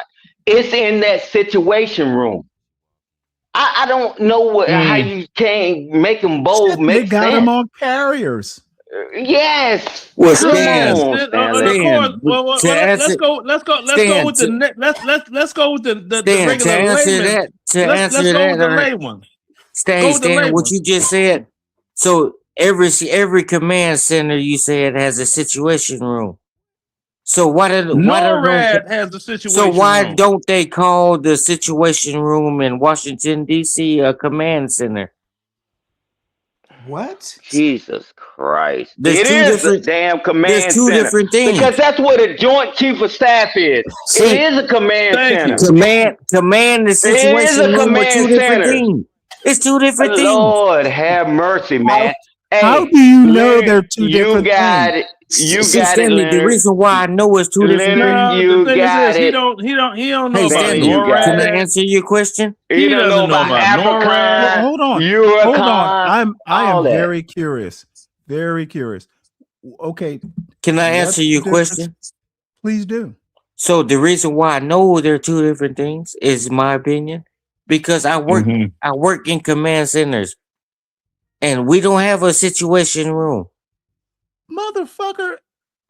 Command centers, you could set up a command center anywhere. It's only one situation room. It's at the White House. If it's so much important details classified, come on. Are you kidding me? Are you individuals How nuts? did we transfer information and talk on the SBTC? From the command, Look that you up, slow transfer the guy. information And from the I'm command telling center. you, we get in the situation room on our side because we're forward and they're here. I'm Well, telling you you, transfer. that's a situation room. Well, Stan, you You know what? transfer the information We're from dealing with Stan. You somebody that transfer don't the even. information from the field Leonard, command center to the situation room. We're dealing with somebody that don't even know why Air Force One is called Air Force One. Stanley, Exactly, Leonard. this is what I'm gonna say, and I'm gonna mute up. Hey, well, You sending let me ask you information a from a question there, field since you command don't center like to that the there. situation room, which is in Mike, Washington D.C. Bruh, So Why you is Air crazy. what you're Force trying One to called say? Air Force One? You're trying to make it like I'm stupid or something. And, you Yes. know, Oh, we trying to ain't spin gotta it. try to Well, make no. it. You're trying to Hold on spin one it sec. and all That this. takes no It's a work. field command center. And, Hold on one sec. Please, Leonard, do not blame that on Stan or Leonard. No, I'm not blaming Blame it anything on any. We don't even have to No. try. Hold on. Blame it on Stanley. It is Stanley who's saying you're stupid, not Leonard or Stan. I want you to know. Oh, no, it's all good. Okay. I want you to know who thinks you're stupid. Neither Stan Autry nor Leonard Remix Roy think you're stupid. Stanley thinks you're stupid. Well, hey, I expect it when I come, Stanley. No issue. Good. Okay. That's protocol. I don't have no issue with none of you individuals. Okay, hey, hold. Let's shift gears here. Could you tell us why Air Force One is Air Force One? Come on, Mr. Military, tell me. No, you tell us. You're not gonna like the way I answer it. No, go ahead. It's only one answer. Give it. While you trying to Google and find out right now. The president is commander-in-chief. Commander-in-chief is the commander over the military. And you got the Air Force, and it's part of the Air Force. Air Force One. Come on. You might not like the way I said it, but that answer is wrong as two boys fucking. Well, tell me why is it Air Force One? What? Shut up. Air Force One is well, see whatever what you're aircraft. not gonna do is big lip Leonard. You're not gonna talk to me like that. You're not gonna tell me to shut up, man. I'm a man. Shut You up, you address dummy. me. You address me like you that. as a right? dumb ass. Yeah, okay, Now that's your opinion. I'm but gonna you, address you as what I you haven't are called- right now. A I dummy. haven't called you now. out your name, man. Come on. Yeah, whatever. Come on, Big bank be take real, little dude. bank. Show Why some, is it show Air some of that Force One? bankroll. Big bank take little bank. Why is it Air Little Force bitch. One?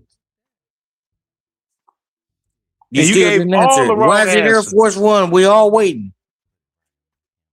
They know why it's Air Force One. That's whatever aircraft see, the president is. Stanley, now you're talking about Shut me. up! You Dummy. talking about me. Stan, I see Dummy. why you get so violent, Stan. I see it. Go ahead, Leonard. You're right. Whatever he gets on, the president gets on. Go ahead and finish, Leonard. That's Air Force One. It don't matter if it's the copter with the Marines that The fly Marine, It's right, Marine the One. Marine one, whatever, everything's one. whatever with the president. airplane he on, if he's in a hang glider. Marines, the greatest fighting force on earth. Dude, hold on. Thank you, Stanley, for muting brainless lips. Air Force One is Air Force One because that's the aircraft that the president is on. No and shit. Air Force No One shit, Sherlock. and Air Force One is a code. Just like you wouldn't get in the They car. call it It's Air Force Motorcade One. They call Motorcade One. They call it Air Force One for the It's a reason code. of. It's a code. Hold on. Let me Hey, finish the beast that. is on the move. The beast is on the move. Let me Go ahead, finish. Leonard. Now, There was an incident that happened. Whereas you know how they use the tail, the numbers on the airplane or the tail wing or whatever it is to identify the plane. 2 planes went there at the same time.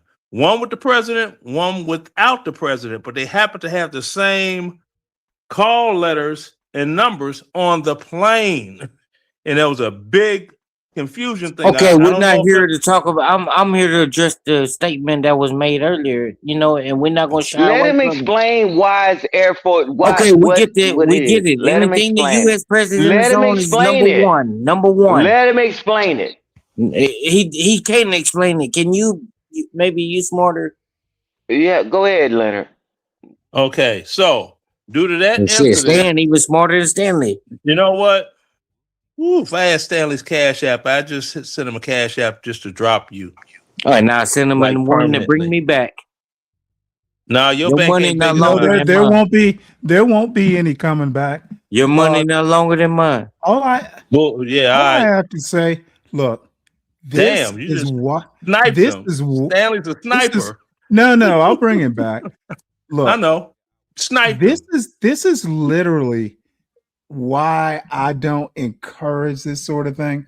This motherfucker cares more about how he looks versus acquiring some knowledge for, I don't know, another day.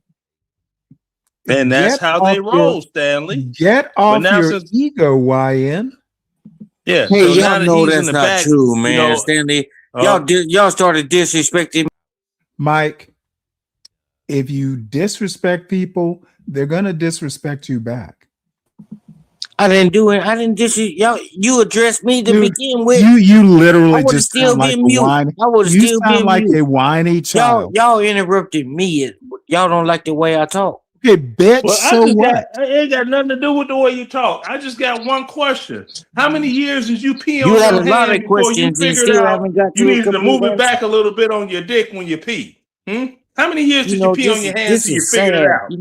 And see, Stan, that's why I don't agree with everything you say, Stan. But I rock with you, whether Dude, you like it or why is it necessary for you to Well, agree or because disagree? and I'm getting to something. Let me finish. That's your issue. You won't let me Bitch, finish. make it quick. Well, did you tell these individuals to make their Yes. statements quick? They were in the military. They know Okay, not to so waste just words. because I wasn't in the They military, I know can speak. brevity. Yeah, because you were forced to, they forced you to scream that you spit on you, and You could all have this, used some of that force. but that's what you chose to do. I respect it, and can't knock it. Yeah.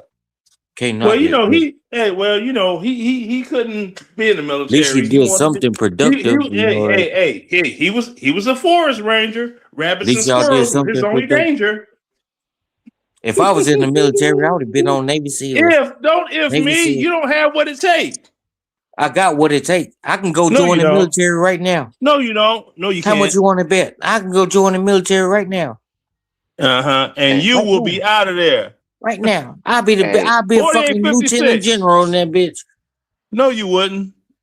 Hey, Leonard, this is like Stanley just said, right? We know what It's bluff. really sad, but I We want to know go and what talk bluff to you. means. We know what bluff means. Bottom line Exactly. up front. Hey, brevity. Leonard said his point. I say my point, and man, we don't need too long to do it because it is bottom line up front. But why throw shots at me? I was cut I off. didn't say nothing to you, brother. Well, that was so a don't shot. be That was a low blow. What you did, Stan? I'm talking about what Stanley said. You said y'all being Bruh. concise and to the point, and that's not true. Bruh. Yes, we are, because Man, the little bit of brain nobody that you talked do that have, long. Mike, the We little ain't bit of brain back that he does have is foobar. Mike, your Yeah. little bit of brain is foobar. And a Effed little up bit of brain you beyond got is recognition. rebar. You ever heard of that? That's why I'm Mike, remixed. Yeah. stop interrupting people. Well, don't you He think you can't. should tell everybody Look else at to him. don't I interrupt get me? 2 words His out. gray matter This is motherfucker's all foobar. talkative. Hey. Well, why Mike. interrupt me? Mike, your ADHD is Well, see, I'm defeating not your diagnosed with purpose. anything. Look at him. I get 2 words out and the Okay, motherfucker's now you already see what talking. it feel like, don't See it? that? Okay, bitch. I can remind you what it feels Now like you to see be in what the it feels back. like, but it's Would you all like good, to be in Stanley. the I'm gonna back? respect your Well, show. see, And Stanley got his Motherfucker, finger on the trigger. Stanley could be it's like, I'm gonna respect "Silent your it's show, bitch," about Stanley. time. and drop you. I'm Hey, gonna respect. I'm trying not to. I'm gonna hey, respect your Leonard show, Stanley. It's and all good. Stanley, thank y'all for y'all service. Man, this Salute. civilian world, boy, I'm like, wow. When I had to transition from this last year, and I'm like, come back and listen to this stupid shit. I'm How like, long man, did you serve in the military? man, I'm not gonna repeat it. I said it earlier. You should have get, hey, How long? And I man, just came in, hop man. on. Nah, you was in here when I said Or it, I but must have bruh, missed that. it doesn't worry about I it, must have man. But missed that. man, How, don't what drop you your do about books. 20 You lose, years? you learn it. You did You about 20 know, years or so? man, Well, whatever, man. Stan, you already Did you know. do about 20, Stan? Hey, man, Stan, we speak the same language, brother. yeah, And hey, thank you for your service. Stan, Well, you I already can't know. thank you for it. You already know the deal, brother. I'm not I going would to have thank you been. for it. He probably I was would have high been. mind one and You know what it goddamn. is, Why Stan. You are know the you deal. talking, Mike? Stan, you know the Yeah. deal. When it comes to Mike, I would have been his father, but the dog beat me over the fence. Wow. Uh-oh. Yeah. Hey, but hey, man, we enjoying this mailbox money, right? We enjoying doing things, right? And now watch this, and I know Leonard's doing it too. He's helping people in this community because it's something about us that we can't stop, right? Still got to be It's able to called selfless mentor. service. Selfless service, Selfless service. one of the 7 army values, right? And I'm telling Mm-hmm. you, and when every time I get on panels, right, that they say the old people need to go away and all that, and then they say nobody ever helped me and never told me anything, and every time you try to tell them, they keep running their mouth. I'm like, Mm-hmm. cool, on Well, to the I next. do have a First Amendment right. Yeah, No, you you do You have didn't a earn don't. it, First Just as Amendment fam. well as right. you No, You got a no, given right. We earned our shit. Yeah, Everybody on this no. you panel, gotta we give it. three, Okay, we let me earned. help. We earned Let our me First help this Amendment. young We man earned out. all of our constitutional rights. We earned them. Okay, Let's make you sure don't for have it so more. you don't have a First Amendment right on this panel. First Thank you. Amendment means the government can't interfere with your free speech, but Stanley versus the world can. Hey, So Yeah. thank go you get that for first. that definition, because they think First Amendment rights is just that they can just blah blah No, blah blah no, blah. no, no. See, Stan, with your life. I don't have to honor your First God Amendment Yeah, right, damn, Mike, but the Stanley. brother. I can government I can can't. I can put you in the back anytime Well, why not let me speak the way they're speaking? because you don't Snap have a First Amendment right to speak. at Just all. because they serve don't make them more than me. Raise your hand Listen, first. listen to what I just said, Mike. Your First Amendment And I'm right gonna exercise protects mine. protects you from the government. Doesn't Shit, protect you from Exactly. Stanley. shit. I It wasn't don't. goddamn born. Okay.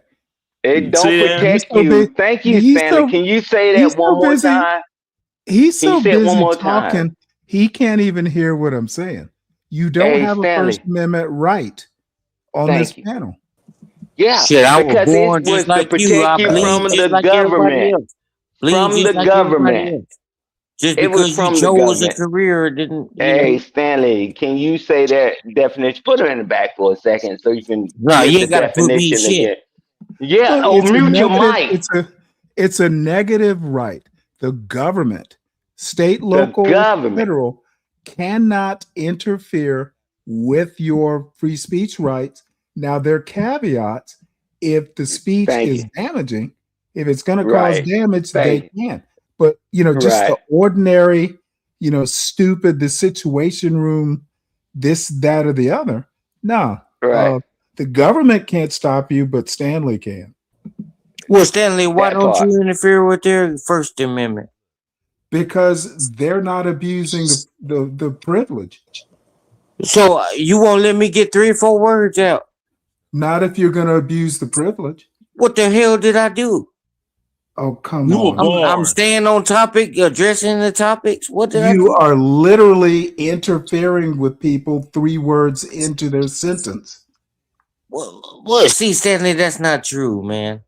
I'm afraid it is, Mike. That's not true, and a lot of people would agree if they keeping the G. They'll agree with There me. we go. What? What's with this? A lot of people. You know, Stanley? You know because what? you individuals cut me off every time I start talking. Look, just like now. Stifle, Edith. Stifle. You I know, went it's Archie sad. Bunker. Stifle. The only person that's been Will kind of you okay is Stan. stifle? Stan, you've been kind of okay. Mike, you he doesn't need stifle? your approval. I'm sorry, Stanley. He does not need your approval. Oh, I know that. Whatever you got to say, just say it. He been a little belligerent at times, but y'all just don't like the fact that I rock with Trump. That's y'all issue with me. Really? Mike, You lost your rabbit ass mind?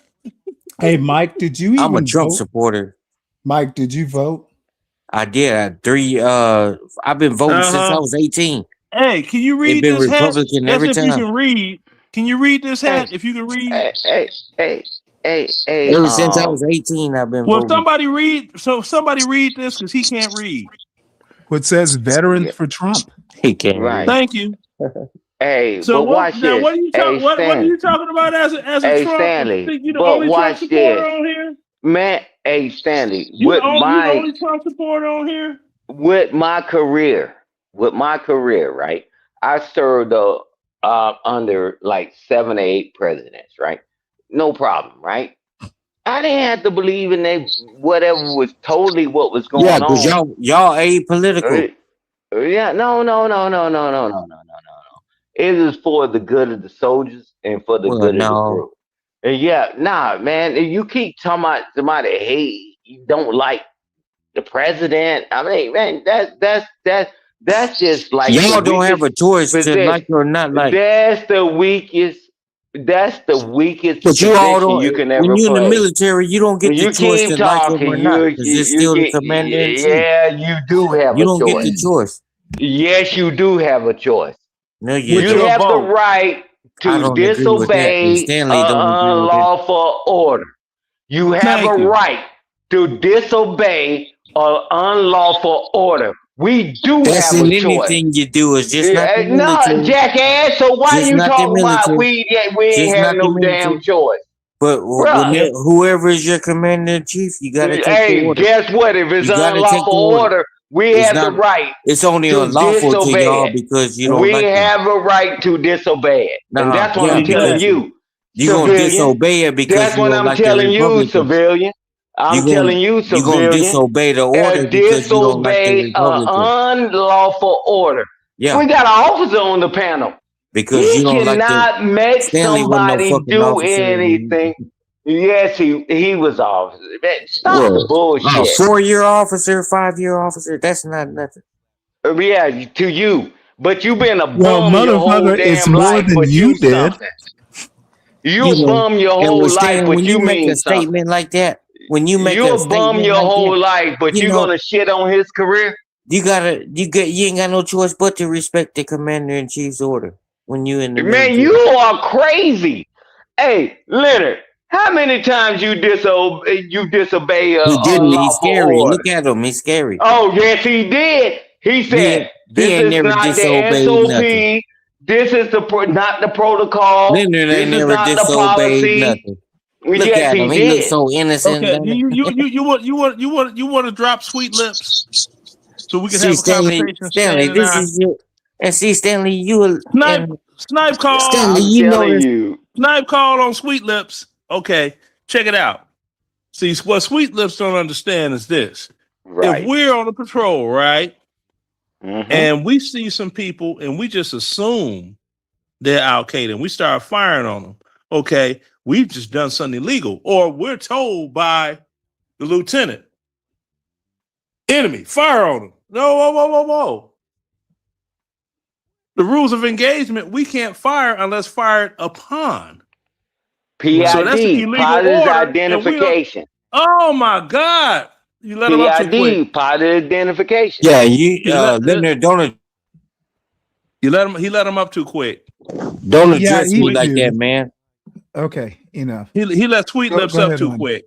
Now, say I thought he'd be able to we're on a disagree. we're on a doggone like a 3-man ambush, and the rules of engagement. We can't fire unless being fired upon. Stanley, the commander, he sees enemy forces coming our way. We can't just light their ass up. You know what I'm saying? While we hiding all camouflage or in a bunker, we can't just light their ass up if those aren't the rules of engagement. You see what I'm saying? So we got the right to say, sir, that's illegal order. And I will, well, you do what you got to do, but I'm not going to doggone obey an illegal order, because when it all goes down, if it's found out the order was illegal, whoever gave the order and well, you're whoever held as performed the order accountable as is accountable. Yeah, Thank you. it's an unlawful order. But watch this. PID is very important. Positive identification, right? We know these things. Civilians don't get that. You think we just went out there praying and spraying and closing our eyes and just firing? Hell no. You know that the people that did that stuff, they've been locking them up for the past few years that was doing that stuff. I didn't do that. Y'all not the know. only individuals that know how to do stuff, man. Stan, check this out, man. Now they still have people. They still have people that they're trying to get their ducks in a row to prosecute. That were in a group called Tiger Force. I don't know if you're familiar with that. Absolutely. Hey, I'm gonna go ahead and leave, man. Y'all have a good night. Good, yeah. Tell your mama I said hello. And I ain't even tired. I'm about to go hop on. I'm about to probably start me a show. Good, yeah. Start you a show. Stan, do something. hey Stan, as long as you do it away from here. We go back and forth here. You probably don't think you go back and forth with it, but man, I have no issues with you. I ain't got no I problem. don't have no issues with you, bro. I just like to push your buttons, but some of the stuff you said, I think you should just go back and listen. I didn't be disrespectful to you individually. No, you weren't disrespectful to me, and I'll tell you. Because, yeah, I know you had. But I'm telling you, but you gotta understand that. You gotta understand. I see the world differently. Yeah, I know that, and I ain't never versus sitting on my ass in the United States. Yeah, I ain't never. I ain't never fought you for serving the country and nothing like that. I respect, really, I do. But I just think y'all shouldn't just push it off like everybody else. People could do the shit y'all do without the military. People, you ain't got to go to the military to do the shit. Do what? But that's just what I'm getting. Do what? At. Name the what? But Stan, it was good talking to you. And Stanley, there you go. Yeah. Hey Stanley, run, I'll be back for the short bus since you like to call me short bus tomorrow. I didn't call you short bus. I called you FUBAR. I've literally never called you short bus. And hey, Leonard, I really ain't got no issue with you other than the fact that I think you're a stew head, man. Okay. Your mammy. I'm gonna leave it at that. My mother I'm gonna leave it at your mammy. Deceased. My mother and father is deceased, and it's okay, That's it. Mine are too. You know they used to call your mama Jawbone. Hey, Stanley, y'all have a good night, man. All right.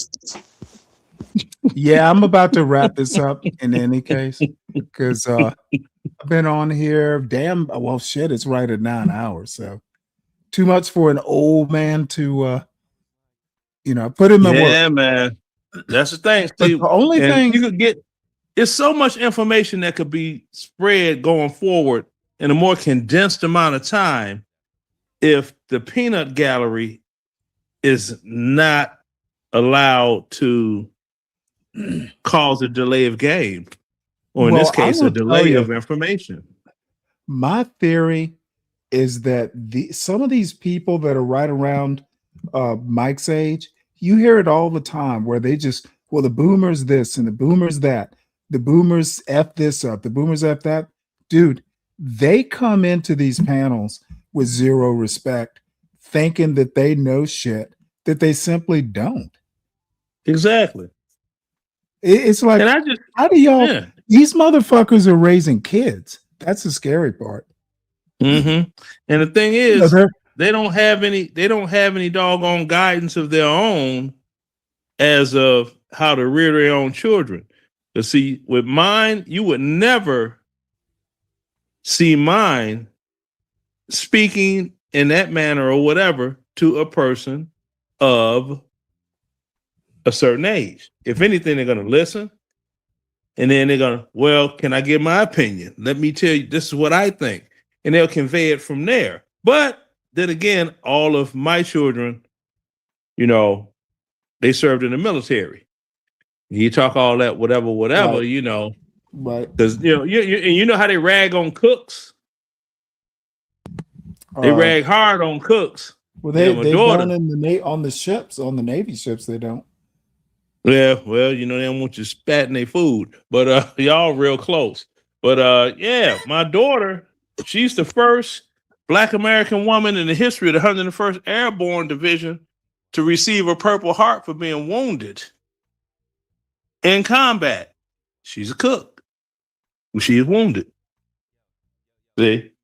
Then you got that convoy, Right. the Well, first one. you Remember, always want to be friendly with the cooks. Exactly. You know, every now Your and again best they'll friends- sneak you a snack or something. Thank you. Your best friends are always cooks and supply. Because if you lose something, they may be able to create. They may be able to finance and S1. No. Finance changed. Finance. Bruh. They got my pay. You can do everything yourself. Oh, Stan. No. If you know, let me put it in the right order. Okay. S1, right? Because if S1, you know how S1. many people that went through this shit, even while I was in, they got a divorce and they never updated their records. And then the person going TDY and he remarried and all this other stuff. I'm telling you, all these people are necessary. You think the military would keep people around if they didn't need them? The Hey, we mail had to clerk, the we had a finance, sit- all that. Go ahead. Bro, we had a situation like that happened. Alvarez, he got divorced from his wife, immediately remarried. We all deployed. He didn't make it. We were like the third, maybe fourth month into the deployment. When the SGLI had to be issued, it was such a doggone toss-up thing. Well, who gets it? Because it's sort of like he got divorced from her on like a Monday, and then he remarried on a Tuesday, something like that. It was already planned. Yeah, I mean, that's even like with me. I was divorced at Fort Stewart. I got remarried at Fort Campbell. And after all the housing and stuff on posters together, the then wife had got a letter, and it was all the information was about the housing, but my ex-wife's name was on it. So the divorce paperwork didn't catch up with the paperwork, you know. That's when S1 is coming handy, because they'll get your stuff knocked out. See? Yeah, but I'll tell you this: any soldier that's in or whatever, I'm telling you, stop just clicking boxes. Stop trying to say, because that's typically a short day when you have to update your records, right? Whatever, right? We said we're gonna go out and party. No, you need to update your status, right? If you got married, right? And then that's another problem because people didn't update that. And you have There you children, go. your dependents, they don't do that, right? Mhm. So I'm telling you, slow the hell down. The party's still gonna go on, but stop clicking these boxes, right? Because I got a chance to be able to see it at one time, in the middle of the time, to the end of time, how technology had grown, right? You better make sure that those times when you got to do these things, stop for a second. Just like every year, I'm pretty sure you remember, every year, right? They tell you, they have briefings, a bunch of briefings, right? They'll tell you Mm-hmm. about your benefits, your rights, and da da da da da da. And everybody just sitting there bullshitting, right? Whatever. Until they get Exactly. out. The pre-deployment brief when Right, everybody's right, at the gym right, in them long ass lines and everybody's just right. trying to basically get what shots they need and go home and get drunk. Uh-huh. Yeah, man, they got the Yeah. briefings, and you just go in and sign in, and then you leave.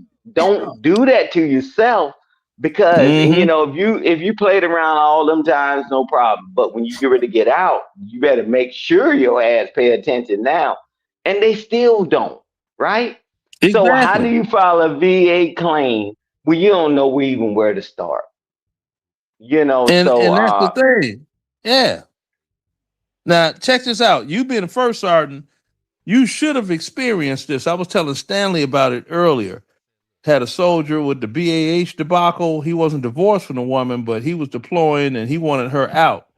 I told him that was governed by AR 608-99, whereas they think they get the whole BAH check, but they don't. hell no. They get this set amount depending on what finance sets. Like back then, it was $681, $91. I think $691.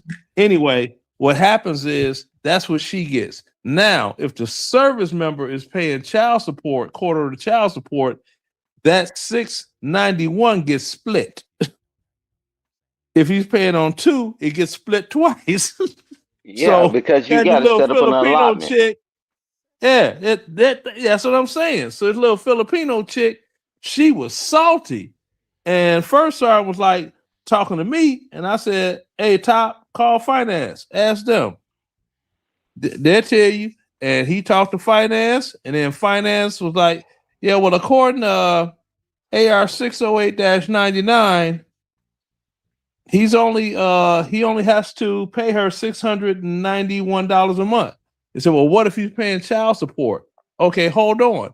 Got to flip it through some more. Oh, if he's paying quarter of child support, then that $691 is split between the dependent and it's like, damn. So now you stuck with 300 and what? $45.50.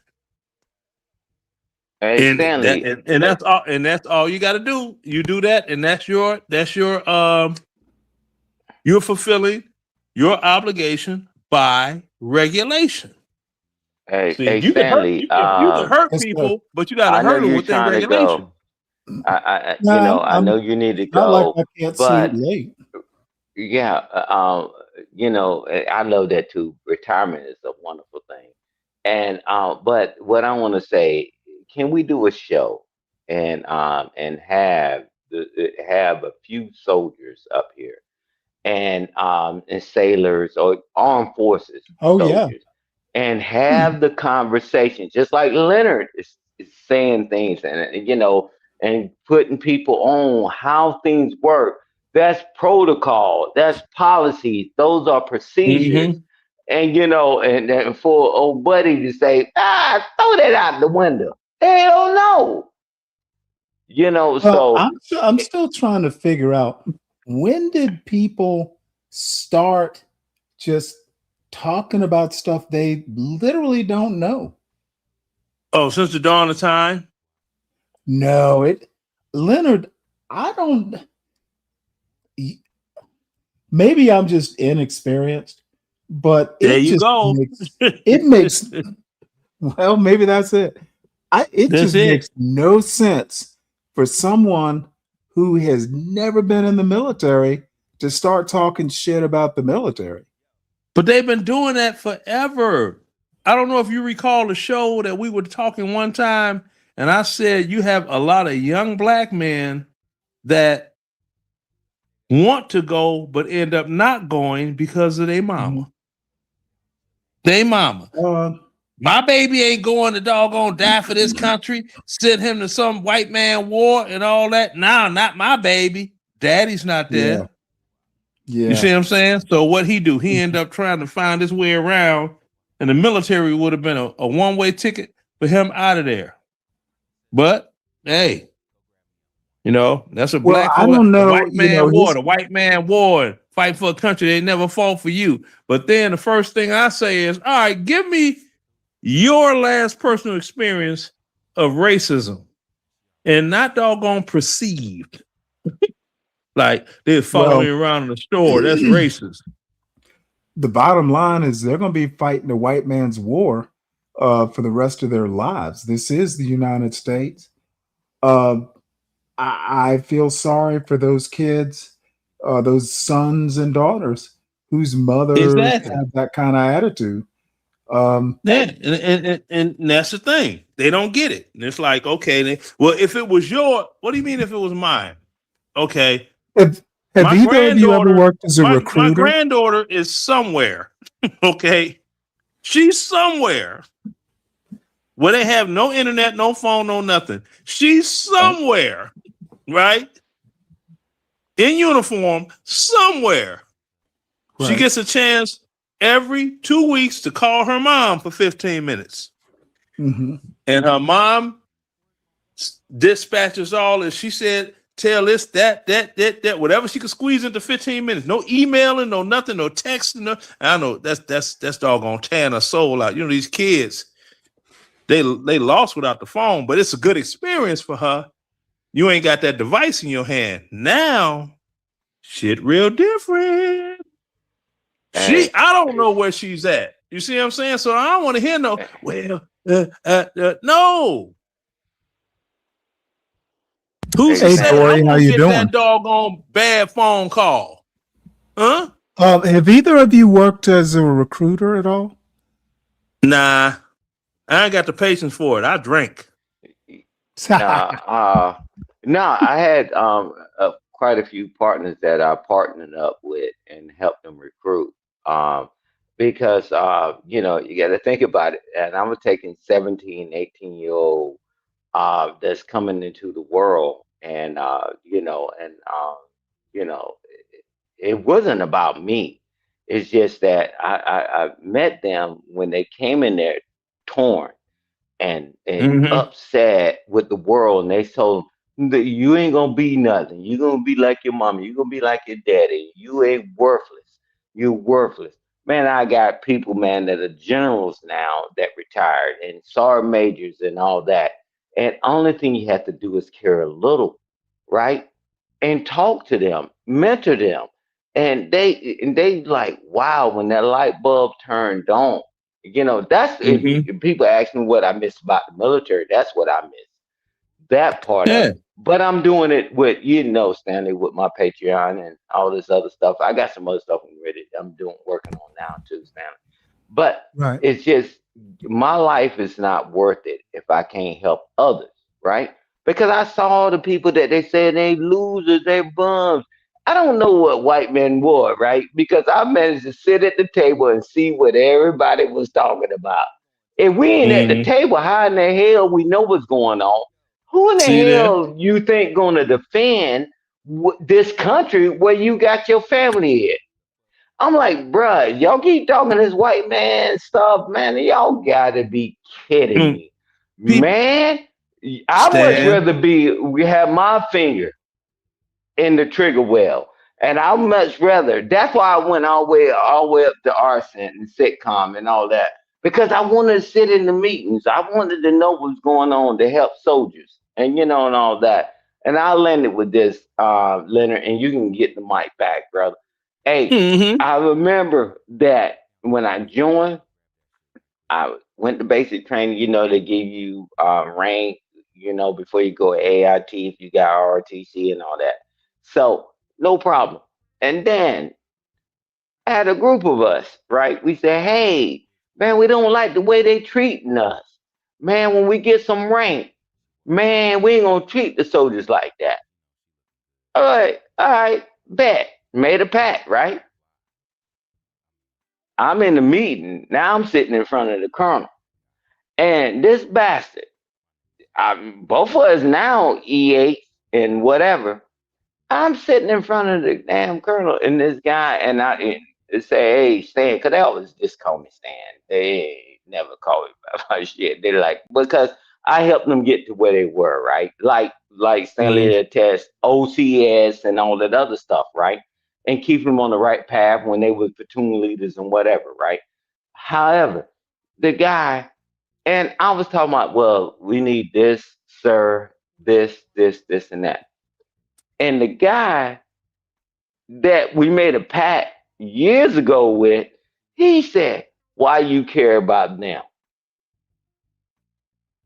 I said, hey, buddy. I said, I tell you what, and I told him that same thing. You remember when we was coming up the ranks and we were going to do better when we was in a position that we can make changes. And you talking about why I don't care about them?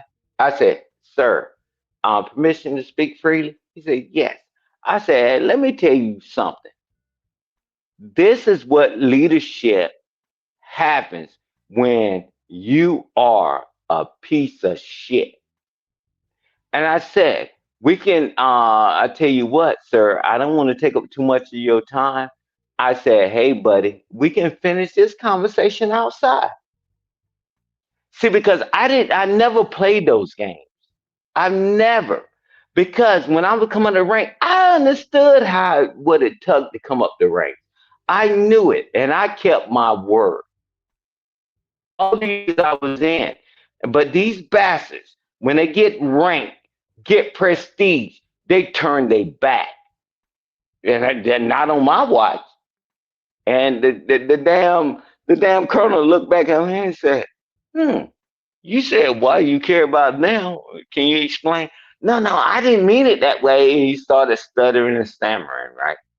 We're going with what Stan said, right? So stop the bullshit. See, because when civilians be talking all that bullshit, they don't know what people had to sacrifice. Not just in battle, not just in whatever, right?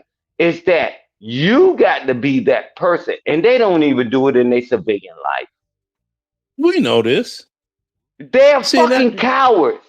They will take it and they will dog out everybody at the job so they can kiss butt to do what they need to do. Are you going to stand on something?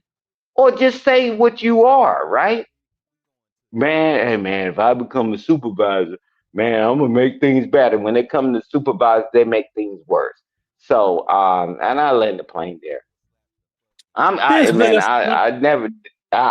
glad about my career. If I had to do it all over again, I'd do it because it's people like these civilians, like Mike. They got this preconceived notion. Oh, you had to join. Motherfucker ain't had to join shit, man. It's a volunteer military. Don't get with doggone sweet lips. Let sweeten. I can handle sweet lips. See, you got doggone messy-minded civilians like that, and they really think they're getting people's goat. And when they start all that, all I say is this. Think about me sitting on my ass and every other veteran like me when you going punching the clock, and you paying taxes. Because a lot of us veterans, we don't pay taxes. I know I don't. You pay your little shit at the grocery store. Or you go buy yourself a little beer, a little bottle of liquor, or for those that smoke cigarettes. But in general, no. Because you get the Mercedes. Yeah, I don't have a single vehicle that I pay taxes on. I paid them up front with the doggone car loan, did the paperwork, and the state sent me a check back for the amount of the taxes that I had to pay. See, that's tax-free. Property taxes, don't pay property taxes. None of this stuff. Man, listen. Shoot. Hey, Stanley, that's why it's going to be important, right? Because the people that haven't did their intent to file a claim, they need to do it, right? And then we can go through the aegis, how to put it together. And I'm telling you this, is that a lot of people, Leonard, it's a challenge, right? It's a challenge, right? They want you to give up. It's a They freaking want you to give. deployment. Hey, no, watch this. they want you to give up, right? When they tell you, you fill out this form, fill out that form, oh, this and that. It's a challenge. Man, they don't care whether you come back or not. That's the thing. The thing But is, a lot of okay, these people didn't do an intent to file a claim. They still haven't but done that. and that's the thing. See, and that's where we come in. That could help them, but we could help them on active duty because some of the counselors are good, and some of them are just checking the blocks, just like the soldiers. There's a number of soldiers that talk to me, and Right. I told them, I said, "Hey, check this out. Now you are getting out. Okay, you didn't complete. You didn't retire.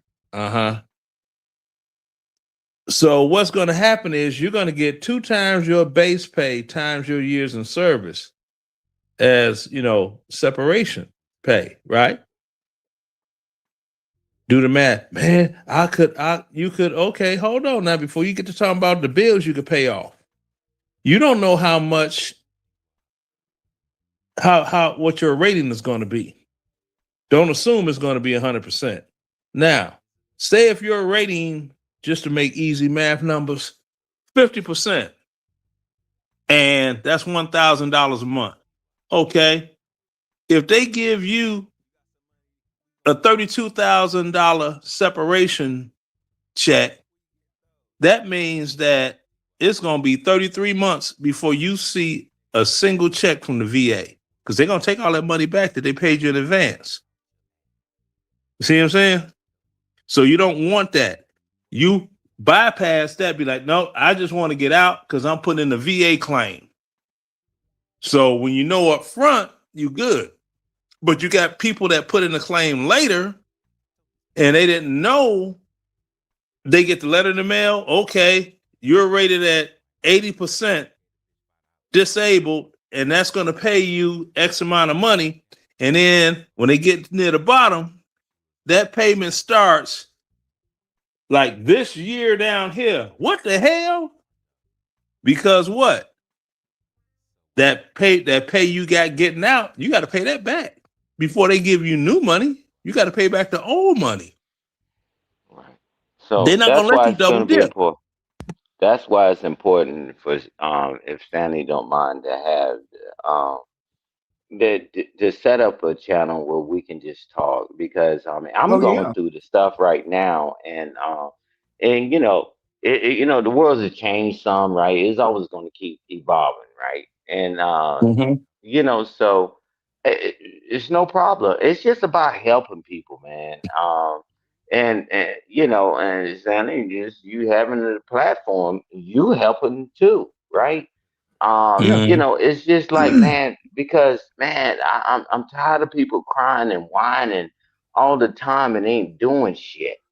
Nobody Yeah. told me. Well, Now when we have the platform, Stan, there's another guy whose father is a retired colonel who works with okay. VA folks. So there's about two, and you and I have talked about this before. There's some loose threads that I'll try and pull together and come up with something organized. Yeah, I would love to. Yeah, because at the end of the day, right? Because you got people that did active duty time, reserve time, or whatever, right? So you got to make it make sense to them so they know how to apply these things, right? I think it will be helpful. I do. I think it'd be Yeah. helpful because the people that serve this country, when it's less than what 2% that ever get in the uniform or 3%, whatever it is now, and Uh-huh. and and then they turn around and they just want to strum their nose at you, right, and say you're nothing. Man, 50 million choices, in my life, and I got my education as well, right? Hey, oh, Stanley, I forgot to tell you. I'll talk to you later about it, but man, I went back to school because I'm trying to figure out what the new stuff is, right? Stanley, I just started the other class ain't open up. Man, I already got 5 weeks already done. And see that Meaning post that all I 9/11 have to do is cover. and tell them about that post 9/11 GI Bill, how it's fire. You can't beat it with a baseball bat. Cause it, Stanley, But I don't know if you've been told, but this is how it goes.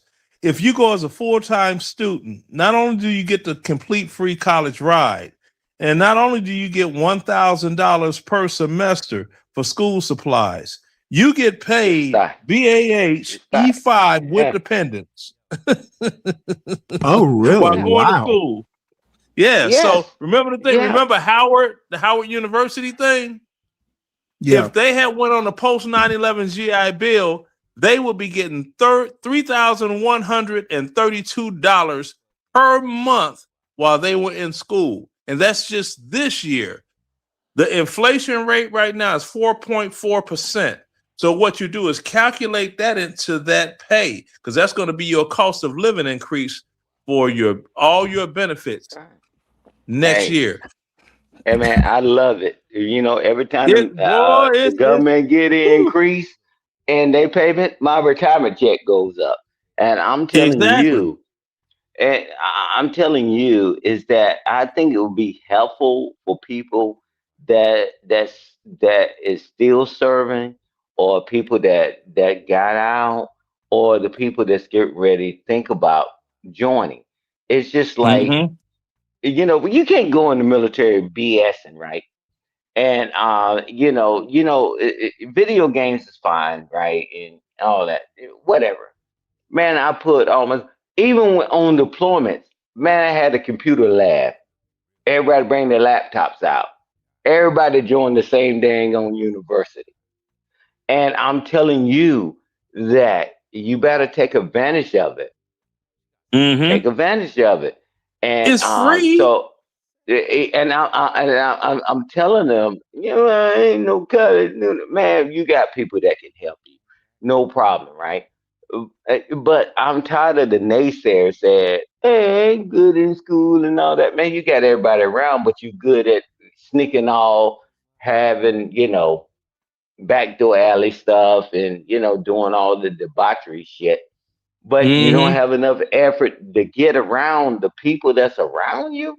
Man, I set that up everywhere I went, even in combat zones. I said, Well, "Hey, this is what we're getting ready to do." Stan Archery, you read that? You read What's that that? comment that Stanley just posted? Wait, you mean up on the screen? Yeah, yes, sir. Post 9/11 GI Bill. Yeah. And a gold bag of money. Hey, but watch this. You can help people. You can help people with this, because most people are broke, busting, and disgusting, can't be trusted. Go get financial aid and get a Pell Grant that you don't have to pay back. See there? You don't have to go to school and get in all that debt, man. I'm like, man, I'm listening to people, man, from when from years ago. Now they in their 40s and 50s. They tell me I still got to pay my student loan. Man, that Pell Grant has been there, and they decided to go another way. No problem. I'm telling you, it's so many avenues where people can get their certification, their education, man. And I would love it, Stanley. I You would can love host to the do show. like that kind of show. Oh, hell yeah. Where you get kids coming out of high school, talking about the options. Dude, that debt it's crazy to spend $50,000, $100,000 in student loan debt.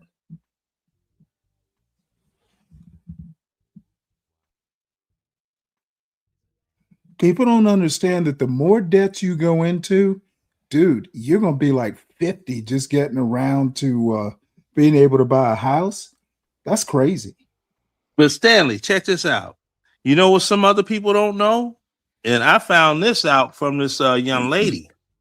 Now, she did 2 deployments. Well, first off, she graduated college and she joined the military to pay her college debt off, right? So she came in as E4. Okay, you know how that go. All right. She got done with the military. She went back for more because she wanted to be an MD. She used her post 9/11 GI Bill and utilize that money for some more the education, whatever required, right? Mhm. Then she flipped and used the VA, Voc Rehab. That's more college money because she was 90% disabled. Uh-oh. Which if you, Uh-oh. yeah, so if you attempt, dude, she got a whole college ride and ended up in an occupation that paid $440,000 a year as a Yeah. medical doctor. So Say it this, isn't so. hey, and that's what I'm telling you. You don't even have to join the military. It's certain ways to do it. I mean, I talk to people, man, that never joined the military. Hey, they got $60,000, like Stanley said, $100,000 in debt. When? Only thing you had to do is get the Pell Grant. You don't have to pay that shit back unless you're a dummy and and you don't make the grade, right? And you fail the course, right? Or you just don't attend. However, Well, right now, man, when hey, Stanley, I got to be honest with y'all. This shit is laughable, right? Because I'm doing this shit online or whatever. This shit is laughable. I said, man, they got so many damn things. They got tutors on the damn screen. You can check your paperwork and do all this stuff. And then, not to mention the AI part, they even use AI to check your shit. I'm like, man, you got to be the dumbest bastard on the planet. It's not just military stuff. So when we talking about the military, that's cool. But when we having this conversation, we're talking about the people that never even joined the military. Man, it's so many ways you can do it. You shouldn't be at 50 or 60 years old and when you graduated from college at 24 and you still still old. paying it off. Yeah, come Like it's a on, house. man. Like Yeah, it's a like, house. come. But Yeah. check now check this out. This is something like if a young person, be a young man, happen to strike up conversation, whatever. Okay. And I talk about the college thing. Okay. I tell them a way that they could enlist right now. This is only going on right now. I don't know about next year. Right now, you could join the Army for 2 years under select MOSs. 2 years. And with that 2-year enlistment, and that includes basics, AIT, all of that, is 24 months. It takes 4 years to get a high school diploma. Okay? This is what they do. Going to the recruiting station, well, what do you want to do? I want to be a combat engineer. That's it. 2 years, they got the post 9/11 GI Bill. They have any injuries or whatever, ever, they file a doggone claim. When they out process, the day you final out, you go over all your medical records. If you save every slip, if you got razor bumps going on sick call, keep all that. So have all that stuff. Boom, you got that. Okay. All you have to do is be in for 90 consecutive days, and that entitles you to your doggone, no down payment on a home plan, 90 consecutive days. So you got all of this going on. Then say if they give you a VA rating, tinnitus for your ringing ears, carrying the backpack, ears, back, flat feet. That's 40% off rip. You go to school, get all your together. You need more schooling, Voc Rehab. In the VA, I think what they pay you $18 a month, something like that. I know that's what it used to be for your cost of living. They For still your cost pay. of living. So all of this, and I would tell them, like when I was in Chicago, seeing these young cats. I was with this chick Angie, and it was her nephews, and they just on the block ain't doing nothing, And he's like, "Yeah, man, that's a nice Benz, man. That's how they pay y'all in the Army." Yep. Nah. I'm like, yeah. I'm like, hey, you got a kid? Yeah, man. All right, hey, she hawking you for child support? Man, you know how them women. Okay, hold on, bro. Hold on. You join the military. You fill out for this stuff. You ain't gonna remember what it is, but you fill out for this little paperwork, right? It's called BAH differential. That's enough to pay your child support right there.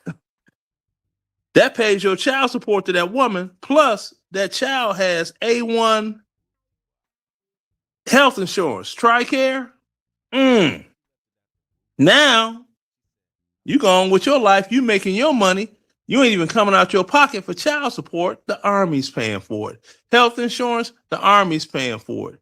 You building up a career. You doing everything you need to do, this and that.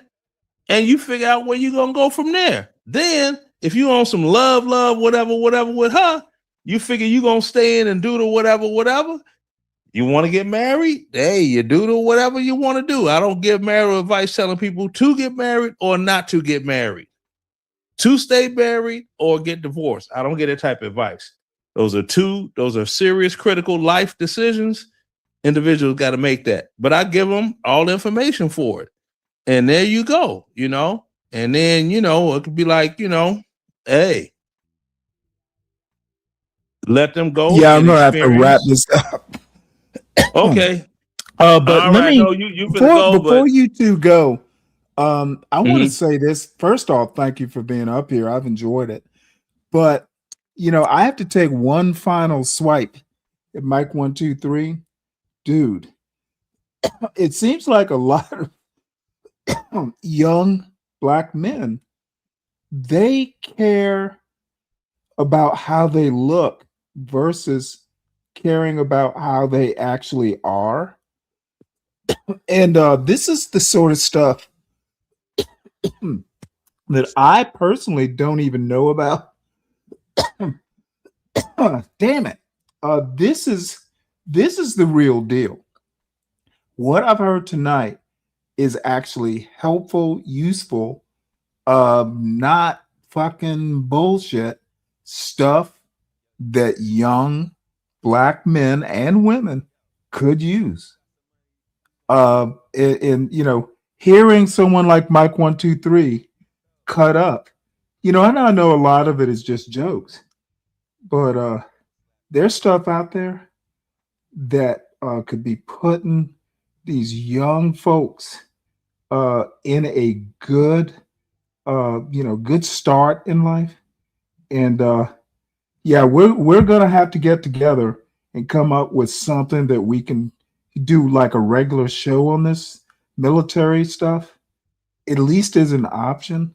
There's stuff out there that could set some young black men, especially, and black women too, on the right path for life.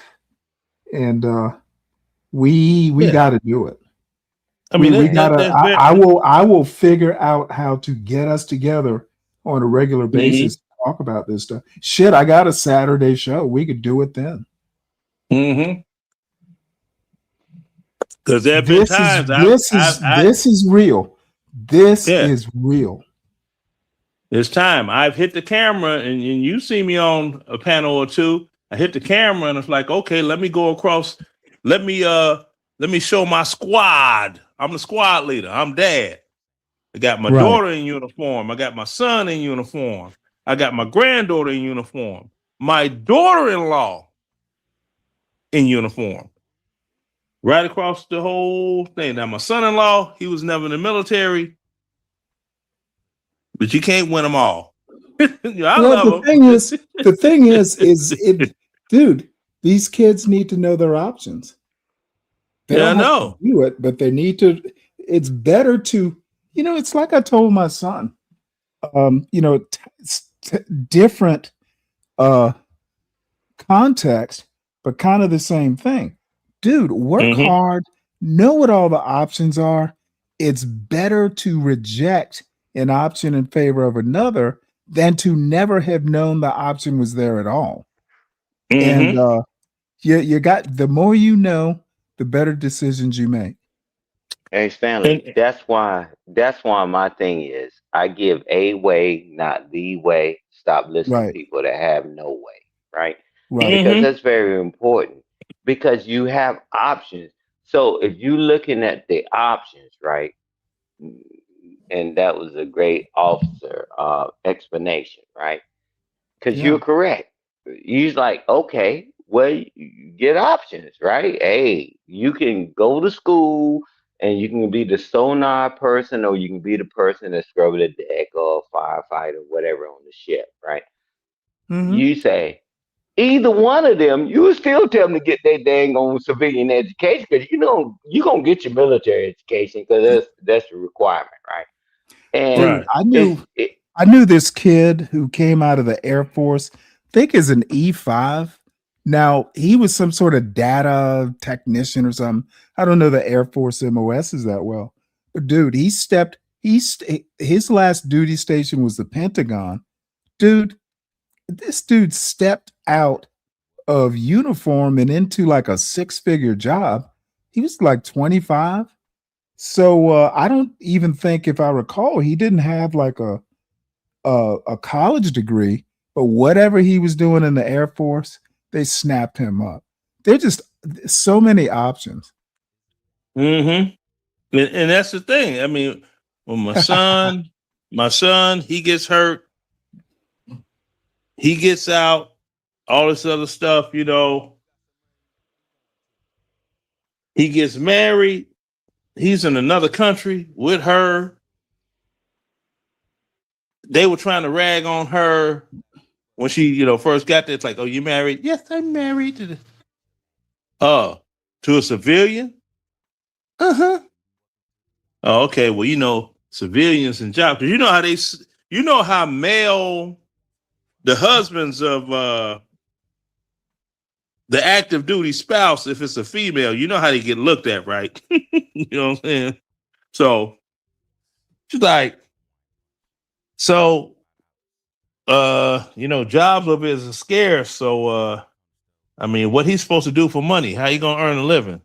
She's like, well, he gets paid E6 pay just for waking up every day. It's like, what? Yeah, he's 100% disabled veteran. Silence. Silence. Silence. That's it. It's like, so now what? He makes hey, more money than she do. You know what I'm saying? hey, Stanley. Only thing I got to say, it's not any right or wrong answers, and you said it right. That just giving people options, right? I Right. don't know how somebody can get in college on debt and then 30, 40 something years later, you still can't pay it off. You got a $60,000 college It's loan the debt, and it's you the get a job. interest. You get a job making 30,000, $40,000 a year. To me, it doesn't compute, right? So we can be able to give people other opportunities. No, Right. just go in and apply for the Pell Grant and go your ass to school. And then if you happen to be a veteran, and let's say you gave all your benefits to your children, whatever, you can still go and use financial aid. And then the school, guess what they recognize you as, Leonard? A veteran. Well, we ain't Thank going you. above this damn cap. We just like you were still in. Let's say the cap is Exactly. 250 in the military, and everybody else has to pay 550. You still only Thank you. got to pay that, and that, I think they call it the Patriot something or whatever. But I'm Mm-hmm. telling you, it just we just trying to give information, man, and that's it. And I think we'll be doing a disservice if we don't get the information, whether anybody want to hear it or not, or some people. Our job is just to get the information, right? That's Exactly. it. Cause yeah, because That's I mean, it. because Oh, it don't Leonard, it huh? Leonard, is that one thing, and you got the mic. Man, I got to take my damn uniform, right? I was talking to my wife, you know, and I said, "Damn, I got to take my uniform, right?" So when I retired, I didn't put my other overseas stripes and my service stripes on it and my other awards, right? So I can be casket ready, right? Type thing. It's just like and I didn't do that for me, right? It was for my family, my friends. So whenever they see me, right, Mm-hmm.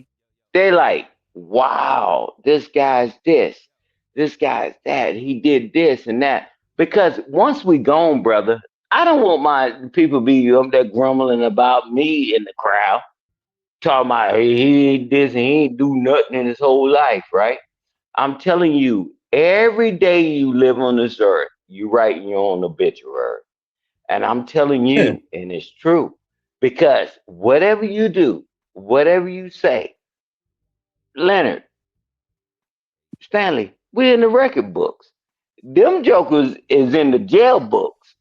No problem. Mm-hmm. I'm telling you, after I get my stuff together, Leonard, because you be putting showing your shit, I got to put my shit together because I want to put all my shit on there now. Now that I'm retired, and I'm gonna put all my stuff on there. And then, bro, I was like, man, it's not for me.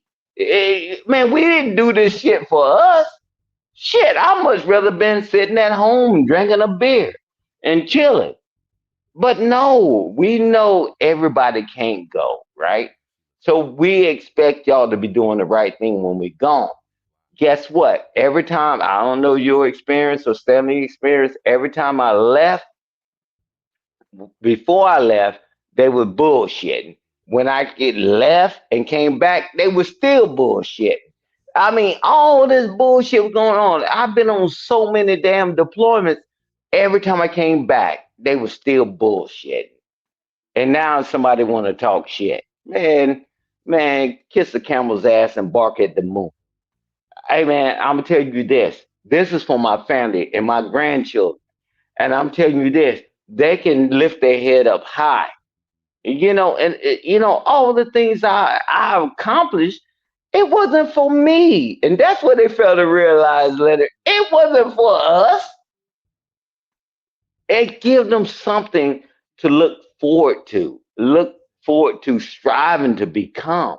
Like Stanley, with his military service and his honorable military service and his education, you give your children something to shoot at, man.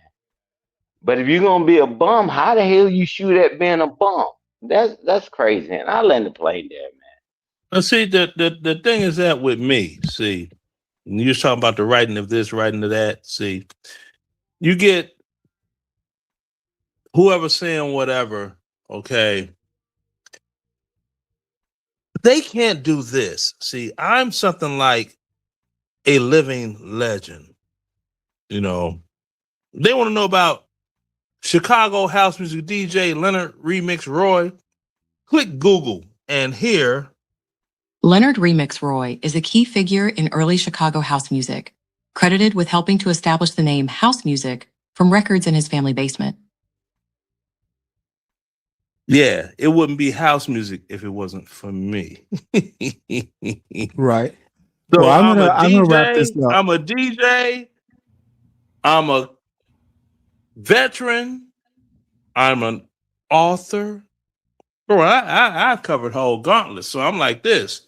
While you get those that talk what they talk, I'm like, say what you say. It's really, really cute. I'm documented. See, that's the thing about me. I'm Right. documented.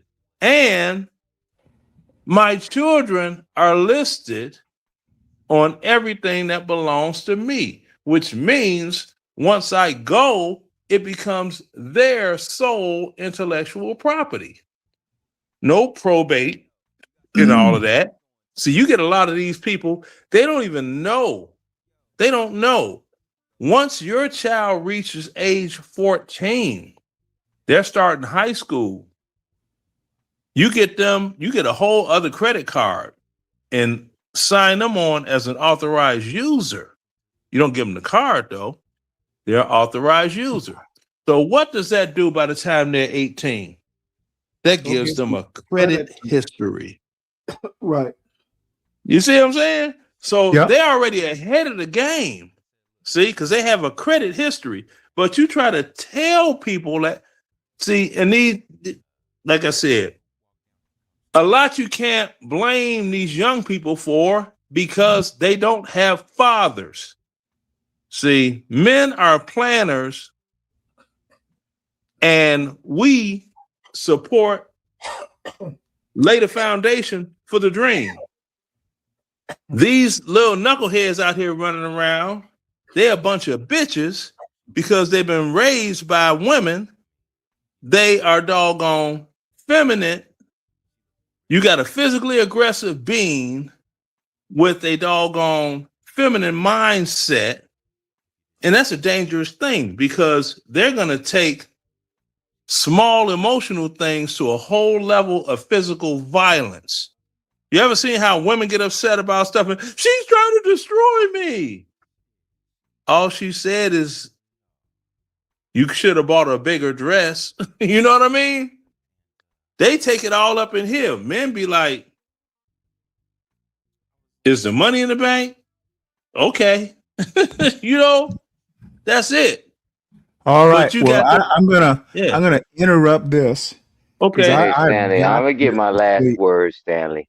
Yeah, go ahead. You know, so at the end of the day, man, I appreciate you, Mira, and you need it. And so we'll talk. We'll Okay. talk and we'll put all this stuff together. Okay. You know, Leonard, because it's important. Yeah, hook look it at up. Just let me know look when. at the Hook it up. scroll. Leonard, look at the scroll at the bottom. It's got my email address. Shoot me your email. Oh, excuse me. Shoot me your email address. Okay. See, I'm gonna have to, oh, good grief. I'm gonna have to try to Well, screenshot don't it worry here. about it. The email, the email address is in the crawl at the bottom of the screen, or in the, excuse me, in the chat. You know, at some point, if I ever get off over this fucking cold, You will. get together, you and Stan and a couple other people, and see if we can't organize like maybe a once a month thing or something. You know, where we get together and talk this military benefit stuff. Yeah. Hey, Stanley, I apologize for keeping you on this long. No, don't worry I about it. I didn't escape from the other shit. No, I You mean, know, and from my school work and all that, bro. Yeah, I mean, it was could be, work. it It was could, work. it could be worse. It could be worse because it's 6 o'clock on the East Coast. And see, when I was Mike's age, this time in the morning, I was either getting in some pussy or getting out some pussy. There was some pussy involved. He's on doggone YouTube typing in the chat like a little bitch. Mike has relations. He's not Relations. he only acts like a snot-nosed kid. Yeah, well, Hey. you know, the bitchness of it all. Hey, but thank you, Yes, sir. Stanley. It's all salute to you, sir. Salute. And Salute, respect, Leonard. respect. You know, and Sender, hey, salute yes. to you, brother. Hey, man, I got to get my uniform. I told my wife that like yesterday, and I told her, I said, nah, man, I got to put all the rest of the stuff on there because I don't know what I'm going to check out. And you know, it's just not about me, it's about them. So when people start to talk, like when people were trying to say stuff about you, Stanley, I be laughing. You know, I'm really not ha ha ha. I be laughing. I'm like, this guy, educated naval officer, his son is in Georgia. I'm like, okay, that's the one we gonna clown. Yeah, I'm like, two cool. 2 more years, and you know, hopefully, We'll I'll probably wind up moving back to Savannah. Yeah, And we'll you see know, how you it know goes. what would have been great though? Hey, Stan. Now, this what would have Yeah. been great if Stanley would have been in post 9/11, right? Oh, absolutely. And he signed his post 9/11 GI Bill over to his son. Oh Lord. Well, you know, Well, he got a full ride. yeah, So he's got a full ride. He'll be fine. Yeah, but a full ride is cool, but does that full ride come with? Because I think you said the college your son went to. I'm not going to say Yeah, it it's Georgia Tech. again. yeah, they give him a stipend. And They give him a stipend too, right? that cost of living, and so that's another They that's give him another that. It would have been great, but you know, as long as right. he Would have gets been out, great, but the as stipend long they as he get now, the gets out stipend they without give that, at Georgia Tech Georgia Tech, it cannot mess with I BAH. know, man. We're not going back in time because it right. is what it is. Well, And the Right. purpose of he will all of us step. getting together is Hopefully, he will that Right. we step can off help the others. stage in 00. So, shit, if I had my way, he'd be at the Naval Academy taking the Marine option. But That ain't off the table. Stanley, nah, we'll it's talk about it. We you talked know, about that Georgia several Tech times. has an NROTC unit, but you know what? He didn't want to do it. I'm not gonna beat him up for that. Yeah, don't worry about it. He's It 2 ain't off the years. table. He's 2 years in, making the grades. So we'll be okay. Yeah, Yeah, 'cause I mean, it's like absolutely. it's a chick that we used to be friends. She got beside herself, and I'm not gonna go all into the story. But anyway, her daughter grades were so outstanding at the Chicago Public High School that she got accepted into West Point. She has Yeah. graduated from West Point, Yeah, my the and girl, I'm like, woo. there were 3 sisters who grew up same time we did, right across the street from, you know, the house I grew up in, which my father still lives in. Her daughter graduated last year, I think it was, from the Naval Academy. See, So and when they're in senior year, they're getting like E6 pay as seniors. oh yeah, oh hell yeah. Oh yeah. You see what I'm saying? No, that's you a can't deal, beat man. that. Man, you can't beat that. And then you got to go in as a doggone 02, but you got 4 years Yep. of That's pay. an 02. So That's an by- I'm sorry, an 02 with that's a second fucking lieutenant, Butterbar. seniority. That academy That's time what I'm saying. With counts 4 towards- years. Yep. So you go to make first lieutenant. If you make it in a year, now you're a first lieutenant, damn near making captain's pay because you're 5 Yep. years ahead of your Yep. peers that did Yep. not go to any academy. See, Mhm. so man, and you know, if someone wants to go above the rank of major, when you've got West Point or you've got the Naval or Air Force Academy in your resume, that's going to get you there. Because see, I tell people one they've other point I wanted to make. I had an Army ROTC scholarship in college, and they do pretty well as far as the I forget what the exact money is, but no, you'll make money as an Army ROTC scholar. I can't remember if you get like E5 pay or whatever, but yeah, there was money. Yeah, Hey, gentlemen, I bid y'all same adieu. thing. Yeah, you have a Thank you, good night. Stanley. All right. Hey, All right. salute. Yeah, I'm gonna get out of here too, dude. I am Feet, soldier. I am bushed. I will be back tomorrow, folks. Probably around 4:30 for the short bus Saturday. And the title of the show is Black Stuff. So we're gonna be doing history and all kinds of other stuff. So I will see. That's it. You keep it and you keep it interesting on an educational level. Just do not expect a large audience, because when it comes to a certain demographic of people, sad to say, they treat education and learning of any sort like kryptonite.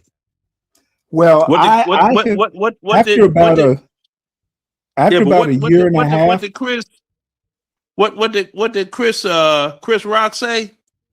You know, they treat books like it's kryptonite. No, not a book. Ah! Well, you know, it's all now. To be honest, though, you know, the people that rock with me, they rock with me. Yeah, I you know. know, And that's all you need is the people that Right. rock with you. Everybody else is trying to be a doggone class A super chat grifter. Well, hit the dono and see if you support the show. And this sounds like support the show. YouTube is free. right. All right, everybody. Uncle Fatty, All I'm right. sorry you came in late. See you tomorrow, Leonard. Later. Uncle Fatty, good to see you. Sorry I'm on my way out, but the 9 hours have caught up with this old man. So I will see everyone tomorrow.